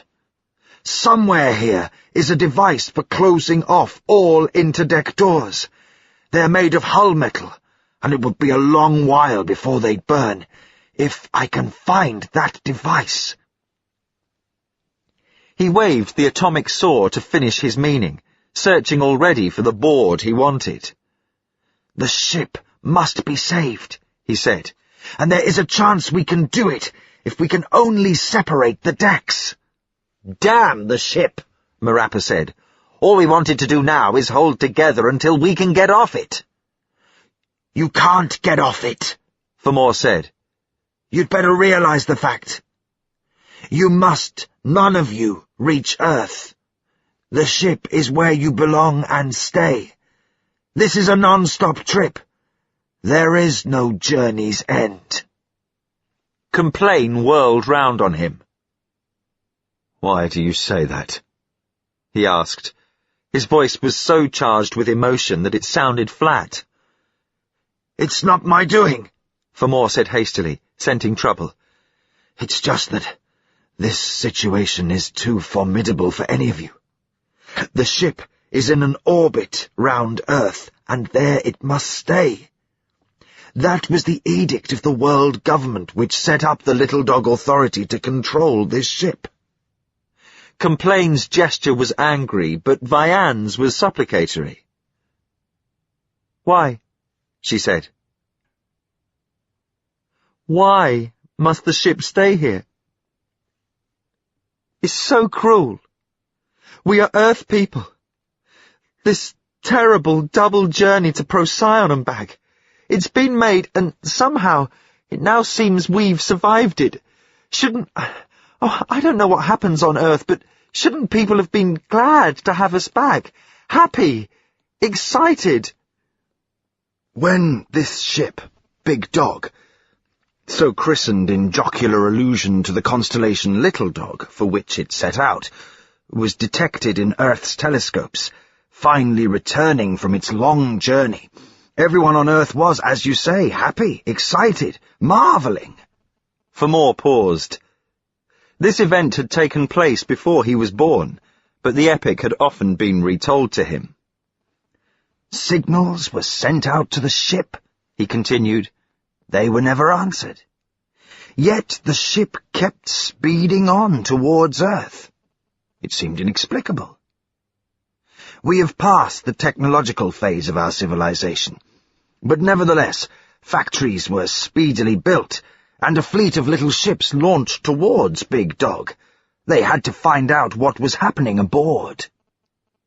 They matched velocities with this giant vessel. They boarded her. They found out about everything. They found that dark ages had settled over the whole ship as the result of an ancient catastrophe. "The 9-day egg," Vianne breathed. Fermor nodded, surprised she should know. "The ship could not be allowed to go on," he said. "It would have sped on forever through the galactic night. These controls were discovered as you see them, ruined, the work presumably of some poor madman generations ago. So, the drive was switched off at source, and the ship dragged into an orbit by the little ships which, using gravity for tow lines, acted as tugs." "But why leave us aboard?" Complain said. "Why did you not take us down after the ship was in orbit? As law says, it was cruel, inhuman." Reluctantly, Fermor shook his head. "The inhumanity was in the ship," he said. "You see, the crew who survived this virus you seem to know about had undergone a slight physiological modification. The new proteins permeating every living cell in the ship increased their metabolic rate. This increase, undetectable at first, had grown with every generation, so that now you are all living at 4 times the speed you should be." He quailed with pity as he told them, but their looks held only disbelief. "You're lying to scare us," Greg said, his eyes glittering amid the wrappings of his face. "I'm not," Fermor said. "Instead of a life expectation for an average human of 80 years, yours is only 20. The factor does not spread itself evenly over your life. You tend to grow more quickly as children, have a fairly normal adulthood, and then crumble suddenly in old age." "We'd have noticed if this scoundrel's scheme were so," Marappa bellowed. "No," Fermor said. "You wouldn't. Though the signs were all round you, you couldn't see them because you have no standards of comparison. For instance, you accepted the fact that 1 sleep-wake in 4 was dark. Living at 4 times the normal rate, naturally 4 of your days or sleep-wakes only made 1 ordinary one. When the ship was a going concern, on the voyage out to Procyon, the lights automatically dimmed all over the vessel from midnight to 6, partly to give a friendly illusion of night, partly to allow the servicers to work behind scenes, making any necessary repairs. That brief 6-hour shift is a whole day to you. Now, the comprehension was growing on them. It seemed, oddly enough, to soak from the inside to the outside, as if, in some mystical way, the truth had been trapped in them all along. The awful pleasure of making them know the worst, they who had tortured him, filled for more. He went on, suddenly keen to make them see how damned they were. That's why we proper Earthmen call you dizzies. You live so fast it makes us dizzy. But that isn't all that is wrong with you. Imagine this great ship still automatically functioning despite the lack of anyone to control it. It supplied everything except the things which, by its nature, it could not supply. Fresh vitamins, fresh air, fresh sunlight. Each of your succeeding generations becomes smaller. Nature survives how she may, and that was her way of doing it, by cutting down on the required materials.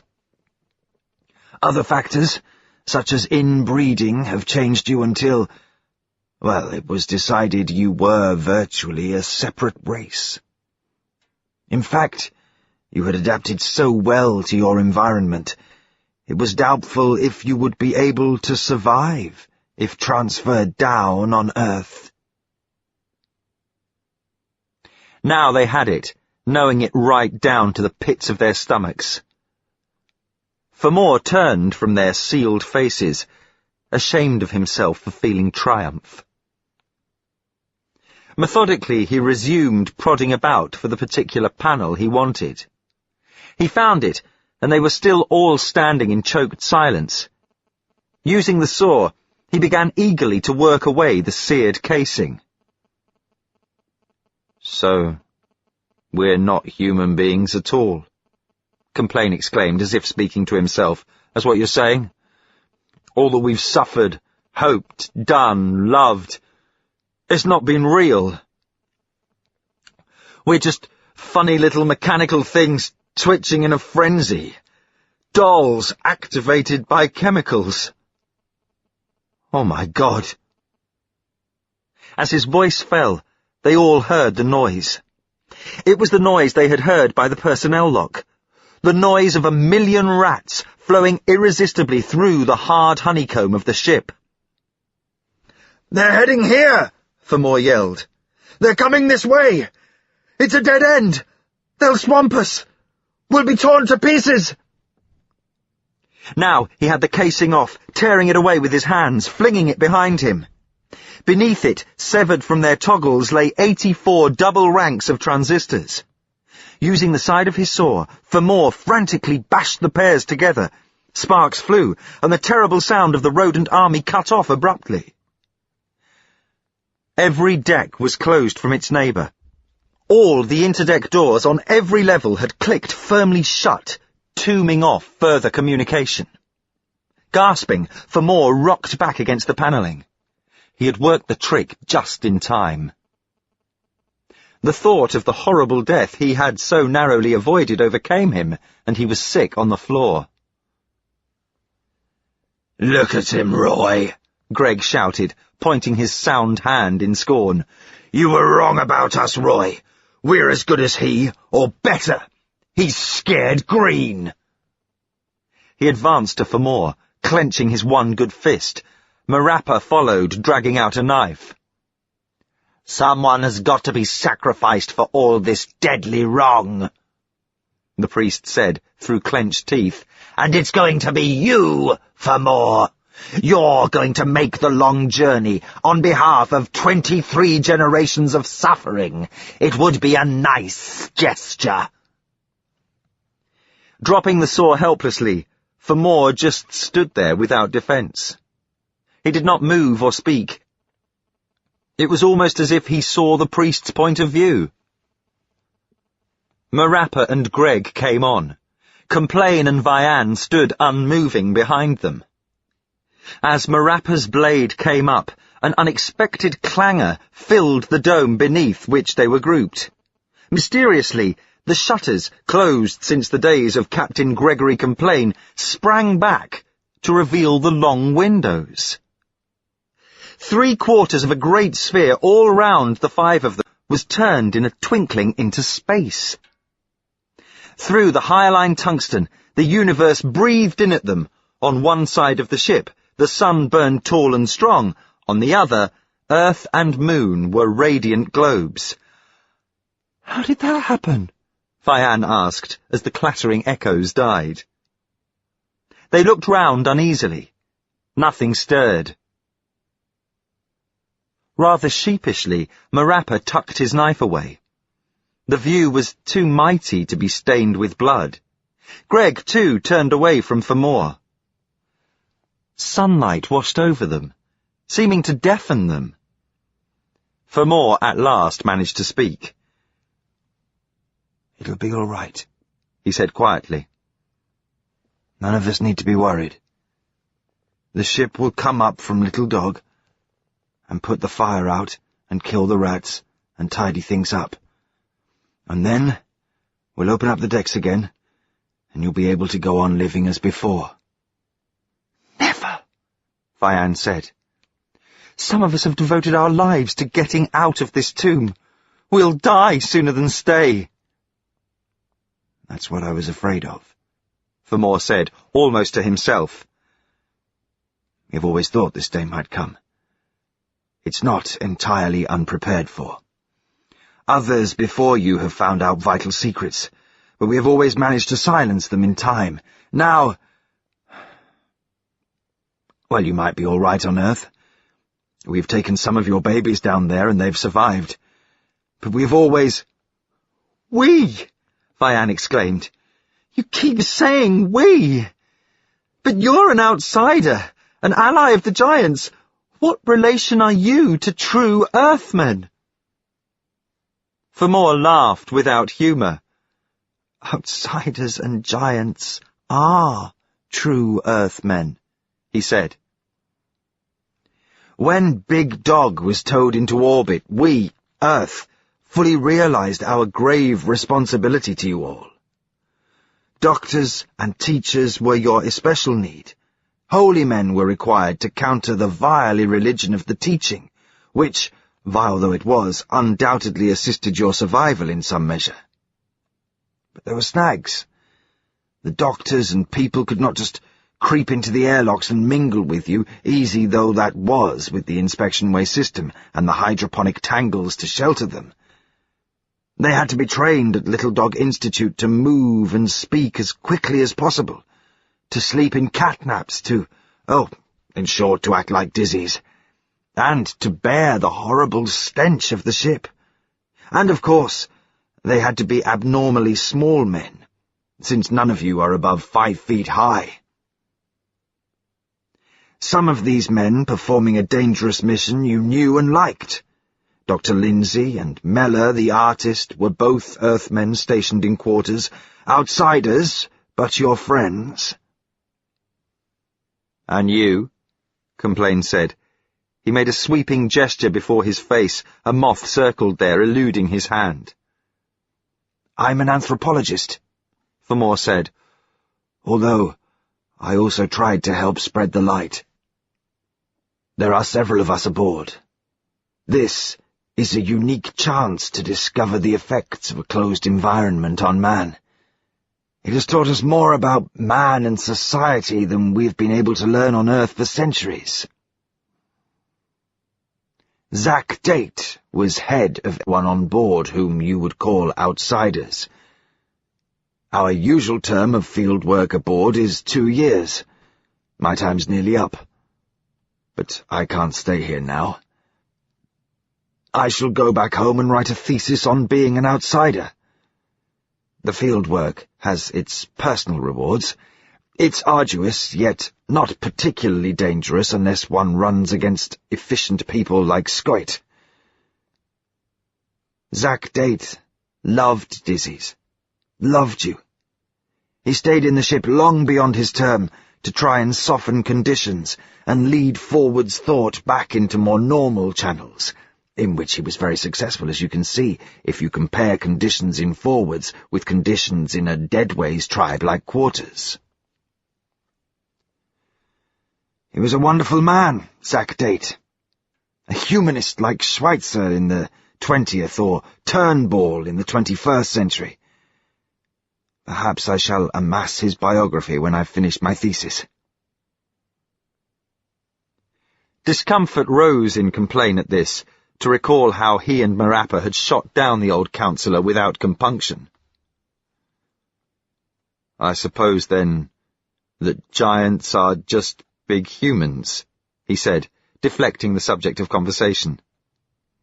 They're just normal-size humans, Fermor said, 6-footers and up. They didn't have to be picked for small stature, since they were never meant to be seen by you, unlike outsiders. They were the maintenance crew, who came aboard when the ship was in orbit and began, secretly, to make the place more suitable and comfortable for you to live in. They sealed off these controls in case anybody finding them should start wondering about things, for although we always tried to foster in you the knowledge that you're in a ship, in case a day ever came when you might be able to leave it, the maintenance crews were always careful to destroy any direct evidence which might, by inducing you to investigate on your own account, make their job more dangerous. Mainly, however, their work was constructive. They repaired water and air ducts. You'll remember, Roy, how you caught Jack Randall and Jock Andrews repairing a flood in the swimming bath. They killed off a lot of rats, but the rats were cunning. They, and several other species of creature, have changed since leaving Procyon 5. Now, we've got most of them trapped on Deck 2. We may be able to exterminate them en masse. The rings we and what you call the giants wear are replicas of the same ring key the original maintenance crews wore when the ship was a going concern. They, and the inspection ways to which they give egress, have made life aboard with you possible. It means we can have, and occasionally slip away to, a secret HQ on the ship, with food and baths laid on there. That's where Curtis is probably dying by now, unless closing the deck doors saved him. Curtis is not the kind to make a success of his job. He's too nervy. Under him, faults have crept in, and discipline lapsed. The poor fellow Greg Speared, who had the laser which has caused so much damage, was working in deadways alone, instead of being accompanied as the rules stipulate. That was one of Curtis's mistakes. All the same, I hope he's safe. So, you were all just taking care of us. You didn't any of you want to scare us, eh? Greg asked. Of course not, Fermor replied. Our orders are strictly not to kill a Dizzy. None of us ever carry a lethal weapon. The legend that outsiders were spontaneously generated in the muck of the Ponics was purely a Dizzy superstition. We did nothing to alarm, everything to help. Greg laughed curtly. I see, he said. Just a bunch of wet nurses for us poor dolts, eh? It never occurred to you, you big-hearted bastards, that while you cosseted and studied us, we might be going through hell. Look at me. Look at my mate, Hall. Look at half the poor devils I had under me. And look at the ones so deformed we put them out of their misery when we came across them in deadways. Let's see. 7 off 23. Yes. You let 16 generations live and die here, as near as this to Earth, suffering the tortures we suffered, and you think you deserve a medal for it. Give me that knife, Marappa. I want a peep at the colour of this little bloody hero's giblets. You've got it wrong, Fermor shouted. Complain. You tell him. I have explained about the speed-up of your lives. Your generations are so brief that 20 of them had passed before Big Dog was first boarded and dragged into orbit. They're studying the main problem down in the laboratories of Little Dog all the while. That I swear to you. At any time now, they may find a chemical agent which can be injected into you to break down the alien peptide chains in your cells. Then you'd be free. Even now—" He broke off, suddenly, staring. They followed his gaze. Even Greg looked round. Something like smoke, filtering out into the blinding sunshine, rose from a gash in one of the wrecked panels. "Fire!" Fermor said. "Rubbish," Complain said. He pushed himself towards the growing cloud. It was composed of moths. Thousands of them. They flew high into the dome, circling towards the unexpected sun. Behind the first phalanx of small ones came larger ones, struggling to get out of the hole in the panel.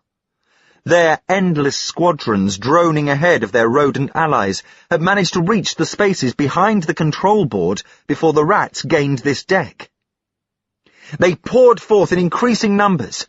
Marappa pulled out his dazer and downed them as they emerged.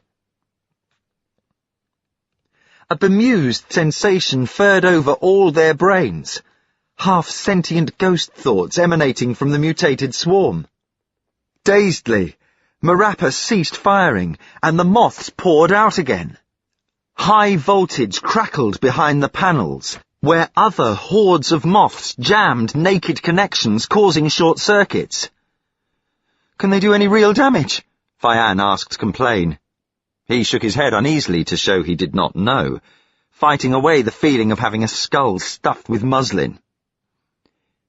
"Here comes the ship," Fermor said relievedly, pointing into the gleaming dark.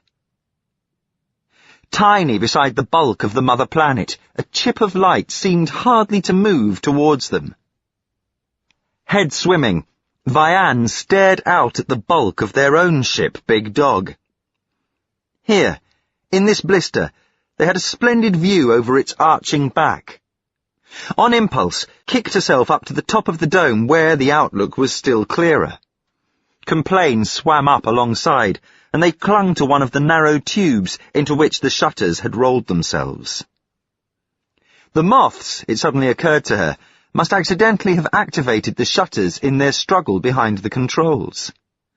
Now, the moths whirred about them, uniformly radiating hope. Vian stared longingly out. The sight of the planet was like toothache. She had to look away. To think, they'll come all the way up here from Earth and lock us back away from the sun, she said. They won't. They can't, Complain said. Fermor's only a fool. He doesn't know. When these others come, Law, they'll understand we've earned freedom, a right to try life on Earth. Obviously they're not cruel, or they'd never have taken so much trouble over us. They'll see we'd rather die there than live here. A startling explosion came from below them. Shards of plastic panelling blew out into the room, mingling with dead moths and smoke. Vian and Complain looked down to see Greg and Fermor floating away to a far corner, away from danger. The priest followed them more slowly. His cloak had been blown over his head. Another explosion sounded, tossing out more dead moths, among which live ones fluttered. Before too long, the control room would be packed with moths. With this second explosion, a rumbling began far away in the middle bowels of the ship. Audible even through all the intervening doors, a rumble which, growing, seemed to express all the agony of the years. It grew louder and louder until Complain felt his body tremble with it. Wordlessly, Vian pointed to the outside of the ship. Fissures were appearing like stripes all across its hull. After 4.5 centuries, Big Dog was breaking up. The rumbling was its death cry, something at once mighty and pathetic. "It's the emergency stop!" Fermor shouted. His voice seemed far away. "The moths have activated the ultimate emergency stop!" The ship's splitting into its component decks! They could see it all. The fissures on that noble arch of back were swelling into canyons. Then the canyons were gulfs of space. Then there was no longer a ship, only 84 great pennies becoming smaller, spinning away from one another, falling forever along an invisible pathway. And each penny was a deck, and each deck was now a world of its own. And each deck, with its random burden of men, animals, or ponics, sailed away serenely round the earth, buoyant as a cork in a fathomless sea.